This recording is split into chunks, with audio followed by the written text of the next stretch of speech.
Round the Fire Stories. The Leather Funnel. My friend Lionel Dacker lived in the Avenue de Wagram, Paris. His house was that small one, with the iron railings and grass plot in front of it, on the left-hand side as you pass down from the Arc de Triomphe. I fancy that it had been there long before the avenue was constructed, for the gray tiles were stained with lichens, and the walls were mildewed and discolored with age.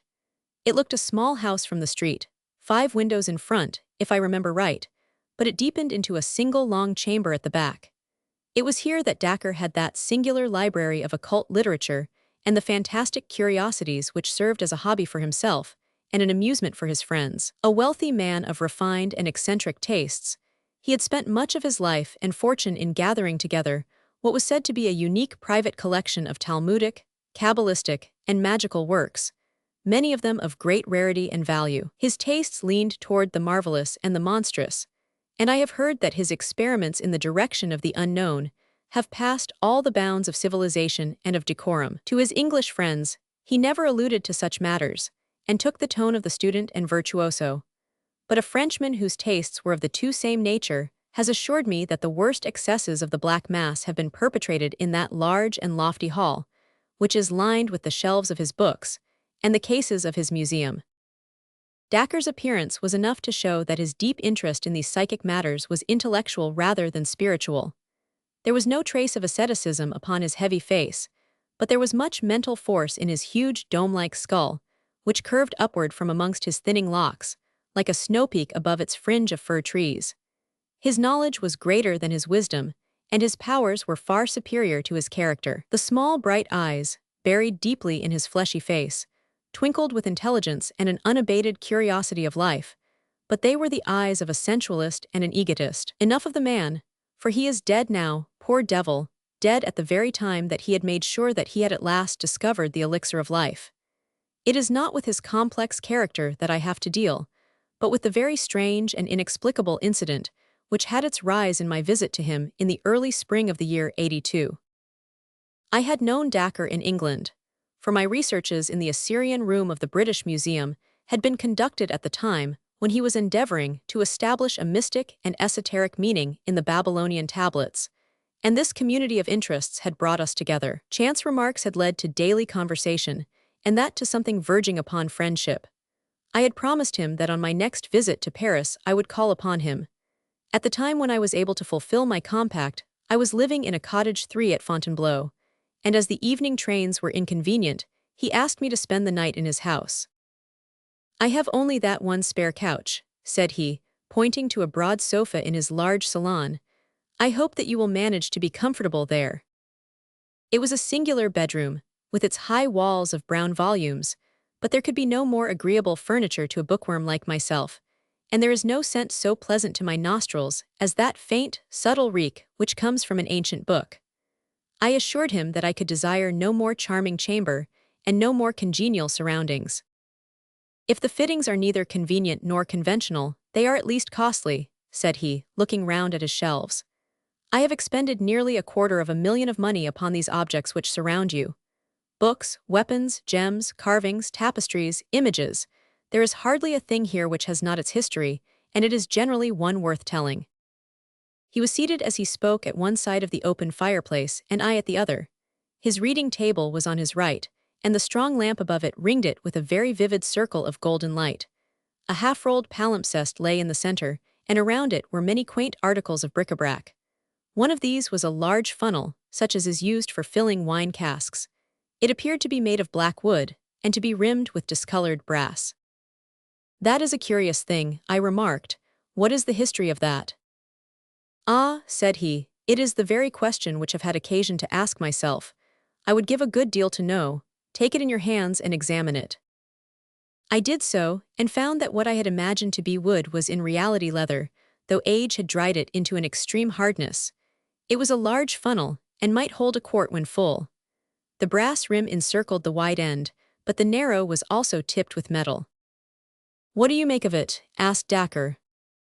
"I should imagine that it belonged to some vintner or maltster in the Middle Ages," said I. "I have seen in England leathern drinking flagons of the 17th century, black jacks, as they were called, which were of the same color and hardness as this filler." I dare say the date would be about the same, said Dacre, and no doubt, also, it was used for filling a vessel with liquid. If my suspicions are correct, however, it was a queer vintner who used it, and a very singular cask which was filled. Do you observe nothing strange at the spout end of the funnel? As I held it to the light, I observed that at a spot some 5 inches above the brass tip, the narrow neck of the leather funnel was all haggled and scored, as if someone had notched it round with a blunt knife. Only at that point was there any roughening of the dead black surface. Someone has tried to cut off the neck. Would you call it a cut? It is torn and lacerated. It must have taken some strength to leave these marks on such tough material, whatever the instrument may have been. 5, but what do you think of it? I can tell that you know more than you say. Dacre smiled, and his little eyes twinkled with knowledge. Have you included the psychology of dreams among your learned studies? He asked. I did not even know that there was such a psychology. My dear sir, that shelf above the gem case is filled with volumes, from Albertus Magnus onward, which deal with no other subject. It is a science in itself. A science of charlatans. The charlatan is always the pioneer. From the astrologer came the astronomer, from the alchemist the chemist, from the mesmerist the experimental psychologist. The quack of yesterday is the professor of tomorrow. Even such subtle and elusive things as dreams will in time be reduced to system and order. When that time comes, the researches of our friends in the bookshelf yonder will no longer be the amusement of the mystic, but the foundations of a science. Supposing that is so, what has the science of dreams to do with a large black brass-rimmed funnel? I will tell you. You know that I have an agent who is always on the lookout for rarities and curiosities for my collection. Some days ago, he heard of a dealer upon one of the quays who had acquired some old rubbish found in a cupboard in an ancient house at the back of the Rue Mathurin, in the Quartier Latin. The dining room of this old house is decorated with a coat of arms, chevrons, and bars rouge upon a field argent, 6 which prove, upon inquiry, to be the shield of Nicholas de la Reynie, a high official of King Louis Roman XIV. There can be no doubt that the other articles in the cupboard date back to the early days of that king. The inference is, therefore, that they were all the property of this Nicholas de la Reynie, who was, as I understand, the gentleman specially concerned with the maintenance and execution of the draconic laws of that epoch. What then? I would ask you now to take the funnel into your hands once more, and to examine the upper brass rim. Can you make out any lettering upon it? There were certainly some scratches upon it, almost obliterated by time. The general effect was of several letters, the last of which bore some resemblance to a B. You make it a B? Yes, I do. So do I, in fact. I have no doubt whatever that it is a B. But the nobleman you mentioned would have had R for his initial. Exactly, that's the beauty of it. He owned this curious object, and yet he had someone else's initials upon it. Why did he do this? I can't imagine, can you? Well, I might perhaps guess. Do you observe something drawn a little further along the rim? I should say it was a crown. It is undoubtedly a crown, but if you examine it in a good light, you will convince yourself that it is not an ordinary crown. It is a heraldic crown, a badge of rank, and it consists of an alternation of 4-7 pearls and strawberry leaves, the proper badge of a marquis. We may infer, therefore, that the person whose initials end in B was entitled to wear that coronet. Then this common leather filler belonged to a marquis. Dacre gave a peculiar smile. Or to some member of the family of a marquis, said he. So much we have clearly gathered from this engraved rim. But what has all this to do with dreams? I do not know whether it was from a look upon Dacre's face, or from some subtle suggestion in his manner, but a feeling of repulsion, of unreasoning horror, came upon me as I looked at the gnarled old lump of leather. I have more than once received important information through my dreams, said my companion, in the didactic manner which he loved to affect. I make it a rule now when I am in doubt upon any material point to place the article in question beside me as I sleep, and to hope for some enlightenment. The process does not appear to me to be very obscure, though it has not yet received the blessing of orthodox science. According to my theory, any object which has been intimately associated with any supreme paroxysm of human emotion, whether it be joy or pain, will retain a certain atmosphere or association which it is capable of communicating to a sensitive mind. By a sensitive mind, I do not mean an abnormal one, but such a trained and educated mind as you or I possess. You mean, for example, that if I slept beside that old sword upon the wall, I might dream of some bloody incident in which that very sword took part. 8. An excellent example, for as a matter of fact, that sword was used in that fashion by me, and I saw in my sleep the death of its owner, who perished in a brisk skirmish, which I have been unable to identify, but which occurred at the time of the Wars of the Frondists. If you think of it, some of our popular observances show that the fact has already been recognized by our ancestors, although we, in our wisdom, have classed it among superstitions. For example, well, the placing of the bride's cake beneath the pillow, in order that the sleeper may have pleasant dreams. That is one of several instances, which you will find set forth in a small brochure, which I am myself writing upon the subject. But to come back to the point, I slept one night with this funnel beside me, and I had a dream which certainly throws a curious light upon its use and origin. What did you dream? I dreamed, he paused, and an intent look of interest came over his massive face. By Jove, that's well thought of, said he. This really will be an exceedingly interesting experiment. You are yourself a psychic subject, with nerves which respond readily to any impression. I have never tested myself in that direction. Then we shall test you tonight. Might I ask you as a very great favor, when you occupy that couch tonight, to sleep with this old funnel placed by the side of your pillow? The request seemed to me a grotesque one, but I have myself, in my complex nature, a hunger after a which is bizarre and fantastic. I had not the faintest belief in Dacre's theory, nor any hopes for success in such an experiment, yet it amused me that the experiment should be made. Dacre, with great gravity, drew a small stand to the head of my settee, and placed the funnel upon it. Then, after a short conversation, he wished me good night and left me. I sat for some little time smoking by the smoldering fire, and turning over in my mind the curious incident which had occurred, and the strange experience which might lie before me. Skeptical as I was, there was something impressive in the assurance of Dacre's manner, and my extraordinary surroundings, the huge room with the strange and often sinister objects which were hung round it, struck solemnity into my soul. Finally I undressed, and turning out the lamp, I lay down. After long tossing, I fell asleep. Let me try to describe as accurately as I can the scene which came to me in my dreams. It stands out now in my memory more clearly than anything which I have seen with my waking eyes. There was a room which bore the appearance of a vault. 4 spandrels from the corners ran up to join a sharp cup-shaped roof. The architecture was rough, but very strong. It was evidently part of a great building. 3 men in black, with curious top-heavy black velvet hats, sat in a line upon a red-carpeted dais. Their faces were very solemn and sad. On the left stood 2 long-gowned men with portfolios in their hands, which seemed to be stuffed with papers. Upon the right, looking toward me, was a small woman with blonde hair and singular light blue eyes, the eyes of a child. She was past her first youth, but could not yet be called middle-aged. Her figure was inclined to stoutness, and her bearing was proud and confident. Her face was pale but serene. It was a curious face, comely and yet feline, with a subtle suggestion of cruelty about the straight, strong little mouth and chubby jaw. She was draped in some sort of loose white gown.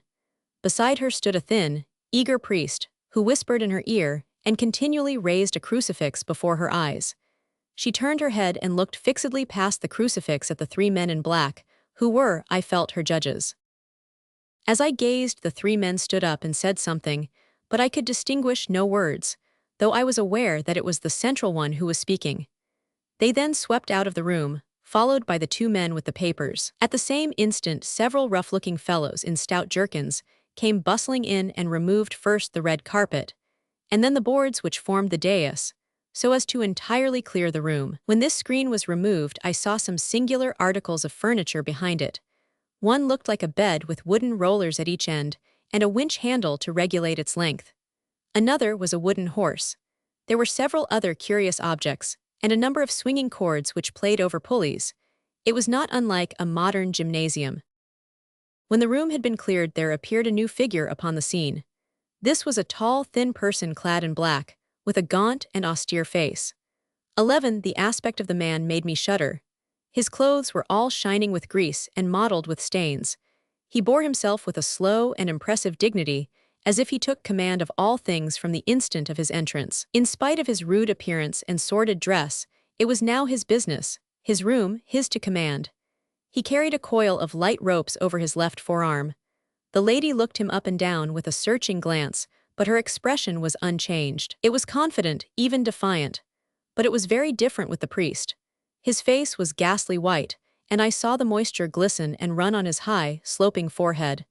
He threw up his hands in prayer, and he stooped continually to mutter frantic words in the lady's ear.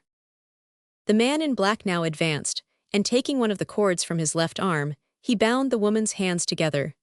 She held them meekly toward him as he did so. Then he took her arm with a rough grip and led her toward the wooden horse, which was little higher than her waist. Onto this she was lifted and laid with her back upon it, and her face to the ceiling, while the priest, quivering with horror, had rushed out of the room. The woman's lips were moving rapidly, and though I could hear nothing, I knew that she was praying.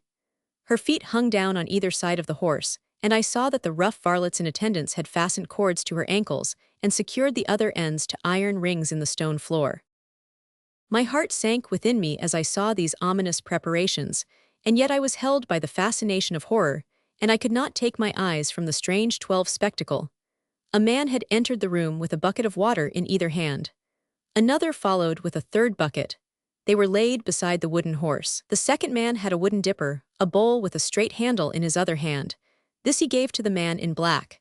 At the same moment, one of the varlets approached with a dark object in his hand, which even in my dream filled me with a vague feeling of familiarity. It was a leathern filler. With horrible energy he thrust it, but I could stand no more. My hair stood on end with horror. I writhed, I struggled, I broke through the bonds of sleep, and I burst with a shriek into my own life, and found myself lying shivering with terror in the huge library, with the moonlight flooding through the window and throwing strange silver and black traceries upon the opposite wall. Oh, what a blessed relief to feel that I was back in the 19th century, back out of that medieval vault into a world where men had human hearts within their bosoms. I sat up on my couch, trembling in every limb, my mind divided between thankfulness and horror. To think that such things were ever done, that they could be done without God striking the villains dead. Was it all a fantasy, or did it really stand for something which had happened in the black, cruel days of the world's history? I sank my throbbing head upon my shaking hands. And then, suddenly, my heart seemed to stand still in my bosom, and I could not even scream, so great was my terror. Something was advancing toward me through the darkness of the room. It is a horror coming upon a horror which breaks a 13-man's spirit. I could not reason, I could not pray, I could only sit like a frozen image and glare at the dark figure which was coming down the great room. And then it moved out into the white lane of moonlight, and I breathed once more. It was Dacre, and his face showed that he was as frightened as myself. "Was that you? For God's sake, what's the matter?" he asked in a husky voice. "Oh, Dacre, I am glad to see you. I have been down into hell, it was dreadful." "Then it was you who screamed." "I dare say it was." It rang through the house, the servants are all terrified. He struck a match and lit the lamp. "I think we may get the fire to burn up again," he added, throwing some logs upon the embers. "Good God, my dear chap, how white you are, you look as if you had seen a ghost." "So I have, several ghosts." "The leather funnel has acted then." "I wouldn't sleep near the infernal thing again, for all the money you could offer me." Dacre chuckled. "I expected that you would have a lively night of it," said he. "You took it out of me in return, for that scream of yours wasn't a very pleasant sound at 2 in the morning. I suppose from what you say that you have seen the whole dreadful business." "What dreadful business?" "The torture of the water, the extraordinary question, as it was called in the genial days of Le Roi Soleil. Did you stand it out to the end?" "No, thank God, I awoke before it really began."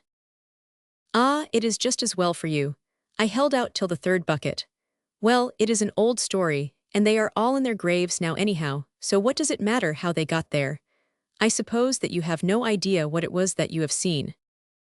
"The torture of some criminal. She must have been a terrible malefactor, indeed, if her crimes are in proportion to her penalty." "Well, we have that small consolation," said Dacre, wrapping his dressing gown round him and crouching closer to the fire. "They were in proportion to her penalty. That is to say, if I am correct in the lady's identity." "How could you possibly know her identity?" For answer, Dacre took down an old vellum-covered volume from the shelf. "Just listen to this," said he. "It is in the French of the 17th century, but I will give a rough translation as I go. You will judge for yourself whether I have solved the riddle or not." The prisoner was brought before the grand chambers and tournelles of Parliament, sitting as a court of justice, charged with the murder of Master Drew Dobre, her father, and of her two brothers, Dobre, one being civil lieutenant, and the other a councillor of Parliament. In person it seemed hard to believe that she had really done such wicked deeds, for she was of a mild appearance, and of short stature, with a fair skin and blue eyes. Yet the court, having found her guilty, condemned her to the ordinary and to the extraordinary question in order that she might be forced to name her accomplices, after which she shall be carried in a cart to the place de Grève, there to have her head cut off, her body being afterwards burned and her ashes scattered to the winds. The date of this entry is July 16, 1676. "It is interesting," said I, "but not convincing. How do you prove the two women to be the same?" "I am coming to that. The narrative goes on to tell of the woman's behavior when questioned.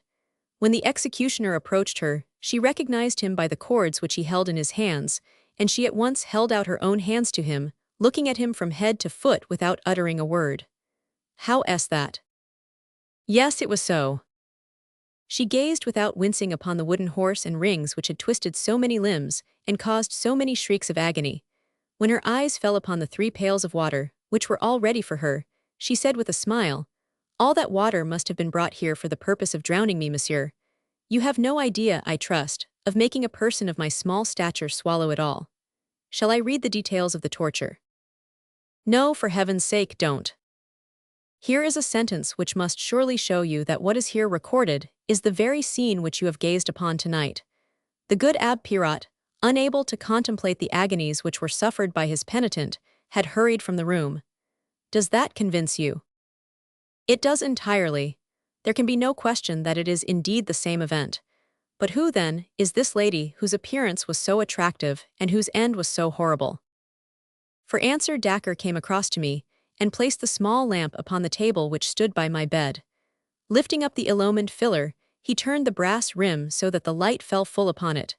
Seen in this way, the engraving seemed clearer than on the night before.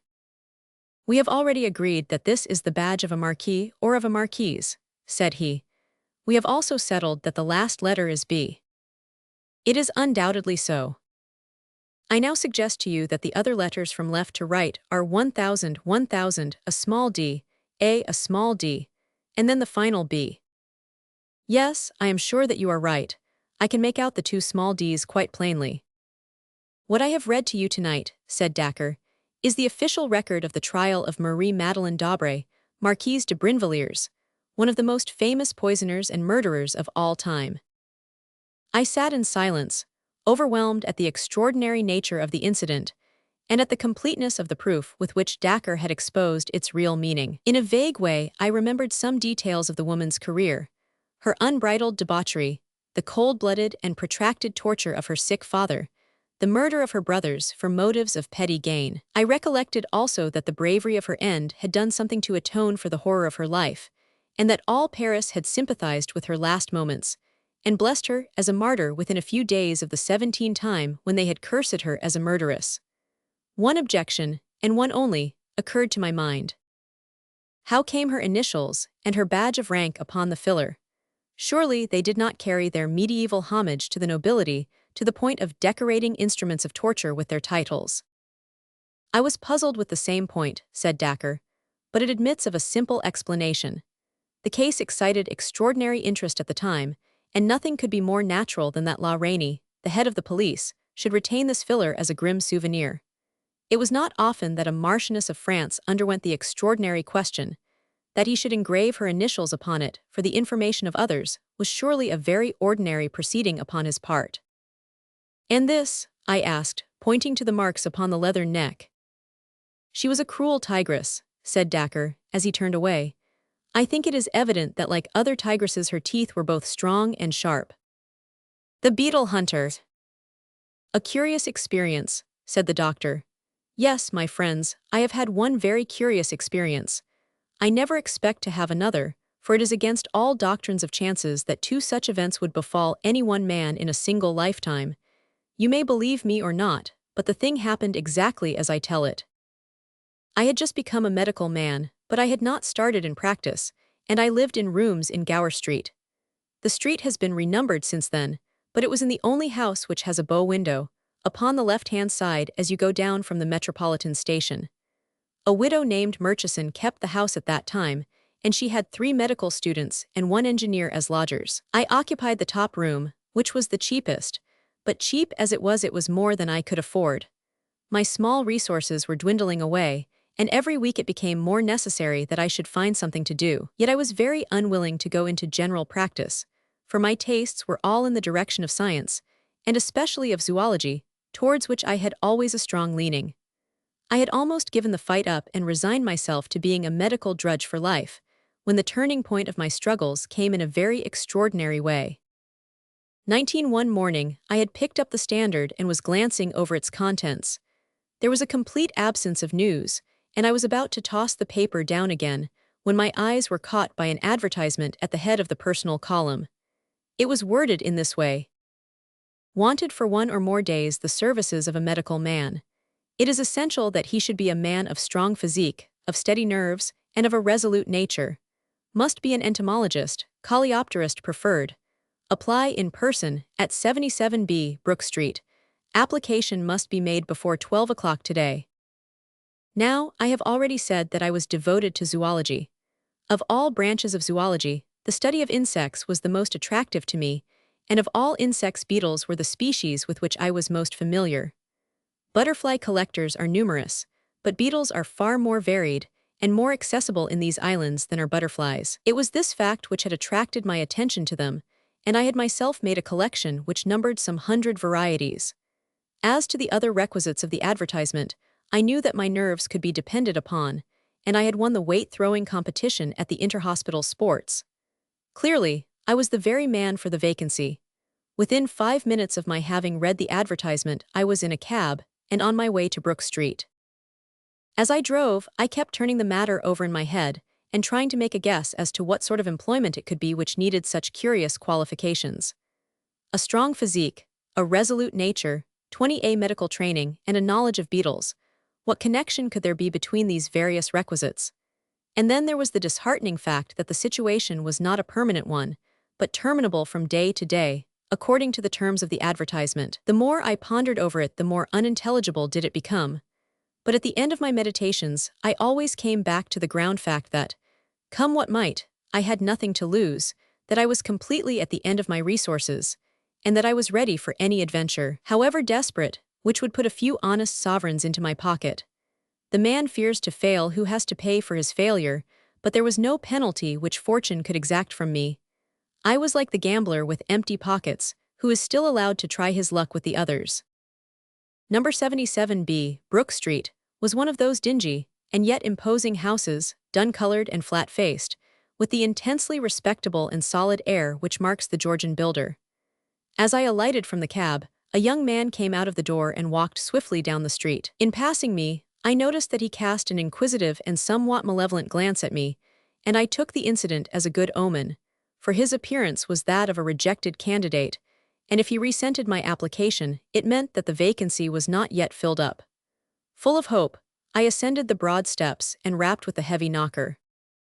A footman in powder and livery opened the door. Clearly I was in touch with people of wealth and fashion. "Yes, sir," said the footman.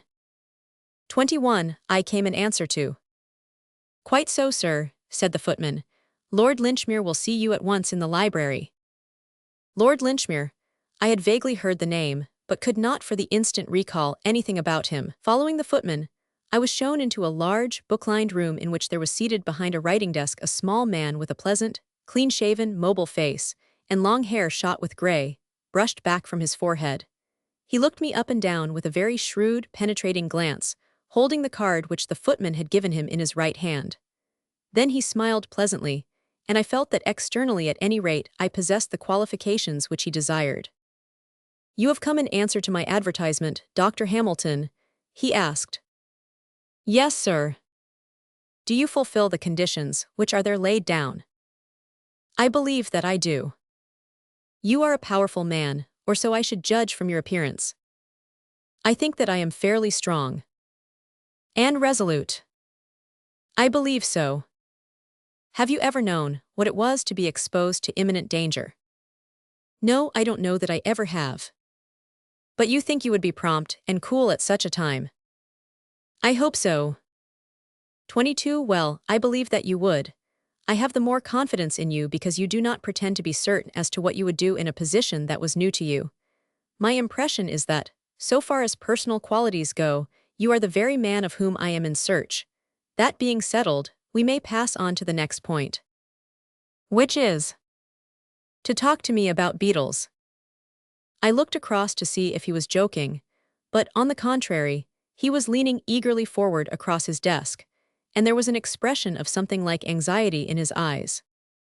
I am afraid that you do not know about beetles, he cried. On the contrary, sir, it is the one scientific subject about which I feel that I really do know something. I am overjoyed to hear it. Please talk to me about beetles.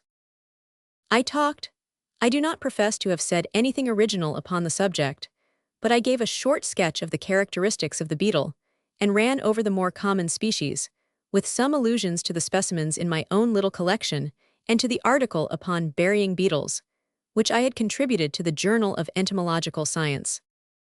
What, not a collector? Cried Lord Linchmere. You don't mean that you are yourself a collector? His eyes danced with pleasure at the thought. You are certainly the very man in London for my purpose. I thought that among 5 millions of people there must be such a man, but the difficulty is to lay 23 one's hands upon him. I have been extraordinarily fortunate in finding you. He rang a gong upon the table, and the footman entered. Ask Lady Rossiter to have the goodness to step this way, said his lordship, and a few moments later the lady was ushered into the room. She was a small, middle-aged woman, very like Lord Linchmere in appearance, with the same quick, alert features and gray-black hair. The expression of anxiety, however, which I had observed upon his face, was very much more marked upon hers. Some great grief seemed to have cast its shadow over her features. As Lord Linchmere presented me, she turned her face full upon me, and I was shocked to observe a half-healed scar extending for 2 inches over her right eyebrow. It was partly concealed by plaster, but nonetheless I could see that it had been a serious wound, and not long inflicted. Dr. Hamilton is the very man for our purpose, Evelyn, said Lord Linchmere. He is actually a collector of beetles, and he has written articles upon the subject. Really, said Lady Rossiter. Then you must have heard of my husband. Everyone who knows anything about beetles must have heard of Sir Thomas Rossiter. For the first time, a thin little ray of light began to break into the obscure business. Here, at last, was a connection between these people and beetles. Sir Thomas Rossiter, he was the greatest authority upon the subject in the world. He had made it his lifelong 24 study, and had written a most exhaustive work upon it. I hastened to assure her that I had read and appreciated it. Have you met my husband? She asked. No, I have not. But you shall, said Lord Linchmere with decision. The lady was standing beside the desk, and she put her hand upon his shoulder. It was obvious to me, as I saw their faces together, that they were brother and sister. Are you really prepared for this, Charles? It is noble of you, but you fill me with fears. Her voice quavered with apprehension, and he appeared to me to be equally moved, though he was making strong efforts to conceal his agitation. Yes, yes, dear, it is all settled, it is all decided.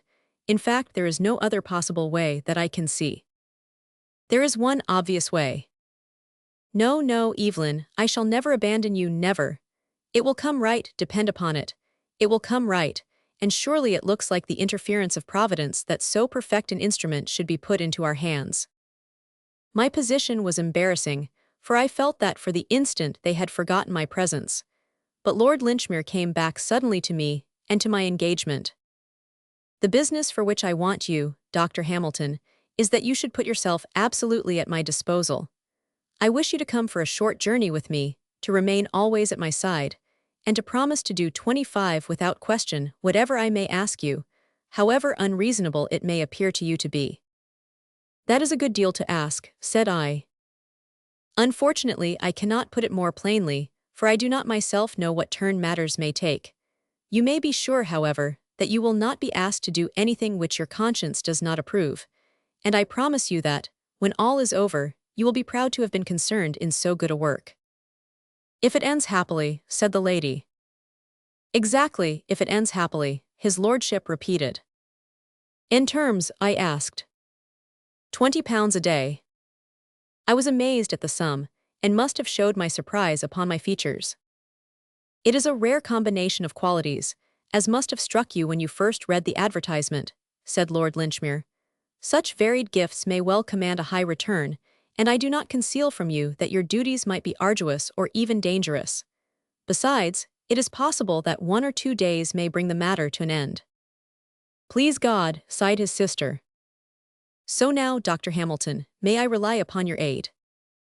Most undoubtedly, said I, you have only to tell me what my duties are.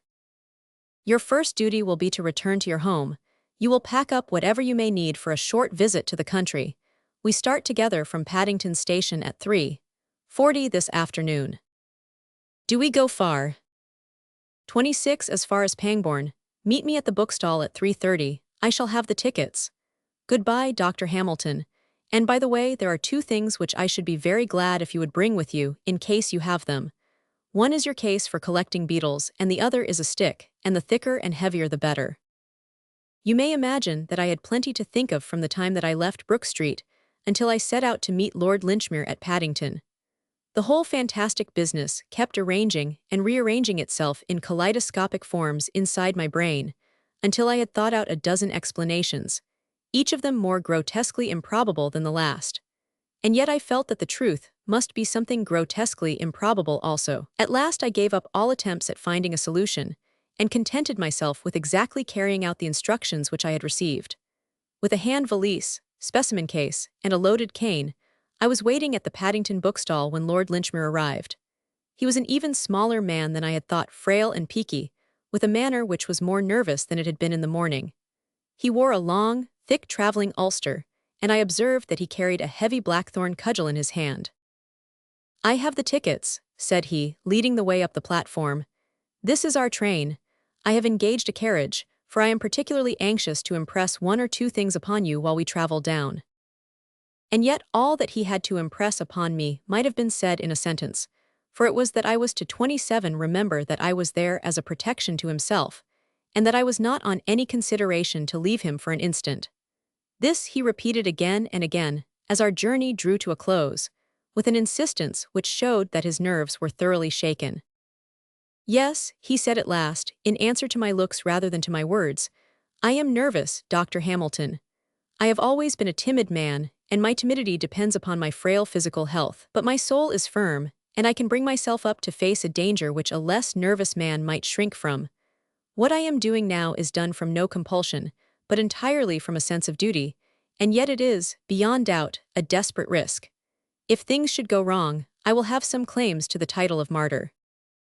This eternal reading of riddles was too much for me. I felt that I must put a term to it. I think it would be very much better, sir, if you were to trust me entirely, said I. It is impossible for me to act effectively, when I do not know what are the objects which we have in view, or even where we are going. Oh, as to where we are going, there need be no mystery about that, said he. We are going to Delamere Court, the residence of Sir Thomas Rossiter, with whose work you are so conversant.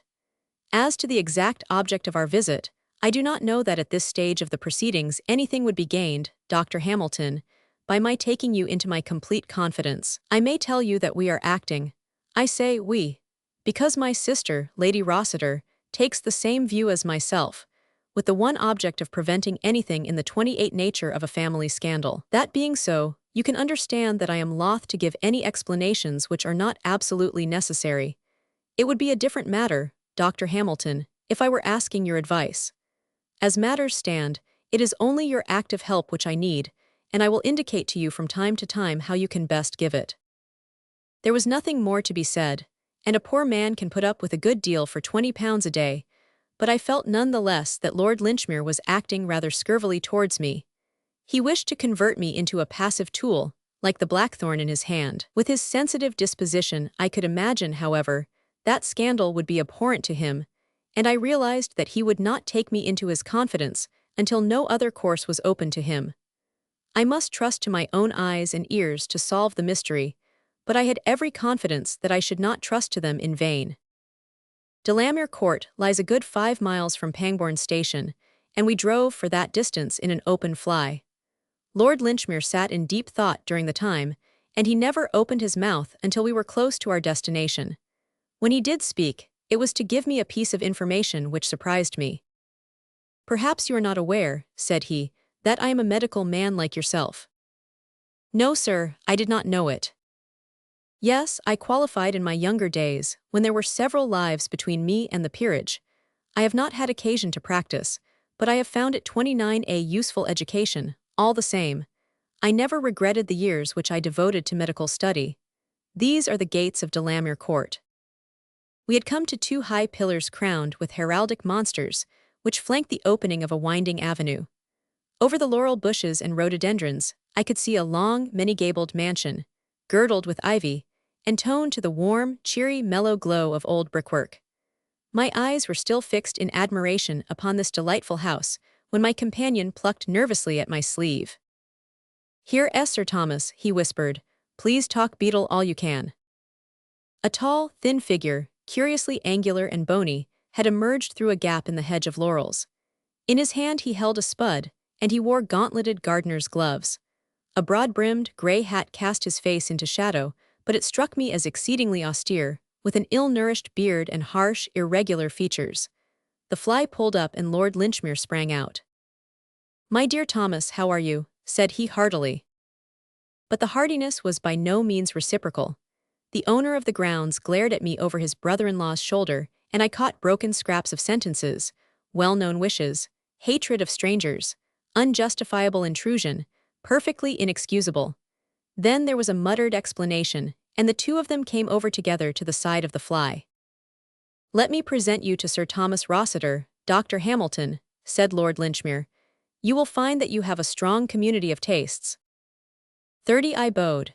Sir Thomas stood very stiffly, looking at me severely from under the broad brim of his hat. "Lord Linchmere tells me that you know something about beetles," said he. "What do you know about beetles?" "I know what I have learned from your work upon the Coleoptera, Sir Thomas," I answered.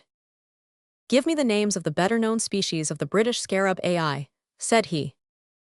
I had not expected an examination, but fortunately I was ready for one.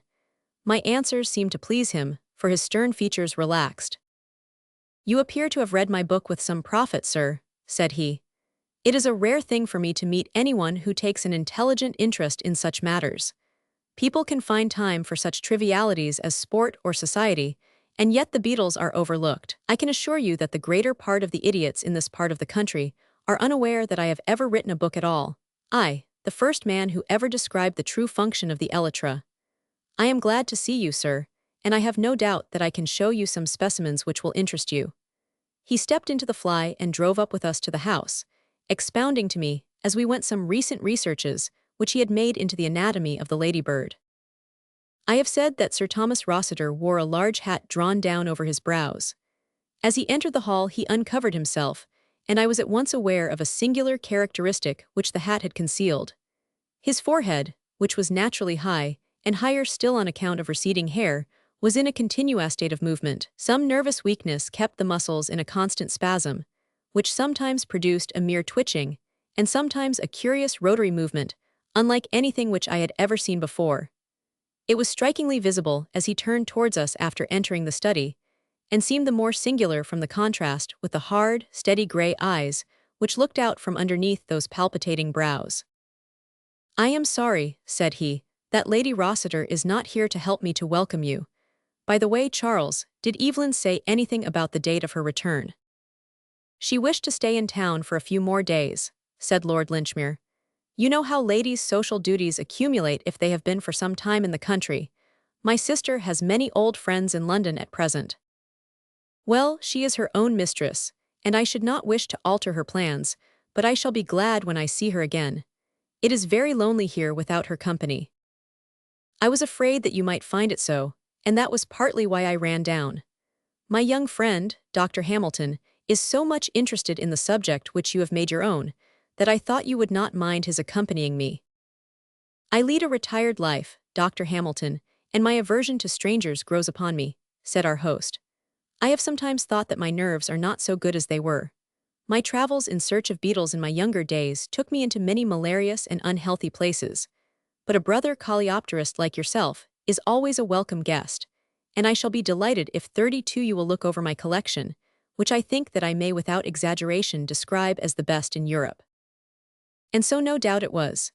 He had a huge oaken cabinet arranged in shallow drawers, and here, neatly ticketed and classified, were beetles from every corner of the earth, black, brown, blue, green, and mottled. Every now and then, as he swept his hand over the lines and lines of impaled insects, he would catch up some rare specimen, and handling it with as much delicacy and reverence as if it were a precious relic, he would hold forth upon its peculiarities and the circumstances under which it came into his possession. It was evidently an unusual thing for him to meet with a sympathetic listener, and he talked and talked until the spring evening had deepened into night, and the gong announced that it was time to dress for dinner. All the time Lord Linchmere said nothing, but he stood at his brother-in-law's elbow, and I caught him continually shooting curious little questioning glances into his face, and his own features expressed some strong emotion, apprehension, sympathy, expectation.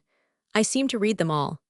I was sure that Lord Linchmere was fearing something and awaiting something, but what that something might be I could not imagine. The evening passed quietly but pleasantly, and I should have been entirely at my ease if it had not been for that continual sense of tension upon the part of Lord Linchmere. As to our host, I found that he improved upon acquaintance. He spoke constantly with affection of his absent wife, and also of his little 33 son, who had recently been sent to school. The house, he said, was not the same without them. If it were not for his scientific studies, he did not know how he could get through the days. After dinner, we smoked for some time in the billiard room, and finally went early to bed.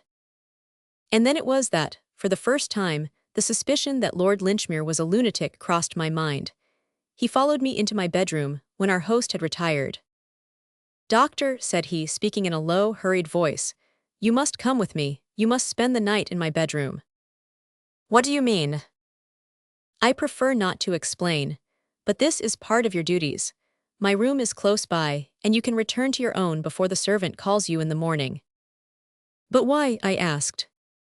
"Because I am nervous of being alone," said he. "That's the reason, since you must have a reason." It seemed rank lunacy, but the argument of those 20 pounds would overcome many objections. I followed him to his room. "Well," said I, "there's only room for one in that bed." "Only one shall occupy it," said he. "And the others?" "Must remain on watch." "Why," said I, "one would think you expected to be attacked." "Perhaps I do." "In that case, why not lock your door?" 34, perhaps I want to be attacked. It looked more and more like lunacy. However, there was nothing for it but to submit. I shrugged my shoulders and sat down in the armchair beside the empty fireplace. "I am to remain on watch then," said I ruefully. "We will divide the night. If you will watch until 2, I will watch the remainder." "Very good. Call me at 2 o'clock then." "I will do so." "Keep your ears open, and if you hear any sounds wake me instantly. Instantly, you hear." "You can rely upon it." I tried to look as solemn as he did. "And for God's sake don't go to sleep," said he, and so, taking off only his coat, he threw the coverlet over him and settled down for the night. It was a melancholy vigil, and made more so by my own sense of its folly. Supposing that by any chance, Lord Linchmere had cause to suspect that he was subject to danger in the house of Sir Thomas Rossiter, why on earth could he not lock his door and so protect himself? His own answer that he might wish to be attacked was absurd. Why should he possibly wish to be attacked? And who would wish to attack him? Clearly, Lord Linchmere was suffering from some singular delusion, and the result was that on an imbecile pretext I was to be deprived of my night's rest. Still, however absurd, I was determined to carry out his injunctions to the letter as long as I was in his employment. I sat therefore beside the 35 empty fireplace, and listened to a sonorous chiming clock somewhere down the passage, which gurgled and struck every quarter of an hour. It was an endless vigil. Save for that single clock, an absolute silence reigned throughout the great house. A small lamp stood on the table at my elbow, throwing a circle of light round my chair, but leaving the corners of the room draped in shadow. On the bed Lord Linchmere was breathing peacefully. I envied him his quiet sleep, and again my own eyelids drooped, but every time my sense of duty came to my help, and I sat up, rubbing my eyes and pinching myself with a determination to see my irrational watch to an end. And I did so. From down the passage came the chimes of 2 o'clock, and I laid my hand upon the shoulder of the sleeper. Instantly he was sitting up, with an expression of the keenest interest upon his face. "You have heard something." "No, sir, it is 2 o'clock." "Very good, I will watch, you can go to sleep." I lay down under the coverlet as he had done, and was soon unconscious. My last recollection was of that circle of lamplight, and of the small, hunched-up figure and strained, anxious face of Lord Linchmere in the center of it. How long I slept I do not know, but I was suddenly aroused by a sharp tug at my sleeve. The room was in darkness, but a hot smell of oil told me that the lamp had only that instant been extinguished. "Quick, quick," said Lord Linchmere's voice in my ear. 36 I sprang out of bed, he still dragging at my arm. "Over here," he whispered and pulled me into a corner of the room. "Hush, listen." In the silence of the night, I could distinctly hear that someone was coming down the corridor. It was a stealthy step, faint and intermittent, as of a man who paused cautiously after every stride. Sometimes for half a minute there was no sound, and then came the shuffle and creak which told of a fresh advance. My companion was trembling with excitement. His hand which still held my sleeve twitched like a branch in the wind. "What is it?" I whispered. "It's he." "Sir Thomas?" "Yes." "What does he want?" "Hush, do nothing until I tell you." I was conscious now that someone was trying the door. There was the faintest little rattle from the handle, and then I dimly saw a thin slit of subdued light. There was a lamp burning somewhere far down the passage, and it just sufficed to make the outside visible from the darkness of our room. The grayish slit grew broader and broader, very gradually, very gently, and then outlined against it I saw the dark figure of a man. He was squat and crouching, with the silhouette of a bulky and misshapen dwarf. Slowly the door swung open with this ominous shape framed in the center of it, and then, in an instant the crouching figure shot up. There was a tiger spring across the room, and thud, thud, thud, came 337 tremendous blows from some heavy object upon the bed. I was so paralyzed with amazement that I stood motionless and staring until I was aroused by a yell for help from my companion. The open door shed enough light for me to see the outline of things, and there was little Lord Linchmere with his arms round the neck of his brother-in-law, holding bravely onto him like a game bull terrier with its teeth into a gaunt deerhound. The tall, bony man dashed himself about, writhing round and round to get a grip upon his assailant. But the other, clutching on from behind, still kept his hold, though his shrill, frightened cries showed how unequal he felt the contest to be. I sprang to the rescue, and the two of us managed to throw Sir Thomas to the ground, though he made his teeth meet in my shoulder. With all my youth and weight and strength, it was a desperate struggle before we could master his frenzied struggles. But at last, we secured his arms with the waistcord of the dressing gown which he was wearing. I was holding his legs while Lord Linchmere was endeavoring to relight the lamp, when there came the pattering of many feet in the passage, and the butler and 2 footmen, who had been alarmed by the cries, rushed into the room. With their aid we had no further difficulty in securing our prisoner, who lay foaming and glaring upon the ground. One glance at his face was enough to prove that he was a dangerous maniac, while the short, heavy hammer which lay beside the bed showed how murderous had been his intentions. "Do not use any violence," said Lord Linchmere as we raised the struggling man to his feet. "He wave a period of stupor after this excitement. I believe that it is coming on already." As he spoke the convulsions became less violent, and the madman's head fell forward upon his breast, as if he were overcome by sleep. We led him down the passage and stretched him upon his own bed, where he lay unconscious, breathing heavily. "2 of you will watch him," said Lord Linchmere. "And now, Dr. Hamilton, if you will return with me to my room, I will give you the explanation which my horror of scandal has perhaps caused me to delay too long.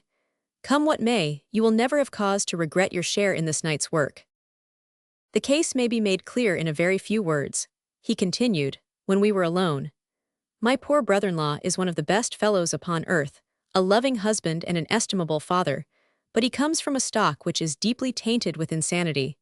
He has more than once had homicidal outbreaks, which are the more painful because his inclination is always to attack the very person to whom he is most attached. His son was sent away to school to avoid this danger, and then came an attempt upon my sister, his wife, from which she escaped with injuries that you may have observed when you met her in London. You understand that he knows nothing of the matter when he is in his sound senses, and would ridicule the suggestion that he could under any circumstances injure those whom he loves so dearly. It is often, as you know, a characteristic of such maladies that it is absolutely impossible to convince the man who suffers from them of their existence.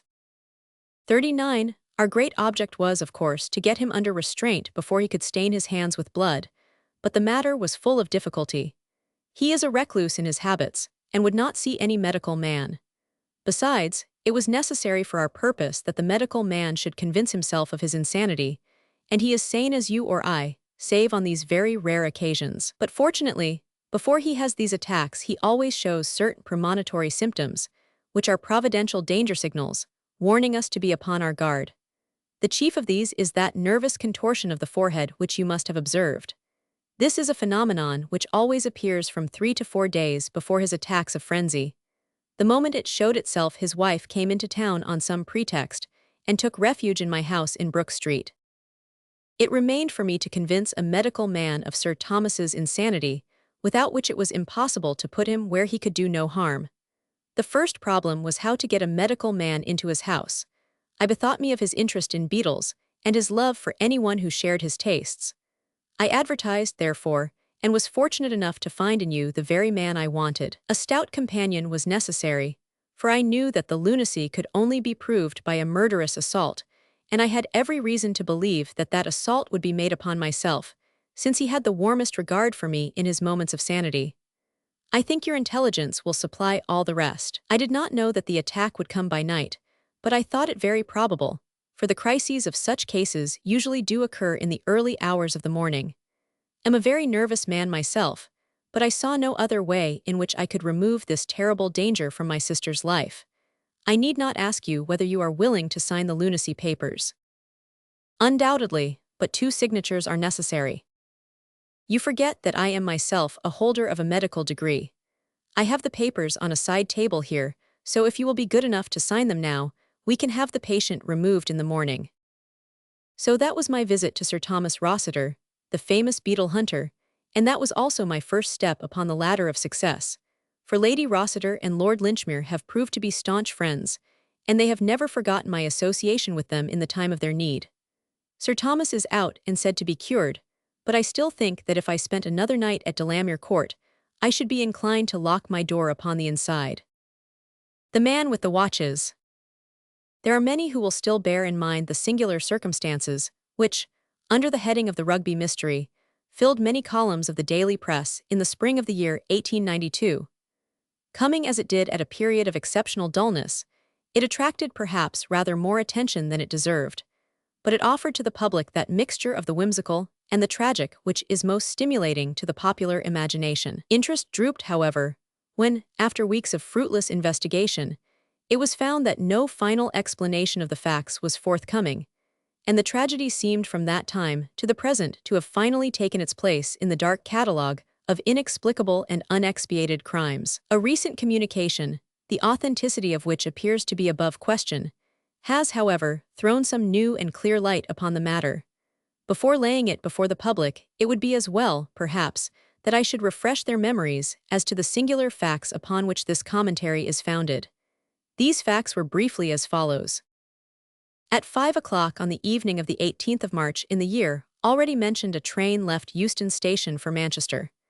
It was a rainy, 42 squally day, which grew wilder as it progressed, so it was by no means the weather in which anyone would travel who was not driven to do so by necessity. The train, however, is a favorite one among Manchester businessmen who are returning from town, for it does the journey in 4 hours and 20 minutes, with only 3 stoppages upon the way. In spite of the inclement evening it was, therefore, fairly well filled upon the occasion of which I speak. The guard of the train was a tried servant of the company, a man who had worked for 22 years without blemish or complaint. His name was John Palmer. The station clock was upon the stroke of 5, and the guard was about to give the customary signal to the engine driver when he observed 2 belated passengers hurrying down the platform. The one was an exceptionally tall man, dressed in a long black overcoat with astrakhan collar and cuffs.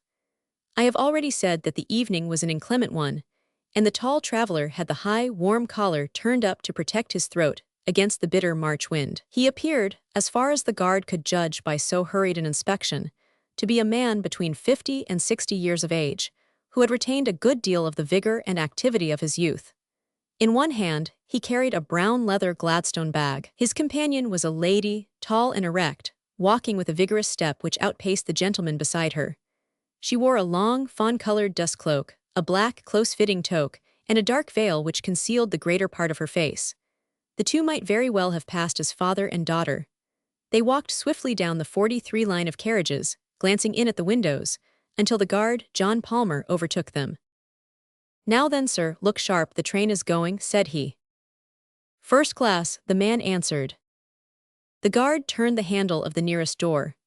In the carriage, which he had opened, there sat a small man with a cigar in his mouth. His appearance seems to have impressed itself upon the guard's memory, for he was prepared, afterwards, to describe or to identify him. He was a man of 34 or 35 years of age, dressed in some gray material, sharp-nosed, alert, with a ruddy, weather-beaten face and a small, closely cropped black beard. He glanced up as the door was opened. The tall man paused with his foot upon the step.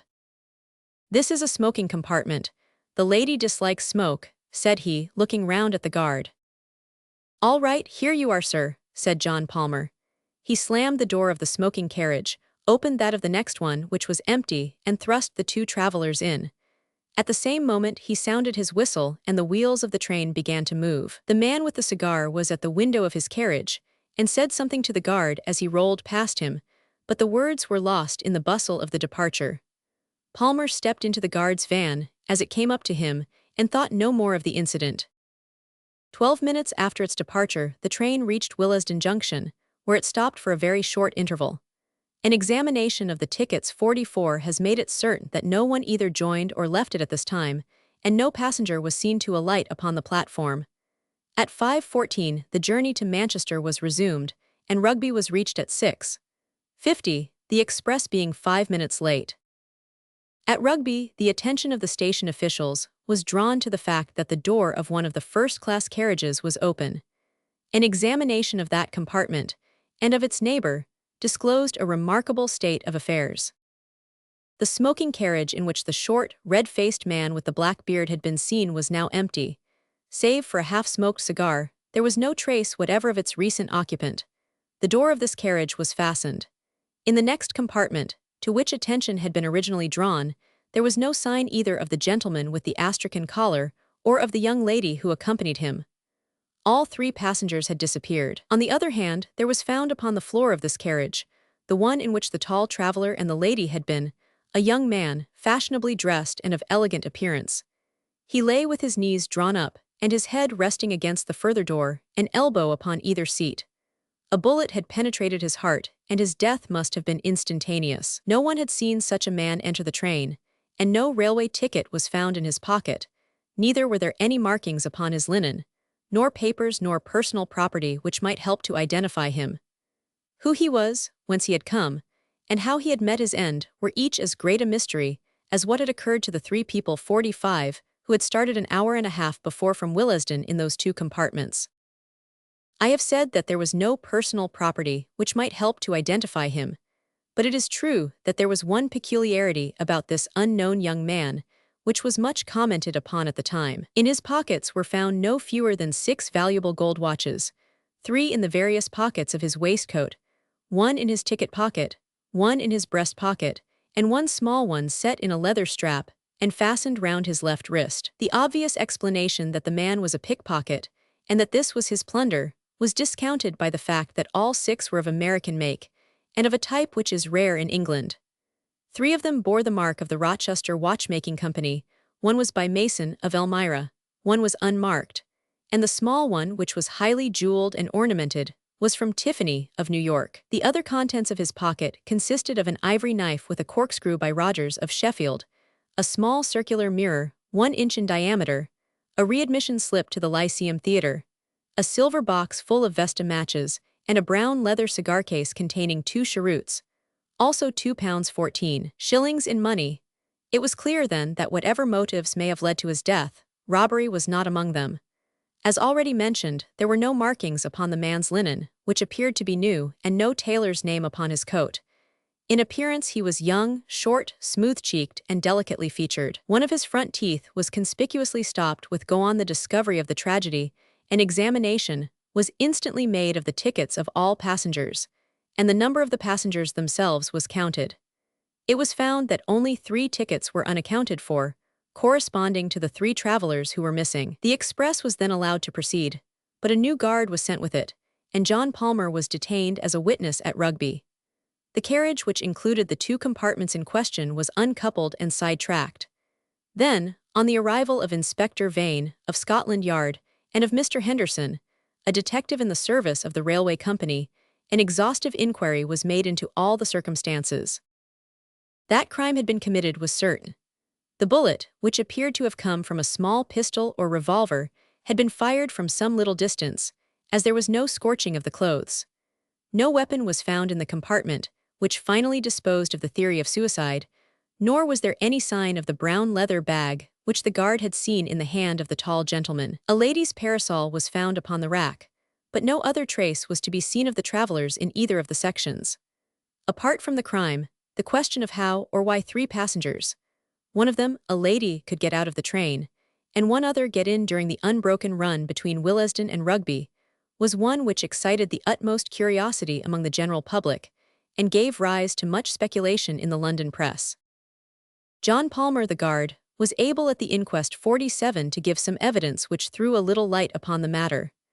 There was a spot between Tring and Cheddington, according to his statement, where, on account of some repairs to the line, the train had for a few minutes slowed down to a pace not exceeding 8 or 10 miles an hour. At that place it might be possible for a man, or even for an exceptionally active woman, to have left the train without serious injury. It was true that a gang of platelayers was there, and that they had seen nothing, but it was their custom to stand in the middle between the metals, and the open carriage door was upon the far side, so that it was conceivable that someone might have alighted unseen, as the darkness would by that time be drawing in.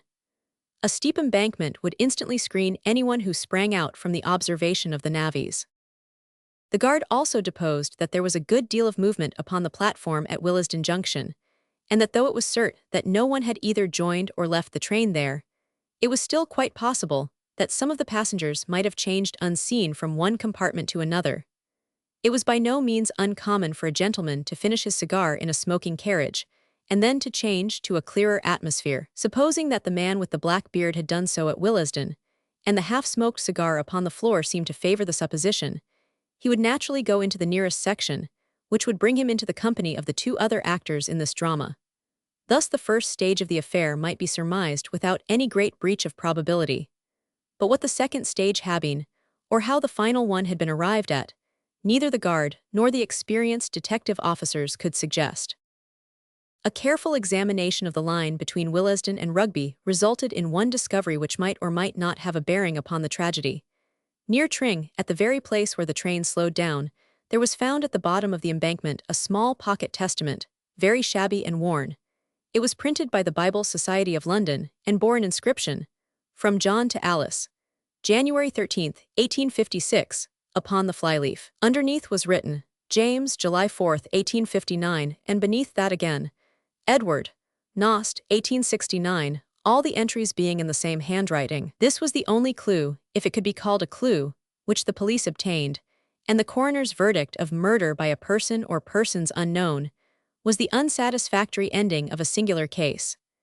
Advertisement, rewards, and inquiries proved equally fruitless, and nothing could be found which was solid enough to form the basis for a profitable investigation. It would be a mistake, however, to suppose that no theories were formed to account for the facts. On the contrary, the press, both in England and in America, teemed with suggestions and suppositions, most of which were obviously absurd. The fact that the watches were of American make, and some peculiarities in connection with the gold stopping of his front tooth, appeared to indicate that the deceased was a citizen of the United States, though his linen, clothes, and boots were undoubtedly of British manufacture. It was 49 surmised by some that he was concealed under the seat, and that, being discovered, He was for some reason, possibly because he had overheard their guilty secrets, put to death by his fellow passengers. When coupled with generalities as to the ferocity and cunning of anarchical and other secret societies, this theory sounded as plausible as any. The fact that he should be without a ticket would be consistent with the idea of concealment, and it was well known that women played a prominent part in the nihilistic propaganda. On the other hand, it was clear from the guard's statement that the man must have been hidden there before the others arrived, and how unlikely the coincidence that conspirators should stray exactly into the very compartment in which a spy was already concealed. Besides, this explanation ignored the man in the smoking carriage and gave no reason at all for his simultaneous disappearance. The police had little difficulty in showing that such a theory would not cover the facts, but they were unprepared in the absence of evidence to advance any alternative explanation. There was a letter in the Daily Gazette, over the signature of a well-known criminal investigator, which gave rise to considerable discussion at the time. He had formed a hypothesis which had at least ingenuity to recommend it, and I cannot do better than append it in his own words. "Whatever may be the truth," said he, "it must depend upon some bizarre and rare combination of events, so we need have no hesitation in postulating such events in our explanation. In the absence of 50 data, we must abandon the analytic or scientific method of investigation, and must approach it in the synthetic fashion. In a word, instead of taking known events and deducing from them what has occurred, we must build up a fanciful explanation if it will only be consistent with known events. We can then test this explanation by any fresh facts which may arise. If they all fit into their places, the probability is that we are upon the right track, and with each fresh fact this probability increases in a geometrical progression until the evidence becomes final and convincing. Now, there is one most remarkable and suggestive fact which has not met with the attention which it deserves. There is a local train running through Harrow and King's Langley, which is timed in such a way that the express must have overtaken it, at or about the period when it eased down its speed to 8 miles an hour on account of the repairs of the line. The two trains would at that time be traveling in the same direction at a similar rate of speed and upon parallel lines. It is within everyone's experience how, under such circumstances, the occupant of each carriage can see very plainly the passengers in the other carriages opposite to him. The lamps of the express had been lit at Willesden, so that each compartment was brightly illuminated and most visible to an observer from outside. Now the sequence of events as I reconstruct them would be after this fashion. This young man with the abnormal number of watches was alone in the carriage of the slow train. His ticket, with his papers and gloves and other things, was, we will suppose, on 51, the seat beside him. He was probably an American, and also probably a man of weak intellect. The excessive wearing of jewelry is an early symptom in some forms of mania. As he sat watching the carriages of the express which were, on account of the state of the line, going at the same pace as himself, he suddenly saw some people in it whom he knew. We will suppose for the sake of our theory that these people were a woman whom he loved and a man whom he hated, and who in return hated him. The young man was excitable and impulsive.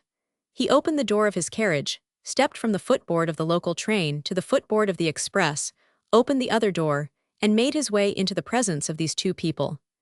The feat, on the supposition that the trains were going at the same pace, is by no means so perilous as it might appear.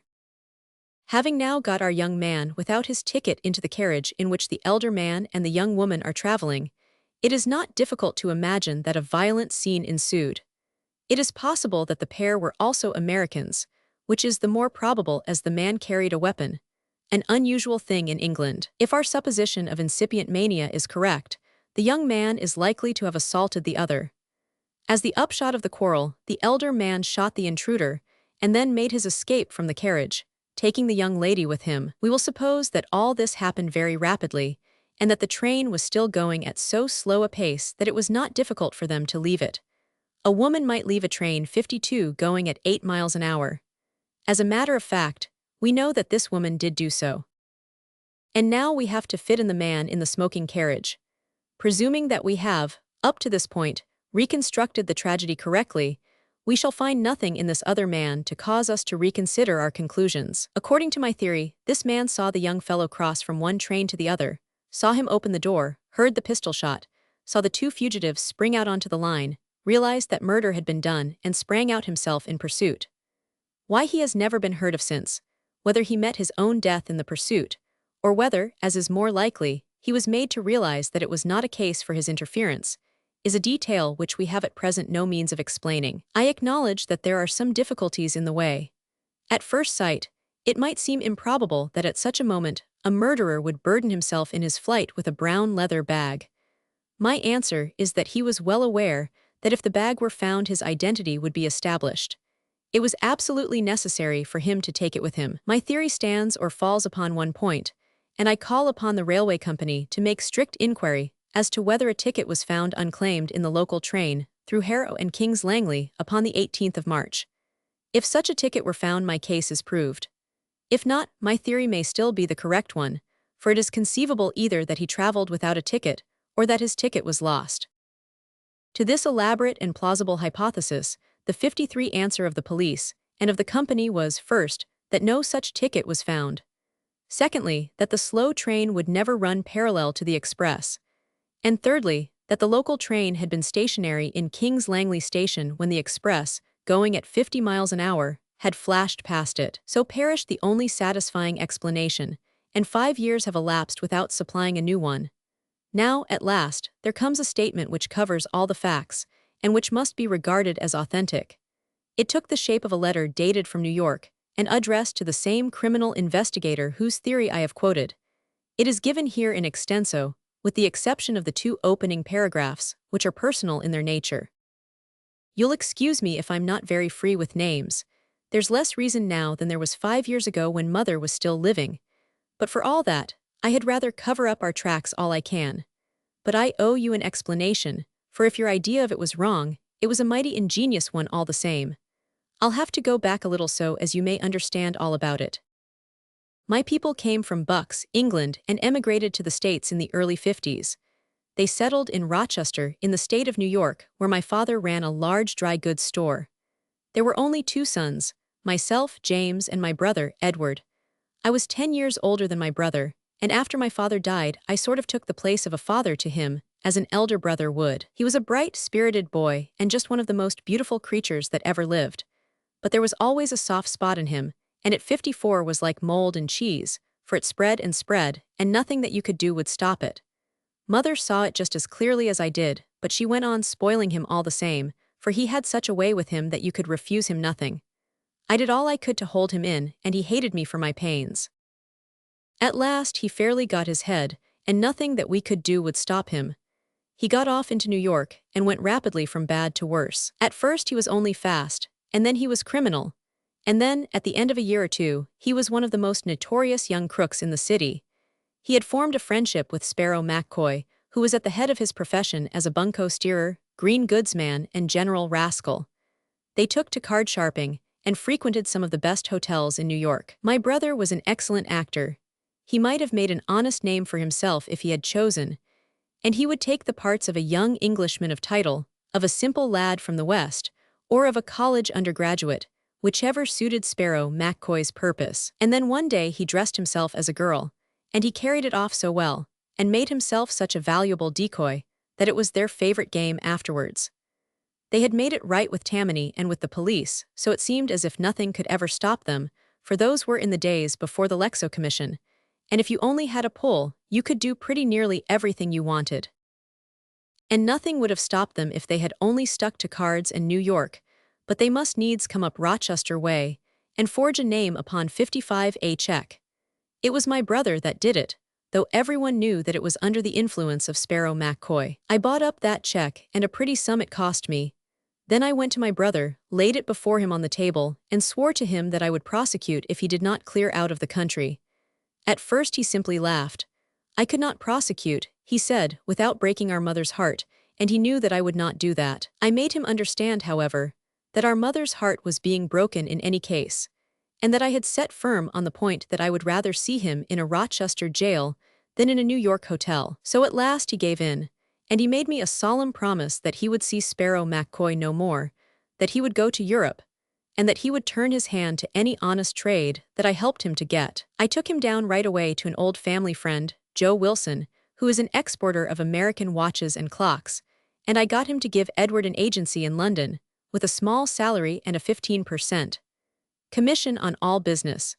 His manner and appearance were so good that he won the old man over at once, and within a week, he was sent off to London with a case full of samples.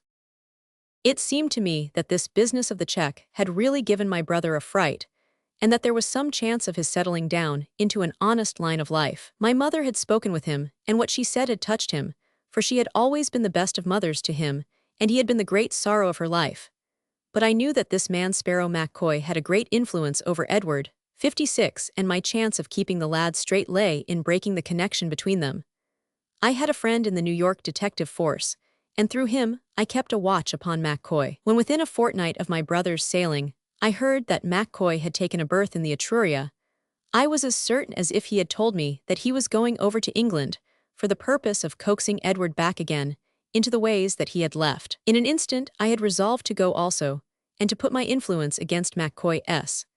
I knew it was a losing fight, but I thought, and my mother thought, that it was my duty.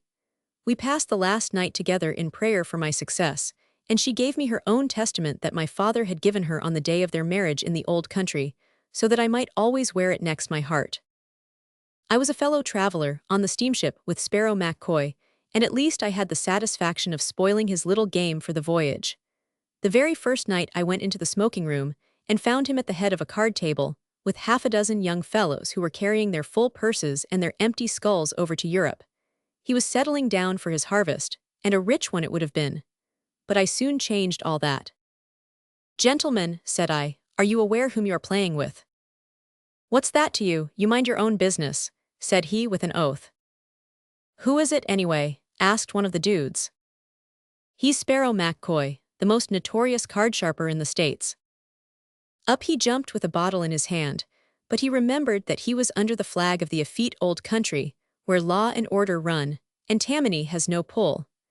Jail and the gallows wait for violence and murder, and there's no slipping out by the back door on board an ocean liner. "Prove your words, you," said he. "I will," said I, "if you will turn up your right shirt sleeve to the shoulder. I will either prove my words or I will eat them." He turned white and said not a word. You see, I knew something of his ways, and I was aware that part of the mechanism, which he and all such sharpers use, consists of an elastic down the arm with a clip just above the wrist. It is by means of this clip that they withdraw from their hands the cards which they do not want, while they substitute other cards from another hiding place. I reckoned on it being there, and it was. He cursed me, slunk out of the saloon, and was hardly seen again during the voyage. For once, at any rate, I got level with Mr. Sparrow McCoy. But he soon had his revenge upon me, for when it came to influencing my brother, he outweighed me every time. Edward had kept himself straight in London for the first few weeks, and had done some business with his American watches, until this villain came across his path once more. I did my best, but the best was little enough. The next thing I heard there had been a scandal at one of the Northumberland Avenue hotels. A traveler had been fleeced of a large sum by two Confederate card sharpers, and the matter was in the hands of Scotland Yard. The first I learned of it was in the evening paper, and I was at once certain that my brother and McCoy were back at their old games. I hurried at once to Edward's lodgings. They told me that he and a tall gentleman, whom I recognized as McCoy, had gone off together, and that he had left the lodgings and taken his things with him. The landlady had heard them give several directions to the cabman, ending with Euston Station, and she had accidentally overheard the tall gentleman saying something about Manchester. She believed that that was their destination. A glance at the timetable showed me that the most likely train was at 5, though there was another at 4:35 which they might have caught. I had only time to get the later one, but found no sign of them either at the depot or in the train. They must have gone on by the earlier one, so I determined to follow them to Manchester and search for them in the hotels there. One last appeal to my brother by all that he owed to my mother might even now be the salvation of him. My nerves were overstrung, and I lit a cigar to steady them. At that moment, just as the train was moving off, the door of my compartment was flung open, and there were McCoy and my brother on the platform. They were both disguised, and with good reason, for they knew that the London police were after them. McCoy had a great astrakhan collar drawn up, so that only his eyes and nose were showing. My brother was dressed like a woman with a black veil half down his face, but of course it did not deceive me for an instant, nor would it have done so even if I had not known that he had often used such a dress before. I started up, and as I did so McCoy recognized me. He said something, the conductor slammed the door, and they were shown into the next compartment. I tried to stop the train so as to follow them, but the wheels were already moving, and it was too late. When we stopped at Willesden, I instantly changed my carriage. It appears that I was not seen to do so, which is not surprising, as the station was crowded with people. McCoy, of course, was expecting me, and he had spent the time between Euston and Willesden in saying all he could to harden my brother's heart and set him against me. That is what I fancy, for I had never found him so impossible to soften or to move. I tried this way and I tried that. I pictured his future in an English jail. I described the sorrow of his mother when I came back with the news. I said everything to touch his heart, but all to no purpose. He sat there with a fixed sneer upon his handsome face, while every now and then Sparrow McCoy would throw in a taunt at me, or some word of encouragement to hold my brother to his resolutions. "Why don't you run a Sunday school?" he would say to me, and then, in the same breath, "He thinks you have no will of your own. He thinks you are just the baby brother and that he can lead you where he likes. He's only just finding out that you are a man as well as he." It was those words of his which set me talking bitterly. We had left Willesden, you understand, for all this took some time. My temper got the better 60 of me, and for the first time in my life, I let my brother see the rough side of me. Perhaps it would have been better had I done so earlier and more often. "A man," said I, "well, I'm glad to have your friend's assurance of it, for no one would suspect it to see you like a boarding school missy. I don't suppose in all this country there is a more contemptible-looking creature than you are as you sit there with that dolly pinafore upon you." He colored up at that, for he was a vain man, and he winced from ridicule. "It's only a dust cloak," said he, and he slipped it off. "One has to throw the coppers off one's scent, and I had no other way to do it." He took his toque off with the veil attached, and he put both it and the cloak into his brown bag. "Anyway, I don't need to wear it until the conductor comes round," said he. "Nor then either," said I, and taking the bag I slung it with all my force out of the window. "Now," said I, "you'll never make a Mary Jane of yourself while I can help it. If nothing but that disguise stands between you and a jail, then to jail you shall go." That was the way to manage him. I felt my advantage at once. His supple nature was one which yielded to roughness far more readily than to entreaty. He flushed with shame, and his eyes filled with tears. But McCoy saw my advantage also, and was determined that I should not pursue it. "He's my pard, and you shall not bully him," he cried. "He's my brother, and you shall not ruin him," said I. "I believe a spell of prison is the very best 61 way of keeping you apart, and you shall have it, or it will be no fault of mine." "Oh, you would squeal, would you?" he cried, and in an instant he whipped out his revolver. I sprang for his hand, but saw that I was too late and jumped aside. At the same instant he fired, and the bullet which would have struck me passed through the heart of my unfortunate brother. He dropped without a groan upon the floor of the compartment, and McCoy and I, equally horrified, knelt at each side of him, trying to bring back some signs of life. McCoy still held the loaded revolver in his hand, but his anger against me and my resentment towards him had both for the moment been swallowed up in this sudden tragedy. It was he who first realized the situation. The train was for some reason going very slowly at the moment, and he saw his opportunity for escape. In an instant he had the door open, but I was as quick as he, and jumping upon him the two of us fell off the footboard and rolled in each other's arms down a steep embankment. At the bottom I struck my head against a stone, and I remembered nothing more. When I came to myself, I was lying among some low bushes, not far from the railroad track, and somebody was bathing my head with a wet handkerchief. It was Sparrow McCoy. "I guess I couldn't leave you," said he. "I didn't want to have the blood of two of you on my hands in one day. You loved your brother, I've no doubt, but you didn't love him a cent more than I loved him, though you'll say that I took a queer way to show it. Anyhow, it seems a mighty empty world now that he 62 is gone, and I don't care a continental whether you give me over to the hangman or not."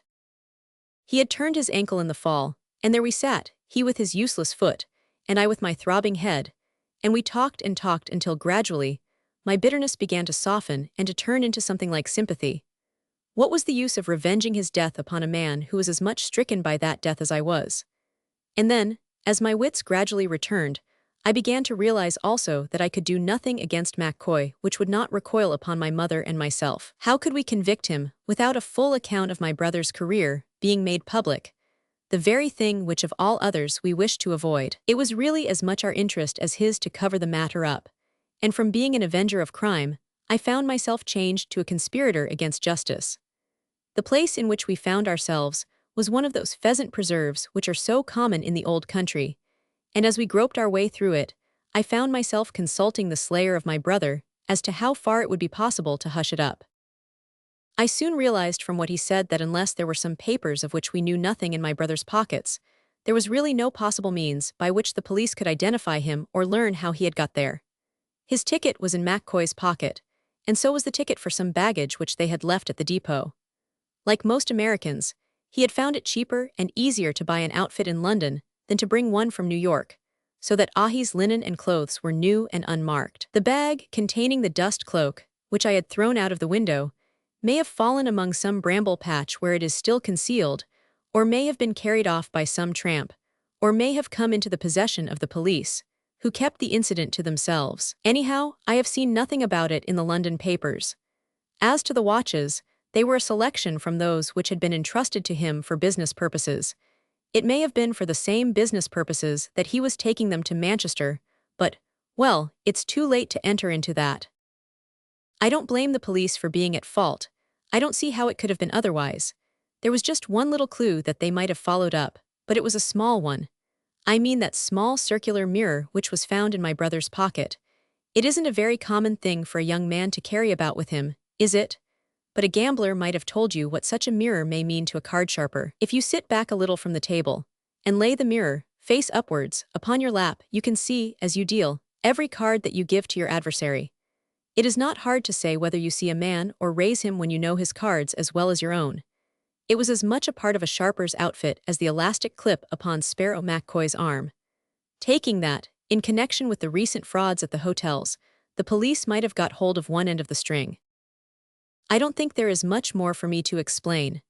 We got to a village called Amersham that 64 night in the character of two gentlemen upon a walking tour, and afterwards we made our way quietly to London, whence McCoy went on to Cairo, and I returned to New York. My mother died 6 months afterwards, and I am glad to say that to the day of her death she never knew what happened. She was always under the delusion that Edward was earning an honest living in London, and I never had the heart to tell her the truth. He never wrote, but then, he never did write at any time, so that made no difference. His name was the last upon her lips. There's just one other thing that I have to ask you, sir, and I should take it as a kind return for all this explanation, if you could do it for me. You remember that testament that was picked up? I always carried it in my inside pocket, and it must have come out in my fall. I value it very highly, for it was the family book with my birth and my brother's marked by my father in the beginning of it. I wish you would apply at the proper place and have it sent to me. It can be of no possible value to anyone else. If you address it to 10, Bassano's Library, Broadway, New York, it is sure to come to hand. The Pot of Caviar. It was the 4th day of the siege. Ammunition and provisions were both nearing an end, when the Boxer insurrection had suddenly flamed up and roared, like a fire in dry grass, across northern China. The few scattered Europeans in the outlying provinces had huddled together at the nearest defensible post, and had held on for dear life until rescue came or until it did not. In the latter case, the less said about their fate the better. In the former, they came back into the world of men with that upon their faces, which told that they had looked very closely upon such an end as would ever haunt their dreams. Ichau was only 50 miles from the coast, and there was a European squadron in the Gulf of Liantong. Therefore the absurd little garrison, consisting of native Christians and railway men, with a German officer to command them and 5 civilian Europeans to support him, held on bravely with the conviction that help must soon come sweeping down to them from the low hills to eastward. The sea was visible from those hills, and on the sea were their armed countrymen. Surely, then, they could not feel deserted. With brave hearts, they manned the loopholes in the crumbling brick walls outlining the tiny European 66 quarter, and they fired away briskly, if ineffectively, at the rapidly advancing sangers of the Boxers. It was certain that in another day or so they would be at the end of their resources, but then it was equally certain that in another day or so they must be relieved. It might be a little sooner or it might be a little later, but there was no one who ever ventured to hint that the relief would not arrive in time to pluck them out of the fire. Up to Tuesday night, there was no word of discouragement. It was true that on the Wednesday their robust faith in what was going forward behind those eastern hills had weakened a little. The gray slopes lay bare and unresponsive, while the deadly sangers pushed ever nearer.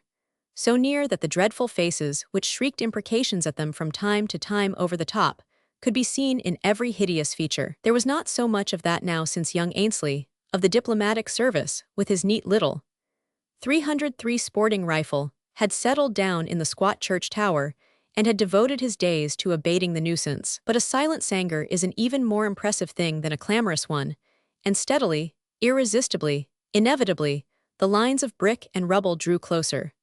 Soon they would be so near that one rush would assuredly carry the frantic swordsmen over the frail entrenchment. It all seemed very black upon the Wednesday evening. Colonel Dressler, the German ex-infantry soldier, went about with an imperturbable face but a heart of lead. Ralston of the railway was up half the night writing farewell letters. Professor Mercer, the old entomologist, was even more silent and grimly 67 thoughtful than ever. Ainsley had lost some of his flippancy. On the whole, the ladies, Miss Sinclair, the nurse of the Scotch mission, Mrs. Patterson, and her pretty daughter Jessie, were the most composed of the party. Father Pierre of the French mission was also unaffected, as was natural to one who regarded martyrdom as a glorious crown. The boxers yelling for his blood beyond the walls disturbed him less than his forced association with the sturdy Scotch Presbyterian presence of Mr. Patterson, with whom for 10 years he had wrangled over the souls of the natives. They passed each other now in the corridors as dog passes cat, and each kept a watchful eye upon the other, lest even in the trenches he might filch some sheep from the rival fold, whispering heresy in his ear. But the Wednesday night passed without a crisis, and on the Thursday all was bright once more. It was Ainsley up in the clock tower who had first heard the distant thud of a gun. Then Dressler heard it, and within half an hour it was audible to all, that strong iron voice, calling to them from afar and bidding them to be of good cheer, since help was coming. It was clear that the landing party from the squadron was well on its way. It would not arrive an hour too soon. The cartridges were nearly finished. Their half-rations of food would soon dwindle to an even more pitiful supply. But what need to worry about that now that relief was assured? There would be no attack that day, as most of the boxers could be seen streaming off in the direction of the distant firing, and the long lines of sangers were silent and deserted. They were 68 all able, therefore, to assemble at the lunch table, a merry, talkative party, full of that joy of living which sparkles most brightly under the imminent shadow of death. "The pot of caviar," cried Ainsley. "Come, Professor, out with the pot of caviar." "Potstoss and, yes," grunted old Dressler. "It is certainly time that we had that famous pot." The ladies joined in, and from all parts of the long, ill-furnished table there came the demand for caviar. It was a strange time to ask for such a delicacy, but the reason is soon told. Professor Mercer, the old Californian entomologist, had received a jar of caviar in a hamper of goods from San Francisco, arriving a day or two before the outbreak. In the general pooling and distribution of provisions, this one dainty and 3 bottles of Lacrima Christi from the same hamper had been accepted and set aside. By common consent, they were to be reserved for the final joyous meal when the end of their peril should be in sight. Even as they sat, the thud-thud of the relieving guns came to their ears, more luxurious music to their lunch than the most sybaritic restaurant of London could have supplied. Before evening, the relief would certainly be there. Why then should their stale bread not be glorified by the treasured caviar? But the professor shook his gnarled old head and smiled his inscrutable smile. "Better wait," said he. "Wait, why wait?" cried the company. "They have still far to come," he answered. "They will be here for supper at the latest," said Ralston, of the railway, a keen, bird-like man, with bright eyes and long, projecting nose.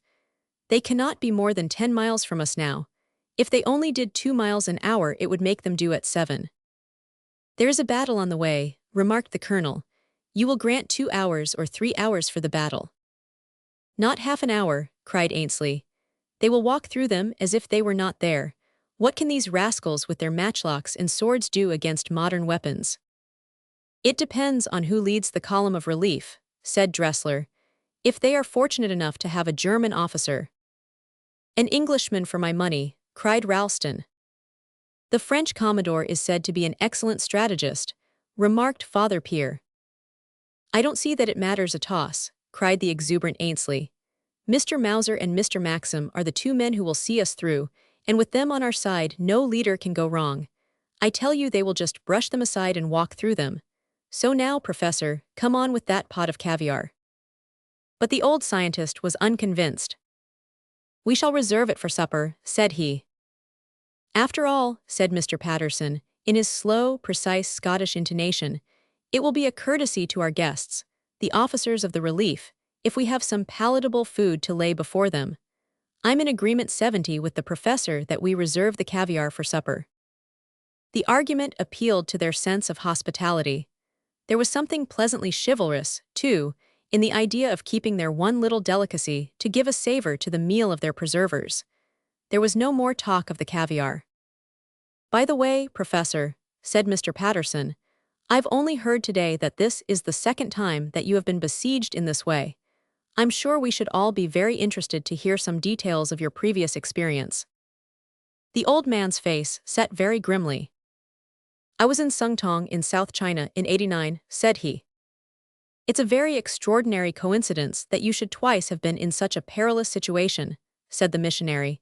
Tell us how you were relieved at Sungtong. The shadow deepened upon the weary face. We were not relieved, said he. What, the place fell? Yes, it fell. And you came through alive. I am a doctor as well as an entomologist. They had many wounded, they spared me. And the rest? Assez, cried the little French priest, raising his hand in protest. He had been 20 years in China. The professor had said nothing, but there was something, some lurking horror, in his dull, gray eyes which had turned the ladies pale. 71, I am sorry, said the missionary. I can see that it is a painful subject, I should not have asked.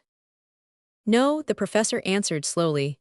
It is wiser not to ask, it is better not to speak about such things at all, but surely those guns are very much nearer. There could be no doubt of it. After a silence, the thud-thud had recommenced with a lively ripple of rifle fire playing all round that deep bass master note. It must be just at the farther side of the nearest hill. They pushed back their chairs and ran out to the ramparts.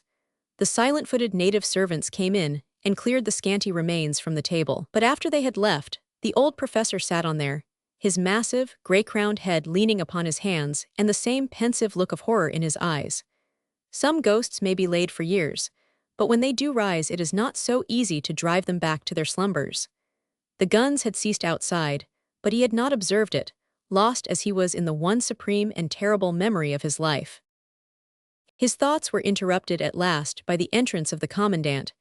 There was a complacent smile upon his broad German face. The Kaiser will be pleased, said he, rubbing his hands. Yes, certainly it should mean a decoration. Defense of Ichau against the Boxers by Colonel Dressler, late Major of the 114th Hanoverian Infantry. Splendid resistance of small garrison against overwhelming odds. It will certainly appear in the Berlin papers. 72, then you think we're saved, said the old man, with neither emotion nor exultation in his voice. The colonel smiled. Why, Professor, said he, I have seen you more excited on the morning when you brought back Lepidus mercerensis in your collecting box. The fly was safe in my collecting box first, the entomologist answered. I have seen so many strange turns of fate in my long life that I do not grieve nor do I rejoice until I know that I have cause. But tell me the news. Well, said the colonel, lighting his long pipe and stretching his gaitered legs in the bamboo chair, I'll stake my military reputation that all is well. They are advancing swiftly, the firing has died down to show that resistance is at an end, and within an hour we'll see them over the brow. Ainsley is to fire his gun 3 times from the church tower as a signal, and then we shall make a little sally on our own account. And you are waiting for this signal? Yes, we are waiting for Ainsley's shots. I thought I would spend the time with you, for I had something to ask you. What was it? Well, you remember your talk about the other siege, the siege of Sungtong. It interests me very much from a professional point of view. Now that the ladies and civilians are gone, you will have no objection to discussing it. It is not a pleasant subject. No, I dare say not. Mein Gott, it was indeed a 73 tragedy, but you have seen how I have conducted the defense here. Was it wise? Was it good? Was it worthy of the traditions of the German army? I think you could have done no more. Thank you, but this other place, was it as ably defended? To me, a comparison of this sort is very interesting. Could it have been saved? No, everything possible was done, save only one thing. Ah, there was one omission. What was it? No one, above all, no woman, should have been allowed to fall alive into the hands of the Chinese. The colonel held out his broad red hand and enfolded the long, white, nervous fingers of the professor. You are right, 1,000 times right, but do not think that this has escaped my thoughts. For myself I would die fighting, so would Ralston, so would Ainsley. I have talked to them and it is settled. But the others, I have spoken with them, but what are you to do? There are the priest and the missionary and the women. Would they wish to be taken alive? They would not promise to take steps to prevent it. They would not lay hands on their own lives. Their consciences would not permit it. Of course, it is all over now, and we need not speak of such dreadful things. But what would you have done in my place? Kill them. Mein Gott, you would murder them. In mercy I would kill them. Man, I have been through it. I have seen the death of the hot eggs, have seen the death of the boiling kettle. I have seen the women, my God. I wonder that I have ever slept sound again. His usually impassive face was working and quivering with the agony of the remembrance. I was strapped to a stake with thorns in my eyelids to keep them open, and my grief at their torture was a less thing than my self-reproach, when I thought that I could with one tube of tasteless tablets have snatched them at the last instant from the hands of their tormentors. Murder, I am ready to stand at the divine bar and answer for 1,000 murders such as that. Sin, why, it is such an act as might well cleanse the stain of real sin from the soul. But if knowing what I do, I should have failed this second time to do it, then, by heaven, there is no hell deep enough or hot enough to receive my guilty craven spirit. The colonel rose, and again his hand clasped that of the professor. You speak sense, said he. You are a brave, strong man who know your own mind. Yes, by the Lord, you would have been my great help had things gone the other way. I have often thought and wondered in the dark, early hours of the morning, but I did not know how to do it. But we should have heard Ainsley's shots before now. I will go and see. Again the old scientist sat alone with his thoughts. Finally, as neither the guns of the relieving force nor yet the signal of their approach sounded upon his ears, he rose, and was about to go himself upon the ramparts to make inquiry when the door flew open, and Colonel Dressler staggered into the room. His face was of a ghastly yellow-white, and his chest heaved like that of 75-a man exhausted with running. There was brandy on the side table, and he gulped down a glassful. Then he dropped heavily into a chair. Well, said the professor coldly, they are not coming. No, they cannot come. There was silence for a minute or more, the two men staring blankly at each other. Do they all know? No one knows but me. How did you learn? I was at the wall near the postern gate, the little wooden gate that opens on the rose garden. I saw something crawling among the bushes. There was a knocking at the door. I opened it. It was a Christian Tartar, badly cut about with swords. He had come from the battle. Commodore Wyndham, the Englishman, had sent him. The relieving force had been checked. They had shot away most of their ammunition. They had entrenched themselves and sent back to the ships for more. 3 days must pass before they could come. That was all. Mein Gott, it was enough. The professor bent his shaggy gray brows. Where is the man? He asked. He is dead. He died of loss of blood. His body lies at the postern gate. And no one saw him? Not to speak to. Oh, they did see him then. Ainsley must have seen him from the church tower. He must know that I have had tidings. He 76 will want to know what they are. If I tell him, they must all know. How long can we hold out? An hour or two at the most. Is that absolutely certain? I pledge my credit as a soldier upon it. Then we must fall. Yes, we must fall. There is no hope for us. None. The door flew open and young Ainsley rushed in. Behind him crowded Ralston, Patterson, and a crowd of white men and of native Christians. You've had news, Colonel. Professor Mercer pushed to the front. Colonel Dressler has just been telling me. It is all right. They have halted but will be here in the early morning. There is no longer any danger. A cheer broke from the group in the doorway. Everyone was laughing and shaking hands. "But suppose they rush us before tomorrow morning," cried Ralston in a petulant voice. "What infernal fools these fellows are not to push on. Lazy devils, they should be court-martialed, every man of them." "It's all safe," said Ainsley. "These fellows have had a bad knock. We can see their wounded being carried by the 100 over the hill. They must have lost heavily. They won't attack before morning." "No, no," said the colonel. "It is certain that they won't attack before morning. Nonetheless, get back to your posts. We must give no point away."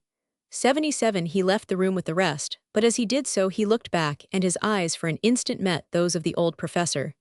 "I leave it in your hands," was the message which he flashed. A stern set smile was his answer. The afternoon wore away, without the Boxers making their last attack. To Colonel Dressler, it was clear that the unwanted stillness meant only that they were reassembling their forces from their fight with the relief column, and were gathering themselves for the inevitable and final rush. To all the others, it appeared that the siege was indeed over, and that the assailants had been crippled by the losses which they had already sustained. It was a joyous and noisy party, therefore, which met at the supper table, when the 3 bottles of Lacrima Christi were uncorked, and the famous port of caviar was finally opened.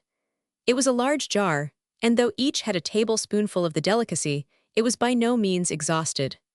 Ralston, who was an epicure, had a double allowance. He pecked away at it like a hungry bird. Ainsley, too, had a second helping. The professor took a large spoonful himself, and Colonel Dressler, watching him narrowly, did the same. The ladies ate freely, save only pretty Miss Patterson, who disliked the salty, pungent taste. In spite of the hospitable entreaties of the professor, her portion lay hardly touched at the side of her plate. "You don't like my little delicacy.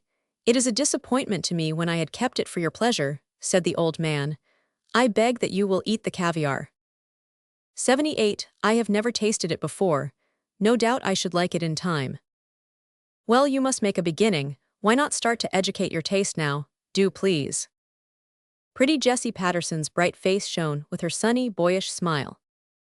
"Why, how earnest you are," she laughed. "I had no idea you were so polite, Professor Mercer. Even if I do not eat it, I am just as grateful." "You are foolish not to eat it," said the professor, with such intensity that the smile died from her face and her eyes reflected the earnestness of his own. "I tell you it is foolish not to eat caviar tonight." "But why?" she asked. "Because you have it on your plate, because it is sinful to waste it." There," said stout Mrs. Patterson, leaning across. "Don't trouble her any more. I can see that she does not like it, but it shall not be wasted." She passed the blade of her knife under it and scraped it from Jessie's plate onto her own. "Now it won't be wasted. Your mind will be at ease, Professor." But it did not seem at ease.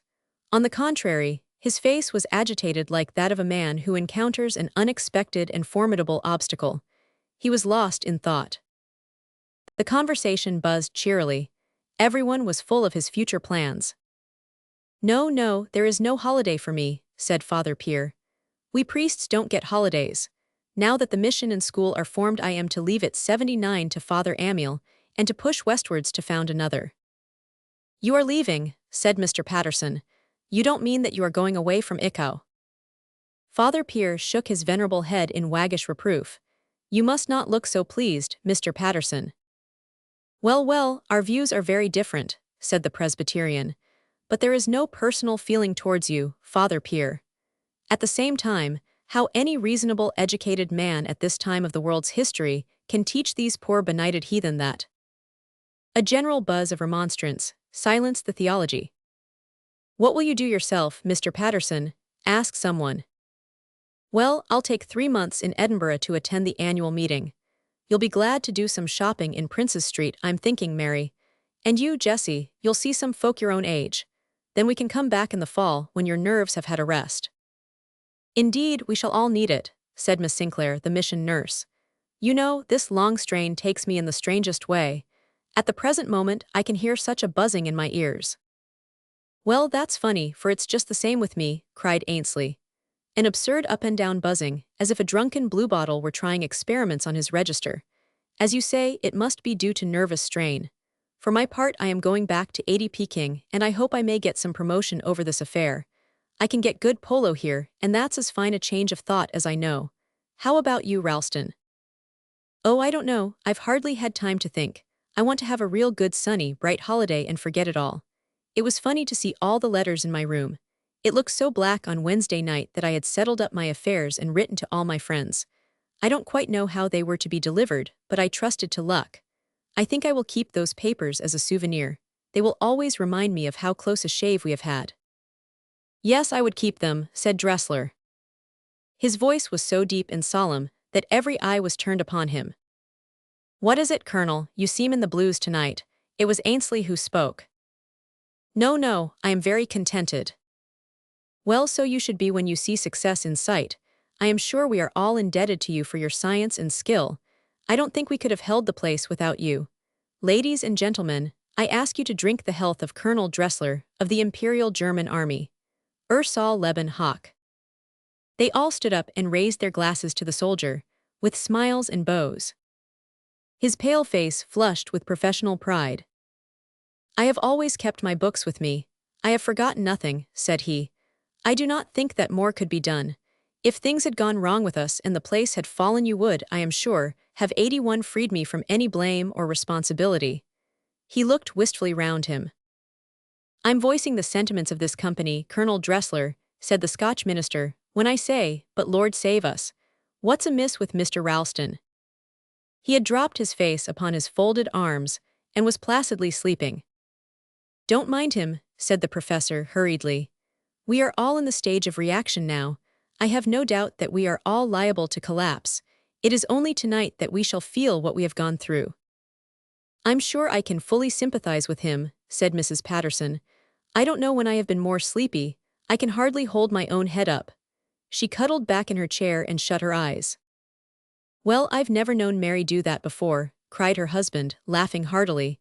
Gone to sleep over her supper. Whatever will she think when we tell her of it afterwards? But the air does seem hot and heavy. I can certainly excuse anyone who falls asleep tonight. I think that I shall turn in early myself.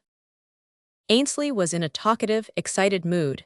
He was on his feet once more with his glass in his hand. I think that we ought to have one drink all together, and then sing Auld Lang Syne, said he, smiling round at the company. For a week we have all pulled in the same boat, and we've got to know each other as people never do in the quiet days of peace. We've learned to appreciate each other, and we've learned to appreciate each other's nations. 82 There's the Colonel here stands for Germany, and Father Pierre is for France. Then there's the Professor for America. Ralston and I are Britishers. Then there's the ladies, God bless 'em. They have been angels of mercy and compassion all through the siege. I think we should drink the health of the ladies. Wonderful thing, the quiet courage, the patience, the what shall I say? The fortitude, the by George, look at the Colonel. He's gone to sleep, too most infernal sleepy weather. His glass crashed down upon the table, and he sank back, mumbling and muttering, into his seat. Miss Sinclair, the pale mission nurse, had dropped off also. She lay like a broken lily across the arm of her chair. Mr. Patterson looked round him and sprang to his feet. He passed his hand over his flushed forehead. This isn't natural, Jessie, he cried. Why are they all asleep? There's Father Pierre, he's off too. Jessie, your mother is cold. Is it sleep? Is it death? Open the windows. Help, help, help. He staggered to his feet and rushed to the windows, but midway his head spun round, his knees sank under him, and he pitched forward upon his face. The young girl had also sprung to her feet. She looked round her with horror-stricken eyes at her prostrate father and the silent ring of figures. Professor Mercer, what is it? What is it? She cried. Oh my God, they are dying, they are dead. The old man had raised himself by a supreme effort of his will, though the darkness was already gathering thickly round H.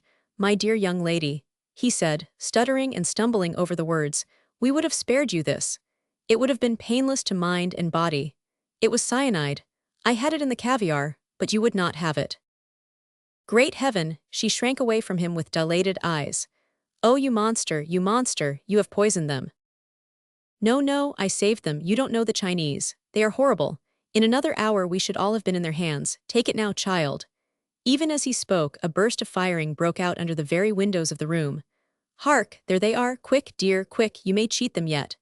But his words fell upon deaf ears, for the girl had sunk back senseless in her chair. The old man stood listening for an instant to the firing outside. But what was that? Merciful Father, what was that? Was he going mad? Was it the effect of the drug? Surely it was a European cheer. Yes, there were sharp orders in English. There was the shouting of sailors. He could no longer doubt it. By some miracle the relief had come after all. He threw his long arms upwards in his despair. "What have I done? Oh, good Lord, what have I done?" he cried. It was Commodore Wyndham himself who was the first, after his desperate and successful night attack, to burst into that terrible supper room. Round the table sat the white and silent company. Only in the young girl who moaned and faintly stirred was any sign of 84 life to be seen. And yet there was one in the circle who had the energy for a last supreme duty. The Commodore, standing stupefied at the door, saw a gray head slowly lifted from the table, and the tall form of the professor staggered for an instant to its feet. "Take care of the caviar, for God's sake, don't touch the caviar," he croaked. Then he sank back once more, and the circle of death was complete. The Japan box. "It was a curious thing," said the private tutor, "one of those grotesque and whimsical incidents which occur to one as one goes through life. I lost the best situation which I am ever likely to have through it. But I am glad that I went to Thorpe Place, for I gained— well, as I tell you the story you will learn what I gained. I don't know whether you are familiar with that part of the Midlands which is drained by the Avon. It is the most English part of England. Shakespeare, the flower of the whole race, was born right in the middle of it. It is a land of rolling pastures, rising in higher folds to the westward, until they swell into the Malvern Hills. There are no towns but numerous villages, each with its grey Norman church. You have left the brick of the southern and eastern counties behind you, and everything is stone for the walls, and lichened slabs of stone for the roofs.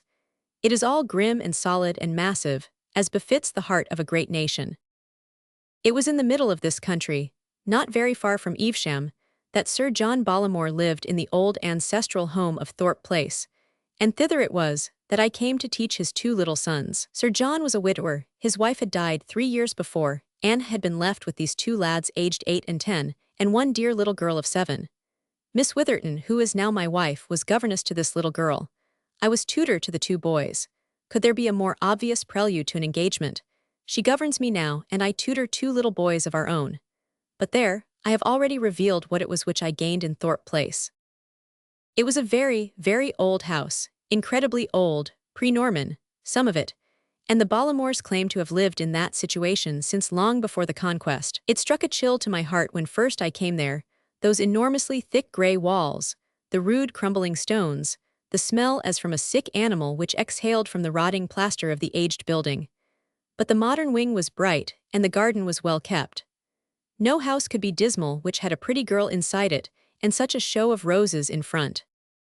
Apart from a very complete staff of servants, there were only 4 of us in the household. These were Miss Witherton, who was at that time 24 and as pretty as Mrs. Colmore is now, myself, Frank Colmore, aged 30, Mrs. Stevens, the housekeeper, a dry, silent woman, and Mr. Richards, a tall, military-looking man who acted as steward to the Bollamore estates. We 4 always had our meals together, but Sir John had his usually alone in the library. Sometimes he joined us at dinner, but on the whole we were just as glad when he did not. For he was a very formidable person. Imagine a man 6 feet 3 inches in height, majestically built, 87 with a high-nosed, aristocratic face, brindled hair, shaggy eyebrows, a small, pointed Mephistophelian beard, and lines upon his brow and round his eyes as deep as if they had been carved with a penknife. He had grey eyes, weary, hopeless-looking eyes, proud and yet pathetic, eyes which claimed your pity and yet dared you to show it. His back was rounded with study, but otherwise he was as fine a looking man of his age, 55 perhaps, as any woman would wish to look upon. But his presence was not a cheerful one. He was always courteous, always refined, but singularly silent and retiring. I have never lived so long with any man and known so little of him. If he were indoors, he spent his time either in his own small study in the eastern tower, or in the library in the modern wing. So regular was his routine that one could always say at any hour exactly where he would be. Twice in the day he would visit his study, once after breakfast, and once about 10 at night. You might set your watch by the slam of the heavy door. For the rest of the day he would be in his library. Save that for an hour or 2 in the afternoon he would take a walk or a ride, which was solitary like the rest of his existence. He loved his children, and was keenly interested in the progress of their studies, but they were a little awed by the silent, shaggy-browed figure, and they avoided him as much as they could. Indeed, we all did that. It was some time before I came to know anything about the circumstances of Sir John Bollamore's life, for Mrs. Stevens, the housekeeper, and Mr. Richards, the land steward, were too loyal to talk easily of their employer's affairs. As to the governess, she knew no more than I did, and our common interest was one of the causes which drew us together.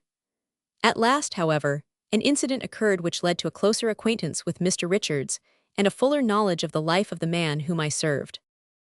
The immediate cause of this was no less than the falling of Master Percy, the youngest of my pupils, into the mill race, with imminent danger both to his life and to mine, since I had to risk myself in order to save him. Dripping and exhausted, for I was far more spent than the child, I was making for my room when Sir John, who had heard the hubbub, opened the door of his little study and asked me what was the matter. I told him of the accident, but assured him that his child was in no danger, while he listened with a rugged, immobile face, which expressed in its intense eyes and tightened lips all the emotion which he tried to conceal. "One moment, step in here, let me have the details," said he, turning back through the open door. And so I found myself within that little sanctum, inside which, as I afterwards learned, no other foot had for 3 years been set save that of the old servant who cleaned it out.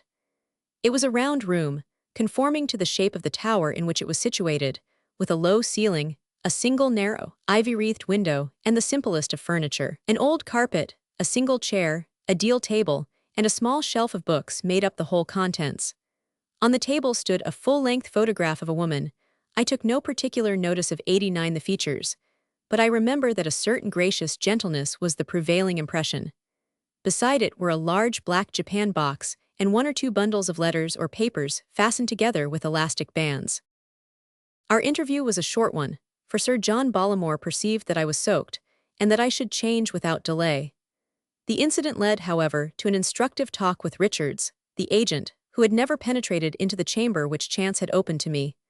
That very afternoon he came to me, all curiosity, and walked up and down the garden path with me, while my 2 charges played tennis upon the lawn beside us. "You hardly realize the exception which has been made in your favor," said he. "That room has been kept such a mystery, and Sir John's visits to it have been so regular and consistent, that an almost superstitious feeling has arisen about it in the household. I assure you that if I were to repeat to you the tales which are flying about, tales of mysterious visitors there, and of voices overheard by the servants, you might suspect that Sir John had relapsed into his old ways." "Why do you say relapsed?" I asked. He looked at me in surprise. "Is it possible," said he, "that Sir John Bollamore's previous history is unknown to you?" "Absolutely." "You astound me. I thought that every man in England knew something of his antecedents. I should not mention the matter if it were not that you are now 91 of ourselves, and that the facts might come to your ears in some harsher form if I were silent upon them. I always took it for granted that you knew that you were in the service of Devil Bollamore." "But why Devil?" I asked. "Ah, you are young and the world moves fast, but 20 years ago the name of Devil Bollamore was one of the best known in London. He was the leader of the fastest set, bruiser, driver, gambler, drunkard, a survival of the old type, and as bad as the worst of them." I stared at him in amazement. "What?" I cried, "that quiet, studious, sad-faced man? The greatest rip and debauchee in England. All between ourselves, Colmore. But you understand now what I mean when I say that a woman's voice in his room might even now give rise to suspicions. But what can have changed him so?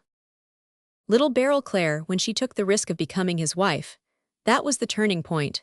He had got so far that his own fast set had thrown him over. There is a world of difference, you know, between a man who drinks and a drunkard.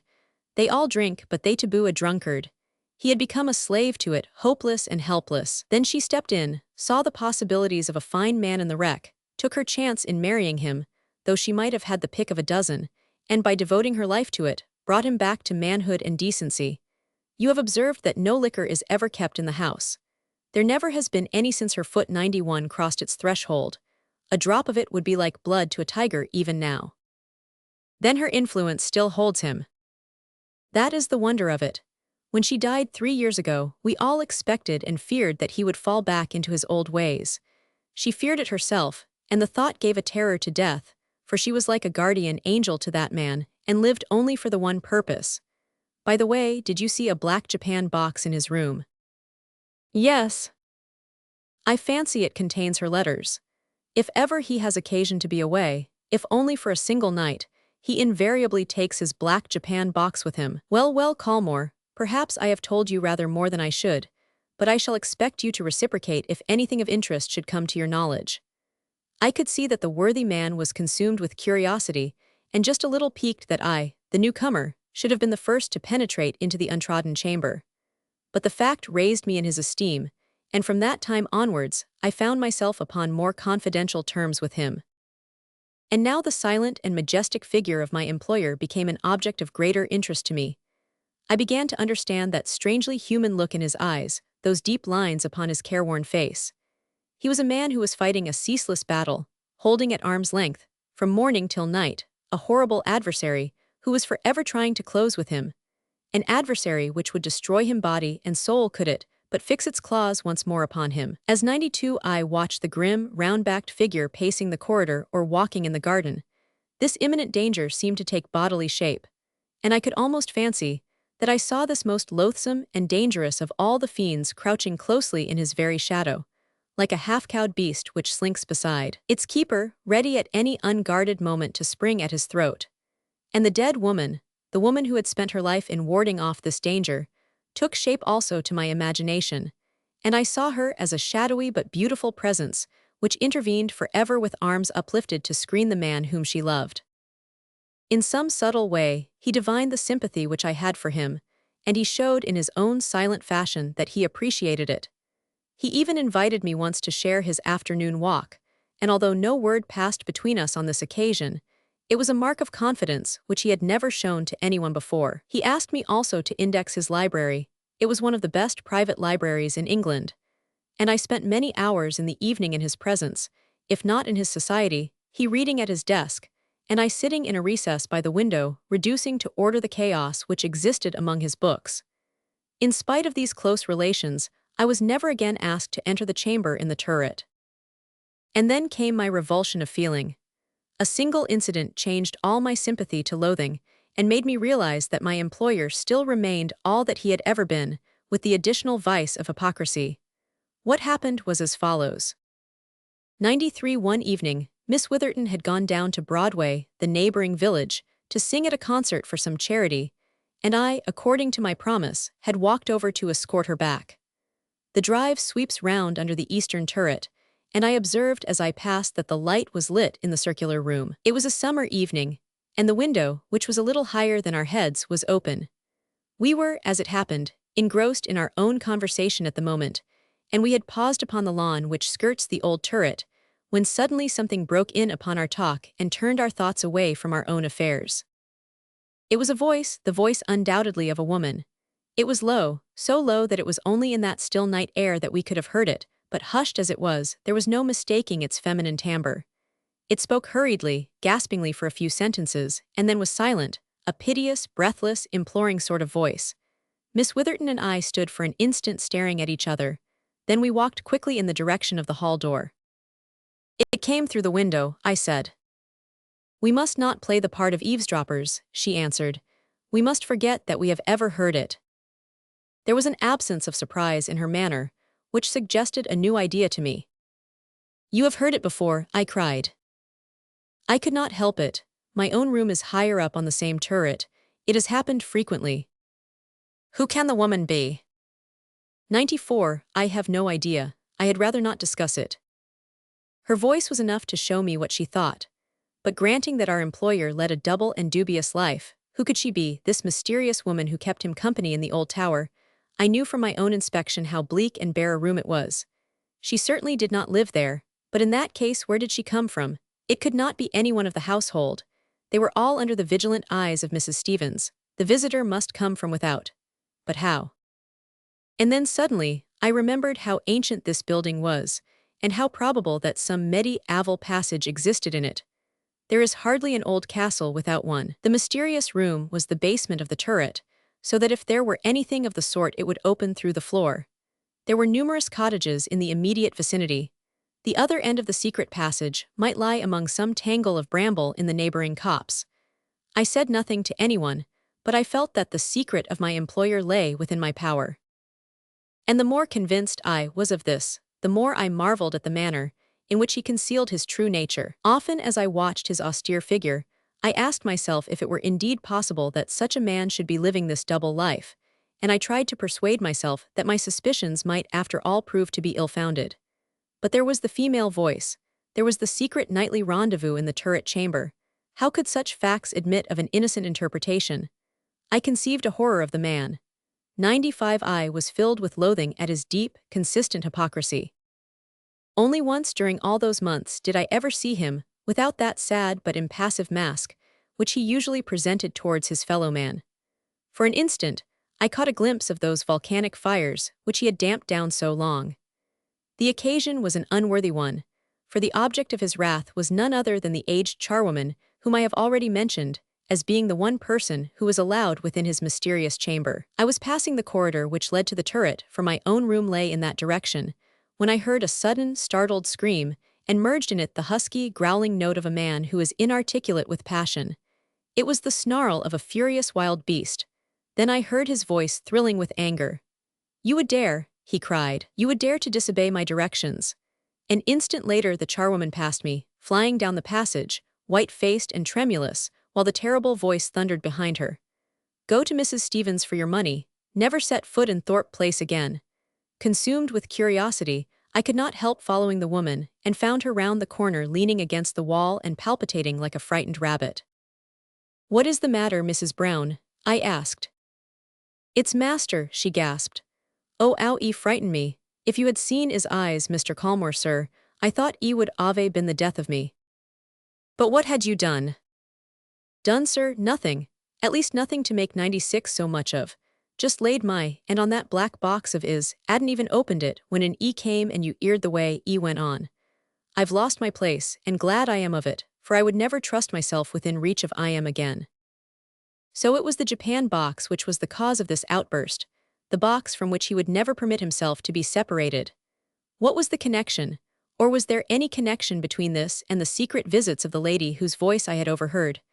Sir John Bollamore's wrath was enduring as well as fiery, for from that day Mrs. Brown, the charwoman, vanished from our ken, and Thorpe Place knew her no more.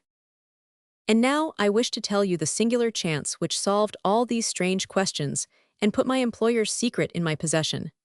The story may leave you with some lingering doubt as to whether my curiosity did not get the better of my honor, and whether I did not condescend to play the spy. If you choose to think so, I cannot help it, but can only assure you that, improbable as it may appear, the matter came about exactly as I describe it.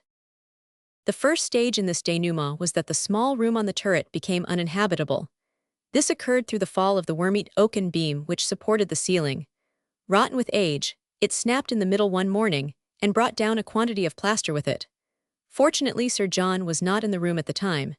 His precious box was rescued from amongst the debris and brought into the library, where, henceforward, it was locked within his bureau. Sir John took no steps to repair the damage, and I never had an opportunity of searching for that secret passage, the existence of which I had surmised. As to the lady, I had thought that this would have brought her visits to an end, had I not one evening heard Mr. Richards asking Mrs. Stevens who the woman was whom he had overheard talking to Sir John in the library. I could not catch her reply, but I saw from her manner that it was not the first time that she had had to answer or avoid the same question. "You've heard the voice, Colmore," said the agent. I confess that I had. "And what do you think of it?" I shrugged my shoulders, and remarked that it was no business of mine. "Come, come, you are just as curious as any of us. Is it a woman or not?" "It is certainly a woman." "Which room did you hear it from?" "From the turret room, before the ceiling fell." "But I heard it from the library only last night. I passed the doors as I was going to bed, and I heard something wailing and praying just as plainly as I hear you. It may be a woman." "Why, what else could it be?" He looked at me hard. "There are more things in heaven and earth," said he. "If it is a woman, how does she get there?" "I don't know." "No, nor I, but if it is the other thing. But there, for a practical businessman at the end of the 19th century, this is rather a ridiculous line of conversation." He turned away, but I saw that he felt even more than he had said. To all the old ghost stories of Thorpe Place, a new one was being added before our very eyes. It may by this time have taken its permanent place, for though an explanation came to me, it never reached the others. And my explanation came in this way. I had suffered a sleepless night from neuralgia, and about midday I had taken a heavy dose of chlorodyne to alleviate the pain. At that time, I was finishing the indexing of Sir John Bollamore's library, and it was my custom to work there from 5 till 7. On this particular day, I struggled against the double effect of my bad night and the narcotic. I have already mentioned that there was a recess in the library, and in this it was my habit to work. I settled down steadily to my task, but my weariness overcame me, and falling back upon the settee, I dropped into a heavy sleep. How long I slept I do not know, but it was quite dark when I awoke. Confused by the chlorodyne which I had taken, I lay motionless in a semi-conscious state. The great room with its high walls covered with books loomed darkly all round me. A dim radiance from the moonlight came through the farther window, and against this lighter background, I saw that Sir John Bollamore was sitting at his study table. His well-set head and clearly cut profile were sharply outlined against the glimmering square behind him. He bent as I watched him, and I heard the sharp turning of a key and the rasping of metal upon metal. As if 99 in a dream, I was vaguely conscious that this was the Japan box which stood in front of him, and that he had drawn something out of it, something squat and uncouth, which now lay before him upon the table. I never realized, it never occurred to my bemuddled and torpid brain that I was intruding upon his privacy, that he imagined himself to be alone in the room. And then, just as it rushed upon my horrified perceptions, and I had half risen to announce my presence, I heard a strange, crisp, metallic clicking, and then the voice. Yes, it was a woman's voice, there could not be a doubt of it, but a voice so charged with entreaty and with yearning love that it will ring forever in my ears. It came with a curious faraway tinkle, but every word was clear though faint, very faint, for they were the last words of a dying woman. "I am not really gone, John," said the thin, gasping voice. "I am here at your very elbow, and shall be until we meet once more. I die happy to think that morning and night you will hear my voice. Oh, John, be strong, until we meet again." I say that I had risen in order to announce my presence, but I could not do so while the voice was sounding. I could only remain half lying, half sitting, paralyzed, astounded, listening to those yearning distant musical words, and he was so absorbed that even if I had spoken he might not have heard me. But with the silence of the voice came my half-articulated apologies and explanations. He sprang across the room, switched on the electric light, and in its white glare I saw him, his eyes gleaming with anger, his face twisted with passion, as the hapless charwoman may have seen him weeks before. "Mr. Colmore," he cried, "you here, what is the meaning of this, sir?" With halting words I explained it all, my neuralgia, the narcotic, my luckless sleep and singular awakening. As he listened the glow of anger faded from his face, and the sad, impassive mask closed once more over his features. "My secret is yours, Mr. Colmore," said he. "I have only myself to blame for relaxing my precautions. Half-confidences are worse than no confidences, and so you may know all since you know so much. The story may go where you will when I have passed away, but until then I rely upon your sense of honor that no human soul shall hear it from your lips. I am proud still, God help me. Or, at least, I am proud enough to resent that pity which this story would draw upon me. I have smiled at envy and disregarded hatred, but pity is more than I can tolerate. You have heard the source from which the voice comes, that voice which has, as I understand, excited so much curiosity in my household. I am aware of the rumors to which it has given rise. These speculations, whether scandalous or superstitious, are such as I can disregard and forgive. What I should never forgive would be a disloyal spying and eavesdropping in order to satisfy an illicit curiosity. But of that, Mr. Colmore, I acquit you. When I was a young man, sir, many years younger than you are now, I was launched upon town without a friend or adviser, and with a purse which 101 brought only too many false friends and false advisers to my side. I drank deeply of the wine of life. If there is a man living who has drank more deeply, he is not a man whom I envy. My purse suffered, my character suffered, my constitution suffered, stimulants became a necessity to me. I was a creature from whom my memory recoils. And it was at that time, the time of my blackest degradation, that God sent into my life the gentlest, sweetest spirit that ever descended as a ministering angel from above. She loved me, broken as I was, loved me, and spent her life in making a man once more of that which had degraded itself to the level of the beasts. But a fell disease struck her, and she withered away before my eyes. In the hour of her agony it was never of herself, of her own sufferings and her own death that she thought. It was all of me. The one pang which her fate brought to her was the fear that when her influence was removed, I should revert to that which I had been. It was in vain that I made oath to her that no drop of wine would ever cross my lips. She knew only too well the hold that the devil had upon me, she who had striven so to loosen it, and it haunted her night and day the thought that my soul might again be within his grip. It was from some friend's gossip of the sick room that she heard of this invention, this phonograph, and with the quick insight of a loving woman she saw how she might use it for her ends. She sent me to London to procure the best which money could buy. With her dying breath she gasped into it the words which have held me straight ever since. Lonely and broken, what else have I in all the world to uphold me? But it is enough. Please God, I shall face her without shame when he is pleased to reunite us. That is my secret, Mr. Colmore, and whilst I live I leave it in your keeping. The Black Doctors. Bishop's Crossing is a small village lying 10 miles in a southwesterly direction from Liverpool. Here in the early 70s, there settled a doctor named Aloysius Lana. Nothing was known locally either of his antecedents, or of the reasons which had prompted him to come to this Lancashire hamlet. 2 facts only were certain about him. The one that he had gained his medical qualification with some distinction at Glasgow, the other that he came undoubtedly of a tropical race, and was so dark that he might almost have had a strain of the Indian in his composition. His predominant features were, however, European, and he possessed a stately courtesy and carriage which suggested a Spanish extraction. A swarthy skin, raven-black hair, and dark, sparkling eyes under a pair of heavily tufted brows made a strange contrast to the flaxen or chestnut rustics of England, and the newcomer was soon known as the Black Doctor of Bishop's Crossing. At first it was a term of ridicule and reproach. As the years went on, it became a title of honor which was familiar to the whole countryside, and extended far beyond the narrow confines of the village. For the newcomer proved himself to be a capable surgeon and an accomplished physician.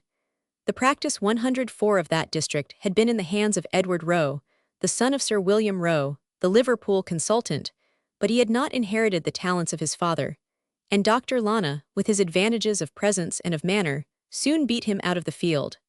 Dr. Lana's social success was as rapid as his professional, a remarkable surgical cure in the case of the Hun. James Lowry, the second son of Lord Belton, was the means of introducing him to county society, where he became a favorite through the charm of his conversation and the elegance of his manners. An absence of antecedents and of relatives is sometimes an aid rather than an impediment to social advancement, and the distinguished individuality of the handsome doctor was its own recommendation. His patients had one fault, and one fault only to find with him. He appeared to be a confirmed bachelor. This was the more remarkable since the house which he occupied was a large one, and it was known that his success in practice had enabled him to save considerable sums. At first the local matchmakers were continually coupling his name with one or other of the eligible ladies, but as years passed, and Dr. Lana remained unmarried, it came to be generally understood that for some reason he must remain a bachelor.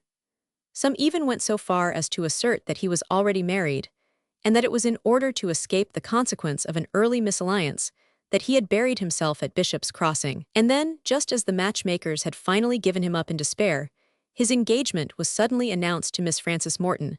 Of Leha, Miss Morton was a young lady who was well known upon the countryside, her father, James Haldane Morton, having been the squire of Bishop's Crossing. Both her parents were, however, dead, and she lived with her only brother, Arthur Morton, who had inherited the family estate. In person, Miss Morton was tall and stately, and she was famous for her quick, impetuous nature and for her strength of character. She met Dr. Lana at a garden party, and a friendship, which quickly ripened into love, sprang up between them. Nothing could exceed their devotion to each other. There was some discrepancy in age, he being 37 and she 24, but save in that one respect, there was no possible objection to be found with the match.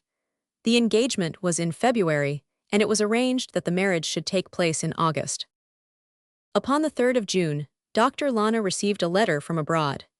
In a small village, the postmaster is also in a position to be the gossip master, and Mr. Bankley, of Bishop's Crossing, had many of the secrets of his neighbors in his possession. Of this particular letter, he remarked only that it was in a curious envelope, that it was in a man's handwriting, that the postscript was Buenos Aires, and the stamp of the Argentine Republic. It was the first letter which he had ever known Dr. Lana to have from abroad, and this was the reason why his attention was particularly called to it before he handed it to the local postman.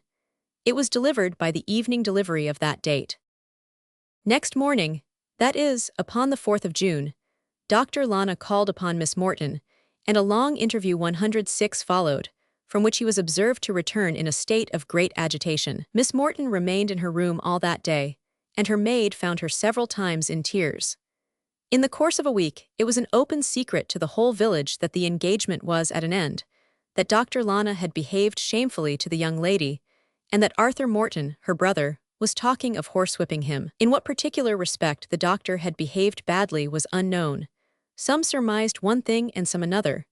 But it was observed, and taken as the obvious sign of a guilty conscience, that he would go for miles round rather than pass the windows of Lee Hall, and that he gave up attending morning service upon Sundays, where he might have met the young lady. There was an advertisement also in the Lancet, as to the sale of a practice which mentioned no names, but which was thought by some to refer to Bishop's Crossing, and to mean that Dr. Lana was thinking of abandoning the scene of his success. Such was the position of affairs when, upon the evening of Monday, June 21st, there came a fresh development which changed what had been a mere village scandal into a tragedy which arrested the attention of the whole nation. Some detail is necessary to cause the facts of that evening to present their full significance. The sole occupants of the doctor's house were his housekeeper, an elderly and most respectable woman named Martha Woods, and a young servant, Mary Pilling. The coachman and the surgery boy slept out. It was the custom of the doctor to sit at night in his study, which was next the surgery in the wing of the 107 house which was farthest from the servants' quarters. This side of the house had a door of its own for the convenience of patients, so that it was possible for the doctor to admit and receive a visitor there without the knowledge of anyone. As a matter of fact, when patients came late, it was quite usual for him to let them in and out by the surgery entrance, for the maid and the housekeeper were in the habit of retiring early. On this particular night, Martha Woods went into the doctor's study at 9:30 and found him writing at his desk. She bade him good night, sent the maid to bed, and then occupied herself until 11:15 in household matters. It was striking 11 upon the hall clock when she went to her own room. She had been there about 1/4 of an hour or 20 minutes when she heard a cry or call, which appeared to come from within the house. She waited some time, but it was not repeated. Much alarmed, for the sound was loud and urgent, she put on a dressing gown and ran at the top of her speed to the doctor's study. "Who's there?" cried a voice as she tapped at the door. "I am here, sir, Mrs. Woods." "I beg that you will leave me in peace. Go back to your room this instant," cried the voice, which was, to the best of her belief, that of her master. The tone was so harsh and so unlike her master's usual manner that she was surprised and hurt. "I thought I heard you calling, sir," she explained, but no answer was given to her. Mrs. Woods looked at the clock as she returned to her room, and it was then 11:30. At some period between 11 and 12, she could not be positive as to the exact hour, a patient called upon the doctor and was unable to get any reply from him. This late visitor was Mrs. Madding, the wife of the village grocer who was dangerously ill of typhoid fever. Dr. Lana had asked her to look in the last thing and let him know how her husband was progressing. She observed that the light was burning in the study, but having knocked several times at the surgery door without response, she concluded that the doctor had been called out, and so returned home. There is a short, winding drive with a lamp at the end of it leading down from the house to the road. As Mrs. Madding emerged from the gate, a man was coming along the footpath. Thinking that it might be Dr. Lana returning from some professional visit, she waited for him, and was surprised to see that it was Mr. Arthur Morton, the young squire. In the light of the lamp, she observed that his manner was excited, and that he carried in his hand a heavy hunting crop. He was turning in at the gate when she addressed him. "The doctor is not in, sir," said she. "How do you know that?" he asked harshly. "I have been to the surgery door, sir." "I see a light," said the young squire, looking up the drive. "That is in his study, is it not?" "Yes, sir, but I am sure that he is out." "Well, he must come in again," said young Morton, 109, and passed through the gate while Mrs. Madding went upon her homeward way. At 3 o'clock that morning her husband suffered a sharp relapse, and she was so alarmed by his symptoms that she determined to call the doctor without delay. As she passed through the gate she was surprised to see someone lurking among the laurel bushes. It was certainly a man, and to the best of her belief Mr. Arthur Morton. Preoccupied with her own troubles, she gave no particular attention to the incident, but hurried on upon her errand. When she reached the house she perceived to her surprise that the light was still burning in the study. She therefore tapped at the surgery door. There was no answer. She repeated the knocking several times without effect. It appeared to her to be unlikely that the doctor would either go to bed or go out, leaving so brilliant a light behind him, and it struck Mrs. Madding that it was possible that he might have dropped asleep in his chair. She tapped at the study window, therefore, but without result. Then, finding that there was an opening between the curtain and the woodwork, she looked through. The small room was brilliantly lighted from a large lamp on the central table, which was littered with the doctor's books and instruments. No one was visible, nor did she see anything unusual, except that in the further shadow thrown by the table, a dingy white glove was lying upon the carpet. And then suddenly, as her eyes became more accustomed to the light, a boot emerged from the other end of the shadow, and she realized with a thrill of horror that what she had taken to be a glove was the hand of a man who was prostrate upon the floor. Understanding that something terrible had occurred, she rang at the front door, roused Mrs. Woods, the housekeeper, and the two women made their way into the study, having first dispatched the maidservant to the police station. At the side of the table, away from the window, Dr. Lana was discovered stretched upon his back and quite dead. It was evident that he had been subjected to violence, for one of his eyes was blackened, and there were marks of bruises about his face and neck. A slight thickening and swelling of his features appeared to suggest that the cause of his death had been strangulation. He was dressed in his usual professional clothes, but wore cloth slippers, the soles of which were perfectly clean. The carpet was marked all over, especially on the side of the door, with traces of dirty boots, which were presumably left by the murderer. It was evident that someone had entered by the surgery door, had killed the doctor, and had then made his escape unseen. That the assailant was a man was certain, from the size of the footprints and from the nature of the injuries. But beyond that point, the police found it very difficult to go. There were no signs of robbery, and the doctor's gold watch was safe in his pocket. He kept a heavy cash box in the room, and this was discovered to be locked but empty. Mrs. Woods had an impression that a large sum was usually kept there, but the doctor had paid a heavy corn bill in cash only that very day, and it was conjectured that it was to this, and not to a robber, that the emptiness of the bow was due. One thing in the room was missing, but that one thing was suggestive. The portrait of Miss Morton, which had always stood upon the side table, had been taken from its frame and carried off. Mrs. Woods had observed it there when she waited upon her employer that evening, and now it was gone. On the other hand, there was picked up from the floor a green eye patch, which the housekeeper could not remember to have seen before. Such a patch might, however, be in the possession of a doctor, and there was nothing to indicate that it was in any way connected with the crime. Suspicion could only turn in one direction, and Arthur Morton, the young squire, was immediately arrested. The evidence against him was circumstantial but damning. He was devoted to his sister, and it was shown that since the rupture between her and Dr. Lana he had been heard again and again to express himself in the most vindictive terms towards her former lover. He had, as stated, been seen somewhere about 11 o'clock entering the doctor's drive with a hunting crop in his hand. He had then, according to the theory of the police, broken in upon the doctor, whose exclamation of fear or of anger had been loud enough to attract the attention of Mrs. Woods. When Mrs. Woods descended, Dr. Lana had made up his mind to talk it over with his visitor, and had therefore sent his housekeeper back to her room. This conversation had lasted a long time, had become more and more fiery, and had ended by a personal struggle, in which the doctor lost his life. The fact, revealed by a post-mortem, that his heart was much 112 diseased, an ailment quite unsuspected during his life, would make it possible that death might in his case ensue from injuries which would not be fatal to a healthy man. Arthur Morton had then removed his sister's photograph, and had made his way homeward, stepping aside into the laurel bushes to avoid Mrs. Madding at the gate. This was the theory of the prosecution, and the case which they presented was a formidable one.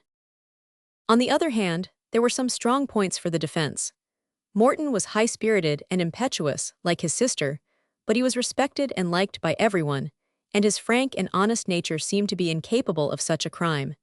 His own explanation was that he was anxious to have a conversation with Dr. Lana about some urgent family matters. From first to last, he refused even to mention the name of his sister. He did not attempt to deny that this conversation would probably have been of an unpleasant nature. He had heard from a patient that the doctor was out, and he therefore waited until about 3 in the morning for his return. But as he had seen nothing of him up to that hour, he had given it up and had returned home. As to his death, he knew no more about it than the constable who arrested him. He had formerly been an intimate friend of the deceased man, but circumstances, which he would prefer not to mention, had brought about a change in his sentiments. There were several facts which supported his innocence. It was certain that Dr. Lana was alive, and in his study at 11:30. Mrs. 113 Woods was prepared to swear that it was at that hour that she had heard his voice. The friends of the prisoner contended that it was probable that at that time Dr. Lana was not alone. The sound which had originally attracted the attention of the housekeeper, and her master's unusual impatience that she should leave him in peace, seemed to point to that. If this were so, then it appeared to be probable that he had met his end between the moment when the housekeeper heard his voice and the time when Mrs. Madding made her first call and found it impossible to attract his attention. But if this were the time of his death, then it was certain that Mr. Arthur Morton could not be guilty, as it was after this that she had met the young squire at the gate. If this hypothesis were correct, and someone was with Dr. Lana before Mrs. Madding met Mr. Arthur Morton, then who was this someone, and what motives had he for wishing evil to the doctor? It was universally admitted that if the friends of the accused could throw light upon this, they would have gone a long way towards establishing his innocence. But in the meanwhile it was open to the public to say, as they did say, that there was no proof that anyone had been there at all except the young squire, while on the other hand, there was ample proof that his motives in going were of a sinister kind. When Mrs. Madding called, the doctor might have retired to his room, or he might, as she thought at the time, have gone out and returned afterwards to find Mr. Arthur Morton waiting for him. Some of the supporters of the accused laid stress upon the fact that the 114 photograph of his sister Frances, which had been removed from the doctor's room, had not been found in her brother's possession. This argument, however, did not count for much, as he had ample time before his arrest to burn it or to destroy it. As to the only positive evidence in the case, the muddy footmarks upon the floor, they were so blurred by the softness of the carpet that it was impossible to make any trustworthy deduction from them. The most that could be said was that their appearance was not inconsistent with the theory that they were made by the accused, and it was further shown that his boots were very muddy upon that night. There had been a heavy shower in the afternoon, and all boots were probably in the same condition. Such is a bald statement of the singular and romantic series of events, which centered public attention upon this Lancashire tragedy.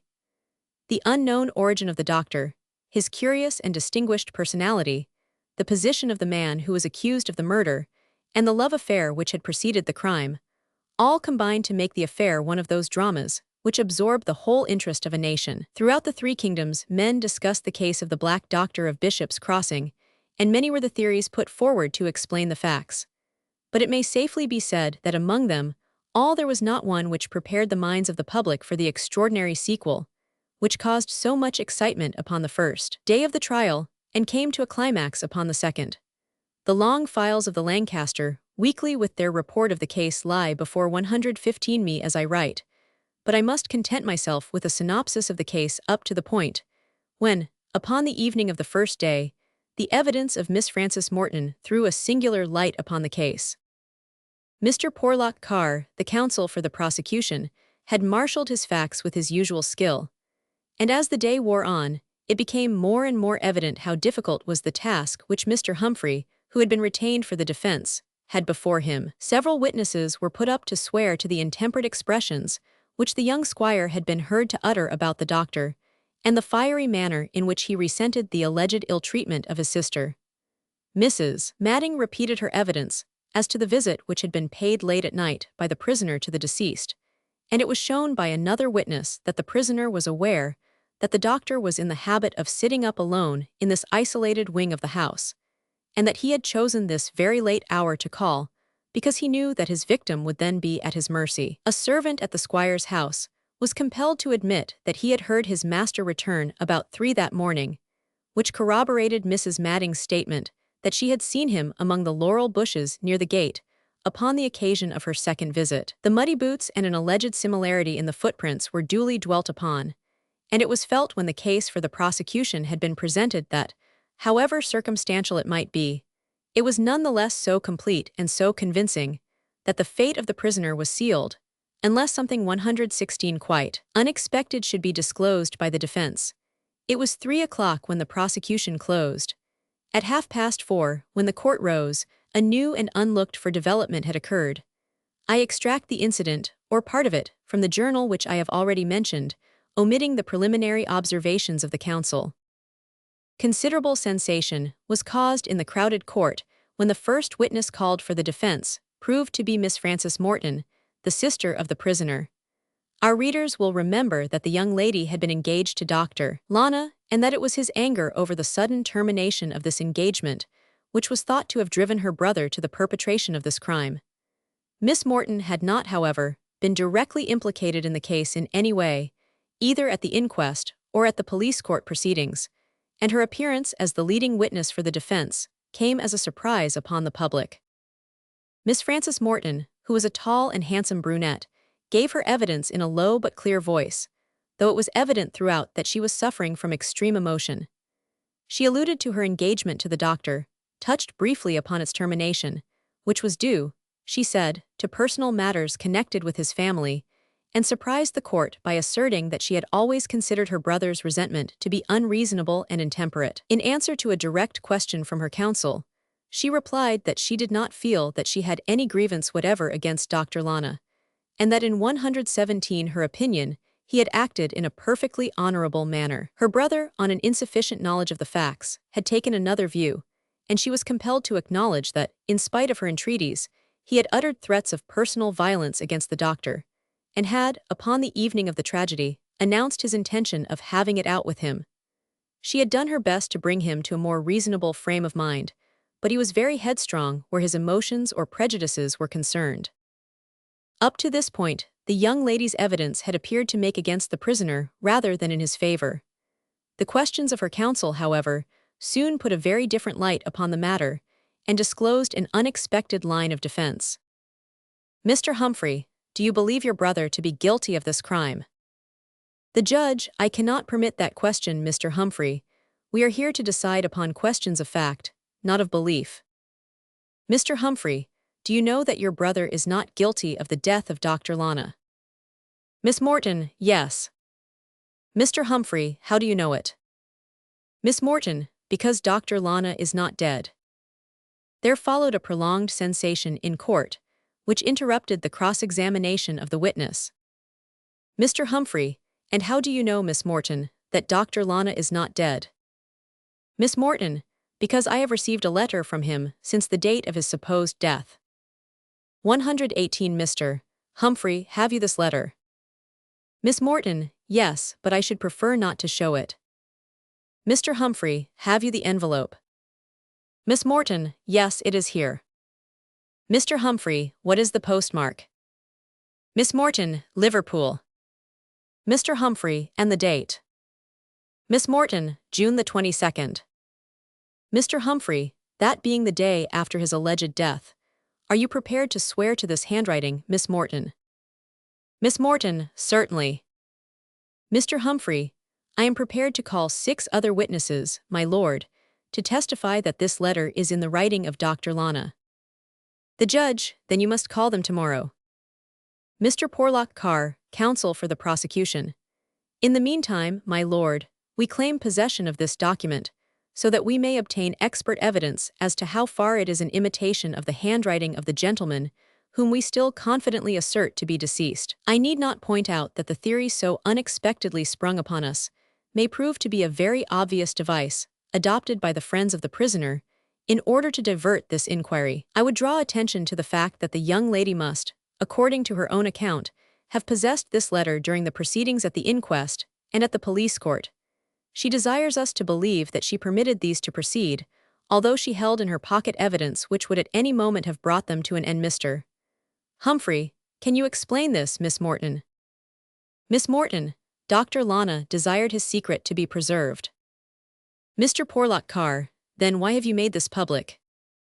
Miss Morton, to save my brother. A murmur of sympathy broke out in court, which was instantly suppressed by the judge. The judge, admitting this line of defense, it lies with you, Mr. Humphrey, to throw a light upon who this man is whose body has been recognized by so many friends and patients of Dr. Lana as being that of the doctor himself. A juryman, has anyone up to now expressed any doubt about the matter? Mr. Porlock Carr, not to my knowledge. Mr. Humphrey, we hope to make the matter clear. The judge, then the court adjourns until tomorrow.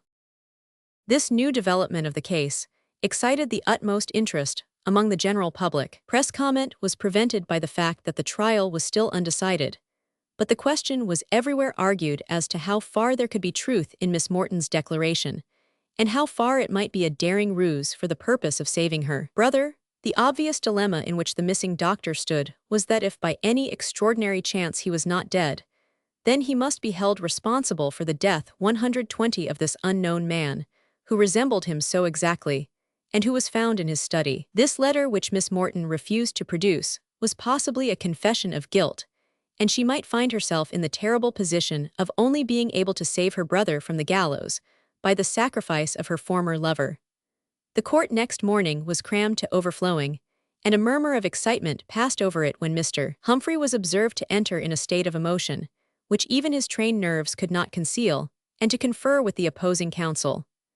A few hurried words which left a look of amazement upon Mr. Porlock Carr's face, passed between them, and then the counsel for the defense, addressing the judge, announced that, with the consent of the prosecution, the young lady who had given evidence upon the sitting before would not be recalled. The judge, but you appear, Mr. Humphrey, to have left matters in a very unsatisfactory state. Mr. Humphrey, perhaps, my lord, my next witness may help to clear them up. The judge, then call your next witness. Mr. Humphrey, I call Dr. Aloysius Lana. The learned counsel has made many telling remarks in his day, but he has certainly never produced such a sensation with so short a sentence.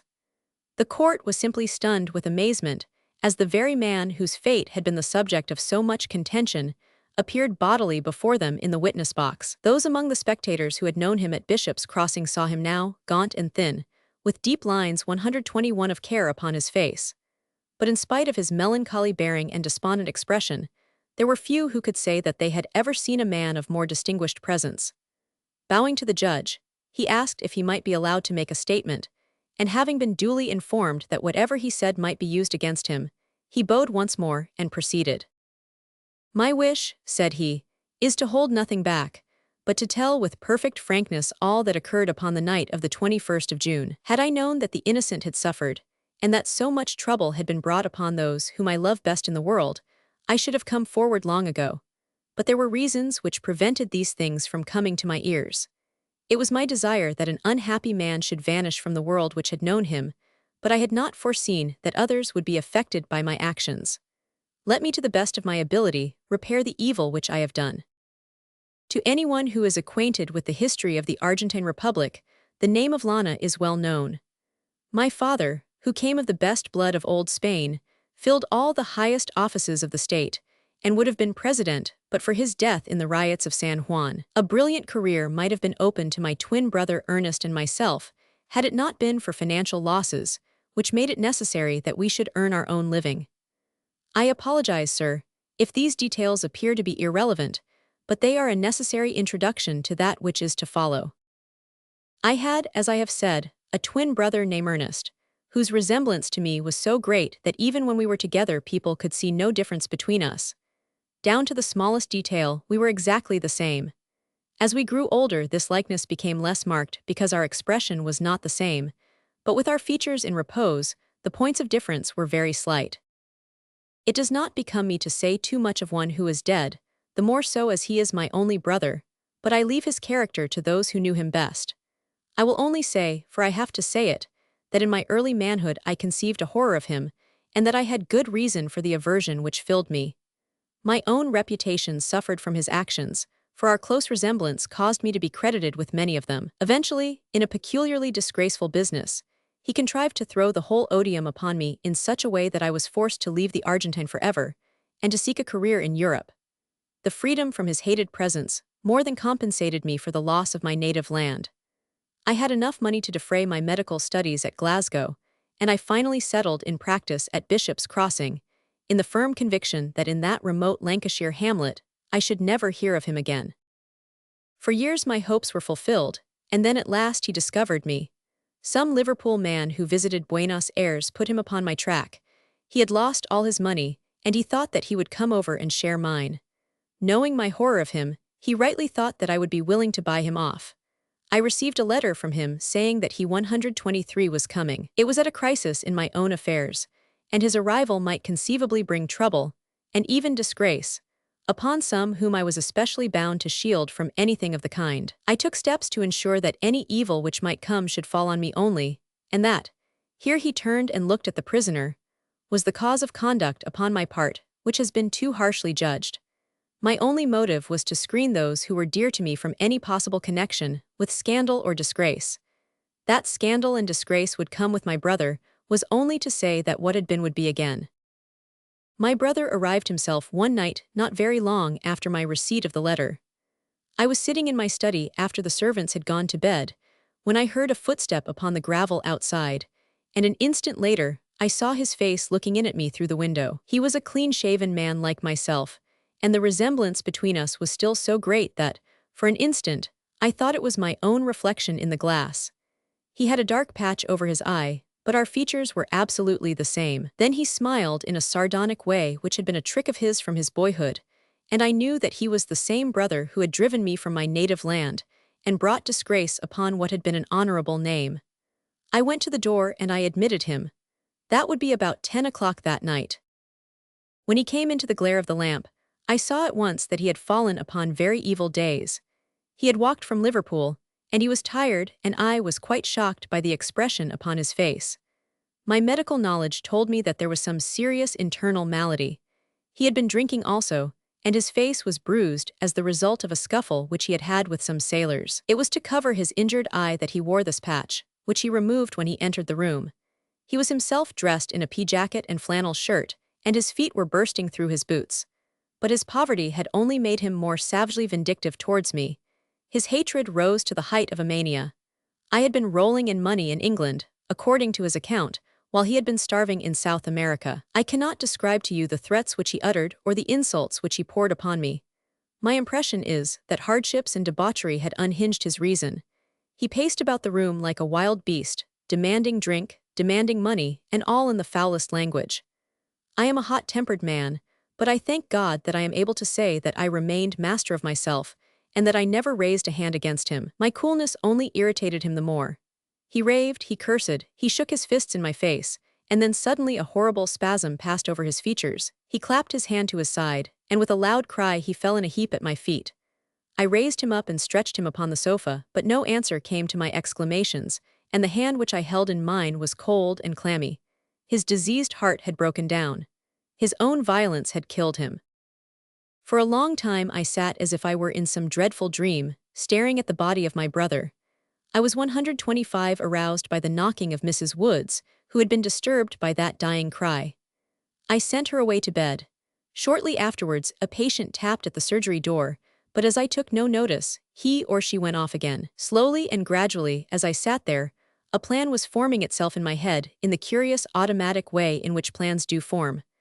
When I rose from my chair, my future movements were finally decided upon without my having been conscious of any process of thought. It was an instinct which irresistibly inclined me towards one course. Ever since that change in my affairs to which I have alluded, Bishop's Crossing had become hateful to me. My plans of life had been ruined, and I had met with hasty judgments and unkind treatment where I had expected sympathy. It is true that any danger of scandal from my brother had passed away with his life, but still, I was sore about the past, and felt that things could never be as they had been. It may be that I was unduly sensitive, and that I had not made sufficient allowance for others, but my feelings were as I describe. Any chance of getting away from Bishop's Crossing, and of everyone in it, would be most welcome to me. And here was such a chance as I could never have dared to hope for, a chance which would enable me to make a clean break with the past. There was this dead man lying upon the sofa, so like me that save for some little thickness and coarseness of the features there was no difference at all. No one had seen him come and no one would miss him. We were both clean-shaven. Anhi's hair was about the same length as my own. If I changed clothes with him, then Dr. Aloysius Lana would be found lying dead in his study, and there would be an end of an unfortunate fellow, and of a blighted career. There was plenty of ready money in the room, and this I could carry away with me to help me to start once more in some other land. In my brother's clothes, I could walk by night unobserved as far as Liverpool, and in that great seaport, I would soon find some means of leaving the country. After my lost hopes, the humblest existence where I was unknown was far preferable, in my estimation, to a practice, however successful, in Bishop's Crossing, where at any moment I might come face to face with those whom I should wish, if it were possible, to forget. I determined to effect the change. And I did so. I will not go into particulars, for the recollection is as painful as the experience, but in an hour my brother lay, dressed down to the smallest detail in my clothes, while I slunk out by the surgery door, and taking the back path which led across some fields, I started off, to make the best of my way to Liverpool, where I arrived the same night. My bag of money and a certain portrait were all I carried out of the house, and I left behind me in my hurry the shade which my brother had been wearing over his eye. Everything else of his I took with me. I give you my word, sir, that never for one instant did the idea occur to me that people might think that I had been murdered, nor did I imagine 127, that anyone might be caused serious danger through this stratagem, by which I endeavored to gain a fresh start in the world. On the contrary, it was the thought of relieving others from the burden of my presence which was always uppermost in my mind. A sailing vessel was leaving Liverpool that very day for Corunna, and in this I took my passage, thinking that the voyage would give me time to recover my balance and to consider the future. But before I left, my resolution softened. I bethought me that there was one person in the world to whom I would not cause an hour of sadness. She would mourn me in her heart, however harsh and unsympathetic her relatives might be. She understood and appreciated the motives upon which I had acted, and if the rest of her family condemned me, she, at least, would not forget. And so I sent her a note under the seal of secrecy to save her from a baseless grief. If under the pressure of events she broke that seal, she has my entire sympathy and forgiveness. It was only last night that I returned to England, and during all this time, I have heard nothing of the sensation which my supposed death had caused, nor of the accusation that Mr. Arthur Morton had been concerned in it. It was in a late evening paper that I read an account of the proceedings of yesterday, and I have come this morning as fast as an express train could bring me to testify to the truth. Such was the remarkable statement of Dr. Aloysius Lana, which brought the trial to a sudden termination.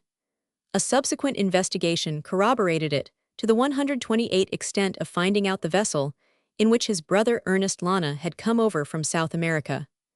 The ship's doctor was able to testify that he had complained of a weak heart during the voyage, and that his symptoms were consistent with such a death as was described. As to Dr. Aloysius Lana, he returned to the village from which he had made so dramatic a disappearance, and a complete reconciliation was effected between him and the young squire, the latter having acknowledged that he had entirely misunderstood the other's motives in withdrawing from his engagement. That another reconciliation followed may be judged from a notice extracted from a prominent column in the Morning Post. A marriage was solemnized upon September 19th by the Rev. Stephen Johnson at the parish church of Bishop's Crossing between Aloysius Xavier Lana, son of Don Alfredo Lana, formerly foreign minister of the Argentine Republic, and Frances Morton, only daughter of the late James Morton, J.P. of Lee Hall, Bishop's Crossing, Lancashire. Playing with fires. I cannot pretend to say what occurred on the 14th of April last at number 17, Batterley Gardens. Put down in black and white, my surmise might seem too crude, too grotesque, for serious consideration, and yet that something did occur, and that it was of a nature which will leave its mark upon every one of us for the rest of our lives, is as certain as the unanimous testimony of 5 witnesses can make it. I will not enter into any argument or speculation. I will only give a plain statement, which will be submitted to John Moir, Harvey Deacon, and Mrs. Delamere, and withheld from publication unless they are prepared to corroborate every detail. I cannot obtain the sanction of Paul Leduc, for he appears to have left the country.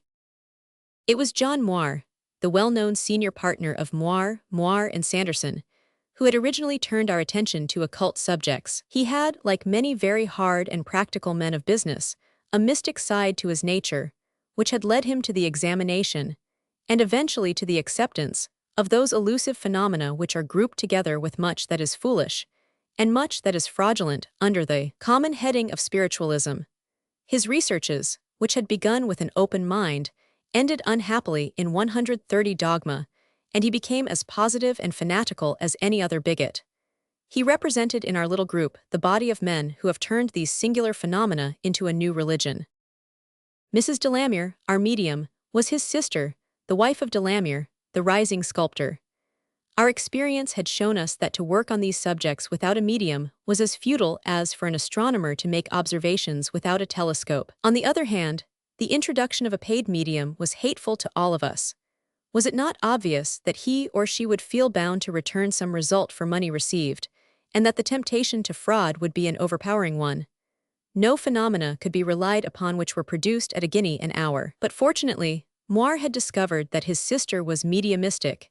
In other words, that she was a battery of that animal magnetic force, which is the only form of energy which is subtle enough to be acted upon from the spiritual plane, as well as from our own material one. Of course, when I say this, I do not mean to beg the question, but I am simply indicating the theories upon which we were ourselves, rightly or wrongly, explaining what we saw. The lady came, not altogether with the approval of her husband, and though she never gave indications of any very great psychic force, we were able, at least, to obtain those usual phenomena of message tilting, which are at the same time so puerile and so inexplicable. Every Sunday evening, we met in Harvey Deacon's studio at Batterley Gardens, the next house to the corner of Merton Park Road.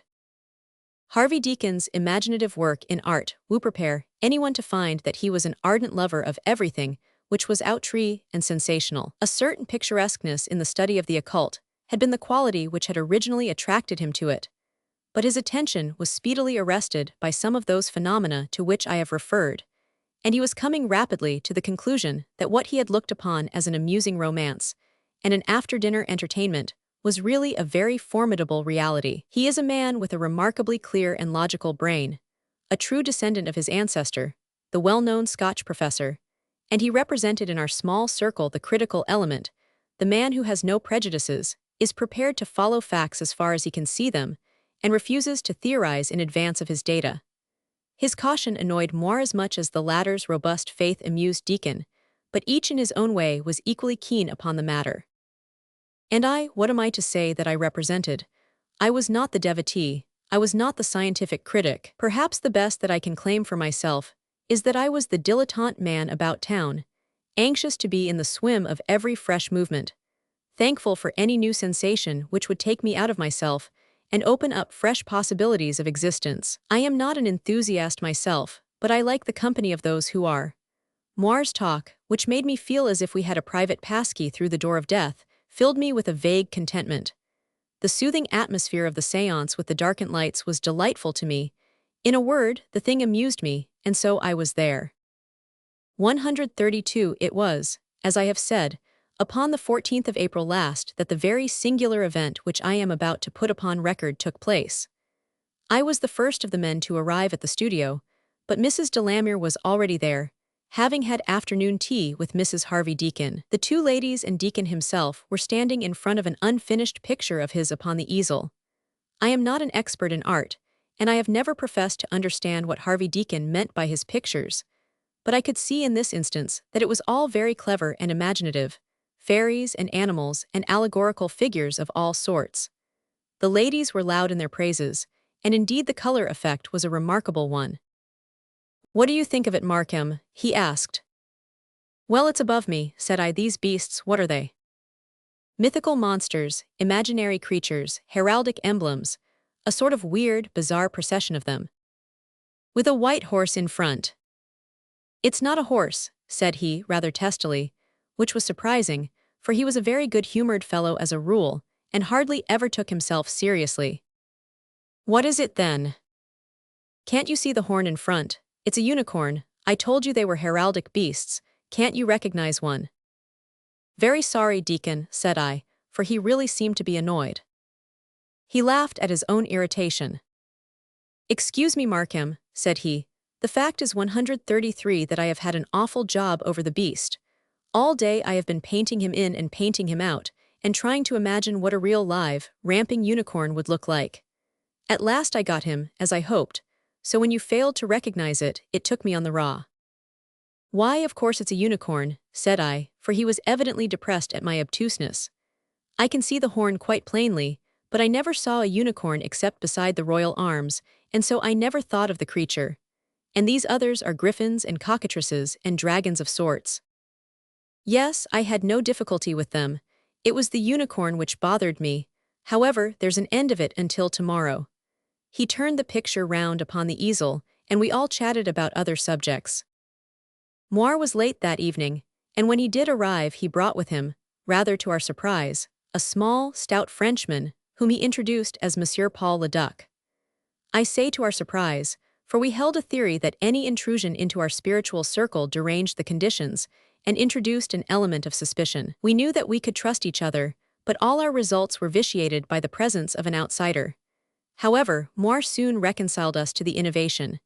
Monsieur Paul Leduc was a famous student of occultism, a seer, a medium, and a mystic. He was traveling in England with a letter of introduction to Moir from the president of the Parisian Brothers of the Rosy Cross. What more natural than that he should bring him to our 134 little séance, or that we should feel honored by his presence? He was, as I have said, a small, stout man, undistinguished in appearance, with a broad, smooth, clean-shaven face, remarkable only for a pair of large, brown, velvety eyes, staring vaguely out in front of him. He was well dressed with the manners of a gentleman, and his curious little turns of English speech set the ladies smiling. Mrs. Deacon had a prejudice against our researches and left the room, upon which we lowered the lights, as was our custom, and drew up our chairs to the square mahogany table which stood in the center of the studio. The light was subdued, but sufficient to allow us to see each other quite plainly. I remember that I could even observe the curious, podgy little square-topped hands which the Frenchman laid upon the table. "What a fun," said he. "It is many years since I have sat in this fashion, and it is to me amusing. Madame is medium. Does Madame make the trance?" "Well, hardly that," said Mrs. Delamere, "but I am always conscious of extreme sleepiness." "It is the first stage. Then you encourage it and there comes the trance. When the trance comes, then out jumps your little spirit and in jumps another little spirit, and so you have direct talking or writing. You leave your machine to be worked by another. Hein, but what have unicorns to do with it?" Harvey Deacon started in his chair. The Frenchman was moving his head slowly round and staring into the shadows which draped the walls. 135, what a fun, said he. Always unicorns, who has been thinking so hard upon a subject so bizarre. This is wonderful, cried Deacon. I have been trying to paint one all day, but how could you know it? You have been thinking of them in this room. Certainly. But thoughts are things, my friend. When you imagine a thing, you make a thing. You did not know it, Hein, but I can see your unicorns because it is not only with my eye that I can see. Do you mean to say that I create a thing which has never existed by merely thinking of it? But certainly, it is the fact which lies under all other facts. That is why an evil thought is also a danger. They are, I suppose, upon the astral plane, said Moir. Ah well, these are but words, my friends. They are there somewhere, everywhere. I cannot tell myself. I see them. I could not touch them. You could not make us see them. It is to materialize them. Hold, it is an experiment, but the power is wanting. Let us see what power we have, and then arrange what we shall do. May I place you as I should wish? You evidently know a great deal more about it than we do, said Harvey Deacon. I wish that you would take complete control. It may be that the conditions are not good, but we will try what we can do. Madame will sit where 136 she is, I next, and this gentleman beside me. Mr. Moir will sit next to Madame, because it is well to have blacks and blondes in turn. So, and now with your permission I will turn the lights all out. What is the advantage of the dark? I asked. Because the force with which we deal is a vibration of ether, and so also is light. We have the wires all for ourselves now, Hein. You will not be frightened in the darkness, Madame. What a fun is such a séance. At first the darkness appeared to be absolutely pitchy, but in a few minutes our eyes became so far accustomed to it that we could just make out each other's presence, very dimly and vaguely, it is true. I could see nothing else in the room, only the black loom of the motionless figures. We were all taking the matter much more seriously than we had ever done before. You will place your hands in front. It is hopeless that we touch, since we are so few round so large a table. You will compose yourself, madame, and if sleep should come to you, you will not fight against it. And now we sit in silence and we expect. Hein. So we sat in silence and expected, staring out into the blackness in front of us. A clock ticked in the passage. A dog barked intermittently far away. Once or twice, a cab rattled past in the street, and the gleam of its lamps through the chink in the curtains was a cheerful break in that gloomy vigil. I felt those physical symptoms with which previous séances had made me familiar: the coldness of the feet, the tingling 137 in the hands, the glow of the palms, the feeling of a cold wind upon the back. Strange little shooting pains came in my forearms, especially as it seemed to me in my left one, which was nearest to our visitor, due no doubt to disturbance of the vascular system, but worthy of some attention all the same. At the same time, I was conscious of a strained feeling of expectancy, which was almost painful. From the rigid, absolute silence of my companions, I gathered that their nerves were as tense as my own. And then suddenly a sound came out of the darkness, a low, sibilant sound, the quick, thin breathing of a woman. Quicker and thinner yet it came, as between clenched teeth, to end in a loud gasp with a dull rustle of cloth. "What's that? Is all right?" someone asked in the darkness. "Yes, all is right," said the Frenchman. "It is Madame, she is in her trance. Now, gentlemen, if you will wait quiet you will see something, I think, which will interest you much." Still the ticking in the hall. Still the breathing, deeper and fuller now from the medium. Still the occasional flash, more welcome than ever, of the passing lights of the hansoms. What a gap we were bridging, the half-raised veil of the eternal on the one side and the cabs of London on the other. The table was throbbing with a mighty pulse. It swayed steadily, rhythmically, with an easy swooping, scooping motion under our fingers. Sharp little raps and cracks came from its substance, file firing, volley firing, the sounds of a faggot burning briskly on a frosty night. 138. There is much power, said the Frenchman. See it on the table. I had thought it was some delusion of my own, but all could see it now. There was a greenish-yellow phosphorescent light, or I should say a luminous vapor rather than a light, which lay over the surface of the table. It rolled and wreathed and undulated in dim glimmering folds, turning and swirling like clouds of smoke. I could see the white, square-ended hands of the French medium in this baleful light. "What a fun," he cried. "It is splendid." "Shall we call the alphabet?" asked Moore. "But no, for we can do much better," said our visitor. "It is but a clumsy thing to tilt the table for every letter of the alphabet, and with such a medium as Madame, we should do better than that." "Yes, you will do better," said a voice. "Who was that who spoke? Was that you, Markham?" "No, I did not speak. It was Madame who spoke." But it was not her voice.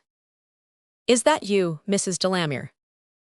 "It is not the medium, but it is the power which uses the organs of the medium," said the strange, deep voice. "Where is Mrs. Delamere? It will not hurt her, I trust." "The medium is happy in another plane of existence. She has taken my place, as I have taken hers." "Who are you?" 139. It cannot matter to you who I am. I am one who has lived as you are living, and who has died as you will die. We heard the creak and grate of a cab pulling up next door. There was an argument about the fare, and the cabman grumbled hoarsely down the street. The green-yellow cloud still swirled faintly over the table, dull elsewhere, but glowing into a dim luminosity in the direction of the medium. It seemed to be piling itself up in front of her. A sense of fear and cold struck into my heart. It seemed to me that lightly and flippantly we had approached the most real and august of sacraments, that communion with the dead of which the fathers of the Church had spoken. "Don't you think we are going too far? Should we not break up this séance?" I cried. But the others were all earnest to see the end of it. They laughed at my scruples. "All the powers are made for use," said Harvey Deacon. "If we can do this, we should do this. Every new departure of knowledge has been called unlawful in its inception. It is right and proper that we should inquire into the nature of death." "It is right and proper," said the voice. "There, what more could you ask?" cried Moir, who was much excited. Let us have a test. Will you give us a test that you are really there? What test do you demand? Well, now, I have some coins in my pocket. Will you tell me how many? We come back in the hope of teaching and of elevating, and not to guess childish riddles. 140. Ha ha, Mr. Moir, you catch at that time, cried the Frenchman. But surely this is very good sense what the control is saying. It is a religion, not a game, said the cold, hard voice. Exactly, the very view I take of it, cried Moir. I am sure I am very sorry if I have asked a foolish question. You will not tell me who you are. What does it matter? Have you been a spirit long? Yes. How long? We cannot reckon time as you do. Our conditions are different. Are you happy? Yes. You would not wish to come back to life? No, certainly not. Are you busy? We could not be happy if we were not busy. What do you do? I have said that the conditions are entirely different. Can you give us no idea of your work? We labor for our own improvement and for the advancement of others. Do you like coming here tonight? I am glad to come if I can do any good by coming. Then to do good is your object. It is the object of all life on every plane. 141. You see, Markham, that should answer your scruples. It did, for my doubts had passed, and only interest remained. Have you pain in your life? I asked. No, pain is a thing of the body. Have you mental pain? Yes, one may always be sad or anxious. Do you meet the friends whom you have known on earth? Some of them. Why only some of them? Only those who are sympathetic. Do husbands meet wives? Those who have truly loved. And the others? They are nothing to each other. There must be a spiritual connection. Of course. Is what we are doing right? If done in the right spirit. What is the wrong spirit? Curiosity and levity. May harm come of that? Very serious harm. What sort of harm? You may call up forces over which you have no control. Evil forces. Undeveloped forces. You say they are dangerous to body or mind. 142, sometimes to both. There was a pause, and the blackness seemed to grow blacker still, while the yellow-green fog swirled and smoked upon the table. Any questions you would like to ask more, said Harvey Deacon. Only this, do you pray in your world? One should pray in every world. Why? Because it is the acknowledgement of forces outside ourselves. What religion do you hold over there? We differ exactly as you do. You have no certain knowledge. We have only faith. These questions of religion, said the Frenchman, they are of interest to you serious English people, but they are not so much fun. It seems to me that with this power here we might be able to have some great experience, something of which we could talk. But nothing could be more interesting than this, said Moir. Well, if you think so, that is very well, the Frenchman answered peevishly. For my part, it seems to me that I have heard all this before, and that tonight I should wish to try some experiment with all this force which is given to us. But if you have other questions, then ask them, and when you are finished we can try something more. But the spell was broken. We asked and asked, but the medium sat silent in her chair. Only her 143 deep, regular breathing showed that she was there. The mist still swirled upon the table. You have disturbed the harmony, she will not answer. But we have learned already all that she can tell. For my part, I wish to see something that I have never seen before. What then? You will let me try. What would you do? I have said to you that thoughts are things. Now I wish to prove it to you, and to show you that which is only a thought. Yes, I can do it and you will see. Now I ask you only to sit still and say nothing, and keep ever your hands quiet upon the table. The room was blacker and more silent than ever. The same feeling of apprehension which had lain heavily upon me at the beginning of the séance was back at my heart once more. The roots of my hair were tingling. It is working, cried the Frenchman, and there was a crack in his voice as he spoke which told me that he also was strung to his tightest. The luminous fog drifted slowly off the table, and wavered and flickered across the room. There in the farther and darkest corner it gathered and glowed, hardening down into a shining core, a strange, shifty, luminous, and yet non-illuminating patch of radiance, bright itself, but throwing no rays into the darkness. It had changed from a greenish yellow to a 144 dusky sullen red. Then round this center there coiled a dark, smoky substance, thickening, hardening, growing denser and blacker. And then the light went out, smothered in that which had grown round it. "It is gone. Hush, there's something in the room."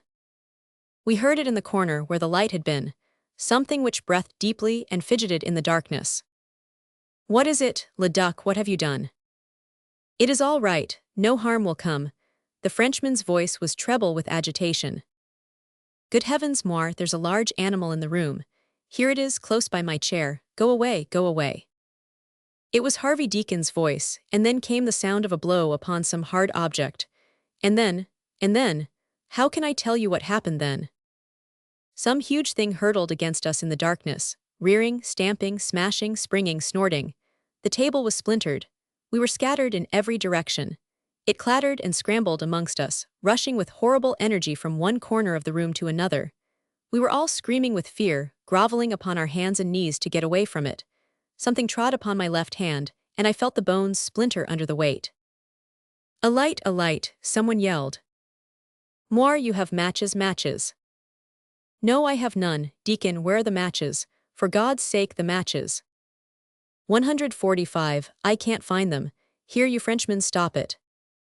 It is beyond me. Oh, mon Dieu, I cannot stop it. The door, where is the door? My hand, by good luck, lit upon the handle as I groped about in the darkness. The hard-breathing, snorting, rushing creature tore past me and butted with a fearful crash against the oaken partition. The instant that it had passed, I turned the handle, and next moment we were all outside and the door shut behind us. From within came a horrible crashing and rending and stamping. "What is it? In heaven's name, what is it?" "A horse, I saw it when the door opened, but Mrs. Delamere." "We must fetch her out. Come on, Markham, the longer we wait the less we shall like it." He flung open the door and we rushed in. She was there on the ground amidst the splinters of her chair. We seized her and dragged her swiftly out, and as we gained the door I looked over my shoulder into the darkness. There were two strange eyes glowing at us, a rattle of hoofs, and I had just time to slam the door when there came a crash upon it which split it from top to bottom. "It's coming through, it's coming." "Run, run for your lives," cried the Frenchman. Another crash, and something shot through the riven door. It was a long white spike, gleaming in the lamplight. For a moment it shone before us, and then with a snap it disappeared again. 146, quick, quick, this way, Harvey Deacon shouted. "Carry her in here, quick." We had taken refuge in the dining room and shut the heavy oak door. We laid the senseless woman upon the sofa, and as we did so, Moire, the hard man of business, drooped and fainted across the hearthrug. Harvey Deacon was as white as a corpse, jerking and twitching like an epileptic. With a crash we heard the studio door fly to pieces, and the snorting and stamping were in the passage, up and down, shaking the house with their fury. The Frenchman had sunk his face on his hands, and sobbed like a frightened child. "What shall we do?" I shook him roughly by the shoulder. "Is a gun any use?" "No, no, the power will pass, then it will end." "You might have killed us all, you unspeakable fool, with your infernal experiments." I did not know. How could I tell that it would be frightened? It is mad with terror. It was his fault, he struck it. Harvey Deacon sprang up. "Good heavens," he cried. A terrible scream sounded through the house. "It's my wife, here I'm going out. If it's the evil one himself, I am going out." He had thrown open the door and rushed out into the passage. At the end of it, at the foot of the stairs, Mrs. Deacon was lying senseless, struck down by the sight which she had seen. But there was nothing else. 147, with eyes of horror we looked about us, but all was perfectly quiet and still. I approached the black square of the studio door, expecting with every slow step that some atrocious shape would hurl itself out of it. But nothing came, and all was silent inside the room. Peeping and peering, our hearts in our mouths, we came to the very threshold and stared into the darkness. There was still no sound, But in one direction there was also no darkness. A luminous, glowing cloud with an incandescent center hovered in the corner of the room. Slowly it dimmed and faded, growing thinner and fainter, until at last the same dense, velvety blackness filled the whole studio. And with the last flickering gleam of that baleful light, the Frenchman broke into a shout of joy. "What a fun!" he cried. "No one is hurt, and only the door broken and the ladies frightened. But my friends, we have done what has never been done before." "And as far as I can help it," said Harvey Deacon, "it will certainly never be done again." And that was what befell on the 14th of April last at number 17, Batterley Gardens. I began by saying that it would seem too grotesque to dogmatize as to what it was which actually did occur, but I give my impressions, our impressions, since they are corroborated by Harvey Deacon and John Moir, for what they are worth. You may, if it pleases you, imagine that we were the victims of an elaborate and extraordinary hoax, or you may think with us that we underwent a very real and a very terrible experience. Or perhaps you may know more than 148 we do of such occult matters, and can inform us of some similar occurrence. In this latter case, a letter to William Markham, 146M, the Albany, would help to throw a light upon that which is very dark to us. The Jew's breastplate. My particular friend Ward Mortimer was one of the best men of his day at everything connected with Oriental archaeology. He had written largely upon the subject. He had lived 2 years in a tomb at Thebes, while he excavated in the Valley of the Kings. And finally, he had created a considerable sensation by his exhumation of the alleged mummy of Cleopatra in the inner room of the Temple of Horus. With such a record at the age of 31, it was felt that a considerable career lay before him, and no one was surprised when he was elected to the curatorship of the Belmore Street Museum, which carries with it the lectureship at the Oriental College, and an income which has sunk with the fallen land, but which still remains at that ideal sum which is large enough to encourage an investigator, but not so large as to enervate him. There was only one reason which made Ward Mortimer's position a little difficult at the Belmore Street Museum, and that was the extreme eminence of the man whom he had to succeed. Professor Andreas was a profound scholar and a man of European reputation. His lectures were frequented by students from every part of the world, and his admirable management, 150 of the collection entrusted to his care, was a commonplace in all learned societies. There was, therefore, considerable surprise when, at the age of 55, he suddenly resigned his position and retired from those duties which had been both his livelihood and his pleasure. He and his daughter left the comfortable suite of rooms which had formed his official residence in connection with the museum, and my friend, Mortimer, who was a bachelor, took up his quarters there. On hearing of Mortimer's appointment, Professor Andreas had written him a very kindly and flattering congratulatory letter. I was actually present at their first meeting, and I went with Mortimer round the museum when the professor showed us the admirable collection which he had cherished so long. The professor's beautiful daughter and a young man, Captain Wilson, who was, as I understood, soon to be her husband, accompanied us in our inspection. There were 15 rooms, but the Babylonian, the Syrian, and the Central Hall, which contained the Jewish and Egyptian collection, were the finest of all. Professor Andreas was a quiet, dry, elderly man, with a clean-shaven face and an impassive manner, but his dark eyes sparkled, and his features quickened into enthusiastic life, as he pointed out to us the rarity and the beauty of some of his specimens. His hand lingered so fondly over them, that one could read his pride in them, and the grief in his heart now that they were passing from his care into that of another. He had shown us in turn his mummies, his papyri, his rare scarabs, his inscriptions, his Jewish relics, Anhai's duplication of the famous 7-branched candlestick of the temple, which was brought to Rome by Titus, and which is supposed by some to be lying at this instant in the bed of the Tiber. Then he approached a case which stood in the very center of the hall, and he looked down through the glass with reverence in his attitude and manner. "This is no novelty to an expert like yourself, Mr. Mortimer," said he, "but I dare say that your friend, Mr. Jackson, will be interested to see it." Leaning over the case, I saw an object, some 5 inches square, which consisted of 12 precious stones in a framework of gold, with golden hooks at 2 of the corners. The stones were all varying in sort and color, but they were of the same size. Their shapes, arrangement, and gradation of tint made me think of a box of watercolor paints. Each stone had some hieroglyphic scratched upon its surface. "You have heard, Mr. Jackson, of the Urim and Thummim." I had heard the term, but my idea of its meaning was exceedingly vague. The Urim and Thummim was a name given to the jeweled plate, which lay upon the breast of the high priest of the Jews. They had a very special feeling of reverence for it, something of the feeling which an ancient Roman might have for the Sibylline books in the Capitol. There are, as you see, 12 magnificent stones, inscribed with mystical characters. Counting from the left-hand top corner, the stones are carnelian, peridot, emerald, ruby, lapis lazuli, onyx, sapphire, agate, amethyst, topaz, beryl, and jasper. 152. I was amazed at the variety and beauty of the stones. Has the breastplate any particular history? I asked. It is of great age and of immense value, said Professor Andreas. Without being able to make an absolute assertion, we have many reasons to think that it is possible that it may be the original Urim and Thummim of Solomon's temple. There is certainly nothing so fine in any collection in Europe.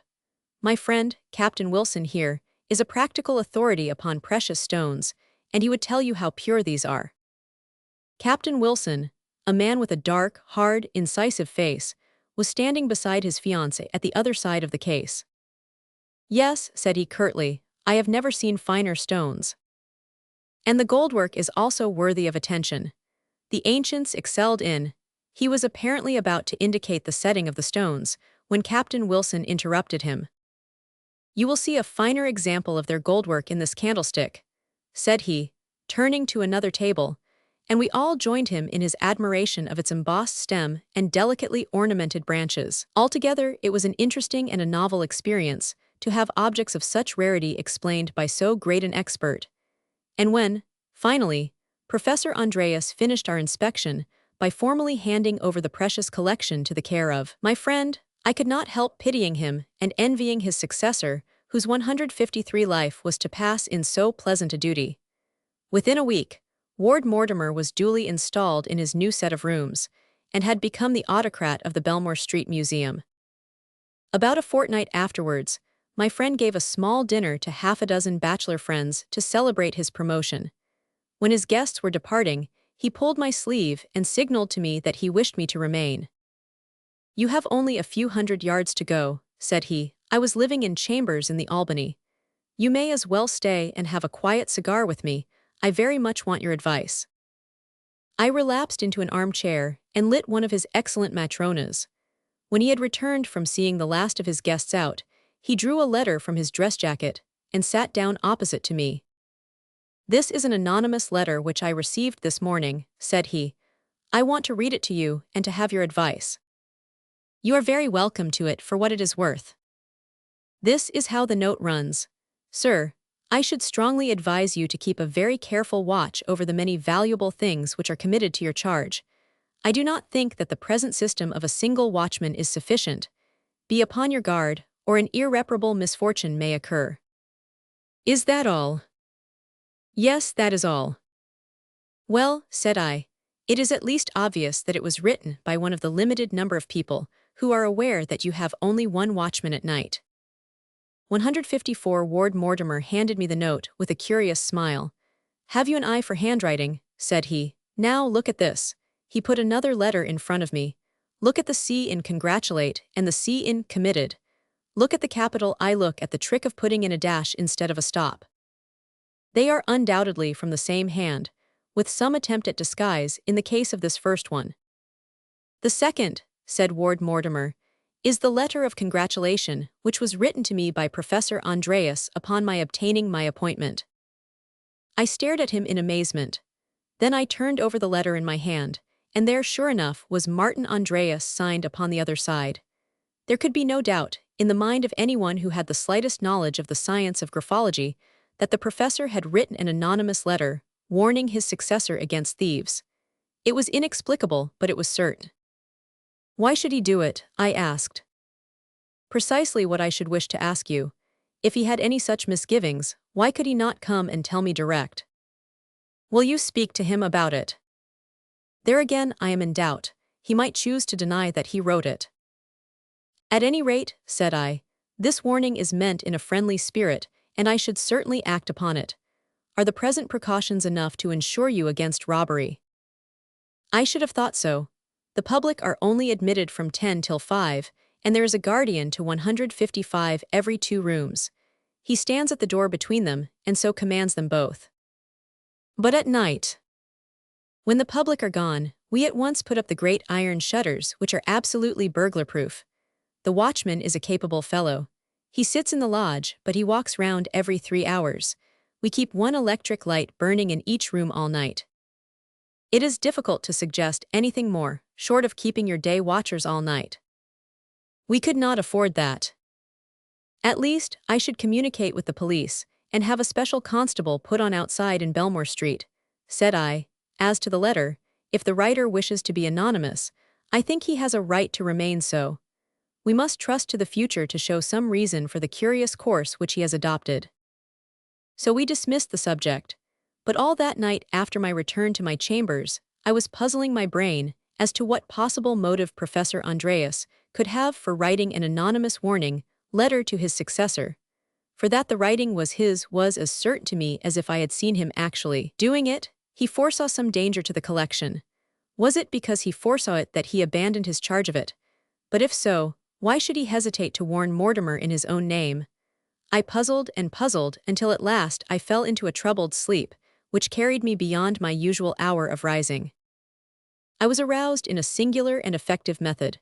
For about 9 o'clock, my friend Mortimer rushed into 156 my room with an expression of consternation upon his face. He was usually one of the most tidy men of my acquaintance, but now his collar was undone at one end, his tie was flying, and his hat at the back of his head. I read his whole story in his frantic eyes. "The museum has been robbed," I cried, springing up in bed. "I fear so, those jewels, the jewels of the Urim and Thummim," he gasped, for he was out of breath with running. "I'm going on to the police station. Come to the museum as soon as you can, Jackson. Goodbye." He rushed distractedly out of the room, and I heard him clatter down the stairs. I was not long in following his directions, but I found when I arrived that he had already returned with a police inspector and another elderly gentleman, who proved to be Mr. Purvis, one of the partners of Morson and Company, the well-known diamond merchants. As an expert in stones, he was always prepared to advise the police. They were grouped round the case in which the breastplate of the Jewish priest had been exposed. The plate had been taken out and laid upon the glass top of the case, and the 3 heads were bent over it. "It is obvious that it has been tampered with," said Mortimer. "It caught my eye the moment that I passed through the room this morning. I examined it yesterday evening, so that it is certain that this has happened during the night." It was, as he had said, obvious that someone had been at work upon it. The settings of the uppermost row of 4 stones, the carnelian, peridot, emerald, 157, and ruby were rough and jagged, as if someone had scraped all round them. The stones were in their places, but the beautiful goldwork which we had admired only a few days before had been very clumsily pulled about. "It looks to me," said the police inspector, "as if someone had been trying to take out the stones." "My fear is," said Mortimer, "that he not only tried but succeeded. I believe these 4 stones to be skillful imitations which have been put in the place of the originals." The same suspicion had evidently been in the mind of the expert, for he had been carefully examining the 4 stones with the aid of a lens. He now submitted them to several tests, and finally turned cheerfully to Mortimer. "I congratulate you, sir," said he heartily. "I will pledge my reputation that all 4 of these stones are genuine, and of a most unusual degree of purity." The color began to come back to my poor friend's frightened face, and he drew a long breath of relief. "Thank God," he cried. "Then what in the world did the thief want?" Probably he meant to take the stones, but was interrupted. "In that case one would expect him to take them out one at a time, but the setting of each of these has been loosened, and yet the stones are all here." "It is certainly most extraordinary," said the inspector. "I never remember a case like it. Let us see the watchman." 158, the commissionaire was called. A soldierly, honest-faced man, who seemed as concerned as Ward Mortimer at the incident. "No, sir, I never heard a sound," he answered, in reply to the questions of the inspector. "I made my rounds 4 times as usual, but I saw nothing suspicious. I've been in my position 10 years, but nothing of the kind has ever occurred before." "No thief could have come through the windows." "Impossible, sir." "Or passed you at the door?" "No, sir, I never left my post except when I walked my rounds." What other openings are there in the museum? There is the door into Mr. Ward Mortimer's private rooms. That is locked at night, my friend explained, and in order to reach it, anyone from the street would have to open the outside door as well. Your servants. Their quarters are entirely separate. Well, well, said the inspector, this is certainly very obscure. However, there has been no harm done, according to Mr. Purvis. I will swear that those stones are genuine. So that the case appears to be merely one of malicious damage. But nonetheless, I should be very glad to go carefully round the premises and to see if we can find any trace to show us who your visitor may have been. His investigation, which lasted all the morning, was careful and intelligent, but it led in the end to nothing. He pointed out to us that there were two possible entrances to the museum which we had not considered.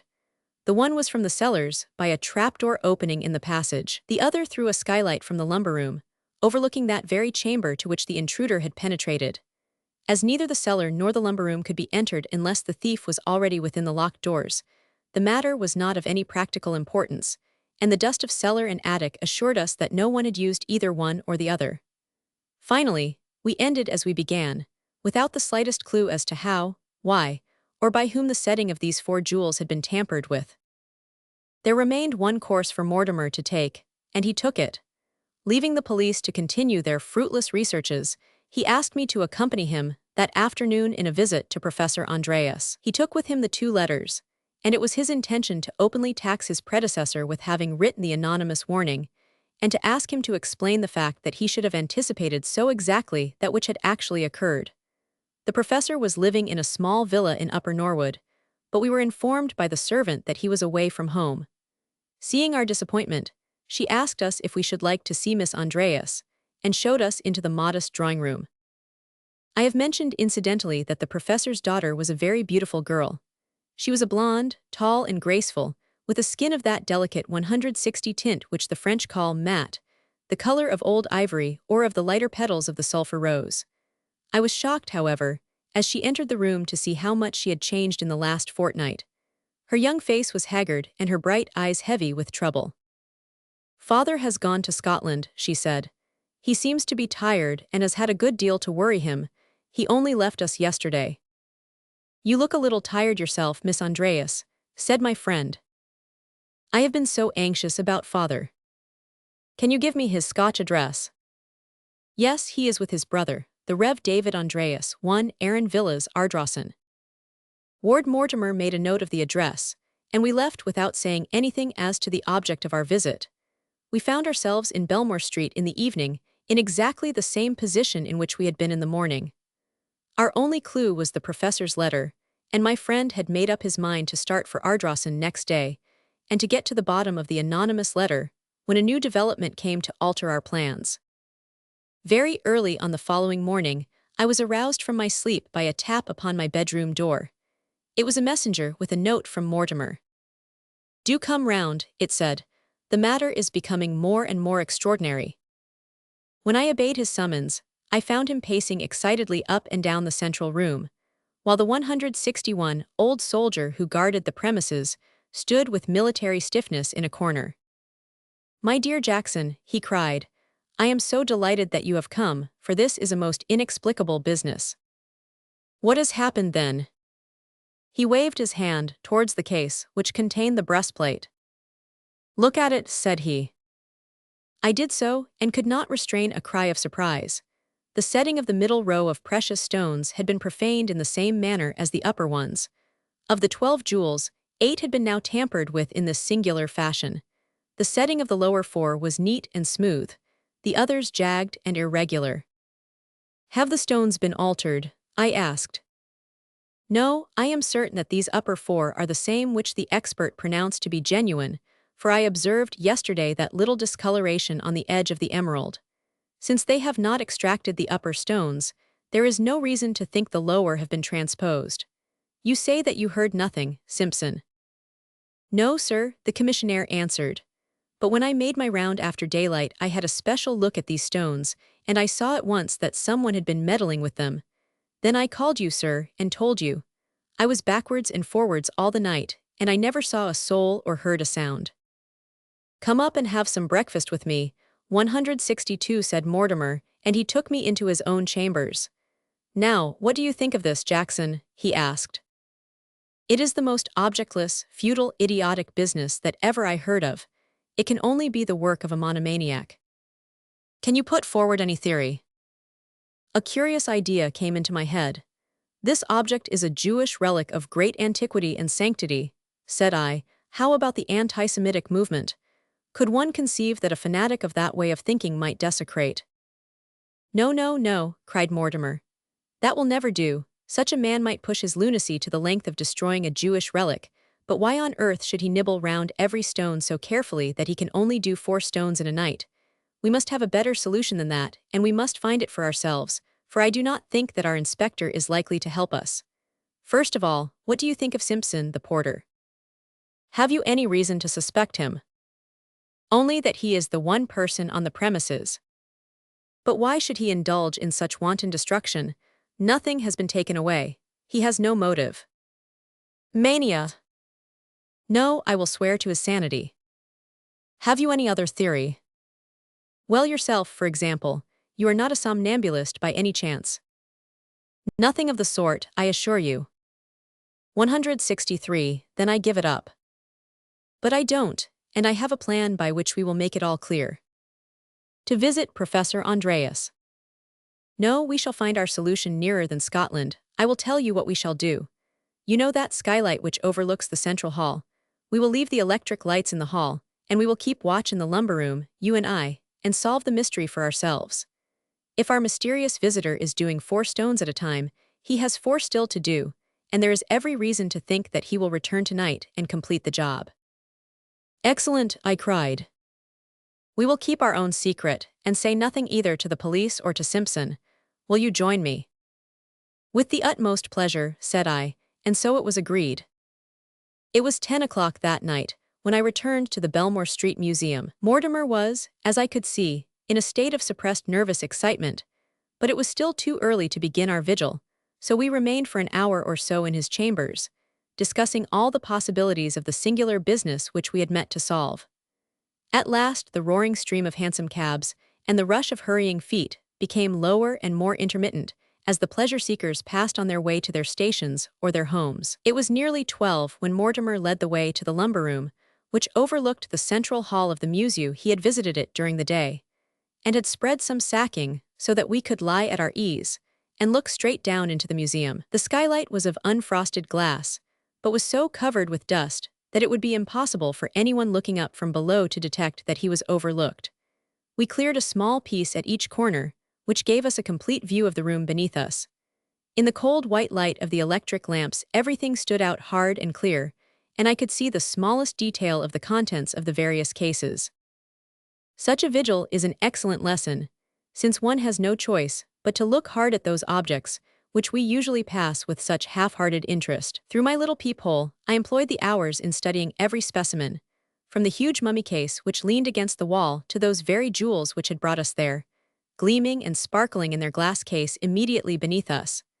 There was much precious goldwork, and many valuable stones, scattered through the numerous cases, but those wonderful 12 which made up the Urim and Thummim glowed, and burned with a radiance which far eclipsed the others. I studied in turn the tomb pictures of Saqqara, the friezes from Karnak, the statues of Memphis, and the inscriptions of Thebes, but my eyes would always come back to that wonderful Jewish relic, and my mind to the singular mystery which surrounded it. I was lost in the thought of it when my companion suddenly drew his breath sharply in, and seized my arm in a convulsive grip.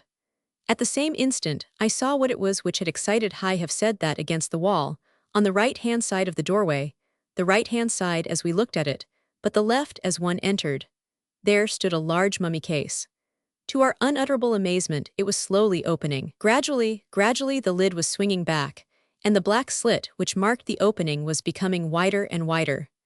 So gently and carefully was it done that the movement was almost imperceptible. Then, as we breathlessly watched it, a white thin hand appeared at the opening, pushing back the painted lid, then another hand, and finally a face. A face which was familiar to us both, that of Professor Andreas. Stealthily he slunk out of the mummy case, like a fox stealing from its burrow, his head turning incessantly to left and to right, stepping, then pausing, then stepping again, the very image of craft and of caution. Once some sound in the street struck him motionless, and he stood listening, with his ear turned, ready to dart back to the shelter behind him. Then he crept onwards again upon tiptoe, very, very softly and slowly, until he had reached the case in the center of the room. There he took a bunch of keys from his pocket, unlocked the case, took out the Jewish breastplate, and laying it upon the glass in front of him, began to work upon it with some sort of small, glistening tool. He was so directly underneath us that his bent head covered his work, but we could guess from the movement of his hand that he was engaged in finishing the strange disfigurement which he had begun. I could realize from the heavy breathing of my companion, and the twitchings of the hand which clutched my wrist, the furious indignation which filled his heart as he saw this vandalism in the quarter of all others where he could least have expected it. He, the very man who a fortnight before had reverently bent over this unique relic, and who had impressed its antiquity and its sanctity upon us, was now engaged in this outrageous profanation. It was impossible, unthinkable, and yet there, in the white glare of the electric light beneath us, was that dark figure with the bent, gray head and the twitching elbow. What inhuman hypocrisy, what hateful depth of malice against his successor must underlie these sinister nocturnal labors? It was painful to think of and dreadful to watch. Even I, who had none of the acute feelings of a virtuoso, could not bear to look on and see this deliberate mutilation of so ancient a relic. It was a relief to me when my companion tugged at my sleeve as a signal that I was to follow him as he softly crept out of the room. It was not until we were within his own quarters that he opened his lips, and then I saw by his agitated face how deep was his consternation. "The abominable Goth," he cried, "could you have believed it? It is amazing. He is a villain or a lunatic, one or the other, we shall very soon see which. Come with me, Jackson, and we shall get to the bottom of this black business." A door opened out of the passage, which was the private entrance from his rooms into the museum. This he opened softly with his key, having first kicked off his shoes, an example which I followed. We crept together through room after room, until the large hall lay before us, with that dark figure still stooping and working at the central case. With an advance as cautious as his own, we closed in upon him, but softly as we went we could not take him entirely unawares. We were still a dozen yards from him when he looked round with a start, and uttering a husky cry of terror, ran frantically down the museum. "Simpson, Simpson!" roared Mortimer, and far away down the vista of electric-lighted doors, we saw the stiff figure of the old soldier suddenly appear. Professor Andreas saw him also, and stopped running, with a gesture of despair. At the same instant we each laid a hand upon his shoulder. "Yes, yes, gentlemen," he panted, "I will come with you. To your room, Mr. Ward Mortimer, if you please. I feel that I owe you an explanation." My companion's indignation was so great that I could see that he dared not trust himself to reply. We walked on each side of the old professor, the astonished commissionaire bringing up the rear. When we reached the violated case, Mortimer stopped and examined the breastplate. Already one of the stones of the lower row had had its setting turned back in the same manner as the others. My friend held it up and glanced furiously at his prisoner. "How could you?" he cried. "How could you?" "It is horrible, horrible," said the professor. "I don't wonder at your feelings. Take me to your room." 168, "But this shall not be left exposed," cried Mortimer. He picked the breastplate up and carried it tenderly in his hand, while I walked beside the professor, like a policeman with a malefactor. We passed into Mortimer's chambers, leaving the amazed old soldier to understand matters as best he could. The professor sat down in Mortimer's armchair, and turned so ghastly a color that for the instant, all our resentment was changed to concern. A stiff glass of brandy brought the life back to him once more. "There, I am better now," said he. "These last few days have been too much for me. I am convinced that I could not stand it any longer. It is a nightmare, a horrible nightmare, that I should be arrested as a burglar in what has been for so long my own museum. And yet I cannot blame you. You could not have done otherwise. My hope always was that I should get it all over before I was detected. This would have been my last night's work." "How did you get in?" asked Mortimer. "By taking a very great liberty with your private door. But the object justified it.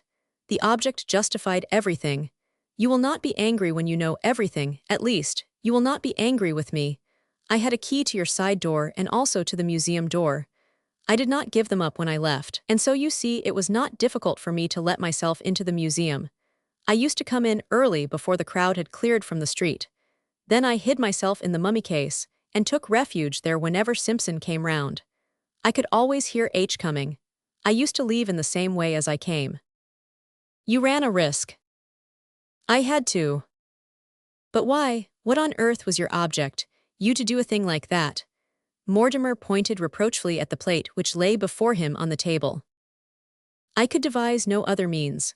I thought and thought, but there was no alternative except a hideous public scandal and a private sorrow which would have clouded our lives. I acted for the best, incredible as it may seem to you, and I only ask your attention to enable me to prove it. I will hear what you have to say before I take any further steps, said Mortimer, grimly.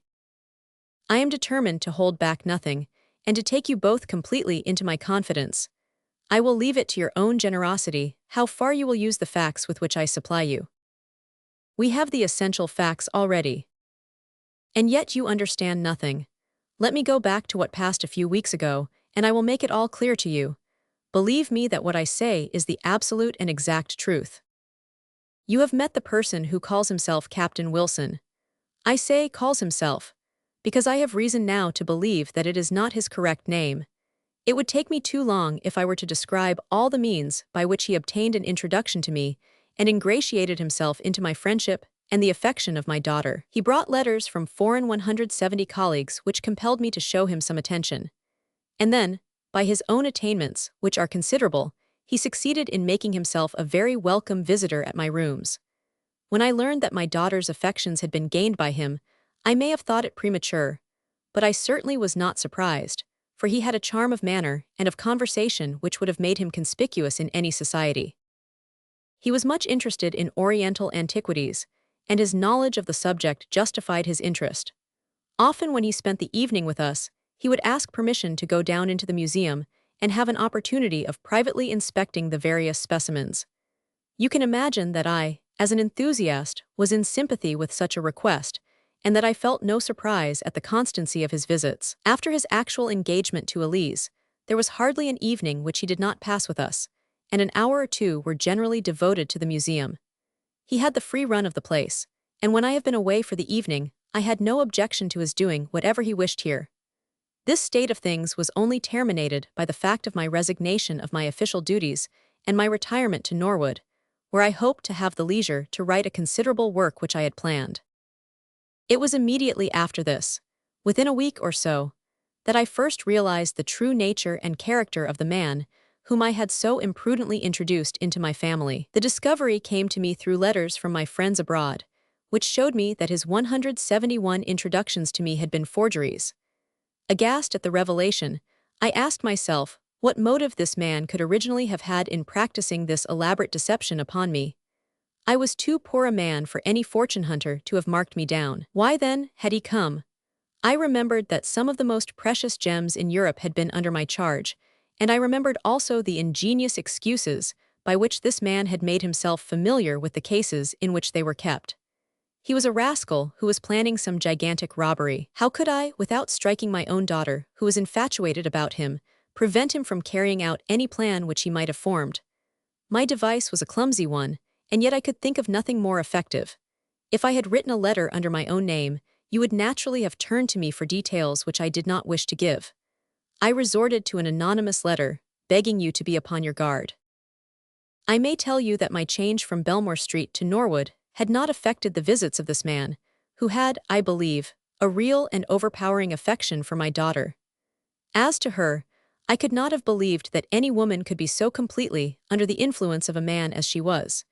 His stronger nature seemed to entirely dominate her. I had not realized how far this was the case, or the extent of the confidence which existed between them, until that very evening when his true character for the first time was made clear to me.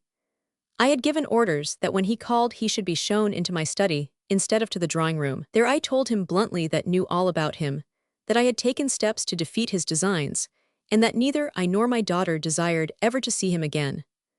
I added that I thanked God that I had found him out before he had time to harm those precious objects which it had been the work of my lifetime to protect. He was certainly a man of iron nerve. He took my remarks without a sign either of surprise or of defiance, but listened gravely and attentively until I had finished. Then he walked across the room without a word and struck the bell. "Ask Miss Andreas to be so kind as to step this way," said he to the servant. My daughter entered, and the man closed the door behind her. Then he took her hand in his. "Elise," said he, "your father has just discovered that I am a villain. He knows now what you knew before." She stood in silence, listening. "He says that we are to part forever," said he. She did not withdraw her hand. "Will you be true to me, or will you remove the last good influence which is ever likely to come into my life?" "John," she cried passionately, "I will never abandon you. Never, never, not if the whole world were against you." In vain, I argued and pleaded with her. It was absolutely useless. Her whole life was bound up in this man before me. My daughter, gentlemen, is all that I have left to love, and it filled me with agony when I saw how powerless I was to save her from her 173 ruin. My helplessness seemed to touch this man who was the cause of my trouble.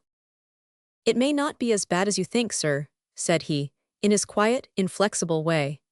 "I love Elise with a love which is strong enough to rescue even one who has such a record as I have.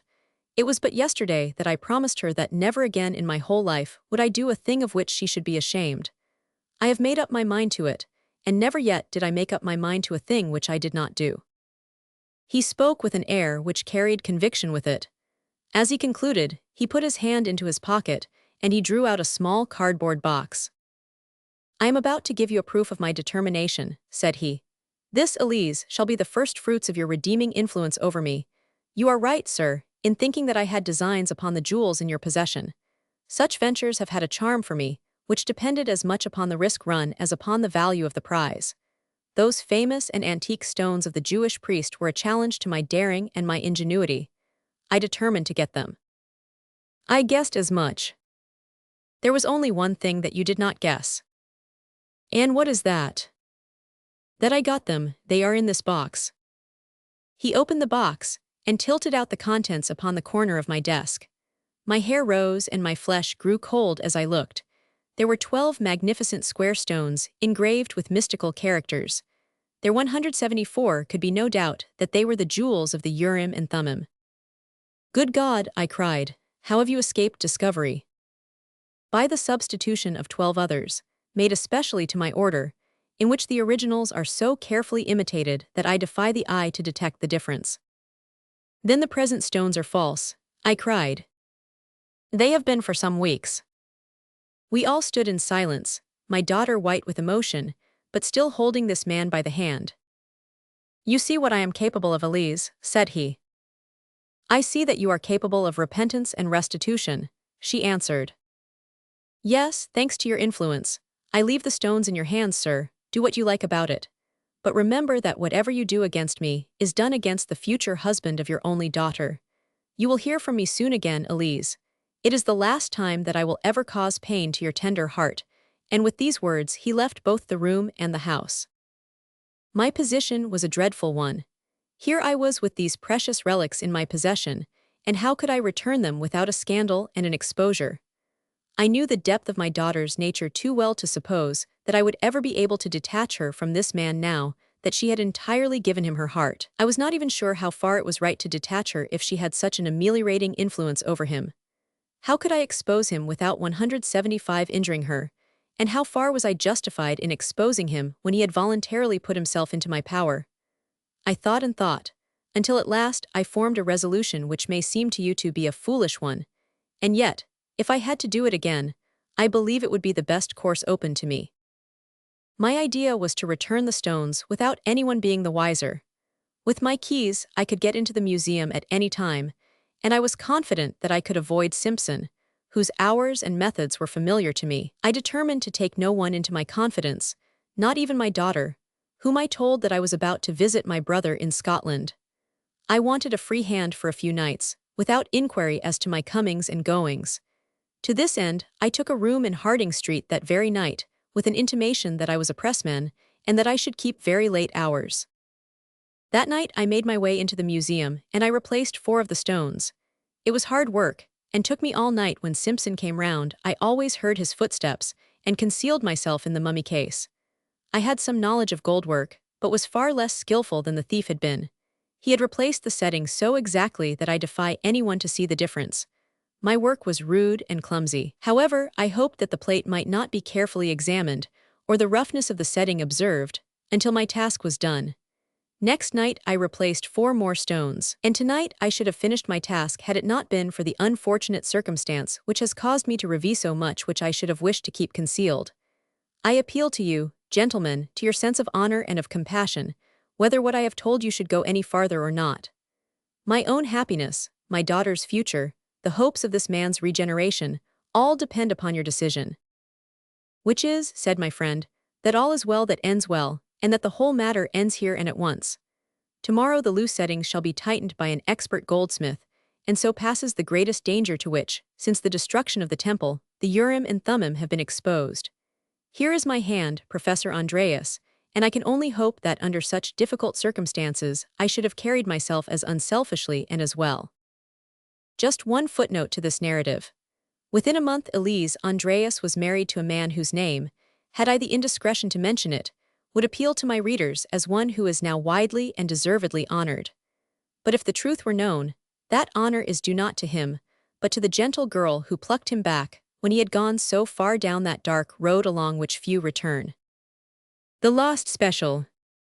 The confession of Herbert de Lernac, now lying under sentence of death at Marseille, has thrown a light upon one of the most inexplicable crimes of the century, an incident which is, I believe, absolutely unprecedented in the criminal annals of any country. Although there is a reluctance to discuss the matter in official circles, and little information has been given to the press, there are still indications that the statement of this arch-criminal is corroborated by the facts, and that we have at last found a solution for a most astounding business. As the matter is 8 years old, and as its importance was somewhat obscured by a political crisis which was engaging the public attention at the time, it may be as well to state the facts as far as we have been able to ascertain them. They are collated from the Liverpool papers of that date, from the proceedings at the inquest upon John Slater, the engine driver, and from the records of the London and West Coast Railway Company, which have been courteously put at my disposal. Briefly, they are as follows. On the 3rd of June, 1890, a gentleman who gave his name as Monsieur Louis Carroll desired an interview with Mr. James Bland, the superintendent of the London and West Coast Central Station in Liverpool. He was a small man, middle-aged and dark, with a stoop which was so marked that it suggested some deformity of the spine. He was accompanied by a friend, a man of imposing physique, whose deferential manner and constant attention showed that his position was one of dependence. This friend or companion, whose name did not transpire, was certainly a foreigner, and probably, from his swarthy complexion, either a Spaniard or a South American.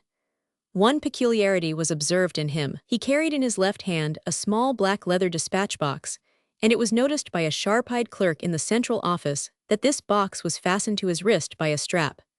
No importance was attached to the fact at the time, but subsequent events endowed it with some significance. Monsieur Carroll was shown up to Mr. Bland's office, while his companion remained outside. Monsieur Carroll's business was quickly dispatched. He had arrived that afternoon from Central America. Affairs of the utmost importance demanded that he should be in Paris without the loss of an unnecessary hour. He had missed the London express. A special must be provided. Money was of no importance. Time was everything. If the company would speed him on his way, they might make their own terms. Mr. Bland struck the electric bell, summoned Mr. Potter Hood, the traffic manager, and had the matter arranged in 5 minutes. The train would start in 3/4 of an hour. It would take that time to ensure that the line should be clear. The powerful engine called Rochdale, number 247 on the company's register, was attached to 2 carriages, with a Guards 179 van behind. The first carriage was solely for the purpose of decreasing the inconvenience arising from the oscillation. The second was divided, as usual, into 4 compartments, a first class smoking, a second class, and a second class smoking. The first compartment, which was nearest to the engine, was the one allotted to the travelers. The other 3 were empty. The guard of the special train was James Macpherson, who had been some years in the service of the company. The stoker, William Smith, was a new hand. Monsieur Carroll, upon leaving the superintendent's office, rejoined his companion, and both of them manifested extreme impatience to be off. Having paid the money asked, which amounted to £50 5 shillings, at the usual special rate of 5 shillings a mile. They demanded to be shown the carriage, and at once took their seats in it, although they were assured that the better part of an hour must elapse before the line could be cleared. In the meantime, a singular coincidence had occurred in the office which Monsieur Carroll had just quitted. A request for a special is not a very uncommon circumstance in a rich commercial center, but that two should be required upon the same afternoon was most unusual. It so happened, however, that Mr. Bland had hardly dismissed the first traveler before a second entered with a similar request. This was a Mr. Horace Moore, a gentlemanly man of military appearance, who alleged that the sudden serious illness of his wife in London made it absolutely imperative that he should not lose an instant in starting upon the journey. His 180 distress and anxiety were so evident that Mr. Bland did all that was possible to meet his wishes.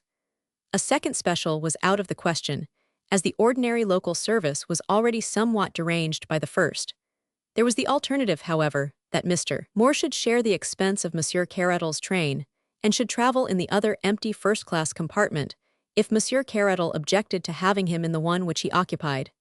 It was difficult to see any objection to such an arrangement, and yet Monsieur Carroll, upon the suggestion being made to him by Mr. Potter Hood, absolutely refused to consider it for an instant. The train was his, he said, and he would insist upon the exclusive use of it. All argument failed to overcome his ungracious objections, and finally the plan had to be abandoned.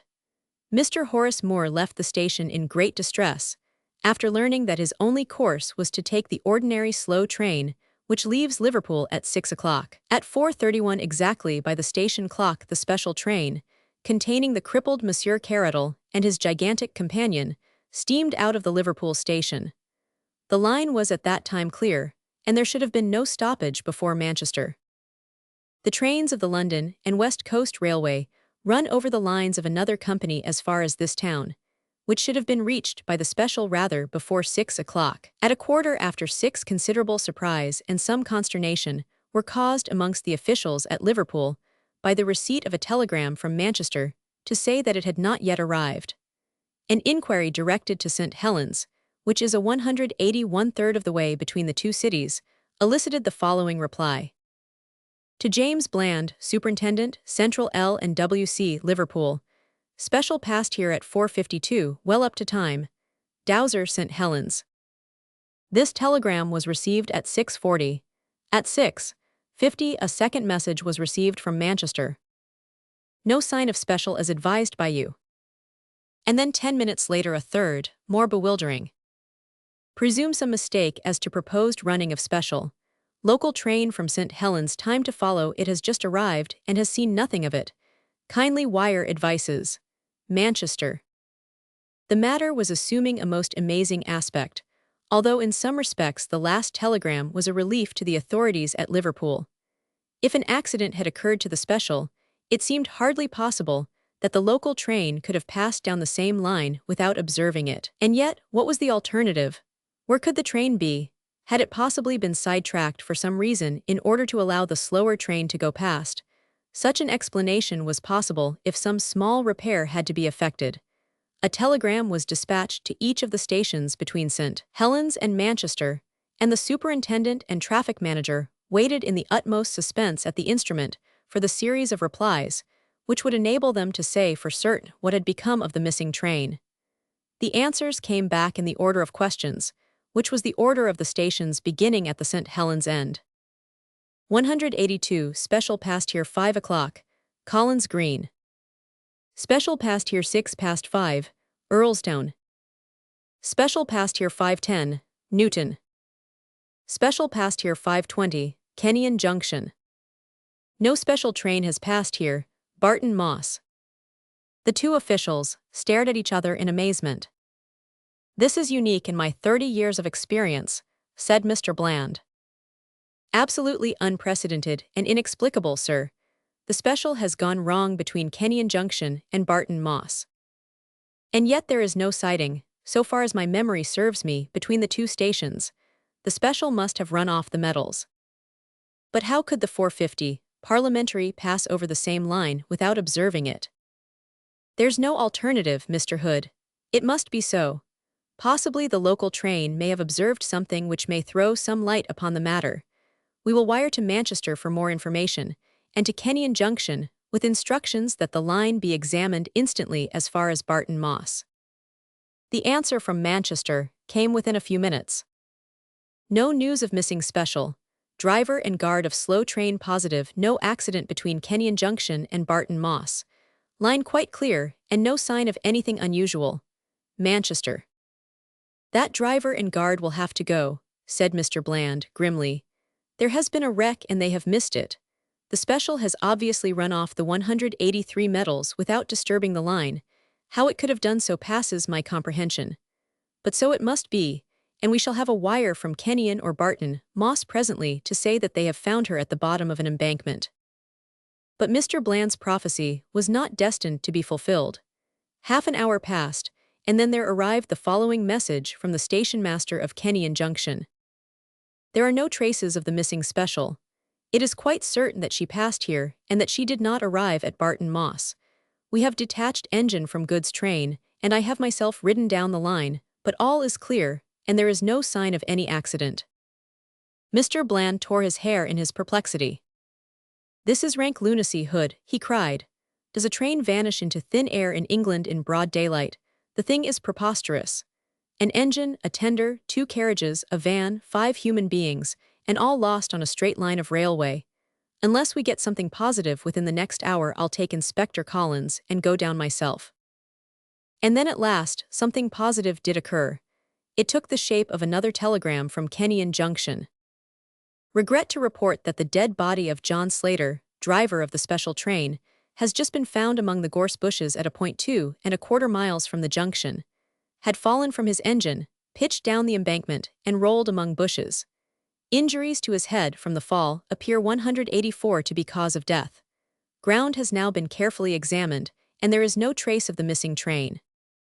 The country was, as has already been stated, in the throes of a political crisis, and the attention of the public was further distracted by the important and sensational developments in Paris, where a huge scandal threatened to destroy the government and to wreck the reputations of many of the leading men in France. The papers were full of these events, and the singular disappearance of the special train attracted less attention than would have been the case in more peaceful times. The grotesque nature of the event helped to detract from its importance, for the papers were disinclined to believe the facts as reported to them.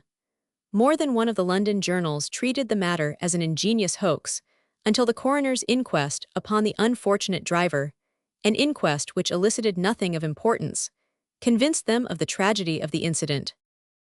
Mr. Bland, accompanied by Inspector Collins, the senior detective officer in the service of the company, went down to Kenyon Junction the same evening, and their research lasted throughout the following day, but was attended with purely negative results. Not only was no trace found of the missing train, but no conjecture could be put forward which could possibly explain the facts. At the same time, Inspector Collins's official report, which lies before me as I write, served to show that the possibilities were more numerous than might have been expected. In the stretch of railway between these 2 points, said he, the country is dotted with ironworks 185 and collieries. Of these, some are being worked and some have been abandoned. There are no fewer than 12 which have small gauge lines which run trolley cars down to the main line. These can, of course, be disregarded. Besides these, however, there are 7 which have or have had proper lines running down and connecting with points to the main line, so as to convey their produce from the mouth of the mine to the great centers of distribution. In every case, these lines are only a few miles in length. Out of the 7, 4 belong to collieries which are worked out, or at least to shafts which are no longer used. These are the Red Gauntlet, Hero, Slough of Despond, and Heartsease mines, the latter having 10 years ago been one of the principal mines in Lancashire. These 4 sidelines may be eliminated from our inquiry, for, to prevent possible accidents, the rails nearest to the main line have been taken up, and there is no longer any connection. There remain 3 other sidelines leading A to the Carnstock Iron Works, B to the Big Ben Colliery, C to the Perseverance Colliery. Of these, the Big Ben line is not more than 1/4 mile long, and ends at a dead wall of coal waiting removal from the mouth of the mine. Nothing had been seen or heard there of any special. The Carnstock Iron Works line was blocked all day upon the 3rd of June by 16 truckloads of hematite. It is a single line, and nothing could have passed. As to the Perseverance line, it is a large double line, which does a considerable traffic. For the output of 186, the mine is very large. On the 3rd of June, this traffic proceeded as usual. Hundreds of men, including a gang of railway platelayers, were working along the 2 miles and a quarter which constitute the total length of the line, and it is inconceivable that an unexpected train could have come down there without attracting universal attention.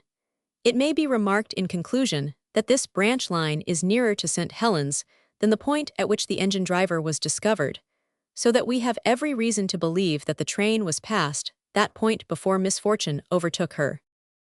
As to John Slater, there is no clue to be gathered from his appearance or injuries. We can only say that, so far as we can see, he met his end by falling off his engine, though why he fell, or what became of the engine after his fall, is a question upon which I do not feel qualified to offer an opinion. In conclusion, the inspector offered his resignation to the board, being much nettled by an accusation of incompetence in the London papers. A month elapsed, during which both the police and the company prosecuted their inquiries without the slightest success. A reward was offered and a pardon promised in case of crime, but they were both unclaimed. Every day the public opened their papers with the conviction that so grotesque a mystery would at last be solved, but week after week passed by, and a solution remained as far off as ever. In broad daylight, upon a June afternoon in the most thickly inhabited portion of England, a train with its occupants had disappeared as completely as if some master of subtle chemistry had volatilized it into gas. Indeed, 187 among the various conjectures which were put forward in the public press, there were some which seriously asserted that supernatural, or, at least, preternatural, agencies had been at work, and that the deformed Monsieur Carettle was probably a person who was better known under a less polite name. Others fixed upon his swarthy companion as being the author of the mischief, but what it was exactly which he had done could never be clearly formulated in words. Amongst the many suggestions put forward by various newspapers or private individuals, there were 1 or 2 which were feasible enough to attract the attention of the public. One which appeared in the Times, over the signature of an amateur reasoner of some celebrity at that date, attempted to deal with the matter in a critical and semi-scientific manner. An extract must suffice, although the curious can see the whole letter in the issue of the 3rd of July. It is one of the elementary principles of practical reasoning, he remarked, that when the impossible has been eliminated, the residuum, however improbable, must contain the truth. It is certain that the train left Kenyon Junction. It is certain that it did not reach Barton Moss. It is in the highest degree unlikely, but still possible, that it may have taken one of the 7 available side lines. It is obviously impossible for a train to run where there are no rails, and therefore, we may reduce our improbables to the 3 open lines, namely, the Carnstock Iron Works, the Big Ben, and the Perseverance. Is there a secret society of colliers, an English Camorra, which is 188 capable of destroying both train and passengers? It is improbable, but it is not impossible. I confess that I am unable to suggest any other solution. I should certainly advise the company to direct all their energies towards the observation of those 3 lines, and of the workmen at the end of them. A careful supervision of the pawnbrokers, shops of the district might possibly bring some suggestive facts to light. The suggestion coming from a recognized authority upon such matters created considerable interest, and a fierce opposition from those who considered such a statement to be a preposterous libel upon an honest and deserving set of men. The only answer to this criticism was a challenge to the objectors to lay any more feasible explanation before the public. In reply to this, 2 others were forthcoming, Times, July 7th anth.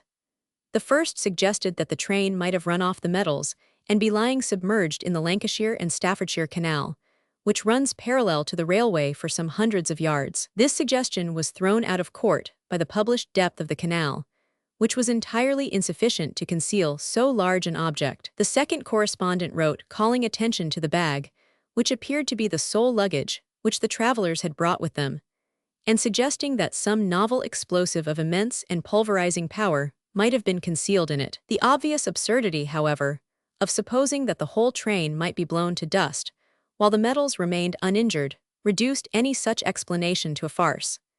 The investigation 189 had drifted into this hopeless position when a new and most unexpected incident occurred. This was nothing less than the receipt by Mrs. Macpherson of a letter from her husband, James Macpherson, who had been the guard of the missing train.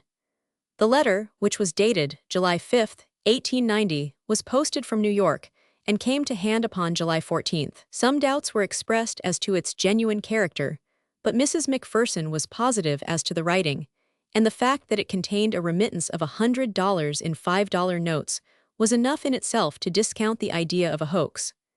No address was given in the letter, which ran in this way. My dear wife, I have been thinking a great deal, and I find it very hard to give you up. The same with Lizzie. I try to fight against it, but it will always come back to me. I send you some money which will change into 20 English pounds. This should be enough to bring both Lizzie and you across the Atlantic, and you will find the Hamburg boats which stop at Southampton very good boats, and cheaper than Liverpool.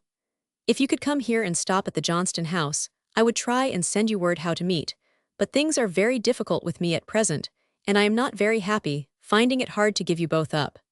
So no more at present, from your loving husband, James Macpherson.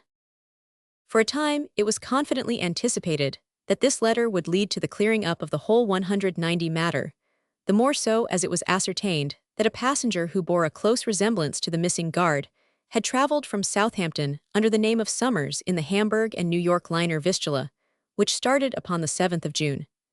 Mrs. Macpherson and her sister Lizzie Dolton went across to New York as directed, and stayed for 3 weeks at the Johnston house, without hearing anything from the missing man.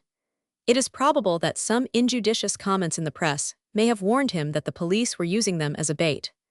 However this may be, it is certain that he neither wrote nor came, and the women were eventually compelled to return to Liverpool. And so the matter stood, and has continued to stand up to the present year of 1898. Incredible as it may seem, nothing has transpired during these 8 years, which has shed the least light upon the extraordinary disappearance of the special train, which contained Monsieur Caradle and his companion. Careful inquiries into the antecedents of the two travelers have only established the fact that Monsieur Caradle was well known as a financier and political agent in Central America, and that during his voyage to Europe, he had betrayed extraordinary anxiety to reach Paris. His companion, whose name was entered upon the passenger lists as Eduardo Gomez, was a man whose record was a violent one, and whose reputation was that of a bravo and a bully. There was evidence to show, however, that he was honestly devoted to the interests of Monsieur Caradle, and that the latter, being a man of puny physique, employed the other as a garant protector. It may be added that no information came from Paris as to what the objects of Monsieur Caradle's hurried journey may have been. This comprises all the facts of the case up to the publication, in the Marseille papers, of the recent confession of Herbert de Lernac, now under sentence of death for the murder of a merchant named Bonvalot. This statement may be literally translated as follows. It is not out of mere pride or boasting that I give this information, for, if that were my object, I could tell a dozen actions of mine which are quite as splendid. But I do it in order that certain gentlemen in Paris may understand that I, who am able here to tell about the fate of Monsieur Caradle, can also tell in whose interest and at whose request the deed was done, unless the reprieve which I am awaiting comes to me very quickly. Take warning, messieurs, before it is too late. You know Herbert de Lernac, and you are aware that his deeds are as ready as his words. Hasten then, or you are lost. At present I shall mention no names. If you only heard the names, what would you not think? But I shall merely tell you how cleverly I did it. I was true to my employers then, and no doubt they will be true to me now. I hope so, and until I am convinced that they have betrayed me, these names which would convulse Europe shall not be divulged. But on that day, well, I say no more. In a word, then, there was a famous trial in Paris, in the year 1890, in connection with a monstrous scandal in politics and finance. How monstrous 192 that scandal was can never be known save by such confidential agents as myself. The honor and careers of many of the chief men in France were at stake. You have seen a group of 9 pins standing, all so rigid and prim and unbending. Then there comes the ball from far away and pop, pop, pop, there are your 9 pins on the floor. Well, imagine some of the greatest men in France as these 9 pins, and then this Monsieur Caradle was the ball which could be seen coming from far away. If he arrived, then it was pop, pop, pop for all of them. It was determined that he should not arrive. I do not accuse them all of being conscious of what was to happen. There were, as I have said, great financial as well as political interests at stake, and a syndicate was formed to manage the business. Some subscribed to the syndicate who hardly understood what were its objects, but others understood very well, and they can rely upon it that I have not forgotten their names. They had ample warning that Monsieur Carroll was coming long before he left South America, and they knew that the evidence which he held would certainly mean ruin to all of them. The syndicate had the command of an unlimited amount of money, absolutely unlimited, you understand. They looked round for an agent who was capable of wielding this gigantic power. The man chosen must be inventive, resolute, adaptive, a man in a million. They chose Herbert de Lernac, and I admit that they were right. My duties were to choose my subordinates, to use freely the power which money gives, and to 193 make certain that Monsieur Carroll should never arrive in Paris. With characteristic energy, I set about my commission within an hour of receiving my instructions, and the steps which I took were the very best for the purpose which could possibly be devised. A man whom I could trust was dispatched instantly to South America to travel home with Monsieur Carroll. Had he arrived in time, the ship would never have reached Liverpool, but alas, it had already started before my agent could reach it. I fitted out a small armed brig to intercept it, but again I was unfortunate. Like all great organizers, I was, however, prepared for failure, and had a series of alternatives prepared, one or the other of which must succeed. You must not underrate the difficulties of my undertaking, or imagine that a mere commonplace assassination would meet the case. We must destroy not only Monsieur Carroll, but Monsieur Carroll's documents, and Monsieur Carroll's companions also, if we had reason to believe that he had communicated his secrets to them. And you must remember that they were on the alert, and keenly suspicious of any such attempt. It was a task which was in every way worthy of me, for I am always most masterful where another would be appalled. I was all ready for Monsieur Carroll's reception in Liverpool, and I was the more eager because I had reason to believe that he had made arrangements by which he would have a considerable guard from the moment that he arrived in London. Anything 194 which was to be done must be done between the moment of his setting foot upon the Liverpool quay and that of his arrival at the London and West Coast terminus in London. We prepared 6 plans, each more elaborate than the last. Which plan would be used would depend upon his own movements. Do what he would, we were ready for him. If he had stayed in Liverpool, we were ready. If he took an ordinary train, an express, or a special, all was ready. Everything had been foreseen and provided for. You may imagine that I could not do all this myself. What could I know of the English railway lines? But money can procure willing agents all the world over, and I soon had one of the acutest brains in England to assist me. I will mention no names, but it would be unjust to claim all the credit for myself. My English ally was worthy of such an alliance. He knew the London and West Coast line thoroughly, and he had the command of a band of workers who were trustworthy and intelligent. The idea was his, and my own judgment was only required in the details. We bought over several officials, amongst whom the most important was James Macpherson, whom we had ascertained to be the guard most likely to be employed upon a special train. Smith, the stoker, was also in our employ. John Slater, the engine driver, had been approached, but had been found to be obstinate and dangerous, so we desisted. We had no certainty that Monsieur Carroll would take a special, but we thought it very probable, for it was of the utmost importance to him that he should reach Paris without delay. It 195 was for this contingency, therefore, that we made special preparations which were complete down to the last detail long before his steamer had sighted the shores of England. You will be amused to learn that there was one of my agents in the pilot boat which brought that steamer to its moorings. The moment that Carroll arrived in Liverpool, we knew that he suspected danger and was on his guard. He had brought with him as an escort a dangerous fellow, named Gomez, a man who carried weapons, and was prepared to use them. This fellow carried Carroll's confidential papers for him, and was ready to protect either them or his master. The probability was that Carroll had taken him into his counsels, and that to remove Carroll without removing Gomez would be a mere waste of energy. It was necessary that they should be involved in a common fate, and our plans to that end were much facilitated by their request for a special train. On that special train, you will understand that 2 out of the 3 servants of the company were really in our employ, at a price which would make them independent for a lifetime. I do not go so far as to say that the English are more honest than any other nation, but I have found them more expensive to buy. I have already spoken of my English agent, who is a man with a considerable future before him, unless some complaint of the throat carries him off before his time. He had charge of all arrangements at Liverpool, whilst I was stationed at the inn at Kenyon, where I awaited a cipher signal to act. When the special was arranged for, my agent instantly telegraphed to me and warned me how soon I should have everything ready. He himself, under the name of Horace Moore, applied immediately for a special also, in the hope that he would be sent down with Monsieur Caradle, which might under certain circumstances have been helpful to us. If, for example, our great coup had failed, it would then have become the duty of my agent to have shot them both and destroyed their papers. Caradle was on his guard, however, and refused to admit any other traveler. My agent then left the station, returned by another entrance, entered the guard's van on the side farthest from the platform, and traveled down with Macpherson the guard. In the meantime, you will be interested to know what my movements were. Everything had been prepared for days before, and only the finishing touches were needed. The side line which we had chosen had once joined the main line, but it had been disconnected. We had only to replace a few rails to connect it once more. These rails had been laid down as far as could be done without danger of attracting attention, and now it was merely a case of completing a juncture with the line, and arranging the points as they had been before. The sleepers had never been removed, and the rails, fish plates, and rivets were all ready, for we had taken them from a siding on the abandoned portion of the line. With my small but competent band of workers, we had everything ready long before the special arrived.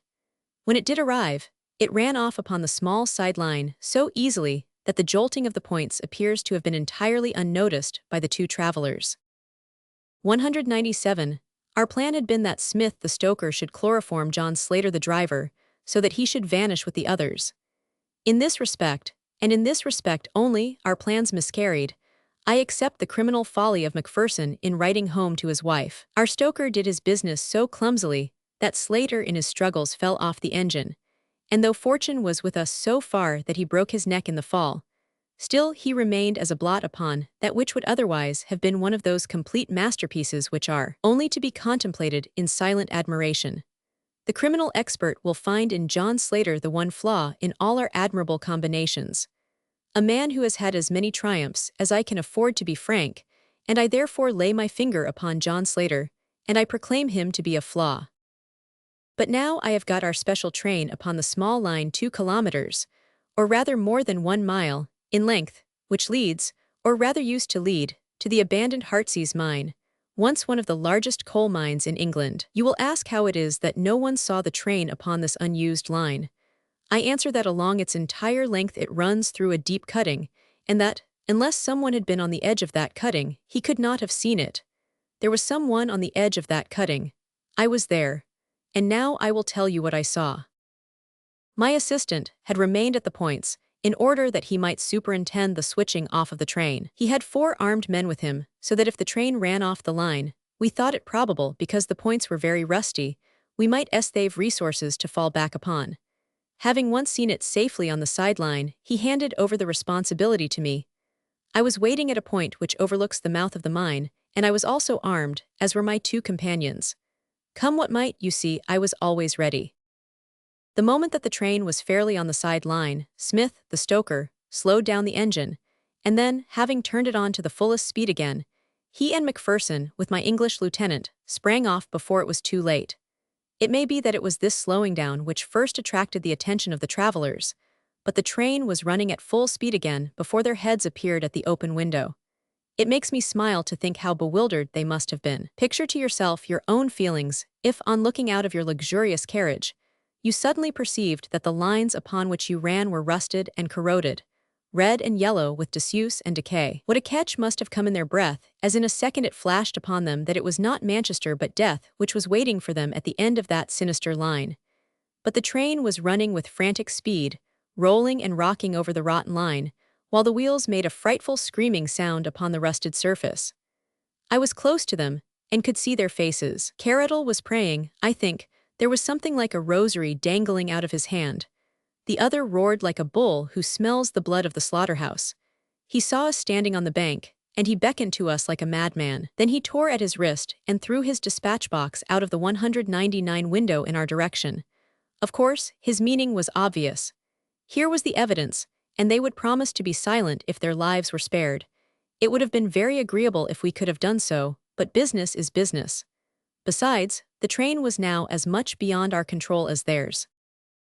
He ceased howling when the train rattled round the curve, and they saw the black mouth of the mine yawning before them.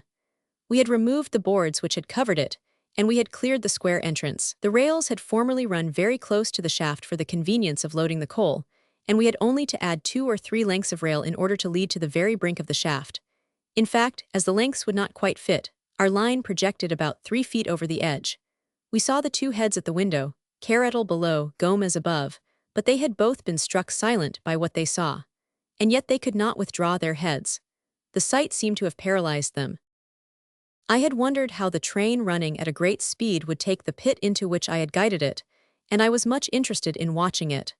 One of my colleagues thought that it would actually jump it, and indeed it was not very far from doing so. Fortunately, however, it fell short, and the buffers of the engine struck the other lip of the shaft with a tremendous crash. The funnel flew off into the air. The tender, carriages, and van were all smashed up into one jumble, which, with the remains of the engine, choked for a minute or so the mouth of the pit. Then something gave way in the middle, and the whole mass of 200 green iron, smoking coals, brass fittings, wheels, woodwork, and cushions all crumbled together and crashed down into the mine. We heard the rattle, rattle, rattle, as the debris struck against the walls, and then quite a long time afterwards there came a deep roar as the remains of the train struck the bottom. The boiler may have burst, for a sharp crash came after the roar, and then a dense cloud of steam and smoke swirled up out of the black depths, falling in a spray as thick as rain all round us. Then the vapor shredded off into thin wisps, which floated away in the summer sunshine, and all was quiet again in the Heartsease mine. And now, having carried out our plans so successfully, it only remained to leave no trace behind us. Our little band of workers at the other end had already ripped up the rails and disconnected the side line, replacing everything as it had been before. We were equally busy at the mine. The funnel and other fragments were thrown in, the shaft was planked over as it used to be, and the lines which led to it were torn up and taken away. Then, without flurry, but without delay, we all made our way out of the country, most of us to Paris, my English colleague to Manchester, and Macpherson to Southampton, whence he emigrated to America. Let the English papers of that date tell how thoroughly we had done our work, and how completely we had thrown the cleverest of their detectives off our track. You will remember that Gomez threw his bag of papers out of the window, and I need not say that I secured that bag and brought them to my employers. It may interest my employers now, however, to learn 201 that out of that bag, I took 1 or 2 little papers as a souvenir of the occasion. I have no wish to publish these papers, but still, it is every man for himself in this world, and what else can I do if my friends will not come to my aid when I want them? Messieurs, you may believe that Herbert de Lernac is quite as formidable when he is against you as when he is with you, and that he is not a man to go to the guillotine until he has seen that every one of you is en route for New Caledonia. For your own sake, if not for mine, make haste, Monsieur du, and General, and Baron. You can fill up the blanks for yourselves as you read this. I promise you that in the next edition there will be no blanks to fill. P.S. As I look over my statement, there is only one omission which I can see. It concerns the unfortunate man Macpherson, who was foolish enough to write to his wife, and to make an appointment with her in New York. It can be imagined that when interests like ours were at stake, we could not leave them to the chance of whether a man in that class of life would or would not give away his secrets to a woman. Having once broken his oath by writing to his wife, we could not trust him any more. We took steps therefore to ensure that he should not see his wife.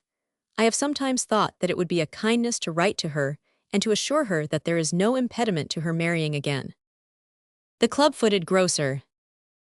My uncle, Mr. Stephen Maple, had been at the same time the most successful and the least respectable of our family, so that we hardly knew whether to take credit for his wealth or to feel ashamed of his position. He had, as a matter of fact, established a large grocery in Stepney which did a curious mixed business, not always, as we had heard, of a very savory character, with the riverside and seafaring people.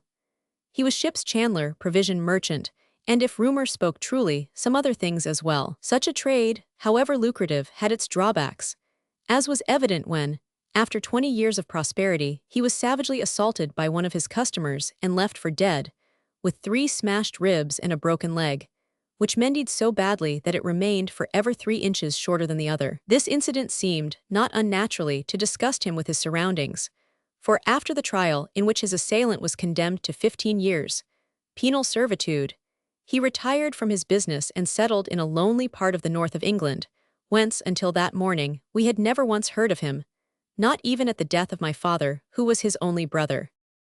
My mother read his letter aloud to me.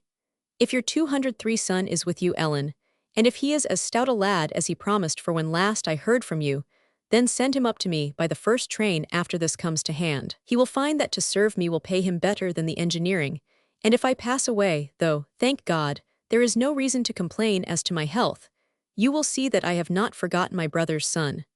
Congleton is the station, and then a drive of 4 miles to Greta House, where I am now living. I will send a trap to meet the 7 o'clock train, for it is the only one which stops here. Mind that you send him, Ellen, for I have very strong reasons for wishing him to be with me. Let bygones be bygones if there has been anything between us in the past. If you should fail me now, you will live to regret it. We were seated at either side of the breakfast table, looking blankly at each other and wondering what this might mean, when there came a ring at the bell, and the maid walked in with a telegram. It was from Uncle Stephen. On no account let John get out at Congleton, said the message. He will find trap waiting 7 o'clock evening train Stedding Bridge, 1 station further down line. Let him drive not me but Garth Farmhouse, 6 miles. There will receive instructions. Do not fail, only you to look to. That is true enough, said my mother. As far as I know, your uncle has not a friend in the world, nor has he ever deserved one. He has always been a hard man in his dealings, and he held back his money from your father at a time when a few pounds wowhave saved him from ruin. Why should I send my only son to serve him now? But my own inclinations were all for the adventure. If I have him for a friend, he can help me in my profession, I argued, taking my mother upon her weakest side. I have never known him to help anyone yet, said she, bitterly.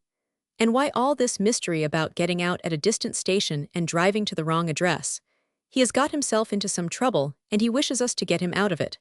When he has used us, he will throw us aside as he has done before. Your father might have been living now if he had only helped him. But at last my arguments prevailed, for, as I pointed out, we had much to gain and little to lose. And why should we, the poorest members of a family, go out of our way to offend the rich one? My bag was packed and my cab at the door when there came a second telegram. Good shooting. Let John bring gun. Remember Stedding Bridge, not Congleton. And so, with a gun case added to my luggage and some surprise at my uncle's insistence, I started off upon my adventure. The journey lies over the main Northern Railway as far as the station of Carnfield, where one changes for the little branch line which winds over the fells. In all England, there is no harsher or more impressive scenery. For 2 hours, I passed through desolate rolling plains, rising at places into low, stone-littered hills, with long, straight outcrops of jagged rock showing upon their surface. Here and there little 205 gray-roofed, gray-walled cottages huddled into villages. But for many miles at a time, no house was visible, nor any sign of life save the scattered sheep, which wandered over the mountain sides. It was a depressing country, and my heart grew heavier and heavier as I neared my journey's end, until at last the train pulled up at the little village of Stedding Bridge, where my uncle had told me to alight. A single ramshackle trap, with a country lout to drive it, was waiting at the station. Is this Mr. Stephen Maple S.? I asked. The fellow looked at me with eyes which were full of suspicion. What is your name? He asked, speaking a dialect which I will not attempt to reproduce. John Maple. Anything to prove it. I half raised my hand, for my temper is none of the best, and then I reflected that the fellow was probably only carrying out the directions of my uncle. For answer, I pointed to my name printed upon my gun case. Yes, that is right, it's John Maple sure enough, said he, slowly spelling it out. Get in, maester, for we have a bit of a drive before us. The road, white and shining, like all the roads in that limestone country, ran in long sweeps over the fells, with low walls of loose stone upon either side of it. The huge moors, mottled with sheep and with boulders, rolled away in gradually ascending curves to the misty skyline. In one place, A fall of the land gave a glimpse of a gray angle of distant sea. Bleak 206 and sad and stern were all my surroundings, and I felt, under their influence, that this curious mission of mine was a more serious thing than it had appeared when viewed from London. This sudden call for help from an uncle whom I had never seen, and of whom I had heard little that was good, the urgency of it, his reference to my physical powers, the excuse by which he had ensured that I should bring a weapon, all hung together and pointed to some vague but sinister meaning. Things which appeared to be impossible in Kensington became very probable upon these wild and isolated hillsides. At last, oppressed with my own dark thoughts, I turned to my companion with the intention of asking some questions about my uncle, but the expression upon his face drove the idea from my head.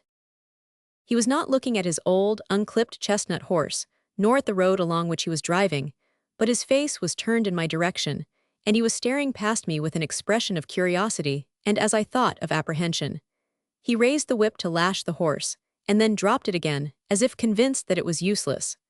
At the same time, following the direction of his gaze, I saw what it was which had excited him. A man was running across the moor. He ran clumsily, stumbling and slipping among the stones, but the road curved, and it was easy for him to cut us off. As we came up to the spot for which he had been making, he scrambled over the stone wall and stood waiting, with the evening sun shining on his brown, clean-shaven face. He was a burly fellow, and in bad condition, for he stood with his hand on his ribs, panting and blowing after his short run. As we drove up, I saw the glint of earrings in his ears. "Say, mate, where are you bound for?" he asked, in a rough but good-humored fashion. "Farmer Purcell's at the Garth farm," said the driver. "Sorry to stop you," cried the other, standing aside. "I thought as I would hail you as you passed, for if so be as you had been going my way, I should have made bold to ask you for a passage." His excuse was an absurd one, since it was evident that our little trap was as full as it could be, but my driver did not seem disposed to argue. He drove on without a word, and looking back, I could see the stranger sitting by the roadside and cramming tobacco into his pipe. "A sailor," said I. "Yes, maester, we're not more than a few miles from Morecambe Bay," the driver remarked. "You seemed frightened of him, I observed." "Did I?" said he dryly, and then, after a long pause, "Maybe I was." As to his reasons for fear, I could get nothing from him, and though I asked him many questions he was so stupid, or else so clever, that I could learn nothing from his replies. I observed, however, that from time to time he swept the moors with a troubled eye, but their huge brown expanse was unbroken by any moving figure. At last, in a sort of cleft in the hills in front of us, I saw a long, low-lying farm building, the center of all those scattered flocks. 208 Garth Farm, said my driver. There is Farmer Purcell himself, he added, as a man strolled out of the porch and stood waiting for our arrival. He advanced as I descended from the trap, a hard, weather-worn fellow with light blue eyes and hair and beard like sun-bleached grass. In his expression, I read the same surly ill-will which I had already observed in my driver.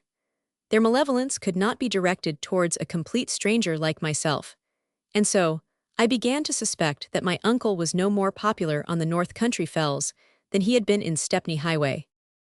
"You're to stay here until nightfall. That's Mr. Stephen Maple's wish," said he curtly. "You can have some tea and bacon if you like. It's the best we can give you." I was very hungry, and accepted the hospitality in spite of the churlish tone in which it was offered. The farmer's wife and his 2 daughters came into the sitting room during the meal, and I was aware of a certain curiosity with which they regarded me. It may have been that a young man was a rarity in this wilderness, or it may be that my attempts at conversation won their goodwill, but they all 3 showed a kindliness in their manner. It was getting dark, so I remarked that it was time for me to be pushing on to Greta House. "You've made up your mind to go then," said the older woman. "Certainly, I have come all the way from London." "There's no one hindering you from going back there." 209, but I have come to see Mr. Maple, my uncle. "Oh well, no one can stop you if you want to go on," said the woman, and became silent as her husband entered the room. With every fresh incident, I felt that I was moving in an atmosphere of mystery and peril, and yet it was all so intangible and so vague that I could not guess where my danger lay. I should have asked the farmer's wife point-blank, but her surly husband seemed to divine the sympathy which she felt for me, and never again left us together. "It's time you were going, mister," said he at last, as his wife lit the lamp upon the table. "Is the trap ready?" "You'll need no trap, you'll walk," said he. "How shall I know the way?" "William will go with you." William was the youth who had driven me up from the station. He was waiting at the door, and he shouldered my gun case and bag. I stayed behind to thank the farmer for his hospitality, but he would have none of it. "I ask no thanks from Mr. Stephen Maple nor any friend of his," said he bluntly. "I am paid for what I do. If I was not paid, I would not do it. Go your way, young man, and say no more." He turned rudely on his heel and re-entered his house, slamming the door behind him. It was quite dark outside, with heavy black clouds drifting slowly across the sky. Once clear of the farm enclosure, and out on the moor, I should have been hopelessly lost if it had not been for my guide, who walked in front of me along narrow sheep tracks 210 which were quite invisible to me. Every now and then, without seeing anything, we heard the clumsy scuffling of the creatures in the darkness. At first my guide walked swiftly and carelessly, but gradually his pace slowed down, until at last he was going very slowly and stealthily, like one who walks light-footed amid imminent menace. This vague, inexplicable sense of danger in the midst of the loneliness of that vast moor was more daunting than any evident peril could be, and I had begun to press him as to what it was that he feared, when suddenly he stopped and dragged me down among some gorse bushes, which lined the path. His tug at my coat was so strenuous and imperative that I realized that the danger was a pressing one, and in an instant I was squatting down beside him as still as the bushes which shadowed us. It was so dark there that I could not even see the lad beside me. It was a warm night, and a hot wind puffed in our faces. Suddenly in this wind there came something homely and familiar, the smell of burning tobacco, and then a face, illuminated by the glowing bowl of a pipe, came floating towards us. The man was all in shadow, but just that one dim halo of light with the face which filled it, brighter below and shading away into darkness above, stood out against the universal blackness. A thin, hungry face, thickly freckled with yellow over the cheekbones, blue, watery eyes, an ill-nourished, light-colored mustache, a peaked yachting cap, that was all that I saw. He passed us, looking vacantly in front of him, and we heard the steps dying away along the path. 211, who was it? I asked as we rose to our feet. "I don't know." The fellow's continual profession of ignorance made me angry. "Why should you hide yourself then?" I asked sharply. "Because Maester Maple told me. He said that I were to meet no one. If I met anyone I should get no pay." "You met that sailor on the road?" "Yes, and I think he was one of them." "One of whom?" "One of the folk that have come on the fells. They are watchin' Greta House, and Maester Maple is afeard of them. That's why he wanted us to keep clear of them, and that's why I've been a-trying to dodge 'em." Here was something definite at last. Some body of men were threatening my uncle. The sailor was one of them. The man with the peaked cap, probably a sailor also, was another. I bethought me of Stepney Highway and of the murderous assault made upon my uncle there. Things were fitting themselves into a connected shape in my mind when a light twinkled over the fell, and my guide informed me that it was Greta.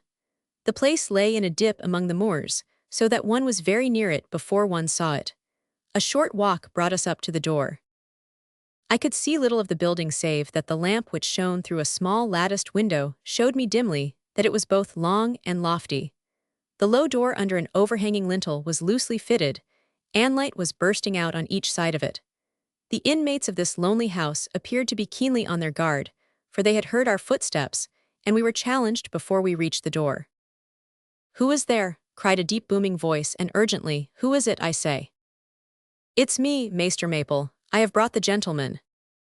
There was a sharp click, and a small wooden shutter flew open in the door. The gleam of a lantern shone upon us for a few seconds. Then the shutter closed again.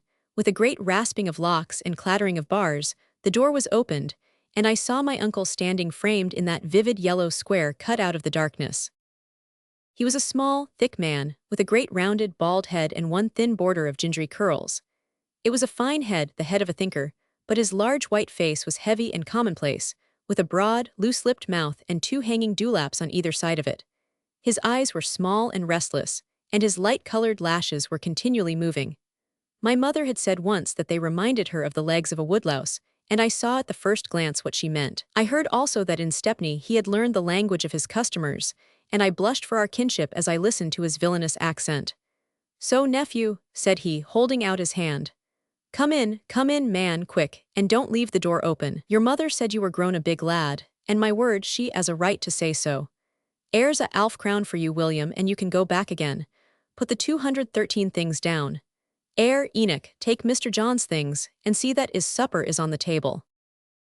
As my uncle, after fastening the door, turned to show me into the sitting room, I became aware of his most striking peculiarity. The injuries which he had received some years ago had, as I have already remarked, left one leg several inches shorter than the other. To atone for this, he wore one of those enormous wooden soles to his boots which are prescribed by surgeons in such cases. He walked without a limp, but his tread on the stone flooring made a curious clack-click, as the wood and the leather alternated. Whenever he moved it was to the rhythm of this singular castanet. The great kitchen, with its huge fireplace and carved settle corners, showed that this dwelling was an old-time farmhouse. On one side of the room a line of boxes stood all corded and packed. The furniture was scant and plain, but on a trestle table in the center some supper, cold meat, bread, and a jug of beer was laid for me. An elderly manservant, as manifest a cockney as his master, waited upon me, while my uncle, sitting in a corner, asked me many questions as to my mother and myself. When my meal was finished, he ordered his man Enoch to unpack my gun. I observed that 2 other guns, old rusted weapons, were leaning against the wall beside the window. "It's the window I'm afraid of," said my uncle, in the deep, reverberant voice which contrasted oddly with his plump little figure. "The door's safe against anything short of dynamite, but the window's a terror.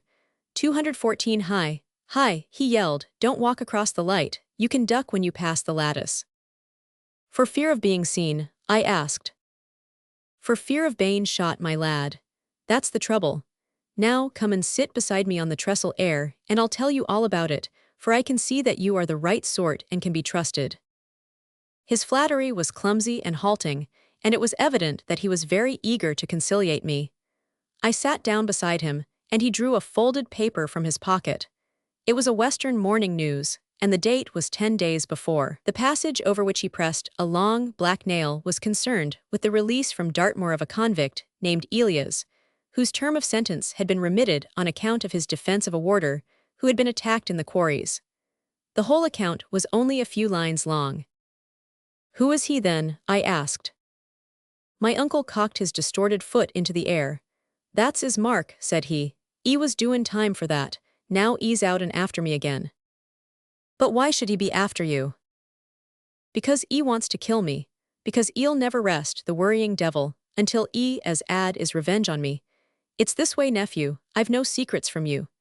'E thinks I've wronged I am, for argument's sake we'll suppose I ave wronged I am, and now I am and his friends are after me." "Who are his friends?" My uncle's boom sank suddenly to a frightened whisper. "Sailors," said he. "I knew they welcome when I saw that air paper, and 2 days ago I looked through that window and 3 of them was standin' lookin' at the ooze. It was after that I wrote to your mother. They've marked me down and they're waitin' for I am." "But why not send for the police?" My uncle's eyes avoided mine. "Police are no use," said he. "It's you that can help me." "What can I do?" "I'll tell you, I'm going to move. That's what all these boxes are for. Everything will soon be packed and ready. I have friends at Leeds and I shall be safer there. Not safe, mind you, but safer. I start tomorrow evening, and if you will stand by me until then I will make it worth your while. There's only Enoch and me to do everything, but we shall have it all ready, I promise you, by tomorrow evening. The cart will be round then, and you and me and Enoch and the boy William can guard the things as far as Congleton Station. Did you see anything of them on the fells?" "Yes," said I. "A sailor stopped us on the way." "Ah, I knew they were watching us. That was why I asked you to get out at the wrong station and to drive to Purcell S instead of Common Air. We are blockaded, that's the word." "And there was another," said I, "a man with a pipe." "What was he like?" "Thin face, freckles a-peaked." 216. My uncle gave a hoarse scream. That's I am. Ease come, God be merciful to me, a sinner." He went click-clacking about the room with his great foot like one distracted. There was something piteous and baby-like in that big bald head, and for the first time I felt a gush of pity for him. "Come, uncle," said I. "You are living in a civilized land. There is a law that will bring these gentry to order. Let me drive over to the county police station tomorrow morning, and I'll soon set things right." But he shook his head at me. "Ease cunning and ease cruel," said he. "I can't draw a breath without thinking of him, 'cause he buckled up 3 of my ribs. He'll kill me this time, sure. There's only one chance. We must leave what we ave not packed, and we must be off first thing tomorrow mornin'. Great God, what's that?" A tremendous knock upon the door had reverberated through the house, and then another and another. An iron fist seemed to be beating upon it. My uncle collapsed into his chair. I seized a gun and ran to the door. "Who's there?" I shouted. There was no answer. I opened the shutter and looked out. No one was there. And then suddenly, I saw that a long slip of paper was protruding through the slit of the door. I held it to the light.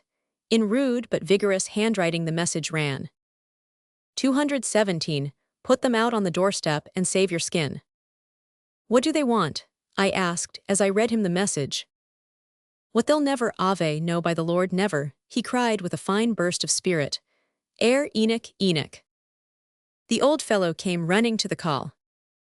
"Enoch, I've been a good master to you all my life, and it's your turn now. Will you take a risk for me?" I thought better of my uncle when I saw how readily the man consented. Whomever else he had wronged, this one at least seemed to love him. "Put your cloak on and you're at Enoch and out with you by the back door. You know the way across the moor to the Purcells. Tell them that I must ave the cart first thing in the mornin', and that Purcell must come with the shepherd as well. We must get clear of this or we are done. First thing in the mornin', Enoch, and £10 for the job. Keep the black cloak on and move slow and they will never see you. We'll keep the ooze till you come back." It was a job for a brave man to venture out into the vague and invisible dangers of the fell, but the old servant took it as the most ordinary of messages. Picking his long, black cloak and his soft hat from the hook behind the door, he was ready on the instant. We extinguished the small lamp in the back passage, softly unbarred the back door, slipped him out, and barred it up again. Looking through the small window, I saw his black garments merge instantly into the night. "It is but a few hours before the light comes, nephew," said my uncle, after he had tried all the bolts and bars.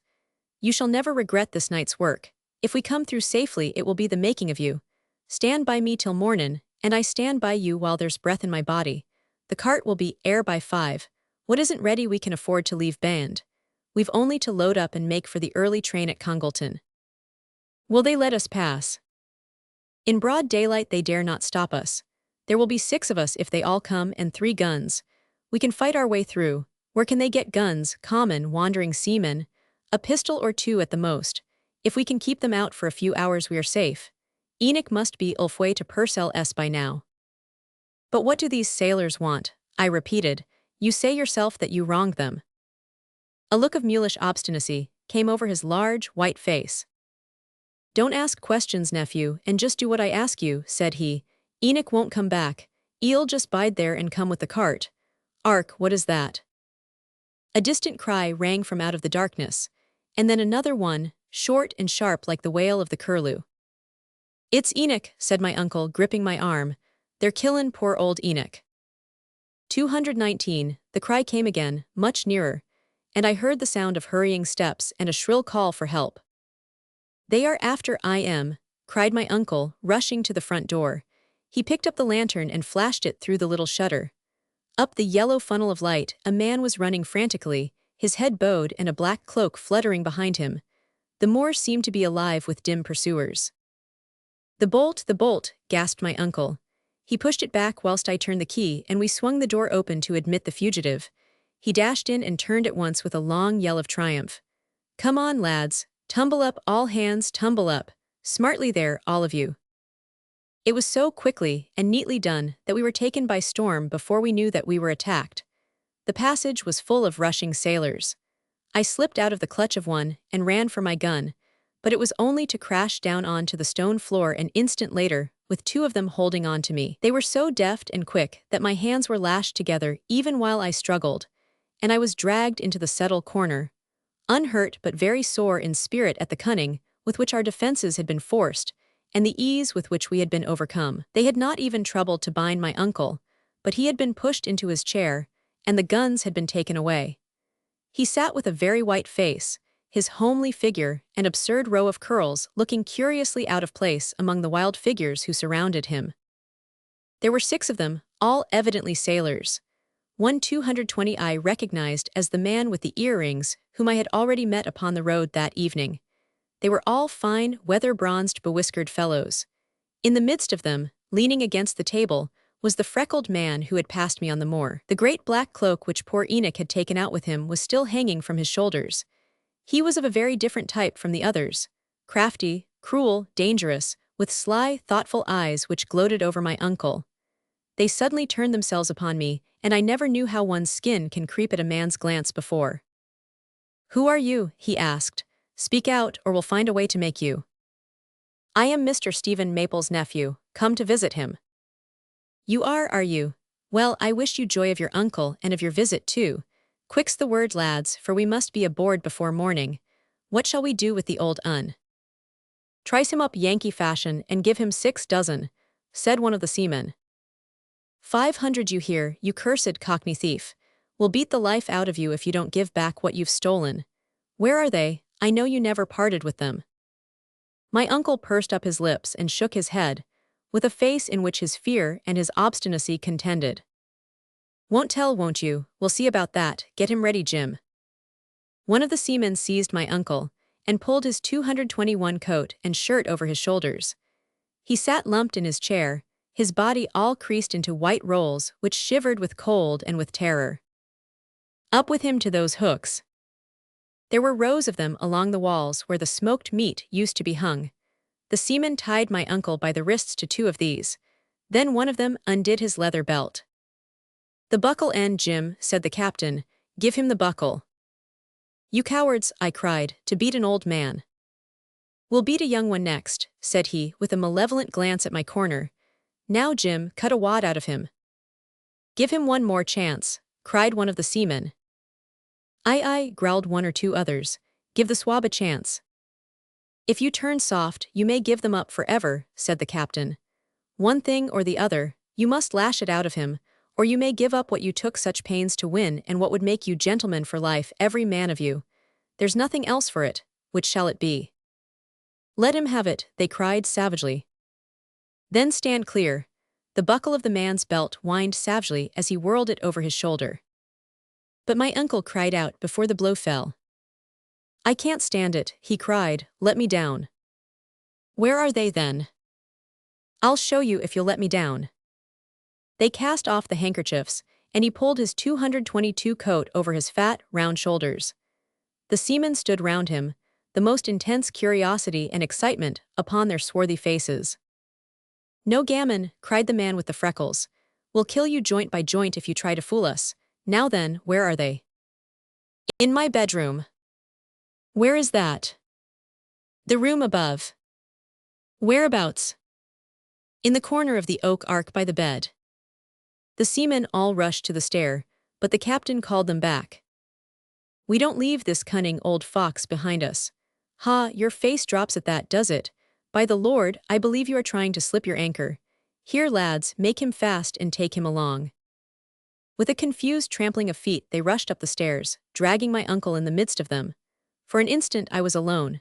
My hands were tied but not my feet. If I could find my way across the moor, I might rouse the police and intercept these rascals before they could reach the sea. For a moment I hesitated as to whether I should leave my uncle alone in such a plight. But I should be of more service to him, or, at the worst, to his property, if I went than if I stayed. I rushed to the hall door, and as I reached it I heard a yell above my head, a shattering, splintering noise, and then amid a chorus of shouts, a huge weight fell with a horrible thud at my very feet. Never while I live will that squelching thud pass out of my ears.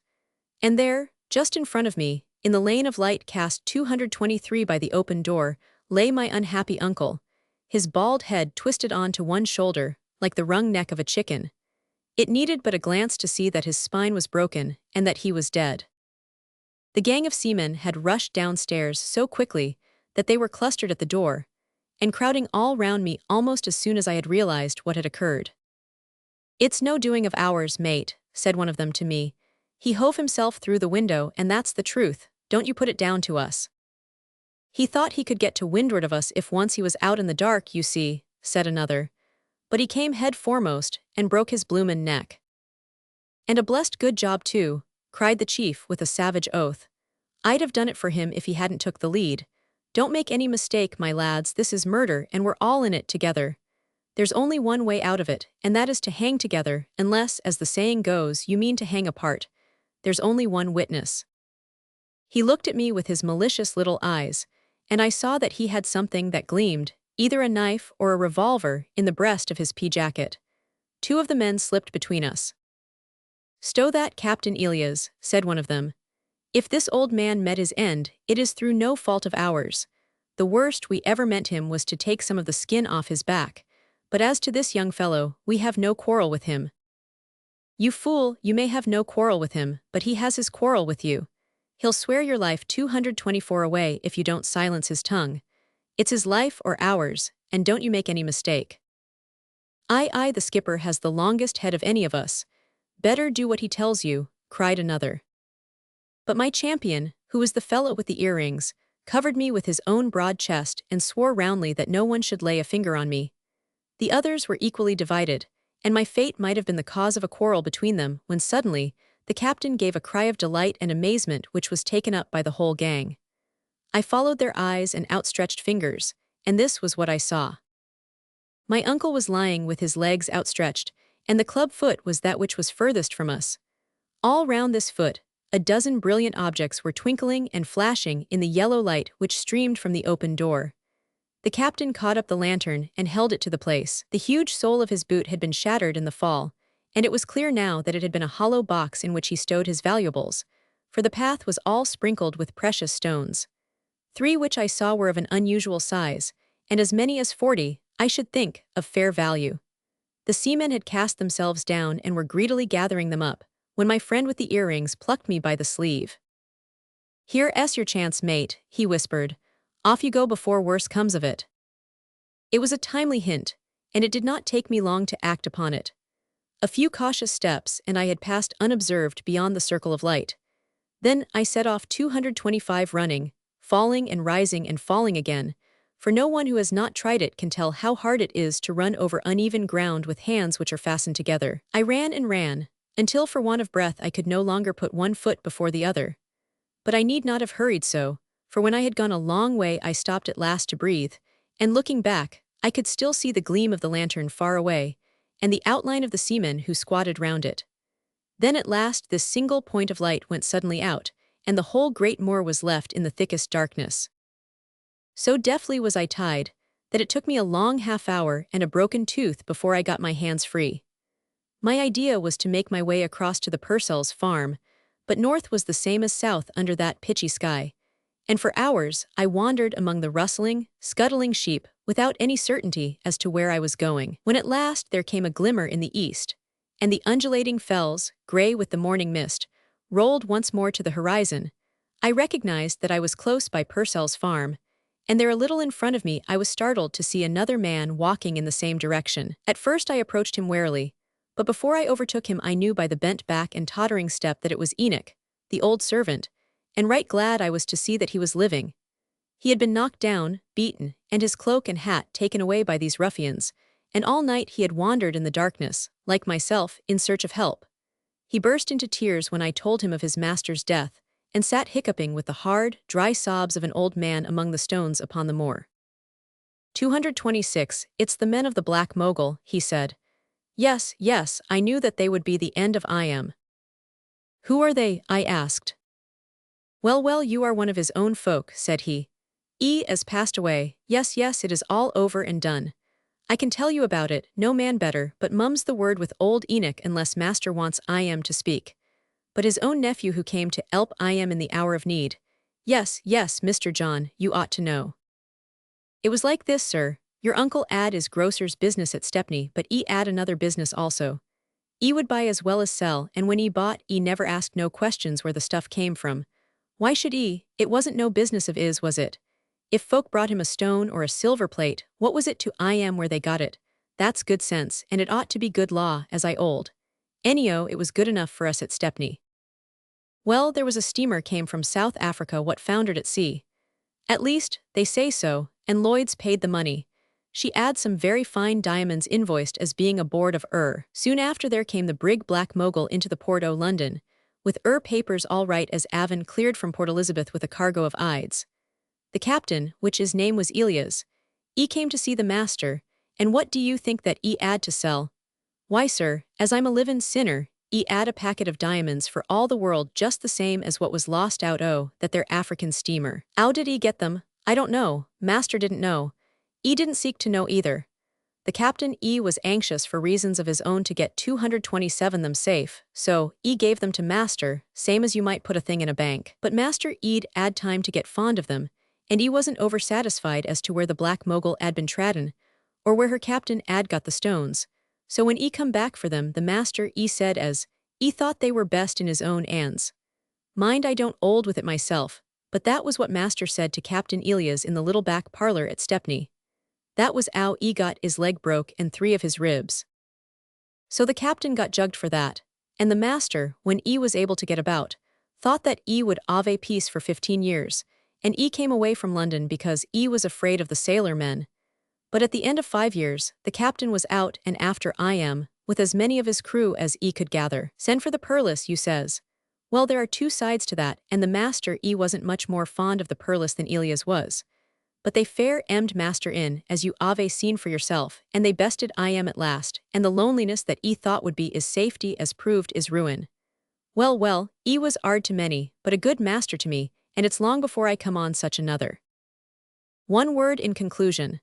A strange cutter, which had been hanging about the coast, was seen to beat down the Irish Sea that morning, and it is conjectured that Elias and his men were on board of it.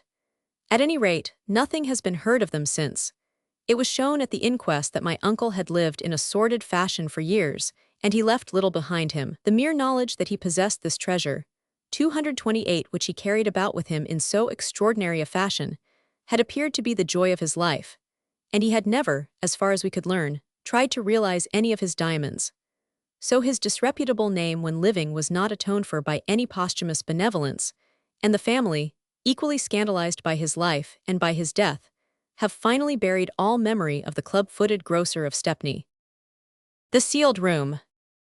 A solicitor of an active habit and athletic tastes, who is compelled by his hopes of business to remain within the 4 walls of his office from 10 till 5 must take what exercise he can in the evenings. Hence it was that I was in the habit of indulging in very long nocturnal excursions, in which I sought the heights of Hampstead and Highgate in order to cleanse my system from the impure air of Upchurch Lane. It was in the course of one of these aimless rambles that I first met Felix Staniford, and so led up to what has been the most extraordinary adventure of my lifetime. One evening, it was in April or early May of the year 1894, I made my way to the extreme northern fringe of London, and was walking down one of those fine avenues of high brick villas, which the huge city is forever pushing farther and farther out into the country. It was a fine, clear spring night. The moon was shining out of an unclouded sky, and I, having already left many miles behind me, was inclined to walk slowly and look about me. In this contemplative mood, my attention was arrested by one of the houses which I was passing. It was a very large building, standing in its own 230 grounds, a little back from the road. It was modern in appearance, and yet it was far less so than its neighbors, all of which were crudely and painfully new. Their symmetrical line was broken by the gap caused by the laurel-studded lawn, with the great, dark, gloomy house looming at the back of it. Evidently it had been the country retreat of some wealthy merchant, built perhaps when the nearest street was a mile off, and now gradually overtaken and surrounded by the red brick tentacles of the London octopus. The next stage, I reflected, would be its digestion and absorption, so that the cheap builder might rear a dozen 80-pound-a-year villas upon the garden frontage. And then, as all this passed vaguely through my mind, an incident occurred which brought my thoughts into quite another channel. A 4-wheeled cab, that opprobrium of London, was coming jolting and creaking in one direction, while in the other there was a yellow glare from the lamp of a cyclist. They were the only moving objects in the whole long, moonlit road, and yet they crashed into each other with that malignant accuracy which brings 2 ocean liners together in the broad waste of the Atlantic. It was the cyclist's fault. He tried to cross in front of the cab, miscalculated his distance, and was knocked sprawling by the horse's shoulder. He rose, snarling. The cabman swore back at him and then, realizing that his number had not yet been taken, lashed his horse and lumbered off. The cyclist caught at the handles of his prostrate machine and then suddenly sat down with a groan. "Oh Lord!" He ran across the road to his side. "Any harm done?" I asked. "It's my ankle," said he. "Only a twist, I think, but it's pretty painful. Just give me your hand, will you?" He lay in the yellow circle of the cycle lamp, and I noted as I helped him to his feet that he was a gentlemanly young fellow, with a slight dark mustache and large brown eyes, sensitive and nervous in appearance, with indications of weak health upon his sunken cheeks. Work or worry had left its traces upon his thin, yellow face. He stood up when I pulled his hand, but he held one foot in the air, and he groaned as he moved it. "I can't put it to the ground," said he. "Where do you live?" "Here." He nodded his head towards the big, dark house in the garden. "I was cutting across to the gate when that confounded cab ran into me. Could you help me so far?" It was easily done. I put his cycle inside the gate, and then I supported him down the drive and up the steps to the hall door. There was not a light anywhere, and the place was as black and silent as if no one had ever lived in it. "That will do, thank you very much," said he, fumbling with his key in the lock. "No, you must allow me to see you safe." He made some feeble, petulant protest, and then realized that he could really do nothing without me. The door had opened into a pitch-dark hall. He lurched forward with my hand still on his arm. "This door to the right," said he, feeling about in the darkness.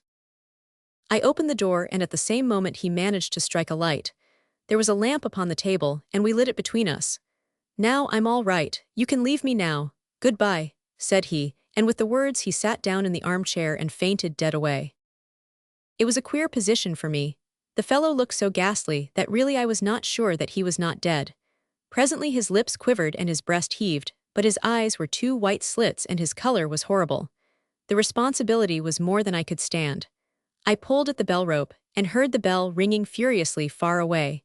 But no one came in response. The bell tinkled away into silence, which no murmur or movement came to break. I waited and rang again with the same result. There must be someone about. This young gentleman could not live all alone in that huge house. His people ought to know of his condition.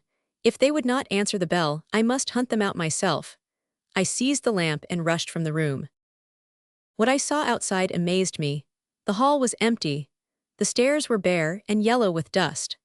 There were 3 doors opening into spacious rooms, and each was uncarpeted and undraped, save for the gray webs which drooped from the cornice, and rosettes of lichen which had formed upon the walls. My feet reverberated in those empty and silent chambers.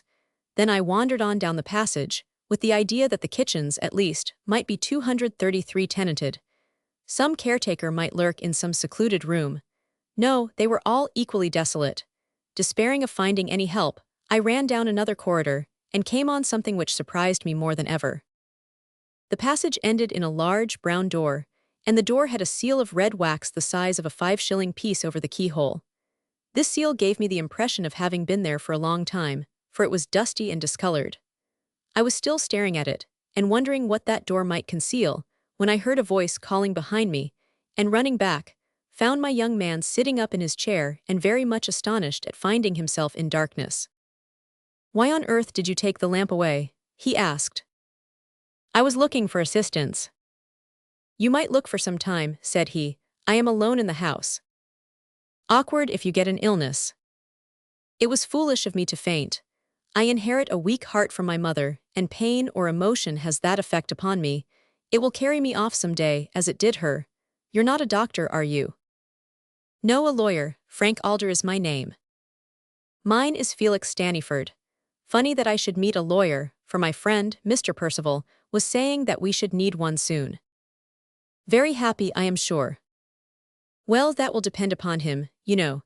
Did you say that you had run with that lamp all over the ground floor?" 234, yes. "All over it?" he asked with emphasis, and he looked at me very hard. "I think so. I kept on hoping that I should find someone." "Did you enter all the rooms?" he asked with the same intent gaze. "Well, all that I could enter." "Oh, then you did notice it," said he, and he shrugged his shoulders with the air of a man who makes the best of a bad job. "Notice what?" Why the door with the seal on it? Yes, I did. Weren't you curious to know what was in it? Well, it did strike me as unusual. Do you think you could go on living alone in this house, year after year, just longing all the time to know what is at the other side of that door, and yet not looking? Do you mean to say, I cried, that you don't know yourself? No more than you do. Then why don't you look? I mustn't, said he. He spoke in a constrained way, and I saw that I had blundered on to some delicate ground.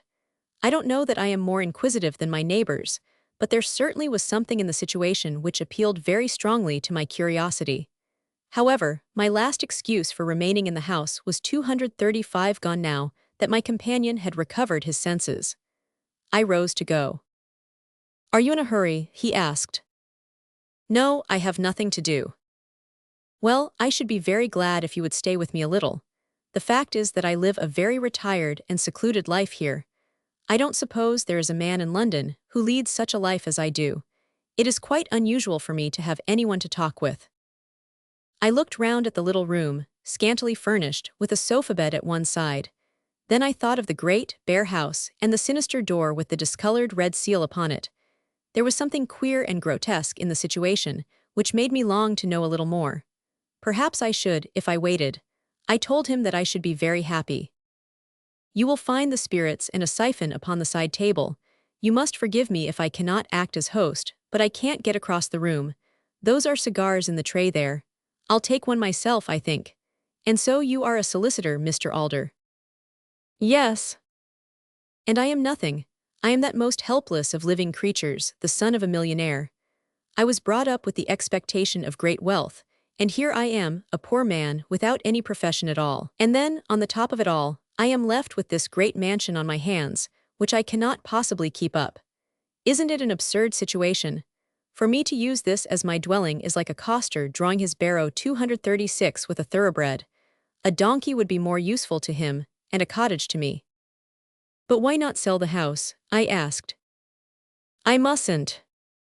Let it then. No, I mustn't do that either. I looked puzzled, and my companion smiled. I'll tell you how it is, if it won't bore you, said he.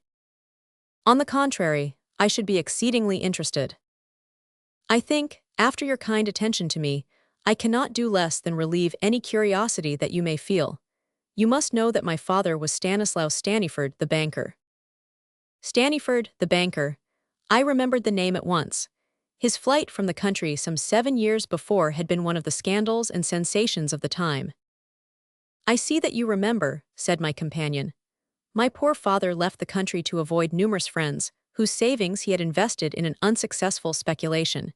He was a nervous, sensitive man, and the responsibility quite upset his reason. He had committed no legal offense. It was purely a matter of sentiment. He would not even face his own family, and he died among strangers without ever letting us know where he was. He died, said I. We could not prove his death, but we know that it must be so, because the speculations came right again, and so there was no reason why he should not 237 look any man in the face. He would have returned if he were alive, but he must have died in the last 2 years. Why in the last 2 years? Because we heard from him 2 years ago. Did he not tell you then where he was living? The letter came from Paris, but no address was given. It was when my poor mother died. He wrote to me then, with some instructions and some advice, and I have never heard from him since. Had you heard before? Oh yes, we had heard before, and that's where our mystery of the sealed door, upon which you stumbled tonight, has its origin.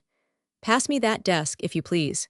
Here I have my father's letters, and you are the first man except Mr. Percival who has seen them. Who is Mr. Percival, may I ask? He was my father's confidential clerk, and he has continued to be the friend and adviser of my mother and then of myself. I don't know what we should have done without Percival. He saw the letters, but no one else. This is the first one, which came on the very day when my father fled, 7 years ago. Read it to yourself. This is the letter which I read. My ever dearest wife. Since Sir William told me how weak your heart is, and how harmful any shock might be, I have never talked about my business affairs to you.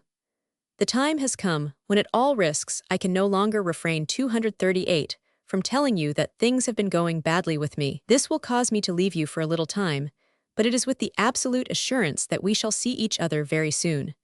On this you can thoroughly rely. Our parting is only for a very short time, my own darling, so don't let it fret you, and above all don't let it impair your health, for that is what I want above all things to avoid. Now, I have a request to make, and I implore you by all that binds us together to fulfill it exactly as I tell you. There are some things which I do not wish to be seen by anyone in my dark room, the room which I use for photographic purposes at the end of the garden passage. To prevent any painful thoughts, I may assure you once for all, dear, that it is nothing of which I need be ashamed. But still I do not wish you or Felix to enter that room. It is locked, and I implore you when you receive this to at once place a seal over the lock and leave it so. Do not sell or let the house, for in either case my secret will be discovered. As long as you or Felix are in the house, I know that you will comply with my wishes. When Felix is 21, he may enter the room, not before. And now goodbye, my own best of wives. During our short separation you can consult Mr. Percival on any matters which may arise. He has my complete confidence. I hate to leave Felix and you, even for a time, but there is really no choice. Ever and always your loving husband, Stanislaus Staniford. June 4, 1887. These are very private family matters for me to 239 inflict upon you, said my companion, apologetically. You must look upon it as done in your professional capacity. I have wanted to speak about it for years. I am honored by your confidence, I answered, and exceedingly interested by the facts. My father was a man who was noted for his almost morbid love of truth. He was always pedantically accurate. When he said, therefore, that he hoped to see my mother very soon, and when he said that he had nothing to be ashamed of in that dark room, you may rely upon it that he meant it. Then what can it be? I ejaculated.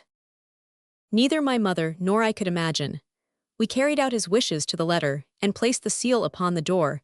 There it has been ever since. My mother lived for 5 years after my father's disappearance, although at the time all the doctors said that she could not survive long. Her heart was terribly diseased. During the first few months she had 2 letters from my father. Both had the Paris postmark but no address. They were short and to the same effect, that they would soon be reunited, and that she should not fret. Then there was a silence, which lasted until her death.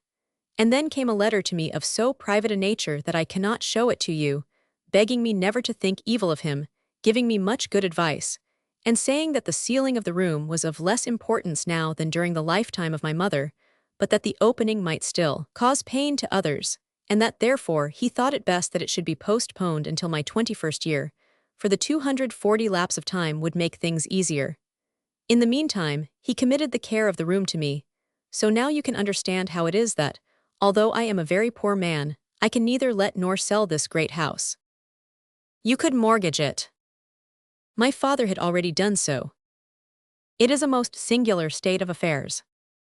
My mother and I were gradually compelled to sell the furniture and to dismiss the servants, until now, as you see, I am living unattended in a single room. But I have only 2 more months. What do you mean? Why, that in 2 months I come of age. The first thing that I do will be to open that door, the second, to get rid of the house. Why should your father have continued to stay away when these investments had recovered themselves? He must be dead. You say that he had not committed any legal offense when he fled the country. None. Why should he not take your mother with him? I do not know. Why should he conceal his address? I do not know. Why should he allow your mother to die and be buried without coming back? I do not know. My dear sir, said I, if I may speak with the 241 frankness of a professional adviser, I should say that it is very clear that your father had the strongest reasons for keeping out of the country, and that, if nothing has been proved against him, he at least thought that something might be, and refused to put himself within the power of the law. Surely that must be obvious, for in what other possible way can the facts be explained? My companion did not take my suggestion in good part. You had not the advantage of knowing my father, Mr. Alder, he said, coldly. I was only a boy when he left us, but I shall always look upon him as my ideal man. His only fault was that he was too sensitive and too unselfish. That anyone should lose money through him would cut him to the heart. His sense of honor was most acute, and any theory of his disappearance which conflicts with that is a mistaken one. It pleased me to hear the lad speak out so roundly, and yet I knew that the facts were against him, and that he was incapable of taking an unprejudiced view of the situation. "I only speak as an outsider," said I, "and now I must leave you, for I have a long walk before me. Your story has interested me so much that I should be glad if you could let me know the sequel." "Leave me your card," said he, and so having bade him good night, I left him.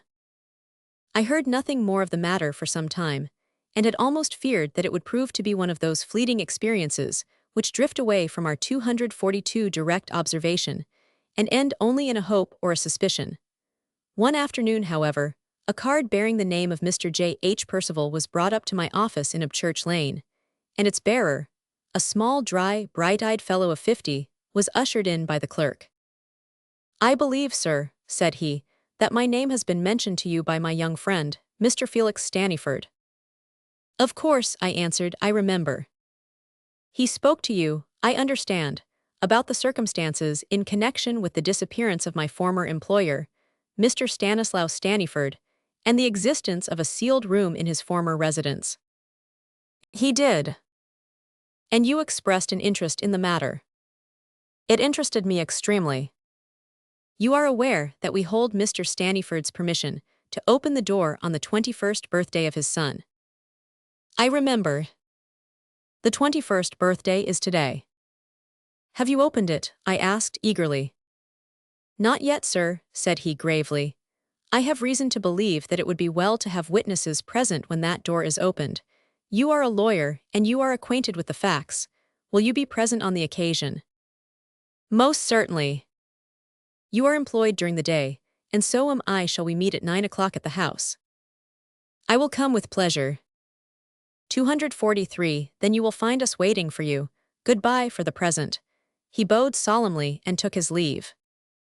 I kept my appointment that evening, with a brain which was weary with fruitless attempts to think out some plausible explanation of the mystery which we were about to solve.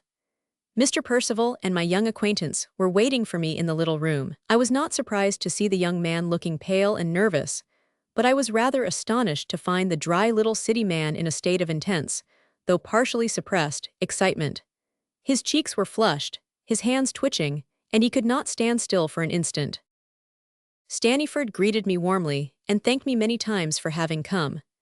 "And now, Percival," said he to his companion, "I suppose there is no obstacle to our putting the thing through without delay. I shall be glad to get it over." The banker's clerk took up the lamp and led the way. But he paused in the passage outside the door, and his hand was shaking, so that the light flickered up and down the high, bare walls. "Mr. Staniford," said he, in a cracking voice, "I hope you will prepare yourself in case any shock should be awaiting you when that seal is removed and the door is opened."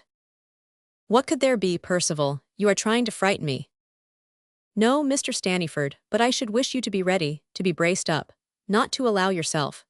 He had to lick his dry lips between every 244 jerky sentence, and I suddenly realized, as clearly as if he had told me, that he knew what was behind that closed door and that it was something terrible. "Here are the keys, Mr. Staniford, but remember my warning." He had a bunch of assorted keys in his hand, and the young man snatched them from him. Then he thrust a knife under the discolored red seal and jerked it off.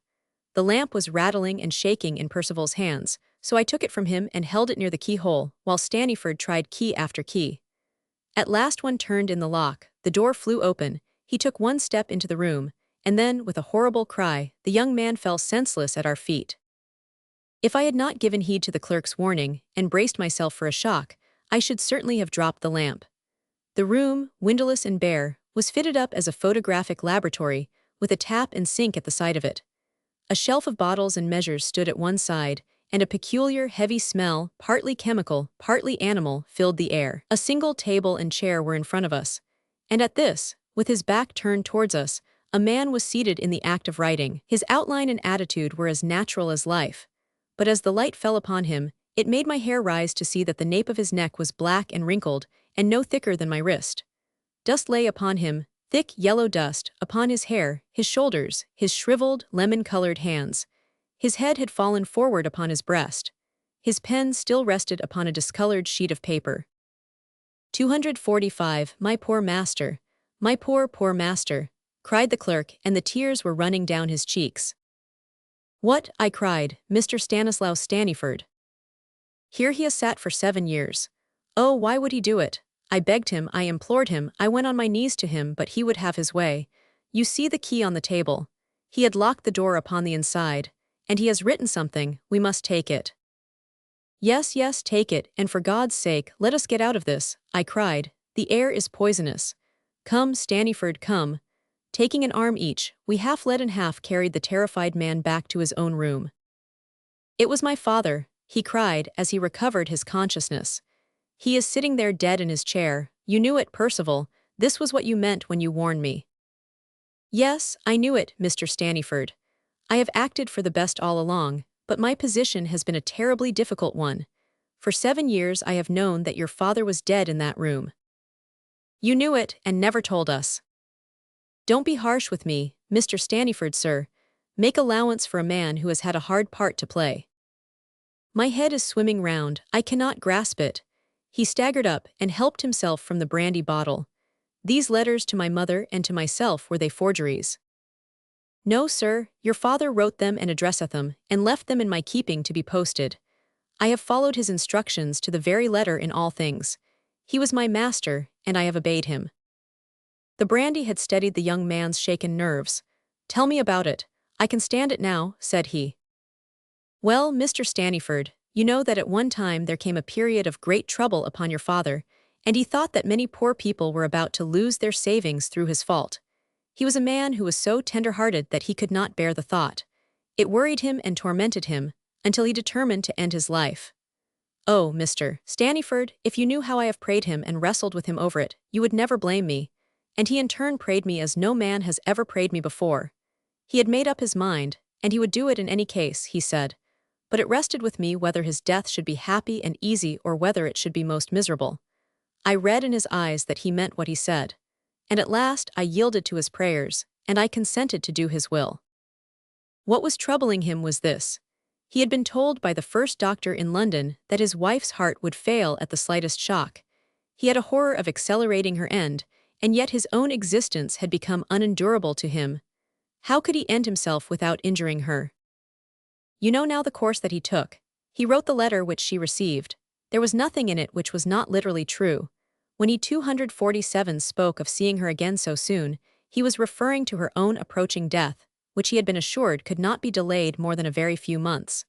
So convinced was he of this, that he only left 2 letters to be forwarded at intervals after his death. She lived 5 years, and I had no letters to send. He left another letter with me to be sent to you, sir, upon the occasion of the death of your mother. I posted all these in Paris to sustain the idea of his being abroad. It was his wish that I should say nothing, and I have said nothing. I have been a faithful servant. 7 years after his death, he thought no doubt that the shock to the feelings of his surviving friends would be lessened. He was always considerate for others. There was silence for some time. It was broken by young Staniford. I cannot blame you, Percival. You have spared my mother a shock which would certainly have broken her heart. What is that paper? It is what your father was writing, sir. Shall I read it to you? Do so. I have taken the poison, and I feel it working in my veins. It is strange, but not painful. When these words are read, I shall, if my wishes have been faithfully carried out, have been dead many years. Surely no one who has lost money through me will still bear me animosity. And you, Felix, you will forgive me this family scandal. May God find rest for a sorely wearied spirit. Amen, we cried all three. The Brazilian cat. It is hard luck on a young fellow to have expensive tastes, great expectations, aristocratic connections, but no actual money in his pocket, and no profession by which he may earn any. The fact was that my father, a good, sanguine, easy-going man, had such confidence in the wealth and benevolence of his bachelor elder brother, Lord Southerton, that he took it for granted that I, his only son, would never be called upon to earn a living for myself. He imagined that if there were not a vacancy for me on the great Southerton estates, at least there would be found some post in that diplomatic service, which still remains the special preserve of our privileged classes. He died too early to realize how false his calculations had been. Neither my uncle nor the state took the slightest notice of me, or showed any interest in my career. An occasional brace of pheasants, or basket of hares, was all that ever reached me to remind me that I was heir to Otwell House, and one of the richest estates in the country. In the meantime, I found myself a bachelor and man about town, living in a suite of apartments in Grosvenor Mansions, with no occupation save that of pigeon shooting and polo playing at Hurlingham. Month by month, I realized that it was more and more difficult to get the 249 brokers to renew my bills, or to cash any further post obits upon an unentailed property. Ruin lay right across my path, and every day I saw it clearer, nearer, and more absolutely unavoidable. What made me feel my own poverty the more was that, apart from the great wealth of Lord Southerton, all my other relations were fairly well-to-do. The nearest of these was Everard King, my father's nephew and my own first cousin, who had spent an adventurous life in Brazil, and had now returned to this country to settle down on his fortune. We never knew how he made his money, but he appeared to have plenty of it, for he bought the estate of Greylands, near Clipton-on-the-Marsh, in Suffolk. For the first year of his residence in England, he took no more notice of me than my miserly uncle. But at last one summer morning, to my very great relief and joy, I received a letter asking me to come down that very day and spend a short visit at Greylands Court. I was expecting a rather long visit to Bankruptcy Court at the time, and this interruption seemed almost providential. If I could only get on terms with this unknown relative of mine, I might pull through yet. For the family credit, he could not let me go entirely to the wall. I ordered my valet to pack my valise, and I set off the same evening for Clipton-on-the-Marsh. After changing at Ipswich, a little local train deposited me at a small, deserted station lying amidst a rolling, grassy country, with a sluggish and winding river curving in and out amidst the valleys, between high, silted banks, which showed that we were within reach of the tide. No carriage was awaiting me, found afterwards that my telegram had been delayed, so I hired a dog-cart at the local inn. The driver, an excellent fellow, was full of my relative's praises, and I learned from him that Mr. Everard King was already a name to conjure with in that part of the country. He had entertained the school children, he had thrown his grounds open to visitors, he had subscribed to charities. In short, his benevolence had been so universal that my driver could only account for it on the supposition that he had parliamentary ambitions. My attention was drawn away from my driver's panegyric by the appearance of a very beautiful bird, which settled on a telegraph post beside the road. At first I thought that it was a jay, but it was larger, with a brighter plumage. The driver accounted for its presence at once by saying that it belonged to the very man whom we were about to visit. It seems that the acclimatization of foreign creatures was one of his hobbies, and that he had brought with him from Brazil a number of birds and beasts, which he was endeavoring to rear in England. When once we had passed the gates of Greylands Park, we had ample evidence of this taste of his. Some small spotted deer, a curious wild pig known, I believe, as a peccary, a gorgeously feathered oriole, some sort of armadillo, and a singular lumbering in-toed beast like a very fat badger, were among the creatures which I observed as we drove along the winding avenue.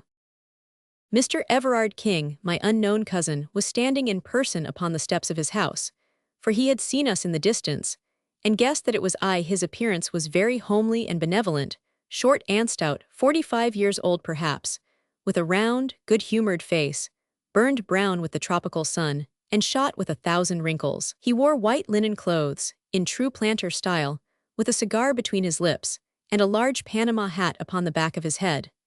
It was such a figure as one associates with a veranded bungalow, and it looked curiously out of place in front of this broad, stone English mansion, with its solid wings and its Palladio pillars before the doorway. "My dear," he cried, glancing over his shoulder, "my dear, here is our guest. Welcome, welcome to Greylands. I am delighted to make your acquaintance, Cousin Marshall, and I take it as a great compliment that you should honor this sleepy little country place with your presence." Nothing could be more hearty than his manner, and he set me at my ease in an instant. But it needed all his cordiality to atone for the frigidity and even rudeness of his wife, a tall, haggard woman, who came forward at his summons. She was, I believe, of Brazilian extraction, though she spoke excellent English, and I excused her manners on the score of her ignorance of our customs. She did not attempt to conceal, however, either then or afterwards, that I was no very welcome visitor at Greylands Court. Her actual words were, as a rule, courteous, but she was the possessor of a pair of particularly expressive dark eyes, and I read in them very clearly from the first that she heartily wished me back in London once more. However, my debts were too pressing, and my designs upon my wealthy relative were too vital for me to 252 allow them to be upset by the ill temper of his wife, so I disregarded her coldness and reciprocated the extreme cordiality of his welcome. No pains had been spared by him to make me comfortable. My room was a charming one. He implored me to tell him anything which could add to my happiness. It was on the tip of my tongue to inform him that a blank check would materially help towards that end, but I felt that it might be premature in the present state of our acquaintance. The dinner was excellent, and as we sat together afterwards over his Havanas and coffee, which latter he told me was specially prepared upon his own plantation, it seemed to me that all my driver's eulogies were justified, and that I had never met a more large-hearted and hospitable man. But in spite of his cheery good nature, he was a man with a strong will and a fiery temper of his own. Of this I had an example upon the following morning. The curious aversion which Mrs. Everard King had conceived towards me was so strong that her manner at breakfast was almost offensive, but her meaning became unmistakable when her husband had quitted the room. "The best train in the day is at 12:15, said she. But I was not thinking of going today. I answered, frankly, perhaps even defiantly, for I was determined not to be driven out by this woman. "Oh, if it rests with you," said she, and stopped, with a most insolent expression in her eyes. "I am sure," I answered, "that Mr. Everard King would tell me if I were outstaying my welcome." 253 "What's this, what's this?" said a voice, and there he was in the room. He had overheard my last words, and a glance at our faces had told him the rest.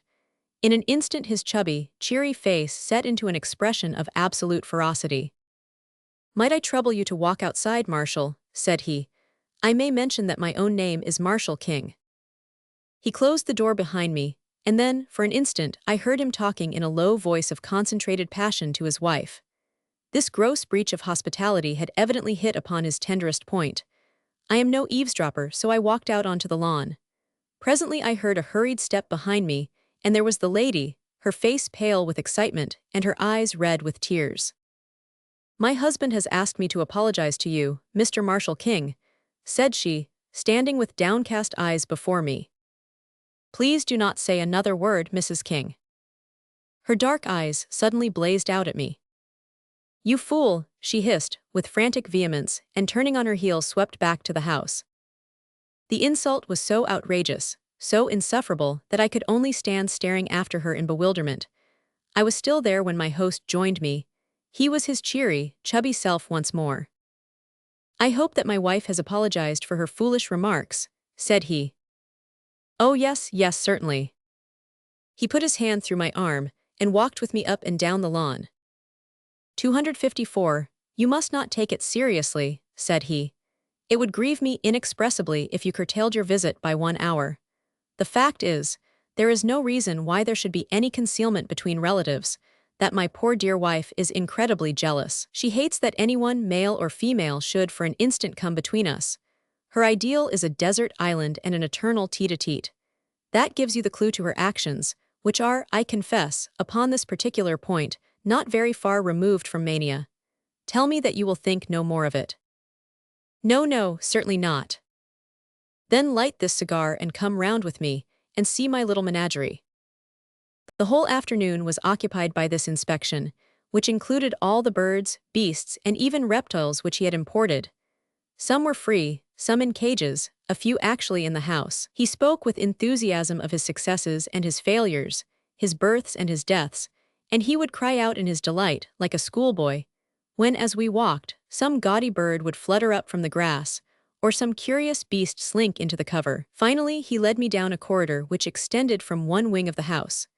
At the end of this there was a heavy door with a sliding shutter in it, and beside it there projected from the wall an iron handle attached to a wheel and a drum. A line of stout bars extended across the passage. "I am about to show you the jewel of my collection," said he. "There is only one other specimen in Europe, now that the Rotterdam cub is dead. It is a Brazilian cat." 255, "But how does that differ from any other cat?" You will soon see that, said he, laughing. Will you kindly draw that shutter and look through? I did so, and found that I was gazing into a large, empty room, with stone flags and small, barred windows upon the farther wall. In the center of this room, lying in the middle of a golden patch of sunlight, there was stretched a huge creature, as large as a tiger, but as black and sleek as ebony. It was simply a very enormous and very well-kept black cat, and it cuddled up and basked in that yellow pool of light exactly as a cat would do. It was so graceful, so sinewy, and so gently and smoothly diabolical that I could not take my eyes from the opening. "Isn't he splendid?" said my host enthusiastically. "Glorious, I never saw such a noble creature. Some people call it a black puma, but really it is not a puma at all. That fellow is nearly 11 feet from tail to tip. 4 years ago he was a little ball of black fluff, with 2 yellow eyes staring out of it. He was sold me as a newborn cub up in the wild country at the headwaters of the Rio Negro. They speared his mother to death after she had killed a dozen of them. They are ferocious then. The most absolutely treacherous and bloodthirsty creatures upon earth. You talk about a Brazilian cat to an upcountry Indian and see him get the jumps. They prefer humans to game. This fellow has never tasted living blood yet, but when he does, he will be a terror. At present he won't stand anyone but me 256 in his den. Even Baldwin, the groom, dare not go near him. As to me, I am his mother and father in one." As he spoke he suddenly, to my astonishment, opened the door and slipped in, closing it instantly behind him. At the sound of his voice the huge, lithe creature rose, yawned, and rubbed its round, black head affectionately against his side, while he patted and fondled it. "Now, Tommy, into your cage," said he. The monstrous cat walked over to one side of the room and coiled itself up under a grating.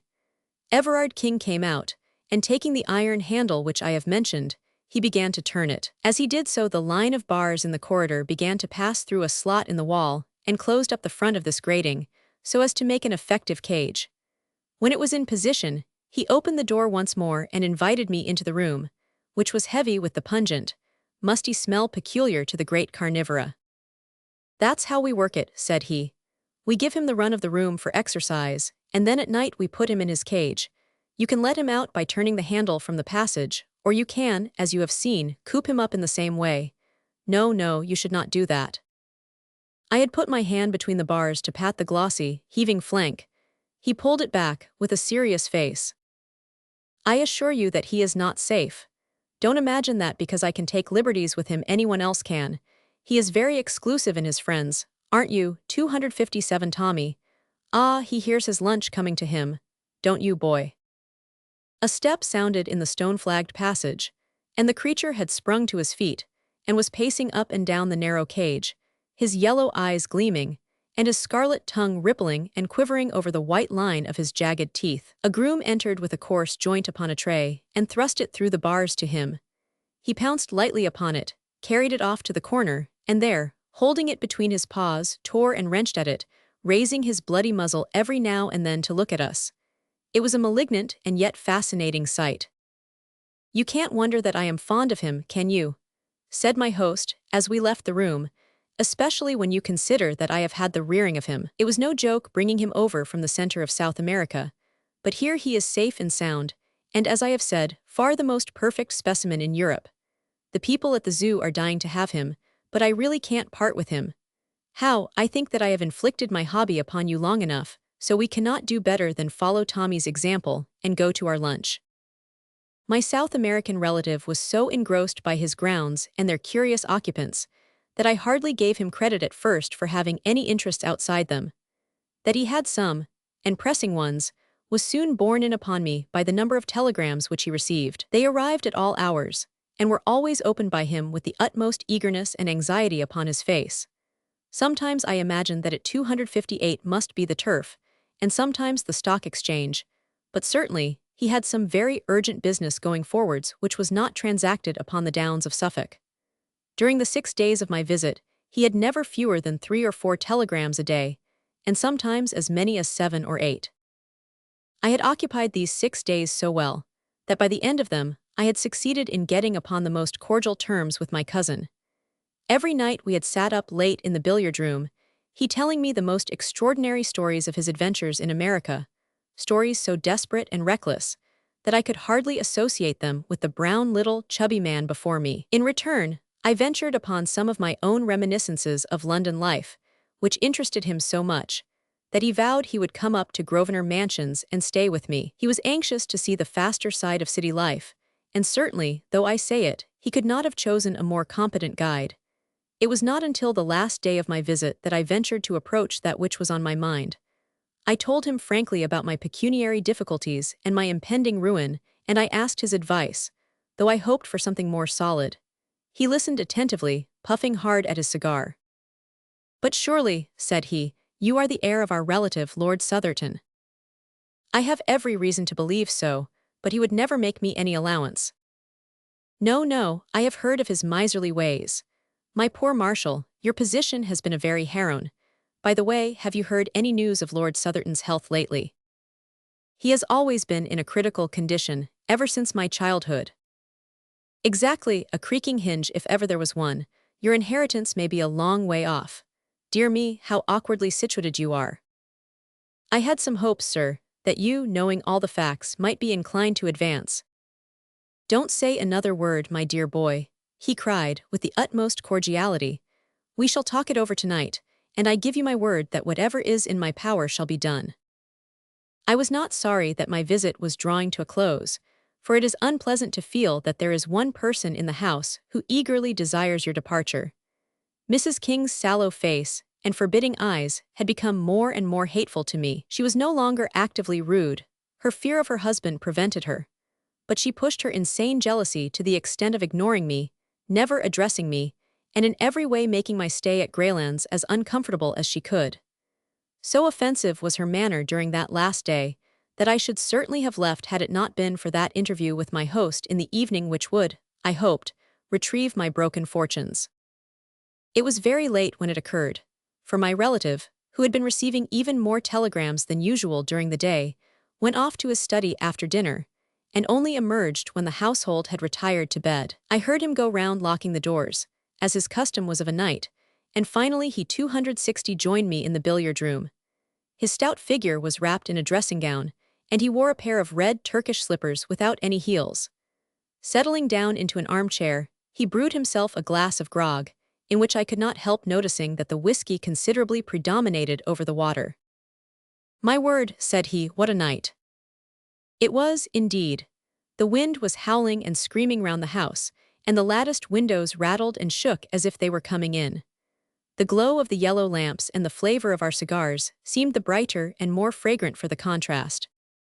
"Now, my boy," said my host, "we have the house and the night to ourselves. Let me have an idea of how your affairs stand, and I will see what can be done to set them in order. I wish to hear every detail." Thus encouraged, I entered into a long exposition, in which all my tradesmen and creditors, from my landlord to my valet, figured in turn. I had notes in my pocketbook, and I marshalled my facts, and gave, I flatter myself, a very businesslike statement of my own unbusinesslike ways and lamentable position. I was depressed, however, to notice that my companion's eyes were vacant, and his attention elsewhere. When he did occasionally throw out a remark, it was so entirely perfunctory and pointless that I was sure he had not in the least followed my remarks. Every now and then he roused himself and put on some show of interest, asking me to repeat or to explain more fully, but it was always to sink once 261 more into the same brown study. At last he rose and threw the end of his cigar into the grate. "I'll tell you what, my boy," said he. "I never had a head for figures, so you will excuse me. You must jot it all down upon paper, and let me have a note of the amount. I'll understand it when I see it in black and white." The proposal was encouraging. I promised to do so. And now it's time we were in bed. By Jove, there's 1 o'clock striking in the hall. The tinging of the chiming clock broke through the deep roar of the gale. The wind was sweeping past with the rush of a great river. "I must see my cat before I go to bed," said my host. "A high wind excites him. Will you come?" "Certainly," said I.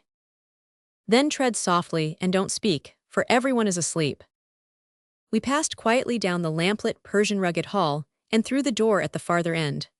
All was dark in the stone corridor, but a stable lantern hung on a hook, and my host took it down and lit it. There was no grating visible in the passage, so I knew that the beast was in its cage. "Come in," said my relative, and opened the door. A deep growling as we entered showed that the storm had really excited the creature. In the flickering light of the lantern, we saw it, a huge black mass, coiled in the corner of its den and throwing a squat, 262 uncouth shadow upon the whitewashed wall. Its tail switched angrily among the straw. "Poor Tommy is not in the best of tempers," said Everard King, holding up the lantern and looking in at him. "What a black devil he looks, doesn't he? I must give him a little supper to put him in a better humor. Would you mind holding the lantern for a moment?" I took it from his hand, and he stepped to the door. "His larder is just outside here," said he. "You will excuse me for an instant, won't you?" He passed out, and the door shut with a sharp metallic click behind him. That hard, crisp sound made my heart stand still. A sudden wave of terror passed over me. A vague perception of some monstrous treachery turned me cold. I sprang to the door, but there was no handle upon the inner side. "Here's," I cried, "let me out." "All right, don't make a row," said my host from the passage. "You've got the light all right." "Yes, but I don't care about being locked in alone like this." "Don't you?" I heard his hearty, chuckling laugh. "You won't be alone long." "Let me out, sir," I repeated angrily. "I tell you I don't allow practical jokes of this sort." "Practical is the word," said he with another hateful chuckle. And then suddenly I heard, amidst the roar of the storm, the creak and whine of the winch handle turning, and the rattle of the grating as 263 it passed through the slot. Great God, he was letting loose the Brazilian cat. In the light of the lantern, I saw the bars sliding slowly before me. Already there was an opening a foot wide at the farther end. With a scream, I seized the last bar with my hands and pulled with the strength of a madman. I was a madman with rage and horror. For a minute or more, I held the thing motionless. I knew that he was straining with all his force upon the handle, and that the leverage was sure to overcome me. I gave inch by inch, my feet sliding along the stones, and all the time I begged and prayed this inhuman monster to save me from this horrible death. I conjured him by his kinship. I reminded him that I was his guest. I begged to know what harm I had ever done him. His only answers were the tugs and jerks upon the handle, each of which, in spite of all my struggles, pulled another bar through the opening. Clinging and clutching, I was dragged across the whole front of the cage, until at last, with aching wrists and lacerated fingers, I gave up the hopeless struggle. The grating clanged back as I released it, and an instant later I heard the shuffle of the Turkish slippers in the passage, and the slam of the distant door. Then everything was silent. The creature had never moved during this time. He lay still in the corner, and his tail had ceased switching. This apparition of a man adhering to his bars and dragged screaming across him had apparently filled him with amazement. I saw his great eyes staring steadily at me. I had dropped the lantern when I seized the bars, but it still burned upon the 264 floor, and I made a movement to grasp it, with some idea that its light might protect me. But the instant I moved, the beast gave a deep and menacing growl. I stopped and stood still, quivering with fear in every limb. The cat, if one may call so fearful a creature by so homely a name, was not more than 10 feet from me. The eyes glimmered like two discs of phosphorus in the darkness. They appalled and yet fascinated me. I could not take my own eyes from them. Nature plays strange tricks with us at such moments of intensity, and those glimmering lights waxed and waned with a steady rise and fall. Sometimes they seemed to be tiny points of extreme brilliancy, little electric sparks in the black obscurity. Then they would widen and widen, until all that corner of the room was filled with their shifting and sinister light. And then suddenly they went out altogether.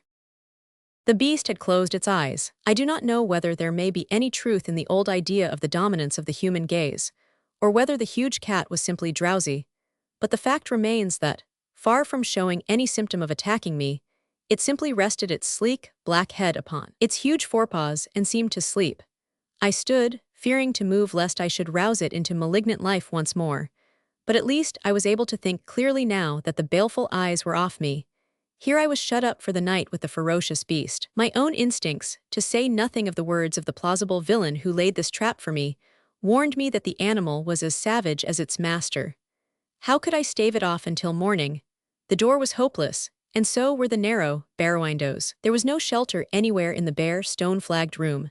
To cry for assistance was absurd.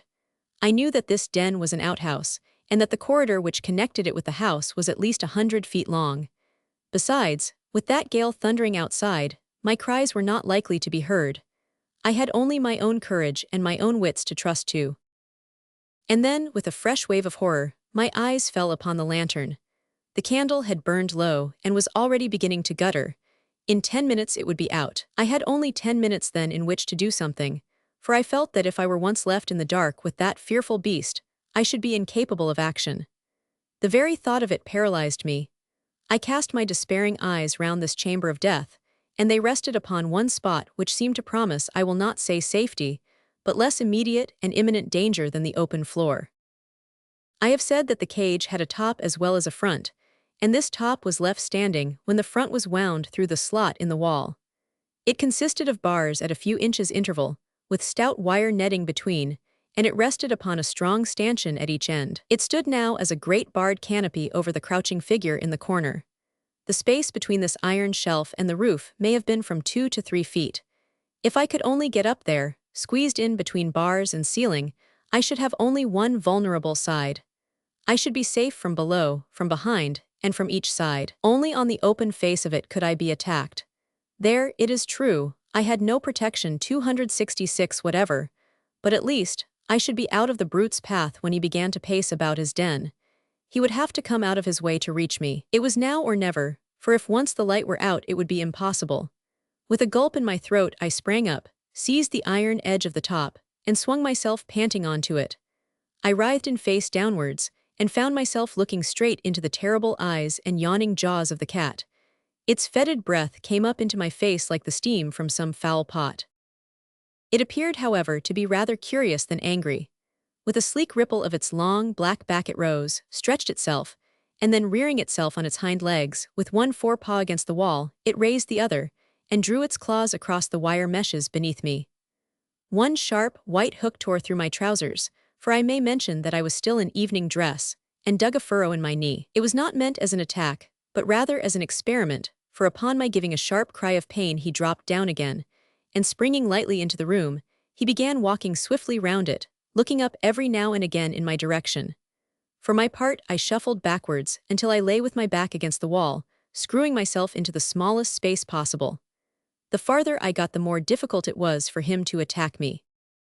He seemed more excited now that he had begun to move about, and he ran swiftly and noiselessly round and round the den, passing continually underneath the iron couch upon which I lay. It was wonderful to see so great a bulk passing like a shadow, with hardly the 267 softest thudding of velvety pads. The candle was burning low, so low that I could hardly see the creature. And then, with a last flare and splutter, it went out altogether. I was alone with the cat in the dark. It helps one to face a danger when one knows that one has done all that possibly can be done. There is nothing for it then but to quietly await the result. In this case, there was no chance of safety anywhere except the precise spot where I was. I stretched myself out, therefore, and lay silently, almost breathlessly, hoping that the beast might forget my presence if I did nothing to remind him. I reckoned that it must already be 2 o'clock. At 4 it would be full dawn. I had not more than 2 hours to wait for daylight. Outside, the storm was still raging, and the rain lashed continually against the little windows. Inside, the poisonous and fetid air was overpowering. I could neither hear nor see the cat. I tried to think about other things, but only one had power enough to draw my mind from my terrible position. That was the contemplation of my cousin's villainy, his unparalleled hypocrisy, his malignant hatred of me. Beneath that cheerful face, there lurked the spirit of a medieval assassin. And as I thought of it, I saw more clearly how cunningly the thing had been arranged. He had apparently gone to bed with the others. No doubt he had his witnesses to prove it. Then, unknown to them, he had slipped down, had lured me into this den and abandoned me. His story would be so simple. He had left me to finish my cigar in the billiard room, had gone down on my own account to have a last look at the cat. I had entered the room without observing that the cage was opened, and I had been caught. How could such a crime be brought home to him? Suspicion, perhaps, but proof, never. How slowly those dreadful 2 hours went by. Once I heard a low, rasping sound, which I took to be the creature licking its own fur. Several times those greenish eyes gleamed at me through the darkness, but never in a fixed stare, and my hopes grew stronger that my presence had been forgotten or ignored. At last, the least faint glimmer of light came through the windows. I first dimly saw them as two gray squares upon the black wall, then gray turned to white, and I could see my terrible companion once more. And he, alas, could see me. It was evident to me at once that he was in a much more dangerous and aggressive mood than when I had seen him last. The cold of the morning had irritated him, and he was hungry as well. With a continual growl, he paced swiftly up and down the side of the room which was farthest from my refuge, his whiskers bristling angrily, and his tail switching and lashing. As he turned at the corners, his savage eyes always looked upwards at me with a dreadful menace. I knew then that he meant to kill me, yet I found myself even at that moment admiring the sinuous grace of the devilish thing, its long, undulating, rippling movements, the gloss of its beautiful flanks, the vivid, palpitating scarlet of the glistening tongue which hung from the jet-black muzzle. And all the time that deep, threatening growl was rising and rising in a 269 unbroken crescendo. I knew that the crisis was at hand.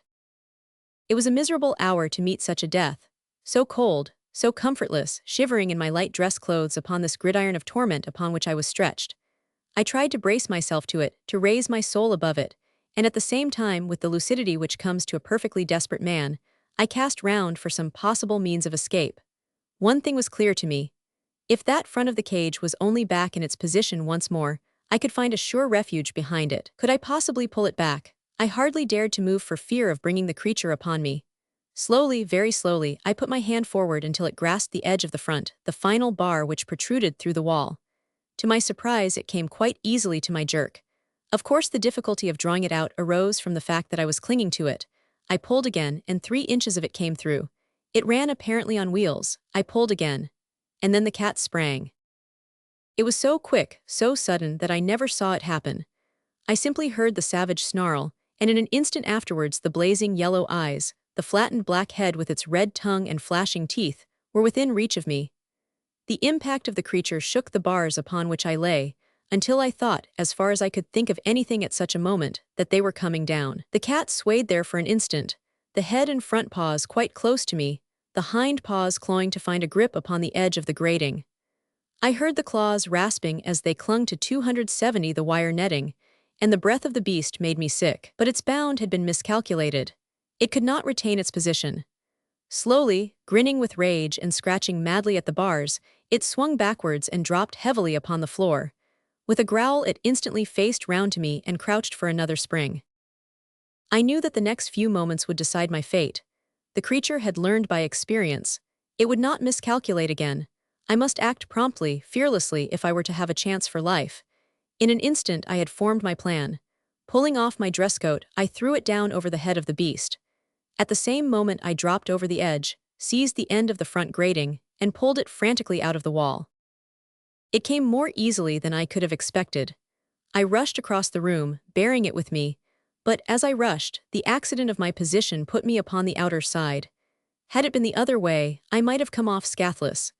As it was, there was a moment's pause as I stopped it and tried to pass in through the opening which I had left. That moment was enough to give time to the creature to toss off the coat with which I had blinded him and to spring upon me. I hurled myself through the gap and pulled the rails to behind me, but he seized my leg before I could entirely withdraw it. One stroke of that huge paw tore off my calf, as a shaving of wood curls off before a plane. The next moment, bleeding and fainting, I was lying among the foul straw with a line of friendly bars between me and the creature which ramped so frantically against the too wounded to move, and too faint to be conscious of fear. I could only lie, more dead than alive, and watch it. It pressed its broad, black chest against the bars and angled for me with its crooked paws as I have seen a kitten do before a mousetrap.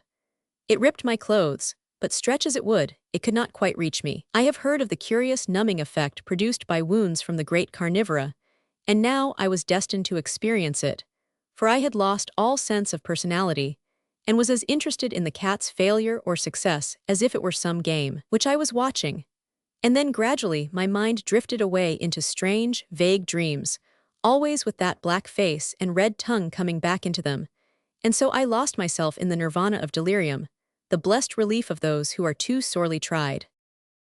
Tracing the course of events afterwards, I conclude that I must have been insensible for about 2 hours.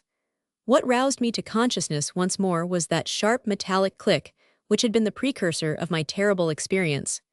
It was the shooting back of the spring lock. Then, before my senses were clear enough to entirely apprehend what they saw, I was aware of the round, benevolent face of my cousin peering in through the open door. What he saw evidently amazed him. There was the cat crouching on the floor. I was stretched upon my back in my shirt sleeves within the cage, my trousers torn to ribbons and a great pool of blood all round me. I can see his amazed face now, with the morning sunlight upon it. He peered at me and peered again. Then he closeted a door behind him and advanced to the cage to see if I were really dead. I cannot undertake to say what happened. I was not in a fit state to witness or to chronicle such events. I can only say that I was suddenly conscious that his face was away from me, that he was looking towards the animal. "Good old Tommy," he cried, "good old Tommy." Then he came near the bars, with his back still towards me. "Down, you stupid beast," he roared, "down, sir, don't you know your master?" Suddenly, even in my bemuddled brain, a remembrance came of those words of his, when he had said that the taste of blood would turn the cat into a fiend. My blood had done it, but he was to pay the price. "Get away," he screamed. "Get away, you devil, Baldwin, Baldwin, oh my God." And then I heard him fall, and rise and fall again, with a sound like the ripping of sacking. His screams grew fainter until they were lost in the worrying snarl. And then, after I thought that he was dead, I saw, as in a nightmare, a blinded, tattered, blood-soaked figure running wildly round the room, and that was the last glimpse which I had of him before I fainted once again. I was many months in my recovery. In fact, I cannot say that I have ever recovered, for to the end of my days I shall carry a stick as a sign of my night with the Brazilian cat. Baldwin, the groom, and the other 273 servants could not tell what had occurred when, drawn by the death cries of their master, they found me behind the bars and his remains, or what they afterwards discovered to be his remains, in the clutch of the creature which he had reared. They stalled him off with hot irons, and afterwards shot him through the loophole of the door before they could finally extricate me. I was carried to my bedroom, and there, under the roof of my would-be murderer, I remained between life and death for several weeks.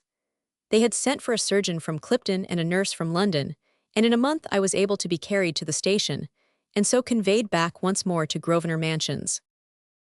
I have one remembrance of that illness, which might have been part of the ever-changing panorama conjured up by a delirious brain, were it not so definitely fixed in my memory. One night, when the nurse was absent, the door of my chamber opened, and a tall woman in blackest mourning slipped into the room. She came across to me, and as she bent her sallow face, I saw by the faint gleam of the nightlight that it was the Brazilian woman whom my cousin had married. She stared intently into my face, and her expression was more kindly than I had ever seen it. "Are you conscious?" she asked. I feebly nodded, for I was still very weak. "Well then, I only wish to say to you that you have yourself to blame. Did I not do all I could for you? From the beginning I tried to drive you from the house.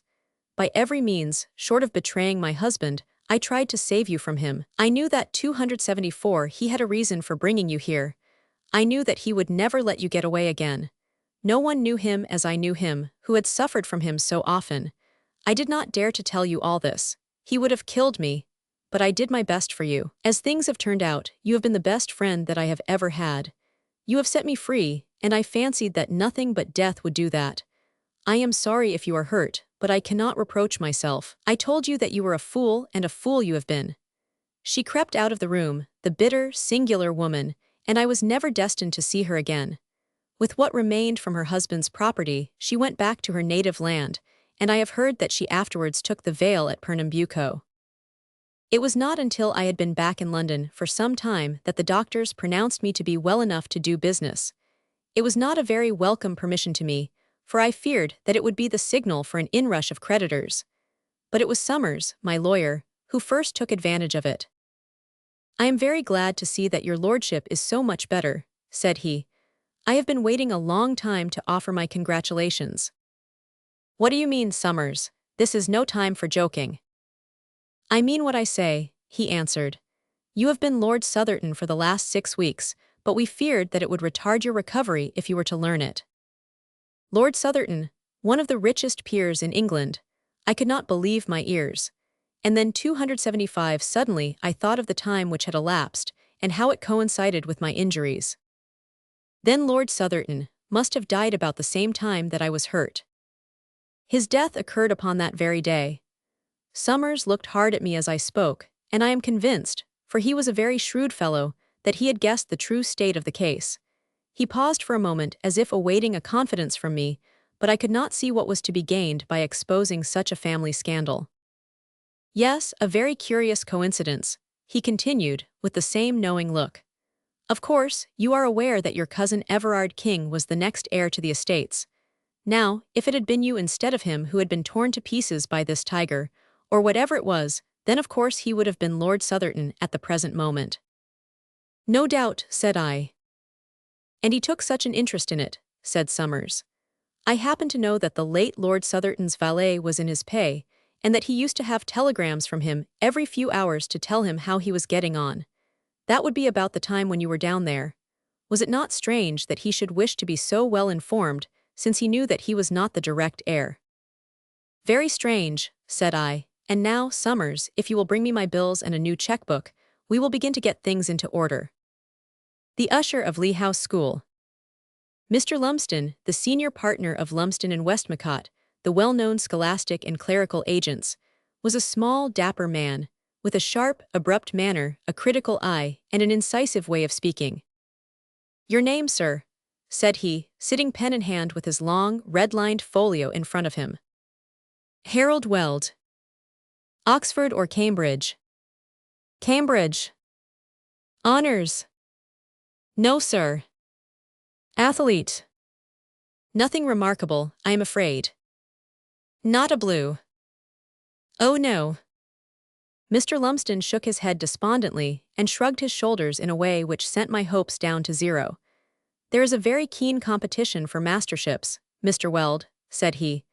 The vacancies are few and the applicants innumerable. A first-class athlete, or cricketer, or a man who has passed very high in his examinations, can usually find a vacancy, I might say always in the case of the cricketer. But 277, the average man, if you will excuse the description, Mr. Weld, has a very great difficulty, almost an insurmountable difficulty. We have already more than 100 such names upon our lists, and if you think it worth while our adding yours, I dare say that in the course of some years we may possibly be able to find you some opening which. He paused on account of a knock at the door. It was a clerk with a note. Mr. Lumsden broke the seal and read it. Why, Mr. Weld, said he, this is really rather an interesting coincidence. I understand you to say that Latin and English are your subjects, and that you would prefer for a time to accept a place in an elementary establishment where you would have time for private study. Quite so. This note contains a request from an old client of ours, Dr. Phelps McCarthy, of Willow Lee House Academy, West Hampstead, that I should at once send him a young man who should be qualified to teach Latin and English to a small class of boys under 14 years of age. His vacancy appears to be the very one which you are looking for. The terms are not munificent, £60, board, lodging, and washing, but the work is not onerous, and you would have the evenings to yourself. That would do, I cried, with all the eagerness of the man who sees work at last after weary months of seeking.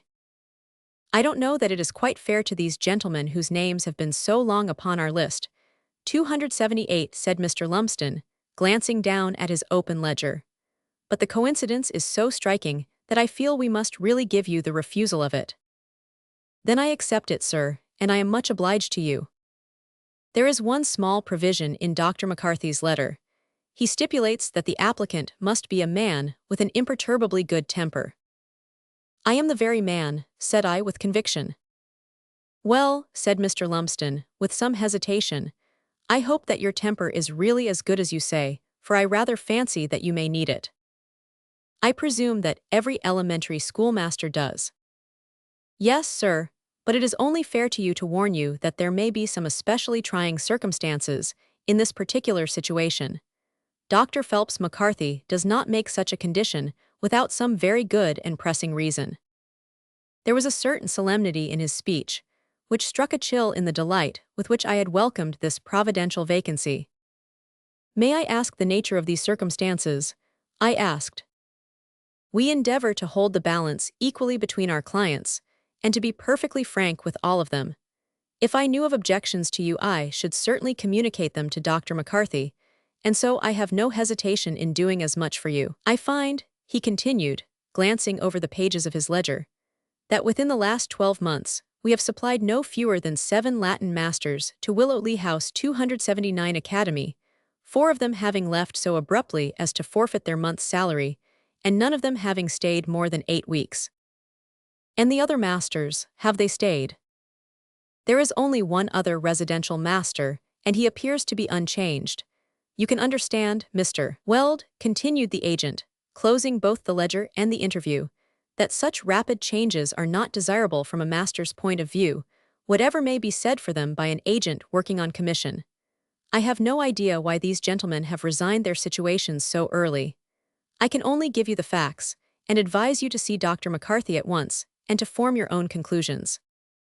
Great is the power of the man who has nothing to lose, and it was therefore with perfect serenity, but with a good deal of curiosity, that I rang early that afternoon the heavy wrought-iron bell of the Willotley House Academy. The building was a massive pile, square and ugly, standing in its own extensive grounds, with a broad carriage sweep curving up to it from the road. It stood high, and commanded a view on the one side of the grey roofs and bristling spires of northern London, and on the other of the well-wooded and beautiful country which fringes the great city. The door was opened by a boy in buttons, and I was shown into a well-appointed study, where the principal of the academy presently joined me. The warnings and insinuations of the agent had prepared me to meet a choleric and overbearing person, one whose manner was an insupportable 280 provocation to those who worked under him. Anything further from the reality cannot be imagined. He was a frail, gentle creature, clean-shaven and round-shouldered, with a bearing which was so courteous that it became almost deprecating. His bushy hair was thickly shot with grey, and his age I should imagine to verge upon 60. His voice was low and suave, and he walked with a certain mincing delicacy of manner. His whole appearance was that of a kindly scholar, who was more at home among his books than in the practical affairs of the world. "I am sure that we shall be very happy to have your assistance, Mr. Weld," said he, after a few professional questions. "Mr. Percival Manners left me yesterday, and I should be glad if you could take over his duties tomorrow." "May I ask if that is Mr. Percival Manners of Selwyn?" I asked. "Precisely. Did you know him?" "Yes, he is a friend of mine. An excellent teacher, but a little hasty in his disposition. It was his only fault. Now, in your case, Mr. Weld, is your own temper under good control? Supposing for argument's sake that I were to so far forget myself as to be rude to you, or to speak roughly, or to jar your feelings in any way, could you rely upon yourself to control your emotions?" I smiled at the idea of this courteous, little mincing creature ruffling my nerves. "I think that I could answer for it, sir," said I. "Quarrels are very painful to me," said he. "I wish every one to live in harmony under my roof. Will not deny Mr. Percival Manners had provocation, but I wish to find a man who can raise himself above provocation, and sacrifice his own feelings for the sake of peace and concord." "I will do my best, sir." "You cannot say more, Mr. Weld. In that case I shall expect you tonight, if you can get your things ready so soon." I not only succeeded in getting my things ready, but I found time to call at the Benedict Club in Piccadilly, where I knew that I should find Manners if he were still in town. There he was sure enough in the smoking room, and I questioned him, over a cigarette, as to his reasons for throwing up his recent situation. "You don't tell me that you are going to Dr. Phelps McCarthy's academy," he cried, staring at me in surprise. "My dear chap, it's no use, you can't possibly remain there." But I saw him, and he seemed the most courtly, inoffensive fellow. I never met a man with more gentle manners. He's all right, there's no vice in him. Have you seen Theophilus St. James?" "I have never heard the name. Who is he?" "Your colleague, the other master." "No, I have not seen him." "He's the terror. If you can stand him, you have either the spirit of a perfect Christian or else you have no spirit at all. A more perfect bounder never bounded." "But why does McCarthy stand it?" 282. My friend looked at me significantly through his cigarette smoke, and shrugged his shoulders. "You will form your own conclusions about that. Mine were formed very soon, and I never found occasion to alter them. It would help me very much if you would tell me them. When you see a man in his own house allowing his business to be ruined, his comfort destroyed, and his authority defied by another man in a subordinate position, and calmly submitting to it without so much as a word of protest, what conclusion do you come to? That the one has a hold over the other. Percival Manners nodded his head. There you are, you've hit it first barrel. It seems to me that there's no other explanation which will cover the facts. At some period in his life the little doctor has gone astray. Humanum est errare. I have even done it myself, but this was something serious, and the other man got a hold of it and has never let go. That's the truth. Blackmail is at the bottom of it. But he had no hold over me, and there was no reason why I should stand his insolence, so I came away, and I very much expect to see you do the same. For some time he talked over the matter, but he always came to the same conclusion, that I should not retain my new situation very long. It was with no very pleasant feelings after this preparation that I found myself face to face with the very man of whom I had received so evil an account. 283 Dr. McCarthy introduced us to each other in his study on the evening of that same day, immediately after my arrival at the school. "This is your new colleague, Mr. St. James," said he, in his genial, courteous fashion. "I trust that you will mutually agree, and that I shall find nothing but good feeling and sympathy beneath this roof." I shared the good doctor's hope, but my expectations of it were not increased by the appearance of my conferrer. He was a young, bull-necked fellow about 30 years of age, dark-eyed and black-haired, with an exceedingly vigorous physique. I have never seen a more strongly built man, though he tended to run to fat in a way which showed that he was in the worst of training. His face was coarse, swollen and brutal, with a pair of small black eyes deeply sunken in his head. His heavy jowl, his projecting ears, and his thick bandy legs all went to make up a personality which was as formidable as it was repellent. "I hear you've never been out before," said he, in a rude, brusque fashion. "Well, it's a poor life, hard work and starvation pay, as you'll find out for yourself." "But it has some compensations," said the principal. "Surely you will allow that, Mr. St. James." "Has it? I never could find them. What do you call compensations?" "Even to be in the continual presence of youth is a privilege. It has the effect of keeping youth in one's own soul, for one reflects something of their high spirits and their keen enjoyment of life." 284 Little beasts, cried my colleague. Come, Mr. St. James, you are too hard upon them." "I hate the sight of them. If I could put them, and their blessed copybooks and lexicons and slates into one bonfire, I'd do it tonight." "This is Mr. St. James's way of talking," said the principal, smiling nervously as he glanced at me. "You must not take him too seriously. Now, Mr. Weld, you know where your room is, and no doubt you have your own little arrangements to make. The sooner you make them, the sooner you will feel yourself at home." It seemed to me that he was only too anxious to remove me at once from the influence of this extraordinary colleague, and I was glad to go, for the conversation had become embarrassing. And so began an epoch which always seems to me as I look back to it to be the most singular in all my experience. The school was in many ways an excellent one. Dr. Phelps McCarthy was an ideal principal. His methods were modern and rational. The management was all that could be desired.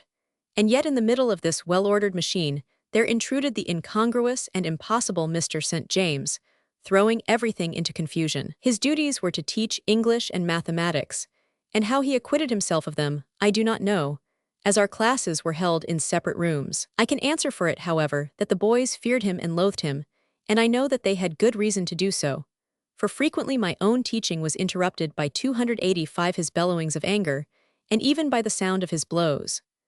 Dr. McCarthy spent most of his time in his class, but it was, I suspect, to watch over the master rather than the boys, and to try to moderate his ferocious temper when it threatened to become dangerous.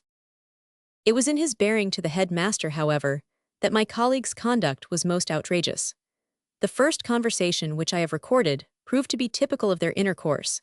He domineered over him openly and brutally. I have heard him contradict him roughly before the whole school.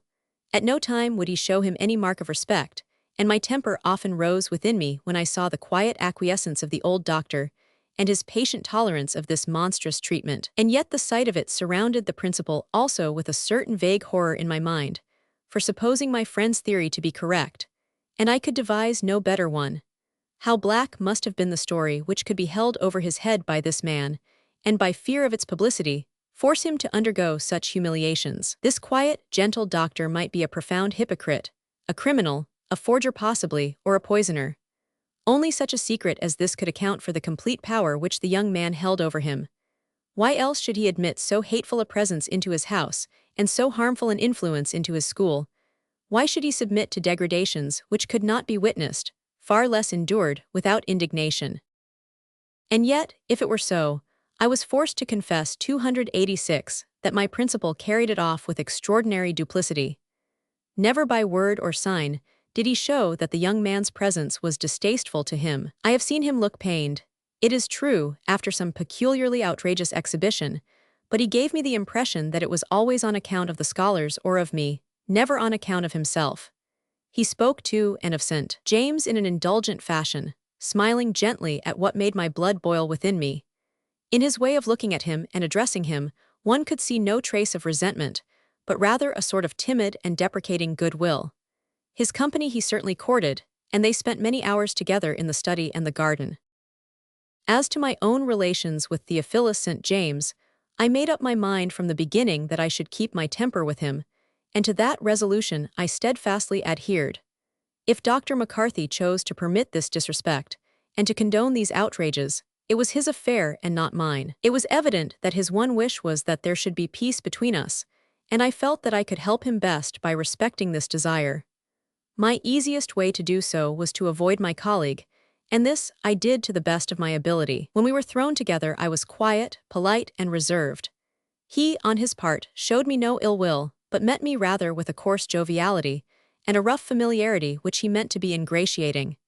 He was insistent in his attempts to get me into his room at night, for the purpose of playing euchre and of drinking. "Old McCarthy doesn't mind," said he. "Don't 287 you be afraid of him, we'll do what we like, and I'll answer for it that he won't object." Once only I went, and when I left, after a dull and gross evening, my host was stretched dead drunk upon the sofa. After that, I gave the excuse of a course of study, and spent my spare hours alone in my own room. One point upon which I was anxious to gain information was as to how long these proceedings had been going on. When did St. James assert his hold over Dr. McCarthy? From neither of them could I learn how long my colleague had been in his present situation. One or two leading questions upon my part were eluded or ignored in a manner so marked that it was easy to see that they were both of them as eager to conceal the point as I was to know it. But at last one evening, I had the chance of a chat with Mrs. Carter. The matron for the doctor was a widower, and from her I got the information which I wanted.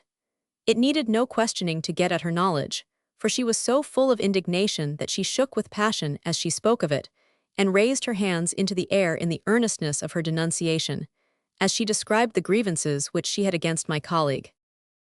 "It was 3 years ago, Mr. Weld, that he first darkened this doorstep," she cried. "3 bitter years they have been to me. The school had 50 boys then. Now it has 22, that's what he has done for us in 3 years. In another 3 there won't be one. And the doctor, that angel of patience, you see how he treats him, though he is not 288 fit to lace his boots for him. If it wasn't for the doctor, you may be sure that I wouldn't stay an hour under the same roof with such a man, and so I told him to his own face, Mr. Weld, if the doctor would only pack him about his business, but I know that I am saying more than I should."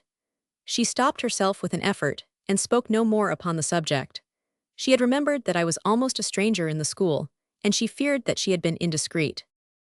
There were 1 or 2 very singular points about my colleague. The chief one was that he rarely took any exercise. There was a playing field within the college grounds, and that was his farthest point. If the boys went out, it was I or Dr. McCarthy who accompanied them. St. James gave as a reason for this that he had injured his knee some years before, and that walking was painful to him. For my own part, I put it down to pure laziness upon his part, for he was of an obese, heavy temperament. Twice, however, I saw him from my window stealing out of the grounds late at night, and the second time I watched him return in the gray of the morning and slink in through an open window. These furtive excursions were never alluded to, but they exposed the hollowness of his story about his knee, and they increased the dislike and distrust which I had of the man. His nature seemed to be vicious to the core. Another point, small but suggestive, was that he hardly ever during the months that I was at Willow Lee House received any letters, and on those few 289 occasions, they were obviously tradesmen's bills. I am an early riser, and used every morning to pick my own correspondence out of the bundle upon the hall table. I could judge therefore how few were ever there for Mr. Theophilus St. James. There seemed to me to be something peculiarly ominous in this. What sort of a man could he be who during 30 years of life had never made a single friend, high or low, who cared to continue to keep in touch with him? And yet the sinister fact remained that the headmaster not only tolerated, but was even intimate with him. More than once on entering a room, I have found them talking confidentially together, and they would walk arm in deep conversation, up and down the garden paths. So curious did I become to know what the tie was which bound them, that I found it gradually push out my other interests, and become the main purpose of my life. In school and out of school, at meals and at play, I was perpetually engaged in watching Dr. Phelps McCarthy and Mr. Theophilus St. James, and in endeavoring to solve the mystery which surrounded them. But unfortunately, my curiosity was a little too open. I had not the art to conceal the suspicions which I felt about the relations which existed between these two men, and the nature of the hold which the one appeared to have over the other. It may have been my manner of watching them, it may have been some indiscreet question, but it is certain that I showed too clearly what I felt. One night I was conscious that the eyes of Theophilus St. James were fixed upon me in a surly and menacing stare. I had a foreboding 290 of evil, and I was not surprised when Dr. McCarthy called me next morning into his study. "I am very sorry, Mr. Weld," said he, "but I am afraid that I shall be compelled to dispense with your services." "Perhaps you would give me some reason for dismissing me," I answered, for I was conscious of having done my duties to the best of my power, and knew well that only one reason could be given. "I have no fault to find with you," said he, and the color came to his cheeks. "You send me away, at the suggestion of my colleague." His eyes turned away from mine. "We will not discuss the question, Mr. Weld. It is impossible for me to discuss it. In justice to you, I will give you the strongest recommendation for your next situation. I can say no more. I hope that you will continue your duties here until you have found a place elsewhere." My whole soul rose against the injustice of it, and yet I had no appeal and no redress. I could only bow and leave the room, with a bitter sense of ill-usage at my heart. My first instinct was to pack my boxes and leave the house, but the headmaster had given me permission to remain until I had found another situation. I was sure that St. James desired me to go, and that was a strong reason why I should stay. If my presence annoyed him, I should give him as much of it as I could. I had begun to hate him, and to long to have my revenge upon him. If he had a hold over our 291 principal, might not I in turn obtain one over him? It was a sign of weakness that he should be so afraid of my curiosity. He would not resent it so much if he had not something to fear from it. I entered my name once more upon the books of the agents, but meanwhile I continued to fulfill my duties at Willow Lee House, and so it came about that I was present at the denouement of this singular situation. During that week, for it was only a week before the crisis came, I was in the habit of going down each evening, after the work of the day was done, to inquire about my new arrangements. One night, it was a cold and windy evening in March, I had just stepped out from the hall door when a strange sight met my eyes. A man was crouching before one of the windows of the house. His knees were bent, and his eyes were fixed upon the small line of light between the curtain and the sash. The window threw a square of brightness in front of it, and in the middle of this, the dark shadow of this ominous visitor showed clear and hard. It was but for an instant that I saw him, for he glanced up and was off in a moment through the shrubbery. I could hear the patter of his feet as he ran down the road, until it died away in the distance. It was evidently my duty to turn back and to tell Dr. McCarthy what I had seen. I found him in his study. I had expected him to be disturbed at such an incident, but I was not prepared for the state of panic into which he fell. He leaned back in his chair, white and gasping, like one who has received a mortal blow. 292, which window, Mr. Weld? He asked, wiping his forehead. Which window was it? The next to the dining room, Mr. St. James's window. Dear me, this is, indeed, unfortunate. A man looking through Mr. St. James's window. He wrung his hands like a man who is at his wits' end what to do. I shall be passing the police station, sir. Would you wish me to mention the matter? No, he cried suddenly, mastering his extreme agitation. I have no doubt that it was some poor tramp who intended to beg. I attach no importance to the incident, none at all. Don't let me detain you, Mr. Weld, if you wish to go out. I left him sitting in his study with reassuring words upon his lips, but with horror upon his face. My heart was heavy for my little employer as I started off once more for town. As I looked back from the gate at the square of light which marked the window of my colleague, I suddenly saw the black outline of Dr. McCarthy's figure passing against the lamp. He had hastened from his study then to tell St. James what he had heard. What was the meaning of it all, this atmosphere of mystery, this inexplicable terror, these confidences between two such dissimilar men? I thought and thought as I walked, but do what I would I could not hit upon any adequate conclusion. I little knew how near I was to the solution of the problem. It was very late, nearly 12 o'clock when I returned, and the lights were all out save one in the 293 doctor's study. The black, gloomy house loomed before me as I walked up the drive, its somber bulk broken only by the one glimmering point of brightness. I let myself in with my latchkey, and was about to enter my own room when my attention was arrested by a short, sharp cry like that of a man in pain. I stood and listened, my hand upon the handle of my door. All was silent in the house save for a distant murmur of voices which came, I knew, from the doctor's room. I stole quietly down the corridor in that direction. The sound resolved itself now into two voices, the rough, bullying tones of St. James and the lower tone of the doctor, the one apparently insisting and the other arguing and pleading. 4 thin lines of light in the blackness showed me the door of the doctor's room, and step by step I drew nearer to it in the darkness. St. James's voice within rose louder and louder, and his words now came plainly to my ear. "I'll have every pound of it. If you won't give it me, I'll take it, do you hear?" Dr. McCarthy's reply was inaudible, but the angry voice broke in again. "Leave you destitute? I leave you this little goldmine of a school, and that's enough for one old man, is it not? How am I to set up in Australia without money? Answer me that." Again the doctor said something in a soothing voice, but his answer only roused his companion to a higher pitch of fury. "Done for me? What have you ever done 294 for me except what you couldn't help doing? It was for your good name, not for my safety, that you cared. But enough cackle. I must get on my way before morning. Will you open your safe or will you not?" "Oh, James, how can you use me so?" cried a wailing voice, and then there came a sudden little scream of pain. At the sound of that helpless appeal from brutal violence, I lost for once that temper upon which I had prided myself. Every bit of manhood in me cried out against any further neutrality. With my walking cane in my hand, I rushed into the study. As I did so, I was conscious that the hall door bell was violently ringing. "You villain!" I cried, "let him go." The 2 men were standing in front of a small safe, which stood against one wall of the doctor's room. St. James held the old man by the wrist, and he had twisted his arm round in order to force him to produce the key. My little headmaster, white but resolute, was struggling furiously in the grip of the burly athlete. The bully glared over his shoulder at me with a mixture of fury and terror upon his brutal features. Then, realizing that I was alone, he dropped his victim and made for me with a horrible curse. "You infernal spy," he cried, "I'll do for you anyhow before I leave." I am not a very strong man, and I realized that I was helpless if once at close quarters. Twice I cut at him with my stick, but he rushed in at me with a murderous growl, and seized me by the 295 throat with both his muscular hands. I fell backwards, and he on the top of me, with a grip which was squeezing the life from me.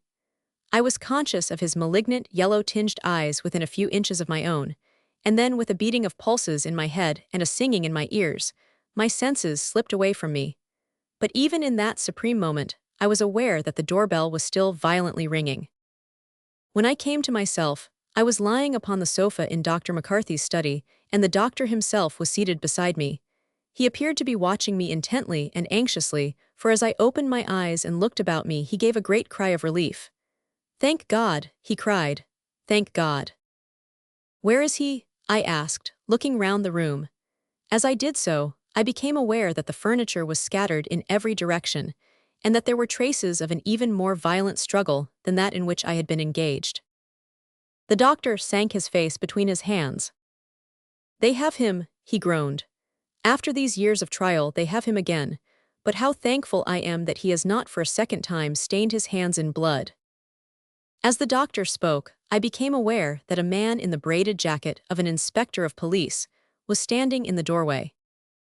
"Yes, sir," he remarked. "You have had a pretty narrow escape. If we had not got in when we did, you would not be here to tell the tale. I don't 296 know that I ever saw anyone much nearer to the undertaker." I sat up with my hands to my throbbing head. "Dr. McCarthy," said I, "this is all a mystery to me. I should be glad if you could explain to me who this man is, and why you have tolerated him so long in your house."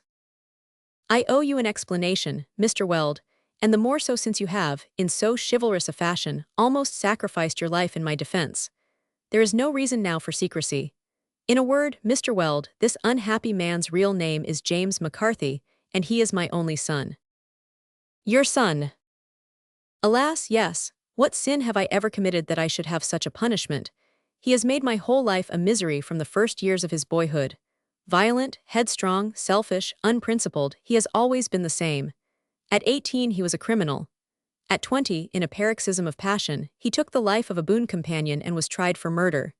He only just escaped the gallows, and he was condemned to penal servitude. 3 years ago he succeeded in escaping, and managed, in face of 1,000 obstacles, to reach my house in London. My wife's heart had been broken by his condemnation, and as he had succeeded in getting a suit of ordinary clothes, there was no one here to recognize him. For months he lay concealed in the attics until the first search of the police should be over.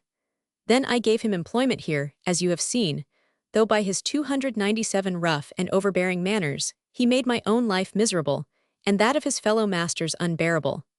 You have been with us for 4 months, Mr. Weld, but no other master endured him so long. I apologize now for all you have had to submit to, but I ask you, what else could I do? For his dead mother's sake, I could not let harm come to him as long as it was in my power to fend it off. Only under my roof could he find a refuge, the only spot in all the world, and how could I keep him here without its exciting remark unless I gave him some occupation? I made him English master therefore, and in that capacity I have protected him here for 3 years. You have no doubt observed that he never during the daytime went beyond the college grounds. You now understand the reason. But when tonight you came to me with your report of a man who was looking through his window, I understood that his retreat was at last discovered. I besought him to fly at once, but he had been drinking, the unhappy fellow, and my words fell upon deaf ears. When at last he made up his mind to go, he wished to take from me in his flight every shilling which I possessed. It was your entrance which saved me from him, while the police in turn arrived only just in time to rescue you. I have made myself amenable to the law by harboring an escaped prisoner, and remain here in the custody of the inspector, but a prison has no terrors for me after what I have endured in this house during the last 3 years. 298. It seems to me, doctor, said the inspector, that, if you have broken the law, you have had quite enough punishment already. God knows I have, cried Dr. McCarthy, and sank his haggard face upon his hands. The brown hand. Everyone knows that Sir Dominick Holden, the famous Indian surgeon, made me his heir, and that his death changed me in an hour from a hard-working and impecunious medical man to a well-to-do landed proprietor. Many know also that there were at least 5 people between the inheritance and me, and that Sir Dominick's selection appeared to be altogether arbitrary and whimsical. I can assure them, however, that they are quite mistaken, and that, although I only knew Sir Dominick in the closing years of his life, there were none the less very real reasons why he should show his goodwill towards me. As a matter of fact, though I say it myself, no man ever did more for another than I did for my Indian uncle. I cannot expect the story to be believed, but it is so singular that I should feel that it was a breach of duty if I did not put it upon record. So here it is, and your belief or incredulity is your own affair. Sir Dominick Holden, C.B., K.C.S.I., and I don't know what besides, was the most distinguished Indian surgeon of his day. In the army originally, he afterwards settled down into civil practice in Bombay, and visited as a consultant every part of India. His 300 name is best remembered in connection with the Oriental Hospital, which he founded and supported. The time came, however, when his iron constitution began to show signs of the long strain to which he had subjected it, and his brother practitioners, who were not, perhaps, entirely disinterested upon the point, were unanimous in recommending him to return to England. He held on so long as he could, but at last he developed nervous symptoms of a very pronounced character, and so came back, a broken man, to his native county of Wiltshire. He bought a considerable estate with an ancient manor house upon the edge of Salisbury Plain, and devoted his old age to the study of comparative pathology, which had been his learned hobby all his life, and in which he was a foremost authority. We of the family were, as may be imagined, much excited by the news of the return of this rich and childless uncle to England. On his part, although by no means exuberant in his hospitality, he showed some sense of his duty to his relations, and each of us in turn had an invitation to visit him. From the accounts of my cousins, it appeared to be a melancholy business, and it was with mixed feelings that I at last received my own summons to appear at Rodenhurst. My wife was so carefully excluded in the invitation that my first impulse was to refuse it, but the interests of the children had to be considered, and so, with her consent, I set out one October afternoon upon my visit to Wiltshire, with little thought of what that visit was to entail. My uncle's estate was situated where the arable 301 land of the plains begins to swell upwards into the rounded chalk hills, which are characteristic of the county. As I drove from Dinton Station in the waning light of that autumn day, I was impressed by the weird nature of the scenery. The few scattered cottages of the peasants were so dwarfed by the huge evidences of prehistoric life that the present appeared to be a dream, and the past to be the obtrusive and masterful reality. The road wound through the valleys, formed by a succession of grassy hills, and the summit of each was cut and carved into the most elaborate fortifications, some circular and some square, but all on a scale which has defied the winds and the rains of many centuries. Some call them Roman and some British, but their true origin and the reasons for this particular tract of country being so interlaced with entrenchments have never been finally made clear. Here and there on the long, smooth, olive-colored slopes there rose small rounded barrows or tumuli. Beneath them lie the cremated ashes of the race which cut so deeply into the hills, but their graves tell us nothing save that a jar full of dust represents the man who once labored under the sun. It was through this weird country that I approached my uncle's residence of Rodenhurst, and the house was, as I found, in due keeping with its surroundings. Two broken and weather-stained pillars, each surmounted by a mutilated heraldic emblem, flanked the entrance to a neglected drive.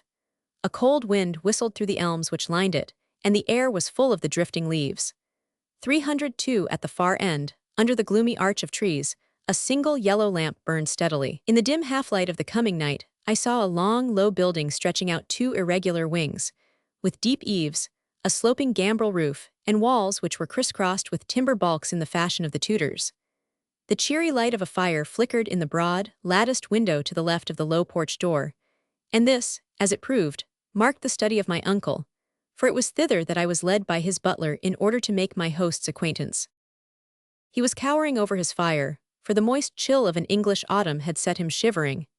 His lamp was unlit, and I only saw the red glow of the embers beating upon a huge, craggy face, with a red Indian nose and cheek, and deep furrows and seams from eye to chin, the sinister marks of hidden volcanic fires. He sprang up at my entrance with something of an old-world courtesy, and welcomed me warmly to Rodenhurst.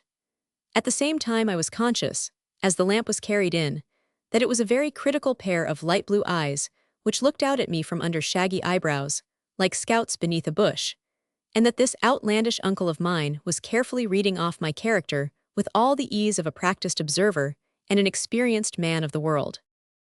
For my part, I looked at him, and looked again, for I had never seen a man whose appearance was more fitted to hold one's attention.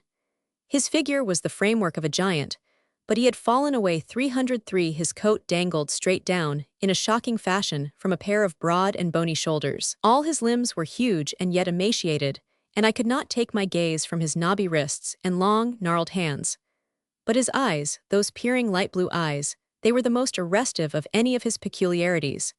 It was not their color alone, nor was it the ambush of hair in which they lurked, but it was the expression which I read in them, for the appearance and bearing of the man were masterful, and one expected a certain corresponding arrogance in his eyes, but instead of that I read the look which tells of a spirit cowed and crushed, the furtive, expectant look of the dog, whose master has taken the whip from the rack. I formed my own medical diagnosis upon one glance at those critical and yet appealing eyes. I believed that he was stricken with some mortal ailment, that he knew himself to be exposed to sudden death, and that he lived in terror of it. Such was my judgment, a false one, as the event showed, but I mention it that it may help you to realize the look which I read in his eyes. My uncle's welcome was, as I have said, a courteous one, and in an hour or so, I found myself seated between him and his wife at a comfortable dinner, with curious pungent delicacies upon the table, and a stealthy, quick-eyed oriental waiter behind his chair. The old couple had come round to that tragic imitation of the dawn of life when husband and wife, having lost or scattered all those who were their intimates, find themselves face to face and alone once more, 300 for their work done, and the end nearing fast. Those who have reached that stage in sweetness and love, who can change their winter into a gentle Indian summer, have come as victors through the ordeal of life.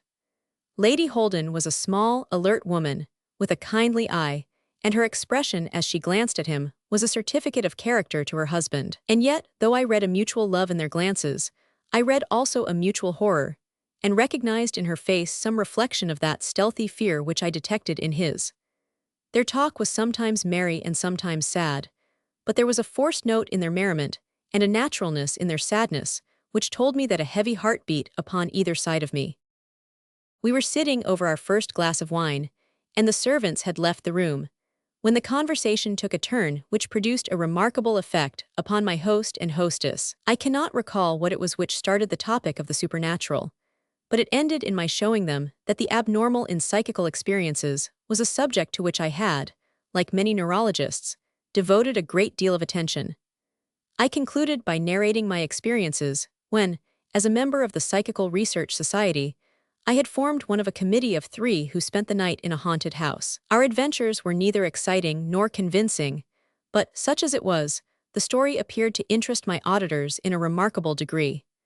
They listened with an eager silence, and I caught a look of intelligence between them which I could not understand. Lady Holden immediately afterwards rose, and left the Rue Dominic, pushed the cigar box over to me, and we smoked for some little time in silence. That huge bony hand of his was twitching, as he raised it with his cheroot to his lips, and I felt that the man's nerves were vibrating like fiddle strings. My instincts told me that he was on the verge of some intimate confidence, and I feared to speak lest I should interrupt it. At last, he turned towards me with a spasmodic gesture like a man who throws his last scruple to the winds. "From the little that I have seen of you, it appears to me, Dr. Hardecker," said he, "that you are the very man I have wanted to meet." "I am delighted to hear it, sir.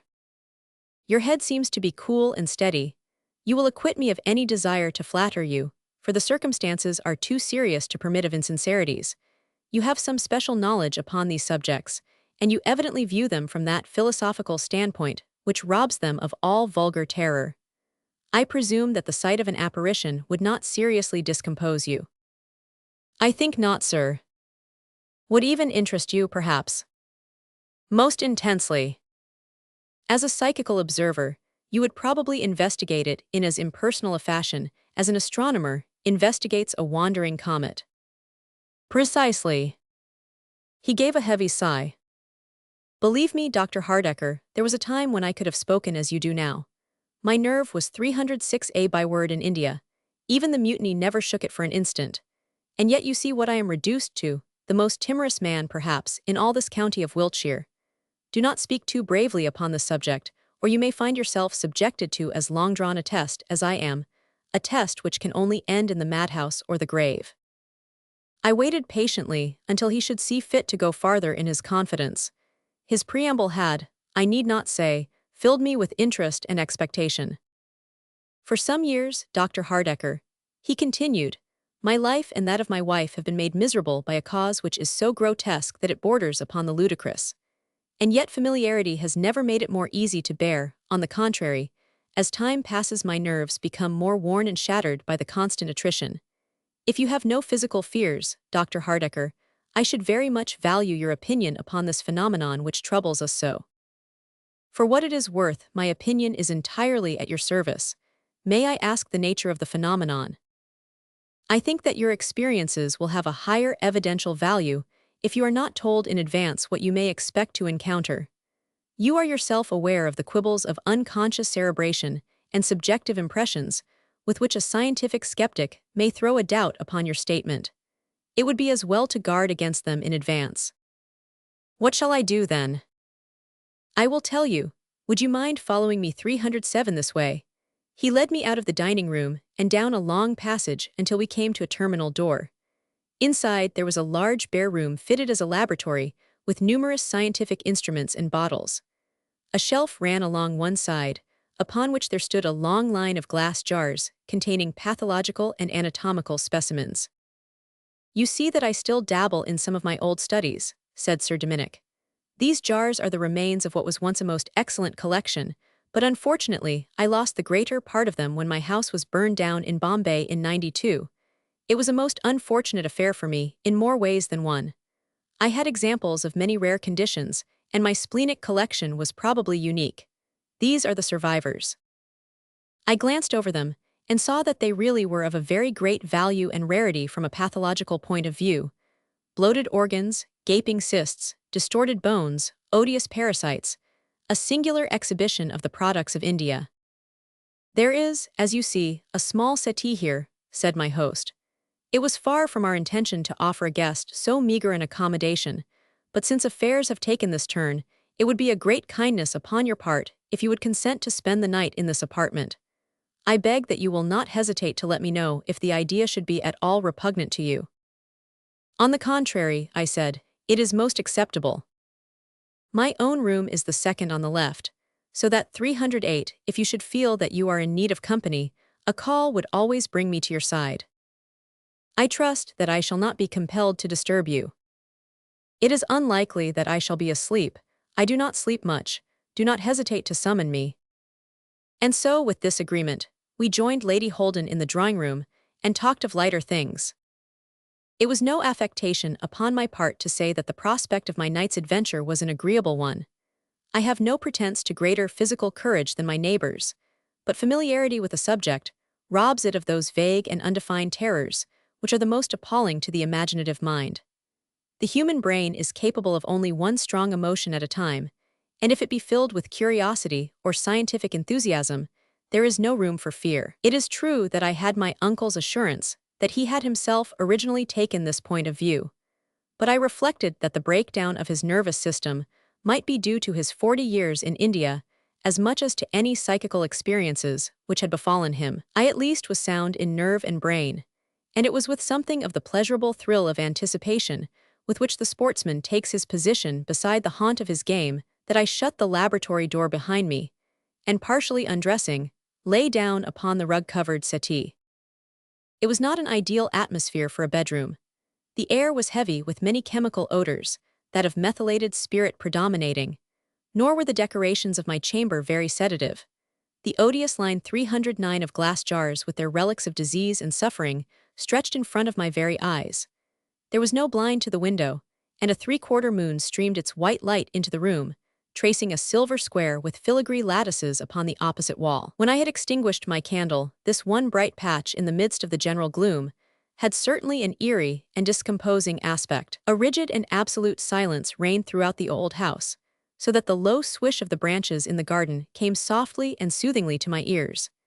It may have been the hypnotic lullaby of this gentle susurrus, or it may have been the result of my tiring day, but after many dozings and many efforts to regain my clearness of perception, I fell at last into a deep and dreamless sleep. I was awakened by some sound in the room, and I instantly raised myself upon my elbow on the couch. Some hours had passed, for the square patch upon the wall had slid downwards and sideways until it lay obliquely at the end of my bed. The rest of the room was in deep shadow. At first I could see nothing. Presently, as my eyes became accustomed to the faint light, I was aware, with a thrill which all my scientific absorption could not entirely prevent, that something was moving slowly along the line of the wall. A gentle, shuffling sound, as of soft slippers, came to my ears, and I dimly discerned a human figure walking stealthily from the direction of the door. As it emerged into the patch of moonlight, I saw very clearly what it was, and how it was employed. It was a man, short and squat, dressed in some sort of dark gray gown, which hung straight from his shoulders to his 310 feet. The moon shone upon the side of his face, and I saw that it was chocolate brown in color, with a ball of black hair like a woman's at the back of his head. He walked slowly, and his eyes were cast upwards towards the line of bottles which contained those gruesome remnants of humanity. He seemed to examine each jar with attention, and then to pass on to the next. When he had come to the end of the line, immediately opposite my bed, he stopped, faced me, threw up his hands with a gesture of despair, and vanished from my sight. I have said that he threw up his hands, but I should have said his arms, for as he assumed that attitude of despair, I observed a singular peculiarity about his appearance. He had only one hand. As the sleeves drooped down from the upflung arms, I saw the left plainly, but the right ended in a knobby and unsightly stump. In every other way his appearance was so natural, and I had both seen and heard him so clearly, that I could easily have believed that he was an Indian servant of Sir Dominic S. who had come into my room in search of something. It was only his sudden disappearance which suggested anything more sinister to me. As it was, I sprang from my couch, lit a candle, and examined the whole room carefully. There were no signs of my visitor, and I was forced to conclude that there had really been something outside the normal laws of nature in his appearance. I lay awake for the remainder of the night, but nothing else occurred to disturb me. I am an early riser, but my uncle was an even earlier one, for I found him pacing up and down the 311 lawn at the side of the house. He ran towards me in his eagerness when he saw me come out from the door. "Well, well," he cried, "did you see him? An Indian with one hand." "Precisely." "Yes, I saw him, and I told him all that occurred. When I had finished, he led the way into his study. 'We have a little time before breakfast,' said he. 'It will suffice to give you an explanation of this extraordinary affair, so far as I can explain that which is essentially inexplicable. In the first place, when I tell you that for 4 years I have never passed one single night, either in Bombay, aboard ship, or here in England without my sleep being broken by this fellow, you will understand why it is that I am a wreck of my former self. His program is always the same.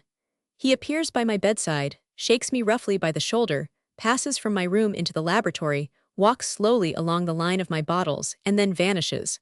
For more than 1,000 times he has gone through the same routine. What does he want? He wants his hand. His hand.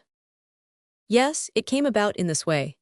I was summoned to Peshawar for a consultation some 10 years ago, and while there, I was asked to look at the hand of a native who was passing through with an Afghan caravan.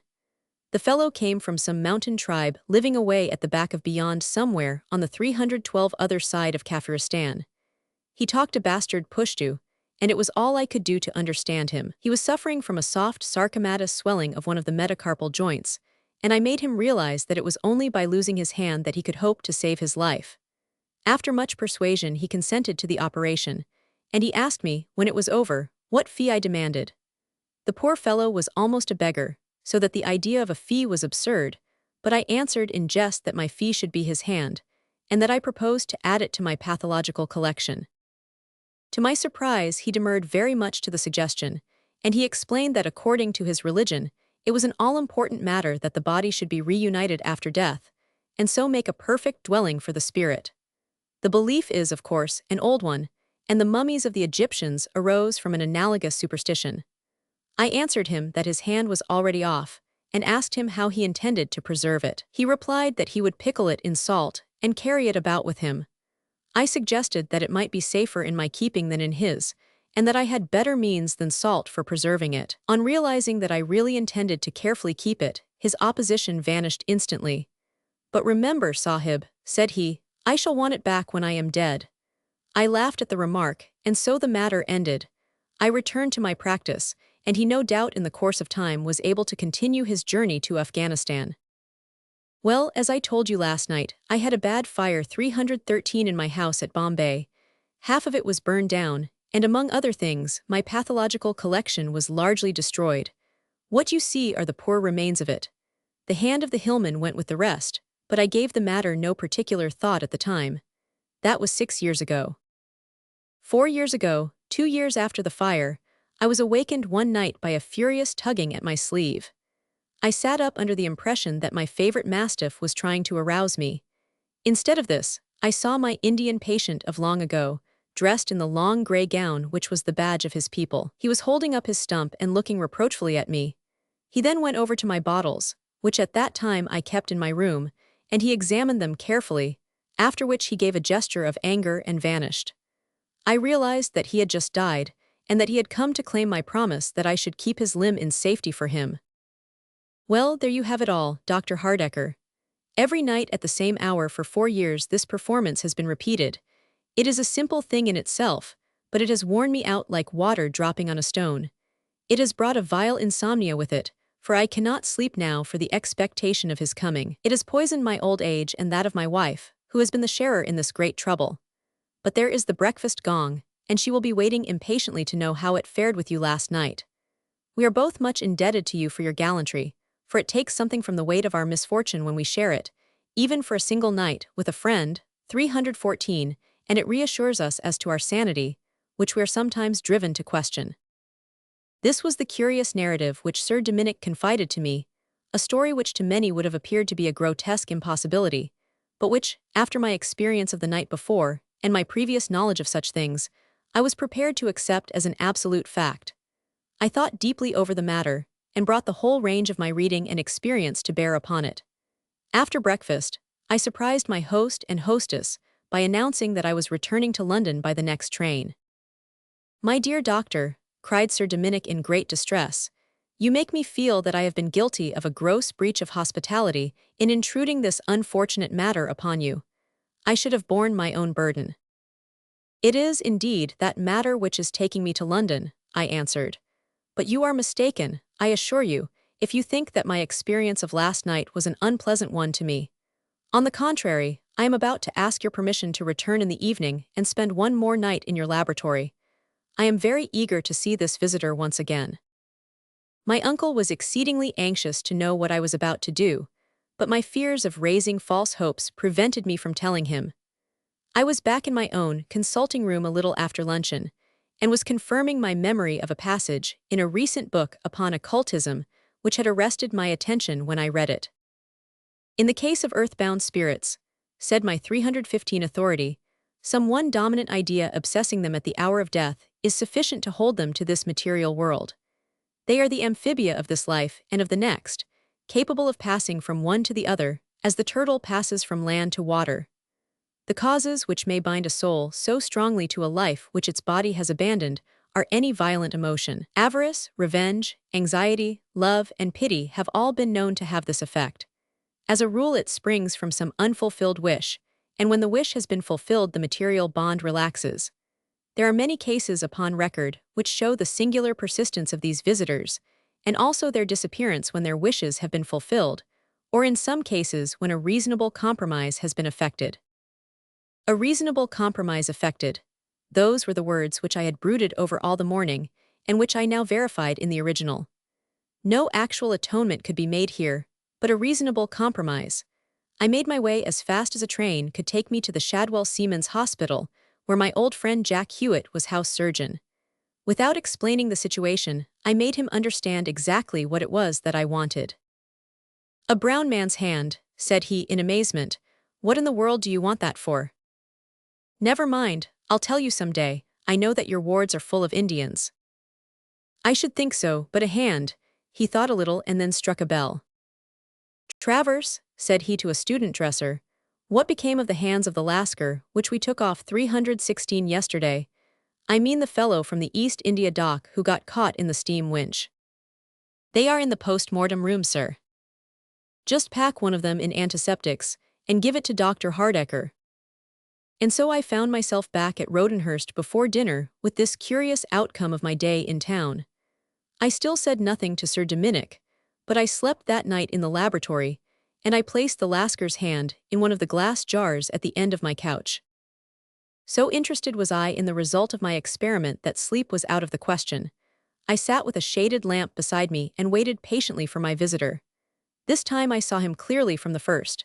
He appeared beside the door, nebulous for an instant, and then hardening into as distinct an outline as any living man. The slippers beneath his gray gown were red and heelless, which accounted for the low, shuffling sound which he made as he walked. As on the previous night, he passed slowly along the line of bottles until he paused before that which contained the hand. He reached up to it, his whole figure quivering with expectation, took it down, examined it eagerly, and then, with a face which was convulsed with fury and disappointment, he hurled it down on the floor. There was a crash which resounded through the house, and when I looked up, the mutilated Indian had disappeared. A moment later my door flew open and Sir Dominic rushed in. "You are not hurt," he cried. "No, but deeply disappointed." 317, he looked in astonishment at the splinters of glass, and the brown hand lying upon the floor. "Good God," he cried, "what is this?" I told him my idea and its wretched sequel. He listened intently, but shook his head. "It was well thought of," said he, "but I fear that there is no such easy end to my sufferings. But one thing I now insist upon. It is that you shall never again upon any pretext occupy this room. My fears that something might have happened to you, when I heard that crash, have been the most acute of all the agonies which I have undergone. I will not expose myself to a repetition of it." He allowed me, however, to spend the remainder of that night where I was, and I lay there worrying over the problem and lamenting my own failure. With the first light of morning, there was the Lascar's hand still lying upon the floor to remind me of my fiasco. I lay looking at it, and as I lay suddenly an idea flew like a bullet through my head and brought me quivering with excitement out of my couch. I raised the grim relic from where it had fallen. Yes, it was indeed so. The hand was the left hand of the Lascar. By the first train I was on my way to town, and hurried at once to the Seamen's Hospital. I remembered that both hands of the Lascar had been amputated, but I was terrified lest the precious organ, which I was in search of, might have been already consumed in the crematory. My suspense was soon ended. It had still been preserved in the post-mortem room. And so I returned to Rodenhurst in the evening with 318, my mission accomplished, and the material for a fresh experiment. But Sir Dominic Holden would not hear of my occupying the laboratory again. To all my entreaties he turned a deaf ear. It offended his sense of hospitality, and he could no longer permit it. I left the hand, therefore, as I had done its fellow the night before, and I occupied a comfortable bedroom in another portion of the house, some distance from the scene of my adventures. But in spite of that, my sleep was not destined to be uninterrupted. In the dead of night, my host burst into my room, a lamp in his hand. His huge gaunt figure was enveloped in a loose dressing gown, and his whole appearance might certainly have seemed more formidable to a weak-nerved man than that of the Indian of the night before. But it was not his entrance so much as his expression which amazed me. He had turned suddenly younger by 20 years at the least. His eyes were shining, his features radiant, and he waved one hand in triumph over his head. I sat up astounded, staring sleepily at this extraordinary visitor, but his words soon drove the sleep from my eyes. "We have done it, we have succeeded," he shouted. "My dear Hardecker, how can I ever in this world repay you? You don't mean to say that it is all right?" "Indeed I do. I was sure that you would not mind being awakened to hear such blessed news." "Mind, I should think not indeed, but is it really cert?" 319. I have no doubt whatever upon the point. I owe you such a debt, my dear nephew, as I have never owed a man before, and never expected to. What can I possibly do for you that is commensurate? Providence must have sent you to my rescue. You have saved both my reason and my life, for another 6 months of this must have seen me either in a cell or a coffin. And my wife, it was wearing her out before my eyes. Never could I have believed that any human being could have lifted this burden off me. He seized my hand and wrung it in his bony grip. "It was only an experiment, a forlorn hope, but I am delighted from my heart that it has succeeded. But how do you know that it is all right? Have you seen something?" He seated himself at the foot of my bed. "I have seen enough," said he. "It satisfies me that I shall be troubled no more. What has passed is easily told. You know that at a certain hour this creature always comes to me. Tonight he arrived at the usual time, and aroused me with even more violence than is his custom. I can only surmise that his disappointment of last night increased the bitterness of his anger against me. He looked angrily at me, and then went on his usual round. But in a few minutes I saw him, for the first time since this persecution began, return to my chamber. He was smiling. I saw the gleam of his white teeth through the dim light. He stood facing me at the end of my bed, and 3 times he made the low Eastern salaam which is their solemn leave-taking. And the 3rd time that he bowed he raised his arms over his head, and I saw his 322 hands outstretched in the air. So he vanished, and as I believe, forever. So that is the curious experience which won me the affection and the gratitude of my celebrated uncle, the famous Indian surgeon. His anticipations were realized, and never again was he disturbed by the visits of the restless hillman in search of his lost member. Sir Dominic and Lady Holden spent a very happy old age, unclouded, so far as I know, by any trouble, and they finally died during the great influenza epidemic within a few weeks of each other. In his lifetime, he always turned to me for advice in everything which concerned that English life of which he knew so little. and I aided him also in the purchase and development of his estates. It was no great surprise to me, therefore, that I found myself eventually promoted over the heads of 5 exasperated cousins, and changed in a single day from a hard-working country doctor into the head of an important Wiltshire family. I at least have reason to bless the memory of the man with the brown hand, and the day when I was fortunate enough to relieve Rodenhurst of his unwelcome presence. The Fiend of the Cooperage. It was no easy matter to bring the gamecock up to the island, for the river had swept down so much silt that the banks extended for many miles out into the Atlantic. The coast was hardly to be seen when the first white curl of the breakers warned us of our danger, and from there onwards, we made our way very carefully under mainsail and jib, keeping the broken water well to the left, as is indicated on the chart. More than once her bottom touched the sand. We were drawing something under 6 feet at the time, but we had always way enough and luck enough to carry us through. Finally, the water shoaled very rapidly, but they had sent a canoe from the factory, and the crewbie pilot brought us within 200 yards of the island. Here we dropped our anchor, for the gestures of the Negro indicated that we could not hope to get any farther. The blue of the sea had changed to the brown of the river, and, even under the shelter of the island, the current was singing and swirling round our bows. The stream appeared to be in spate, for it was over the roots of the palm trees, and everywhere upon its muddy, greasy surface we could see logs of wood and debris of all sorts which had been carried down by the flue. When I had assured myself that we swung securely at our moorings, I thought it best to begin watering at once, for the place looked as if it reeked with fever. The heavy river, the muddy, shining banks, the bright poisonous green of the jungle, the moist steam in the air, they were all so many danger signals to one who could read them.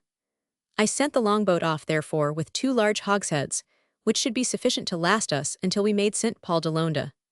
For my own part, I took the dinghy and rowed for the island, for I could see the Union Jack fluttering above the palms to mark the position of Armitage and Wilson's trading station.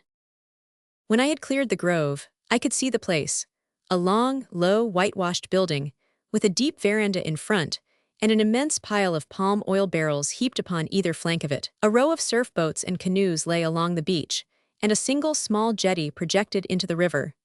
2 men in white suits with red cummerbunds round their waists were waiting upon the end of it to receive me. One was a large, portly fellow with a grayish beard. The other was slender and tall, with a pale, pinched face, which was half concealed by a great mushroom-shaped hat. "Very glad to see you," said the latter cordially. "I am Walker, the agent of Armitage and Wilson. Let me introduce Dr. Severall of the same company. It is not often we see a private yacht in these parts." "She's the Gamecock," I explained. "I'm owner and Captain Meldrum is the name." "Exploring?" he asked. "I'm a lepidopterist, a butterfly catcher. I've been doing the west coast from Senegal downwards." "Good sport?" asked the doctor, turning a slow yellow-shot eye upon me. "I have 40 cases full. We came in here to water, and also to see what you have in my line." These introductions and explanations had filled up the time whilst my 2 crewboys were making the dinghy fast. Then I walked down the jetty with one of my new acquaintances upon either side, each plying me with questions, for they had seen no white man for months. "What do we do?" said the doctor, when I had begun asking questions in my turn. "Our business keeps us pretty busy, and in our leisure time we talk politics." "Yes, by the special mercy of Providence, Severall is a rank radical, and I am a good stiff unionist, and we talk home rule for 2 solid hours every evening." "And drink quinine cocktails," said the doctor. "We're both pretty well salted now, but our normal temperature was about 103 last year. I shouldn't, as an impartial advisor, recommend you to stay here very long unless you are collecting bacilli as well as butterflies. The mouth of the Aguai River will never develop into a health resort. There is nothing finer than the way in which these outlying pickets of civilization distill a grim humor out of their desolate situation, and turn not only a bold, but a laughing face upon the chances which their lives may bring." Everywhere from Sierra Leone downwards 324I had found the same reeking swamps, the same isolated fever-racked communities, and the same bad jokes. There is something approaching to the divine in that power of man to rise above his conditions, and to use his mind for the purpose of mocking at the miseries of his body. "Dinner will be ready in about half an hour, Captain Meldrum," said the doctor. "Walker has gone in to see about it. He's the housekeeper this week. Meanwhile, if you like, we'll stroll round and I'll show you the sights of the island." The sun had already sunk beneath the line of palm trees, and the great arch of the heaven above our head was like the inside of a huge shell, shimmering with dainty pinks and delicate iridescence. No one who has not lived in a land where the weight and heat of a napkin become intolerable upon the knees can imagine the blessed relief which the coolness of evening brings along with it. In this sweeter and purer air the doctor and I walked round the little island, he pointing out the stores and explaining the routine of his work. "There's a certain romance about the place," said he, in answer to some remark of mine about the dullness of their lives. "We are living here just upon the edge of the great unknown. Up there," he continued, pointing to the northeast, Chelu penetrated and found the home of the gorilla. "That is the Gaboon country, the land of the great apes. In this direction," pointing to the southeast, "no one has been very far. The land which is drained by this river is practically unknown to Europeans. Every log which is carapaced us by the current has come from an undiscovered country. I've often wished that I was a better botanist when I have seen the singular orchids and curious-looking plants which have been cast up on the eastern end of the island." The place which the doctor indicated was a sloping brown beach, freely littered with the flotsam of the stream. At each end was a curved point, like a little natural breakwater, so that a small shallow bay was left between. This was full of floating vegetation, with a single huge splintered tree lying stranded in the middle of it, the current rippling against its high black side. "These are all from up country," said the doctor. "They get caught in our little bay, and then when some extra freshet comes they are washed out again and carried out to sea." "What is the tree?" I asked. "Oh, some kind of teak I should imagine, but pretty rotten by the look of it. We get all sorts of big hardwood trees floating past here, to say nothing of the palms. Just come in here, will you?" He led the way into a long building, with an immense quantity of barrel staves and iron hoops littered about in it. "This is our cooperage," said he. "We have the staves sent out in bundles, and we put them together ourselves. Now, you don't see anything particularly sinister about this building, do you?" I looked round at the high corrugated iron roof, the white wooden walls, and the earthen floor. In one corner lay a mattress and a blanket. 326, "I see nothing very alarming," said I. "And yet there's something out of the common too," he remarked. "You see that bed? Well, I intend to sleep there tonight. I don't want to buck, but I think it's a bit of a test for nerve." "Why?" "Oh, there have been some funny goings-on. You were talking about the monotony of our lives, but I assure you that they are sometimes quite as exciting as we wish them to be. You'd better come back to the house now, for after sundown we begin to get the fever fog up from the marshes. There, you can see it coming across the river." I looked and saw long tentacles of white vapor writhing out from among the thick green underwood and crawling at us over the broad swirling surface of the brown river. At the same time, the air turned suddenly dank and cold. "There's the dinner gong," said the doctor. "If this matter interests you, I'll tell you about it afterwards." It did interest me very much, for there was something earnest and subdued in his manner as he stood in the empty cooperage, which appealed very forcibly to my imagination. He was a big, bluff, hearty man, this doctor, and yet I had detected a curious expression in his eyes as he glanced about him, an expression which I would not describe as one of fear, but rather that of a man who is alert and on his guard. "By the way," said I, as we returned to the house, "you have shown me the huts of a good many of your 327 native assistants, but I have not seen any of the natives themselves." "They sleep in the hulk over yonder," the doctor answered, pointing over to one of the banks. "Indeed, I should not have thought in that case that they would need the huts." "Oh, they used the huts until quite recently. We've put them on the hulk until they recover their confidence a little. They were all half mad with fright, so we let them go, and nobody sleeps on the island except Walker and myself." "What frightened them?" I asked. "Well, that brings us back to the same story. I suppose Walker has no objection to your hearing all about it. I don't know why we should make any secret about it, though it is certainly a pretty bad business." He made no further allusion to it during the excellent dinner, which had been prepared in my honor. It appeared that no sooner had the little white topsail of the Gamecock shown round Cape Lopez than these kind fellows had begun to prepare their famous pepper pot, which is the pungent stew peculiar to the West Coast, and to boil their yams and sweet potatoes. We sat down to as good a native dinner as one could wish, served by a smart Sierra Leone waiting boy. I was just remarking to myself that he at least had not shared in the general flight, when, having laid the dessert and wine upon the table, he raised his hand to his turban. "Anything else I do, Massa Walker?" he asked. "No, I think that is all right, Mousa," my host 328 answered. "I am not feeling very well tonight, though, and I should much prefer if you would stay on the island." I saw a struggle between his fears and his duty upon the swarthy face of the African. His skin had turned of that livid purplish tint which stands for pallor in a Negro, and his eyes looked furtively about him. "No, no, Massa Walker," he cried at last, "you better come to the hulk with me, saw. Look after you much better in the hulk, saw."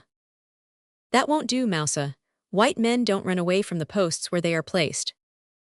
Again I saw the passionate struggle in the Negro's face, and again his fears prevailed.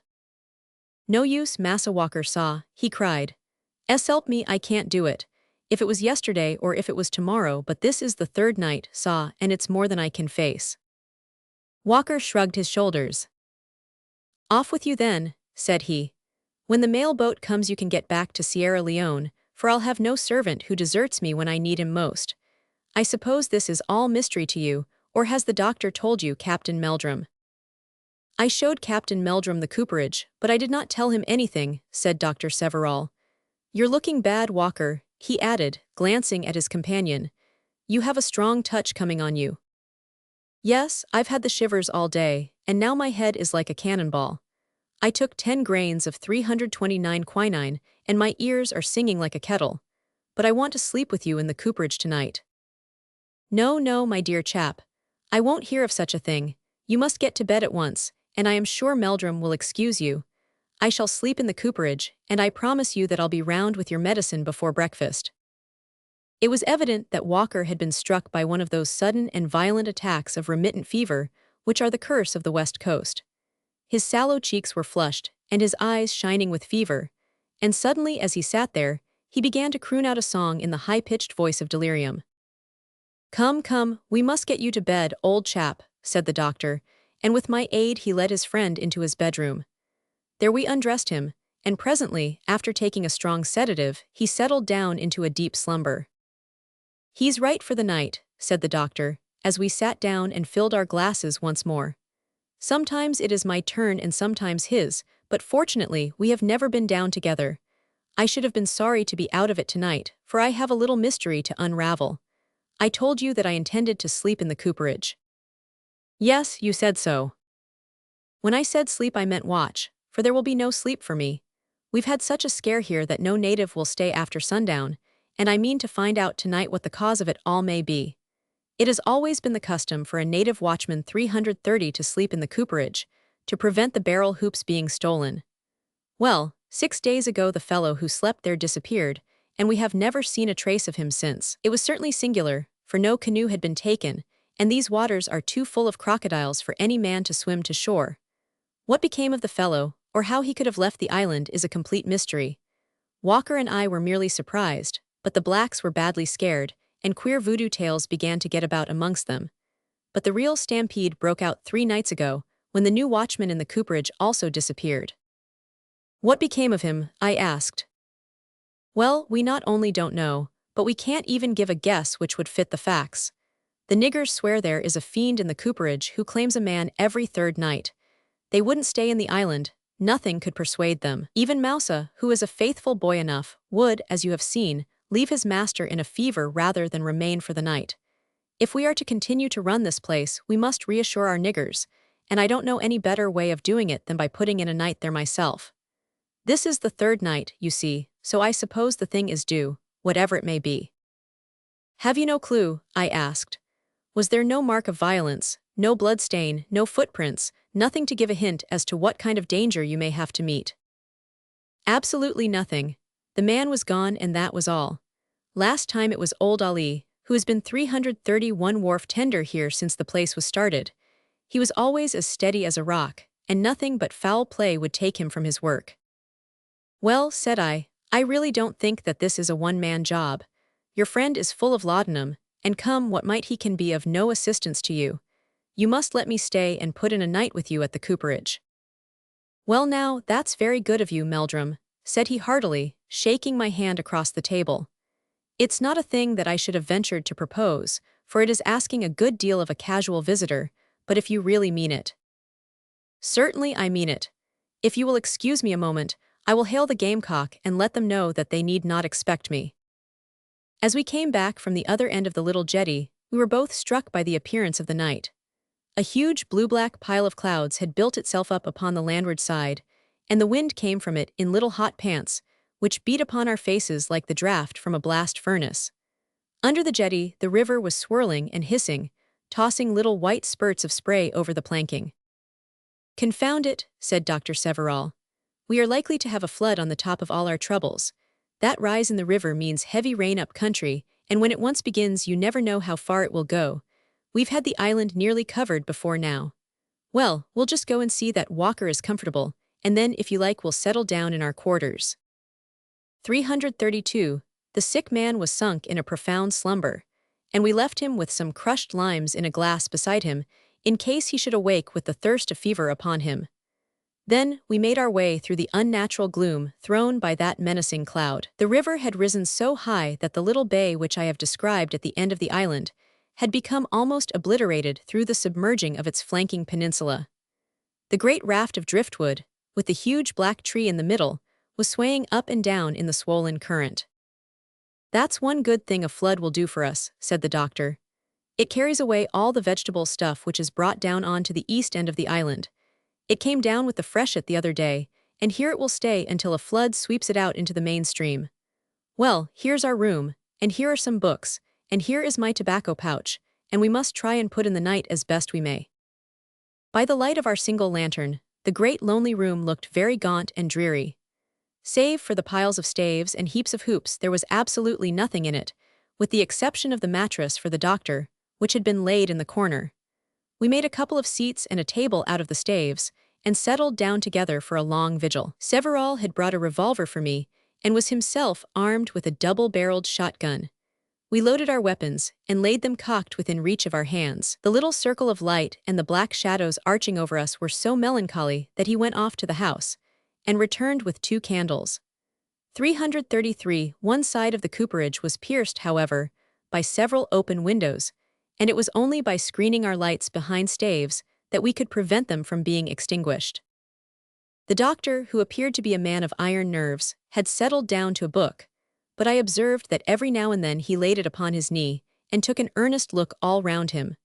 For my part, although I tried once or twice to read, I found it impossible to concentrate my thoughts upon the book. They would always wander back to this great empty silent room, and to the sinister mystery which overshadowed it. I racked my brains for some possible theory which would explain the disappearance of these 2 men. There was the black fact that they were gone, and not the least tittle of evidence as to why or whither. And here we were waiting in the same place, waiting without an idea as to what we were waiting for. I was right in saying that it was not a one-man job. It was trying enough as it was, but no force upon earth would have kept me there without a comrade. What an endless, tedious night it was. Outside we heard the lapping and gurgling of the great river, and the soughing of the rising wind. Within, save for our breathing, the turning of the doctor's pages, and the high, shrill ping of an occasional mosquito, there was a heavy silence. Once my heart sprang into my mouth as Severall's book suddenly fell to the ground, and he sprang to his feet with his eyes on one of the windows. "Did you see anything, Meldrum?" 334. No, did you? Well, I had a vague sense of movement outside that window. He caught up his gun and approached it. "No, there's nothing to be seen, and yet I could have sworn that something passed slowly across it." "A palm leaf, perhaps," said I, for the wind was growing stronger every instant. "Very likely," said he, and settled down to his book again, but his eyes were forever darting little suspicious glances up at the window. I watched it also, but all was quiet outside. And then suddenly, our thoughts were turned into a new direction by the bursting of the storm. A blinding flash was followed by a clap which shook the building. Again and again came the vivid white glare with thunder at the same instant, like the flash and roar of a monstrous piece of artillery. And then down came the tropical rain, crashing and rattling on the corrugated iron roofing of the cooperage. The big hollow room boomed like a drum. From the darkness arose a strange mixture of noises, a gurgling, splashing, tinkling, bubbling, washing, dripping, every liquid sound that nature can produce, from the thrashing and swishing of the rain to the deep, steady boom of the river. Hour after hour the uproar grew louder and more sustained. "My word," said Several, "we are going to have the father of all the floods this time. Well, here's the dawn coming at last, and that is a blessing. We've about exploded the third night superstition anyhow."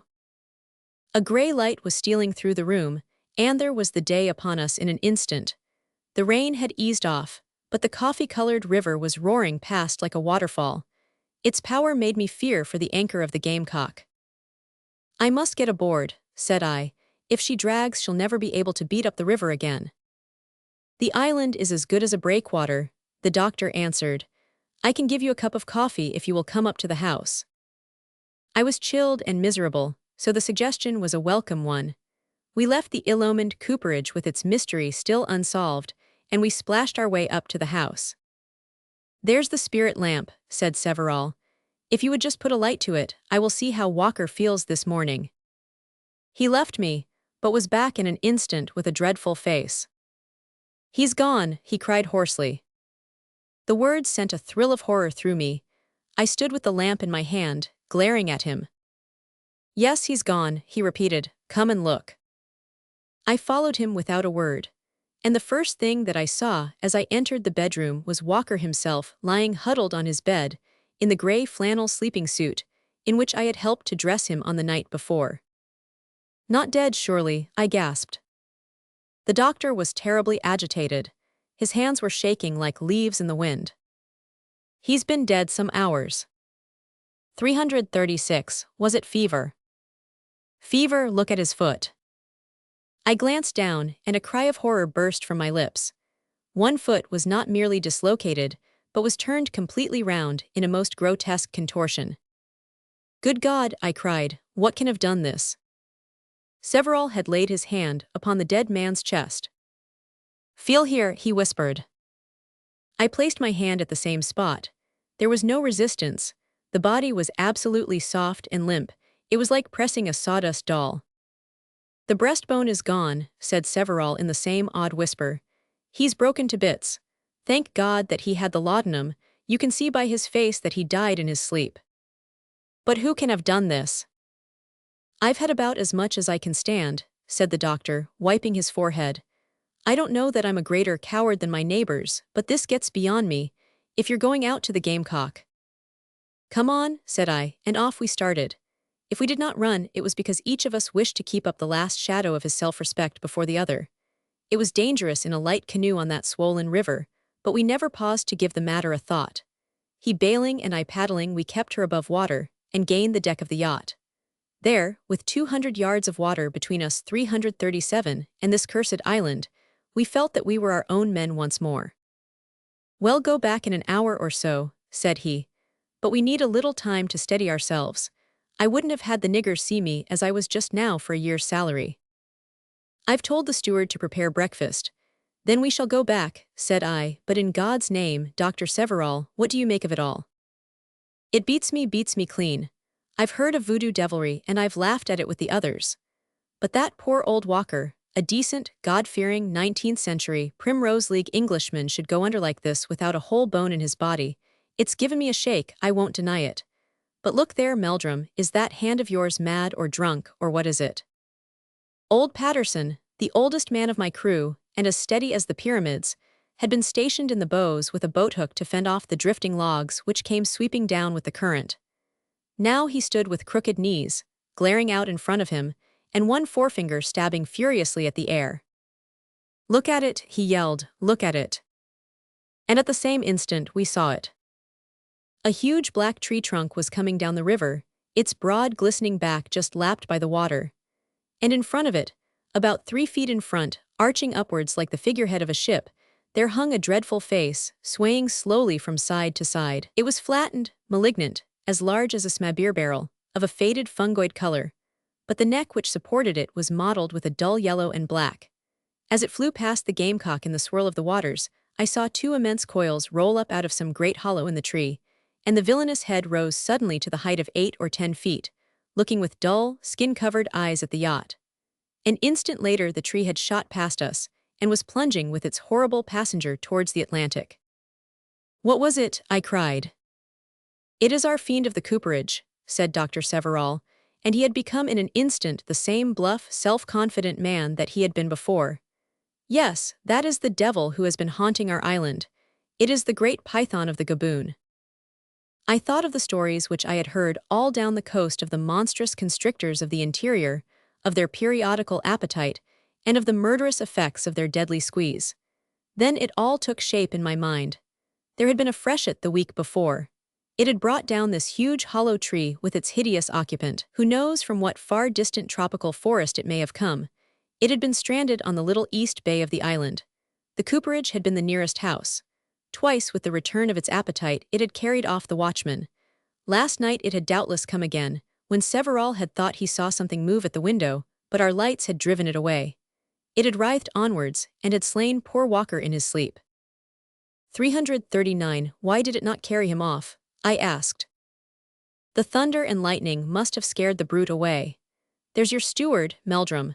The sooner we have breakfast and get back to the island the better, or some of those niggers might think that we had been frightened. Jelland's voyage.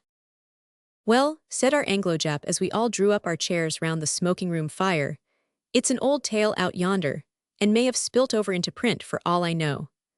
I don't want to turn this clubroom into a chestnut stall, but it is a long way to the Yellow Sea, and it is just as likely that none of you have ever heard of the yawl Matilda, and of what happened to Henry Jelland and Willie McAvoy aboard of her.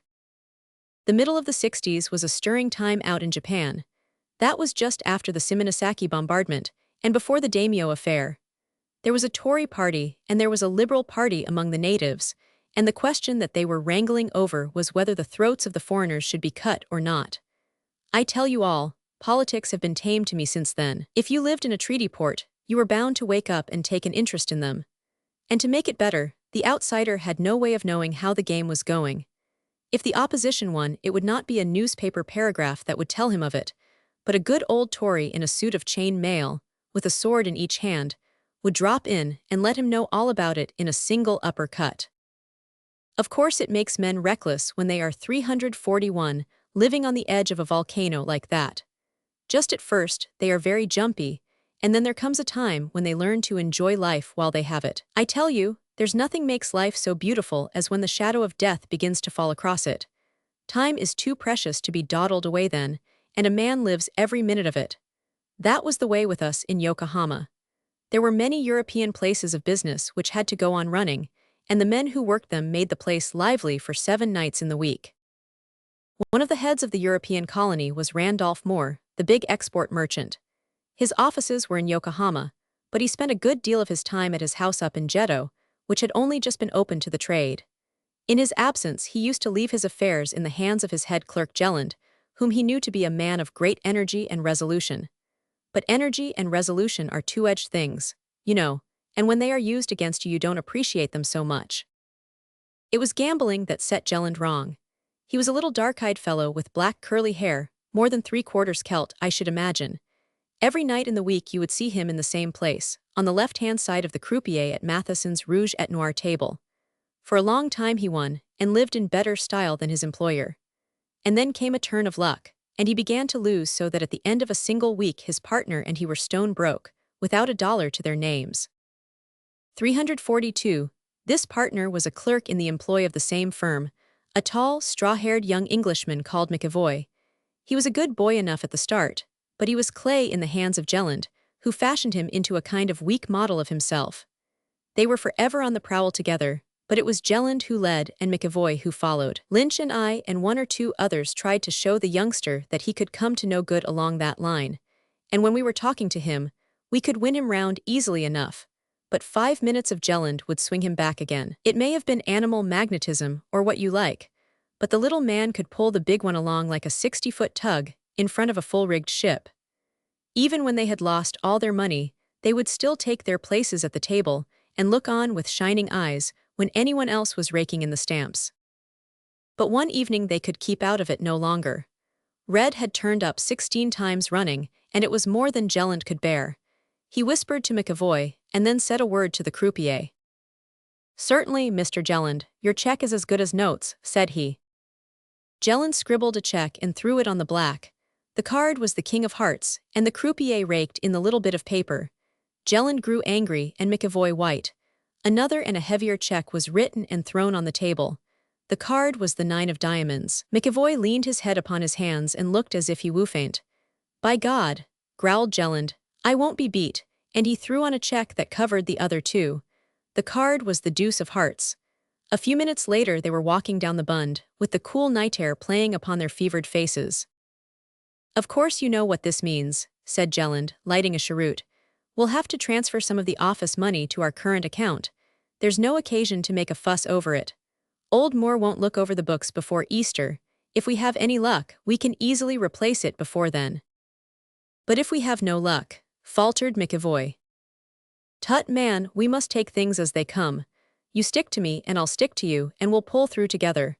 You shall sign the checks tomorrow night, and we shall see if your luck is better than mine." But if anything, it was worse. When the pair rose from the table on the following evening, they had spent over £5,000 of their employer's money. But the resolute Jelland was as sanguine as ever. "We have a good 9 weeks before us before the books will be examined," said he. "We must play the game out, and it will all come straight." McAvoy returned to his rooms that night in an agony of shame and remorse. When he was with Jelland, he borrowed strength from him.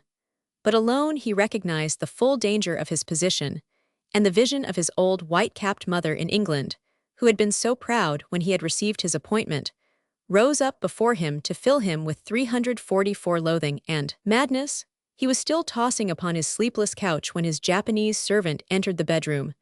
For an instant, McAvoy thought that the long-expected outbreak had come and plunged for his revolver. Then, with his heart in his mouth, he listened to the message which the servant had brought. Jelland was downstairs and wanted to see him. What on earth could he want at that hour of night? McAvoy dressed hurriedly and rushed downstairs. His companion, with a set smile upon his lips, which was belied by the ghastly pallor of his face, was sitting in the dim light of a solitary candle, with a slip of paper in his hands. "Sorry to knock you up, Willie," said he. "No eavesdroppers, I suppose?" McAvoy shook his head. He could not trust himself to speak. "Well then, our little game is played out. This note was waiting for me at home. It is from Moore, and says that he will be down on Monday morning for an examination of the books. It leaves us in a tight place." "Monday," gasped McAvoy. "Today is Friday." "Saturday, my son. An a.m. we have not much time to turn round in." "We are lost," screamed McAvoy. "We soon will be, if you make such an infernal row," said Jelland harshly. "Now do what I tell you, Willie, and we'll pull through yet." "I will do anything, anything." "That's better. Where's your whiskey? It's a 345 beastly time of the day to have to get your back stiff, but there must be no softness with us, or we are gone. First of all, I think there is something due to our relations, don't you?" McAvoy stared.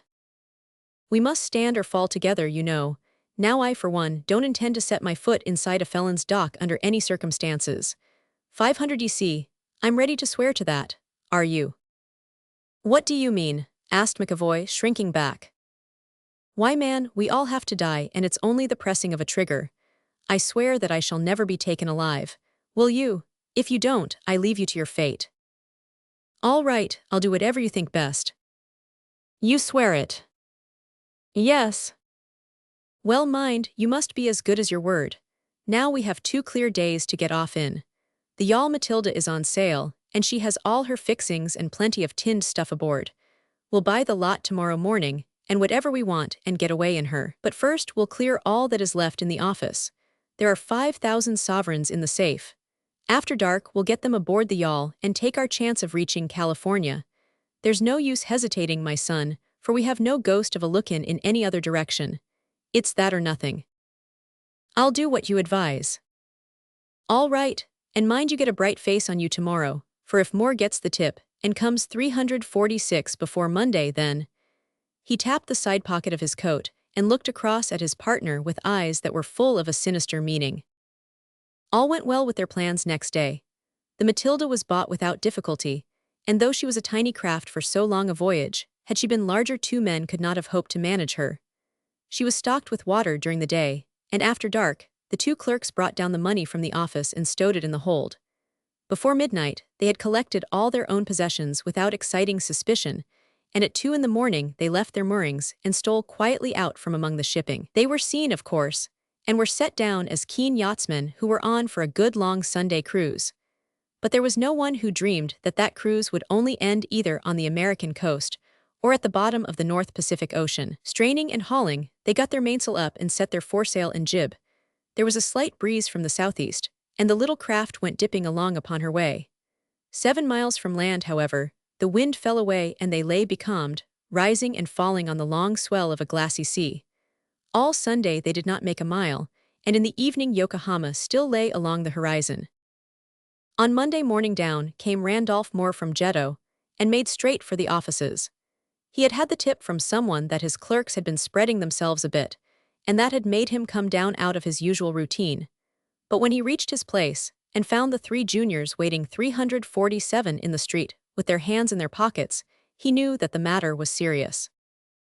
"What's this?" he asked. He was a man of action and a nasty chap to deal with when he had his topmasts lowered. "We can't get in," said the clerks. "Where is Mr. Jelland?" "He has not come today." "And Mr. McAvoy?" "He has not come either." Randolph Moore looked serious. "We must have the door down," said he. "They don't build houses very solid in that land of earthquakes," and in a brace of shakes they were all in the office. Of course the thing told its own story. The safe was open, the money gone, and the clerks fled. Their employer lost no time in talk. Where were they seen last? On Saturday they bought the Matilda and started for a cruise. Saturday, the matter seemed hopeless if they had got 2 days' start, but there was still the shadow of a chance. He rushed to the beach and swept the ocean with his glasses. "My God," he cried, "there's the Matilda out yonder. I know her by the rake of her mast. I have my hand upon the villains after all." But there was a hitch even then. No boat had steamed up, and the eager merchant had not patience to wait. Clouds were banking up along the haunch of the hills, and there was every sign of an approaching change of weather. A police boat was ready with 348 armed men in her, and Randolph Moore himself took the tiller as she shot out in pursuit of the becalmed yawl. Jelland and McAvoy, waiting wearily for the breeze which never came, saw the dark speck which sprang out from the shadow of the land and grew larger with every swish of the oars. As she drew nearer, they could see also that she was packed with men, and the gleam of weapons told what manner of men they were. Jelland stood leaning against the tiller, and he looked at the threatening sky, the limp sails, and the approaching boat. "It's a case with us, Willie," said he. "By the Lord, we are 2 most unlucky devils, for there's wind in that sky, and another hour would have brought it to us." McAvoy groaned. "There's no good softening over it, my lad," said Jelland. "It's the police boat right enough, and there's old Moore driving them to row like hell. It'll be a $10 job for every man of them."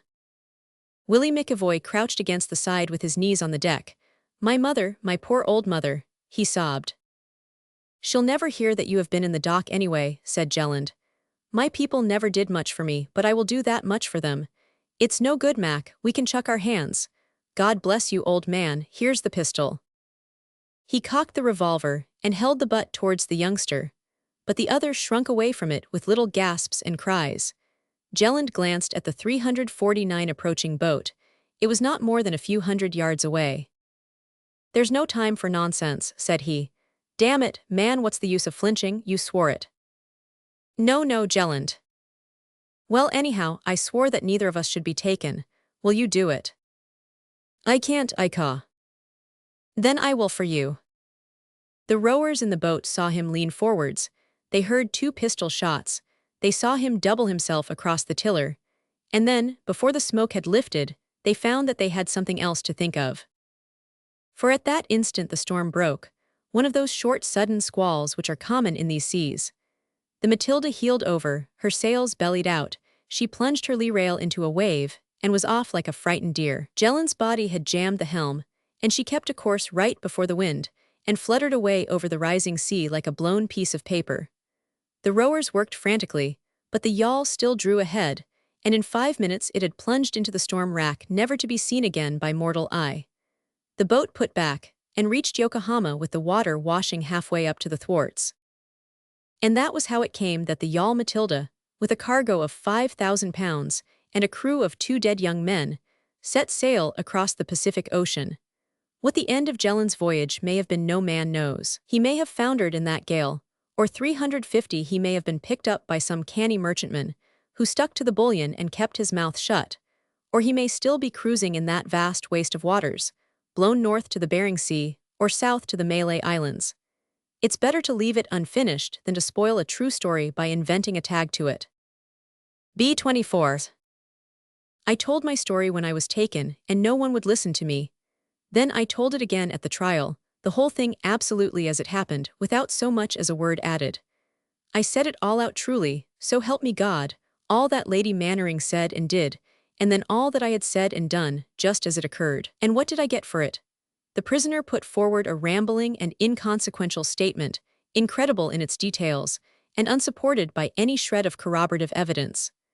That was what one of the London papers said, and others let it pass as if I had made no defense at all.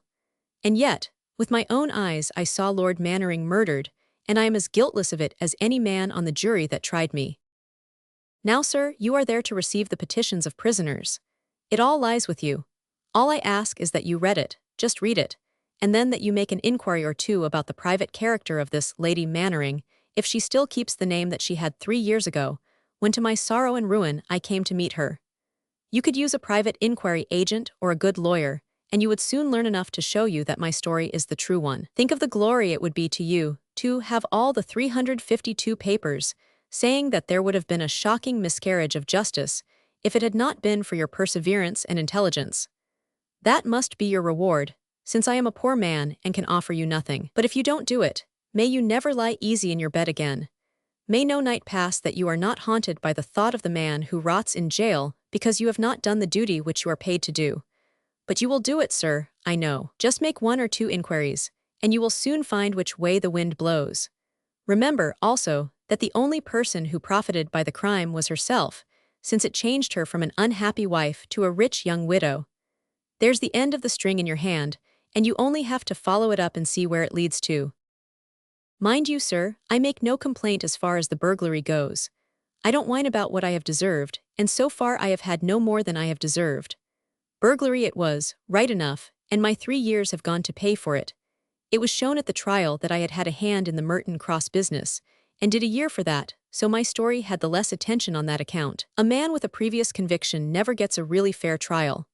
I own to the burglary, but when it comes to the murder which brought me a lifer, any judge but Sir James might have given me the gallows. Then I tell you that I had nothing to do with it, and that I am an innocent man. And now I'll take that night, the 13th of September, 1894, and I'll give you just exactly what occurred, and may God's hand strike me down if I go 1 inch over the truth. 353. I had been at Bristol in the summer looking for work, and then I had a notion that I might get something at Portsmouth, for I was trained as a skilled mechanic, so I came tramping my way across the south of England and doing odd jobs as I went. I was trying all I knew to keep off the cross, for I had done a year in Exeter jail, and I had had enough of visiting Queen Victoria. But it's cruel hard to get work when once the black mark is against your name, and it was all I could do to keep soul and body together. At last, after 10 days of wood-cutting and stone-breaking on starvation pay, I found myself near Salisbury with a couple of shillings in my pocket, and my boots and my patience clean wore out. There's an alehouse called The Willing Mind, which stands on the road between Blandford and Salisbury, and it was there that night I engaged a bed. I was sitting alone in the taproom just about closing time, when the innkeeper, Alan his name was, came beside me and began yarning about the neighbors. He was a man that liked to talk, and to have someone to listen to his talk, so I sat there smoking and drinking a mug of ale which he had stood me, and I took no great interest in what he said until he began to talk, as the devil would have it, about the riches of Mannering Hall. Meaning the large house on the right before I came to the village, said I, the one that stands in its own park. Exactly, said he, and I am giving all our talk so that you may know that I am telling you the truth and hiding nothing. The long white house with the pillars, said he, at the side of the Blandford Road. 354. Now I had looked at it as I passed, and it had crossed my mind, as such thoughts will, that it was a very easy house to get into with that great row of ground windows and glass doors. I had put the thought away from me, and now here was this landlord bringing it back with his talk about the riches within. I said nothing, but I listened, and as luck would have it, he would always come back to this one subject. He was a miser young, so you can think what he is now in his age, said he. Well, he's had some good out of his money. What good can he have had if he does not spend it? Said I. Well, it bought him the prettiest wife in England, and that was some good that he got out of it. She thought she would have the spending of it, but she knows the difference now. Who was she then? I asked, just for the sake of something to say. She was nobody at all until the old lord made her his lady, said he. She came from up London way, and some said that she had been on the stage there, but nobody knew. The old lord was away for a year, and when he came home he brought a young wife back with him, and there she has been ever since. Stevens, the butler, did tell me once that she was the light of the house when first she came, but what with her husband's mean and aggravatin' way, and what with her loneliness, for he hates to see a visitor within his doors, and what with his bitter words, for he has a tongue like a hornet's sting, her life on out of her, and she became a white, silent creature, moping about the country lanes. Some say that she loved another man, and that it was just the riches of the old lord which tempted her to be false to her lover, and that now she is eating her heart out, because she has lost the one without being any nearer to the other, for she might be the poorest woman in the parish for all the money that she has the handling of.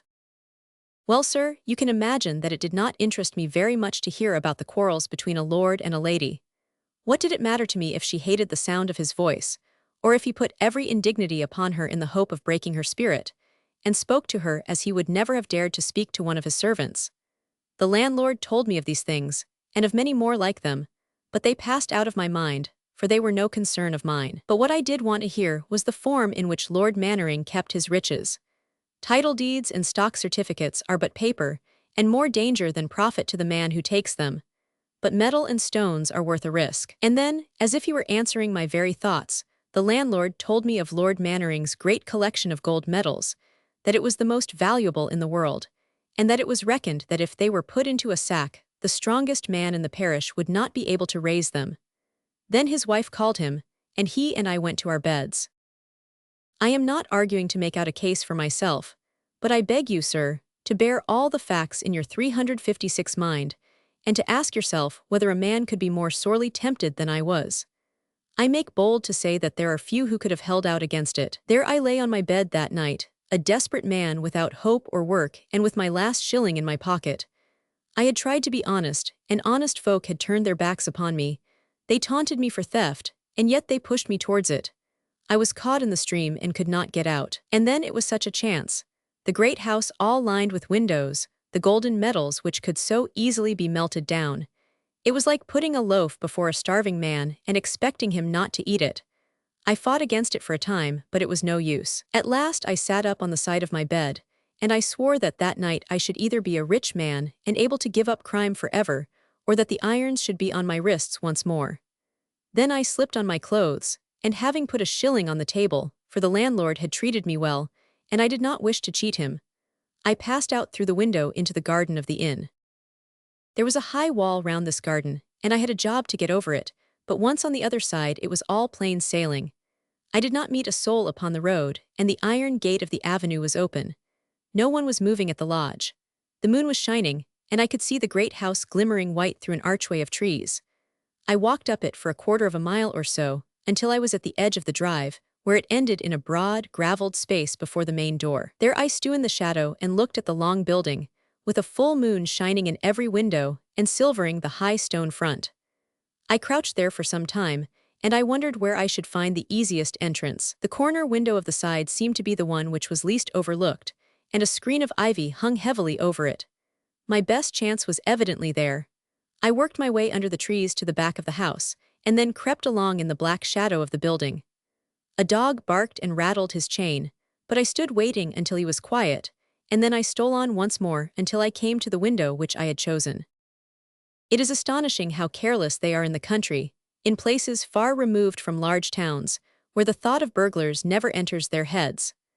I call it setting temptation in a poor man's way when he puts his hand, meaning no harm, upon a door, and finds it swing open before him. In this case it was not so bad as that, but the window was merely fastened with the ordinary catch, which I opened with a push from the blade of my knife. I pulled up the window as quickly as possible, and then I thrust the knife through the slit in the shutter and prized it open. They were folding shutters, and I shoved them before me and walked into the room. "Good evening, sir, you are very welcome," said a voice. I've had some starts in my life, but never one to come up to that one. There, in the opening of the shutters, within reach of my arm, was standing a woman with a small coil of wax taper burning in her 358 hand. She was tall and straight and slender, with a beautiful white face that might have been cut out of clear marble, but her hair and eyes were as black as night. She was dressed in some sort of white dressing gown which flowed down to her feet, and what with this robe and what with her face, it seemed as if a spirit from above was standing in front of me. My knees knocked together, and I held onto the shutter with one hand to give me support. I should have turned and run away if I had had the strength, but I could only just stand and stare at her. She soon brought me back to myself once more. "Don't be frightened," said she, and they were strange words for the mistress of a house to have to use to a burglar. "I saw you out of my bedroom window when you were hiding under those trees, so I slipped downstairs, and then I heard you at the window. I should have opened it for you if you had waited, but you managed it yourself just as I came up." I still held in my hand the long clasp knife with which I had opened the shutter. I was unshaven and grimed from a week on the roads. Altogether, there are few people who would have cared to face me alone at 1 in the morning, but this woman, if I had been her lover meeting her by appointment, could not have looked upon me with a more welcoming eye. She laid her hand upon my sleeve and drew me into the room. "What's the meaning of this, ma'am? Don't get trying any little games upon me," said I, in my 359 roughest way, "and I can put it on rough when I like. It'll be the worse for you if you play me any trick," I added, showing her my knife. "I will play you no trick," said she. "On the contrary, I am your friend and I wish to help you." "Excuse me, ma'am, but I find it hard to believe that," said I. "Why should you wish to help me?" "I have my own reasons," said she, and then suddenly with those black eyes blazing out of her white face. "It's because I hate him, hate him, hate him, now you understand." I remembered what the landlord had told me, and I did understand. I looked at her ladyship's face, and I knew that I could trust her. She wanted to revenge herself upon her husband. She wanted to hit him where it would hurt him most, upon the pocket. She hated him so that she would even lower her pride to take such a man as me into her confidence, if she could gain her end by doing so. I've hated some folk in my time, but I don't think I ever understood what hate was, until I saw that woman's face in the light of the taper. "You'll trust me now," said she, with another coaxing touch upon my sleeve. "Yes, your ladyship." "You know me then. I can guess who you are. I dare say my wrongs are the talk of the county, but what does he care for that? He only cares for one thing in the whole world, and that you can take from him this night. Have you a bag?" 360, "No, your ladyship." "Shut the shutter behind you, then no one can see the light. You are quite safe. The servants all sleep in the other wing. I can show you where all the most valuable things are. You cannot carry them all, so we must pick the best." The room in which I found myself was long and low, with many rugs and skins scattered about on a polished wood floor. Small cases stood here and there, and the walls were decorated with spears and swords and paddles, and other things which find their way into museums. There were some queer clothes, too, which had been brought from savage countries, and the lady took down a large leather sack bag from among them. "This sleeping sack will do," said she. "Now come with me and I will show you where the medals are." It was like a dream to me, to think that this tall, white woman was the lady of the house, and that she was lending me a hand to rob her own home. I could have burst out laughing at the thought of it, and yet there was something in that pale face of hers which stopped my laughter and turned me cold and serious. She swept on in front of me like a spirit, with the green taper in her hand, and I walked behind with my sack until we came to a door at the end of this museum. It was locked, but the key was in it, and she led me through. The room beyond was a small one, hung all round with curtains which had pictures on them.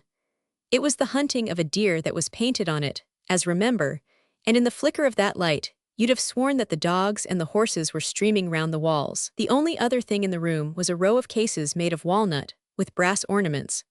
They had glass tops, and beneath this glass I saw the long lines of those gold medals, some of them as big as a plate and half an inch thick, all resting upon red velvet and glowing and gleaming in the darkness.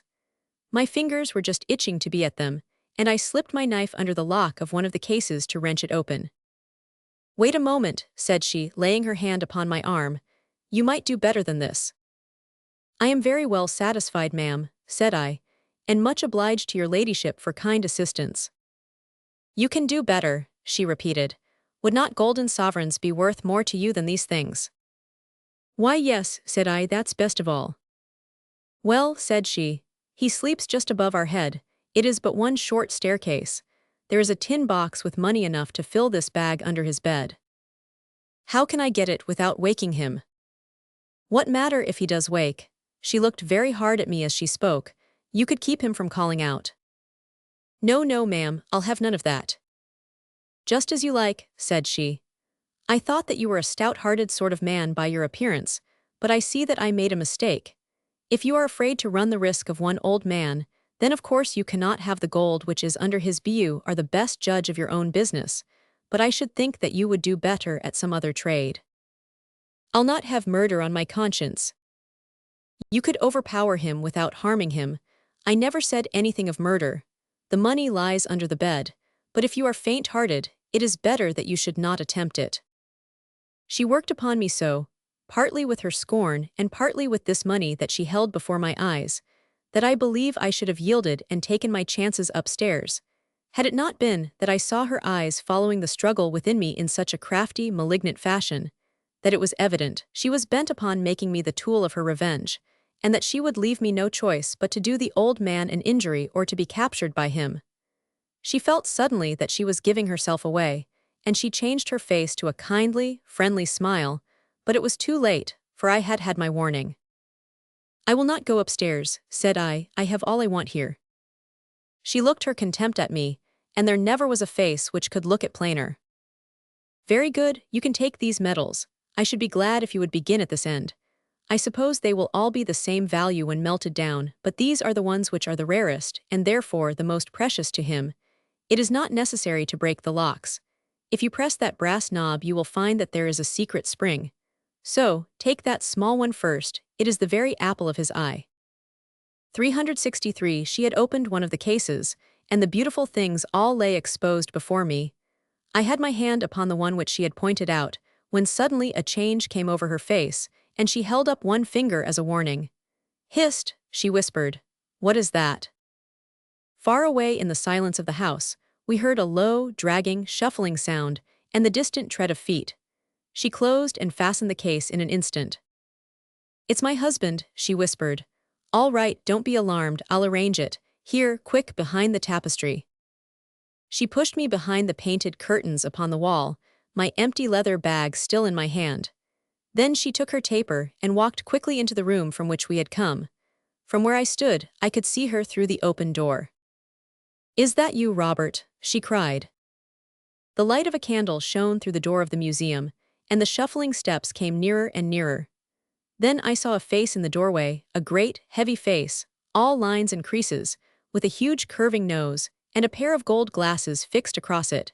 He had to throw his head back to see through the glasses, and that great nose thrust out in front of him like the beak of some sort of fowl. He was a big man, very tall and burly, so that in his loose dressing gown his figure seemed to fill up the whole doorway. He had a pile of gray, curling hair all round his head, but his face was clean-shaven. His mouth was thin and small and prim, hidden away under his long, masterful nose. He stood there, holding the candle in front of him, and looking 364 at his wife with a queer, malicious gleam in his eyes. It only needed that one look to tell me that he was as fond of her as she was of him. How's this? He asked. Some new tantrum? What do you mean by wandering about the house? Why don't you go to bed? I could not sleep, she answered. She spoke languidly and wearily. If she was an actress once, she had not forgotten her calling. Might I suggest, said he, in the same mocking kind of voice, that a good conscience is an excellent aid to sleep? That cannot be true, she answered, for you sleep very well. I have only one thing in my life to be ashamed of, said he, and his hair bristled up with anger until he looked like an old cockatoo. You know best what that is. It is a mistake which has brought its own punishment with it. To me as well as to you, remember that. You have very little to whine about. It was I who stooped and you who rose. Rose. Yes, rose. I suppose you do not deny that it is promotion to exchange the music hall for Mannering Hall. Fool that I was ever to take you out of your true sphere. If you think so, why do you not separate? Because private misery is better than public humiliation. Because it is easier to suffer for a mistake than to own to it. Because also I like to keep you in my sight, and to know that you cannot go back to him. 365, you villain, you cowardly villain. Yes, yes, my lady. I know your secret ambition, but it shall never be while I live, and if it happens after my death, I will at least take care that you go to him as a beggar. You and dear Edward will never have the satisfaction of squandering my savings, and you may make up your mind to that, my lady. Why are those shutters and the window open? I found the night very close. It is not safe. How do you know that some tramp may not be outside? Are you aware that my collection of medals is worth more than any similar collection in the world? You have left the door open also. What is there to prevent anyone from rifling the cases? I was here. I know you were. I heard you moving about in the medal room, and that was why I came down. What were you doing?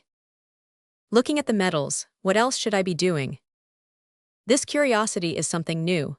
He looked suspiciously at her and moved on towards the inner room, she walking beside him.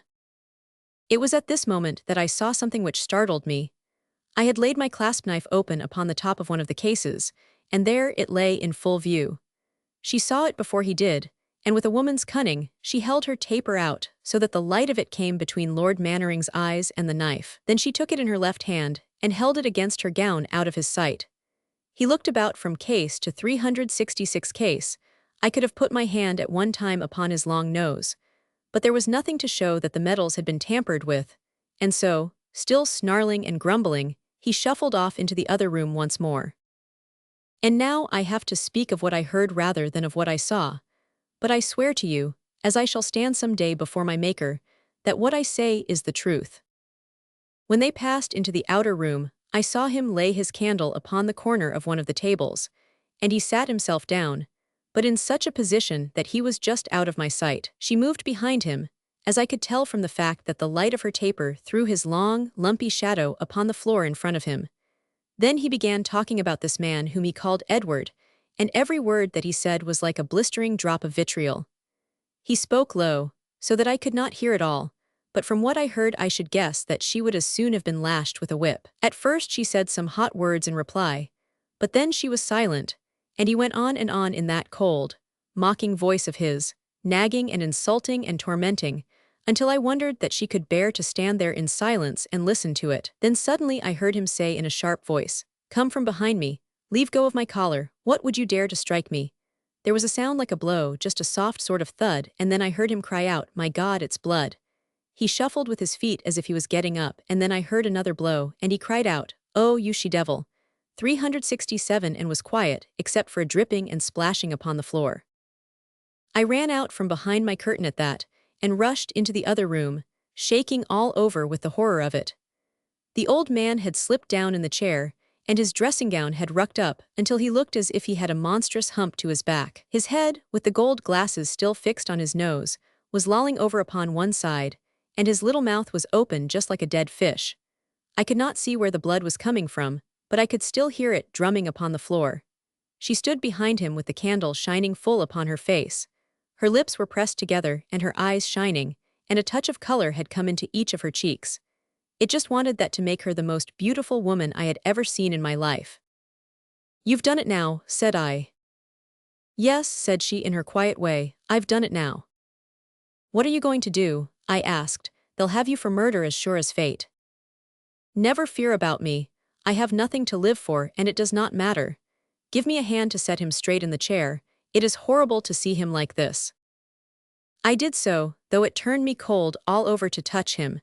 Some of his blood came on my hand and sickened me. "Now," said she, "you may as well have the medals as anyone else. Take them and go."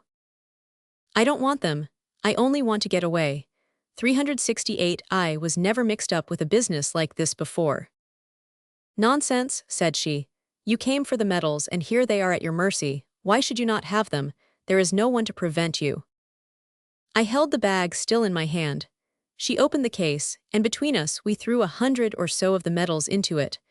They were all from the one case, but I could not bring myself to wait for any more. Then I made for the window, for the very air of this house seemed to poison me after what I had seen and heard.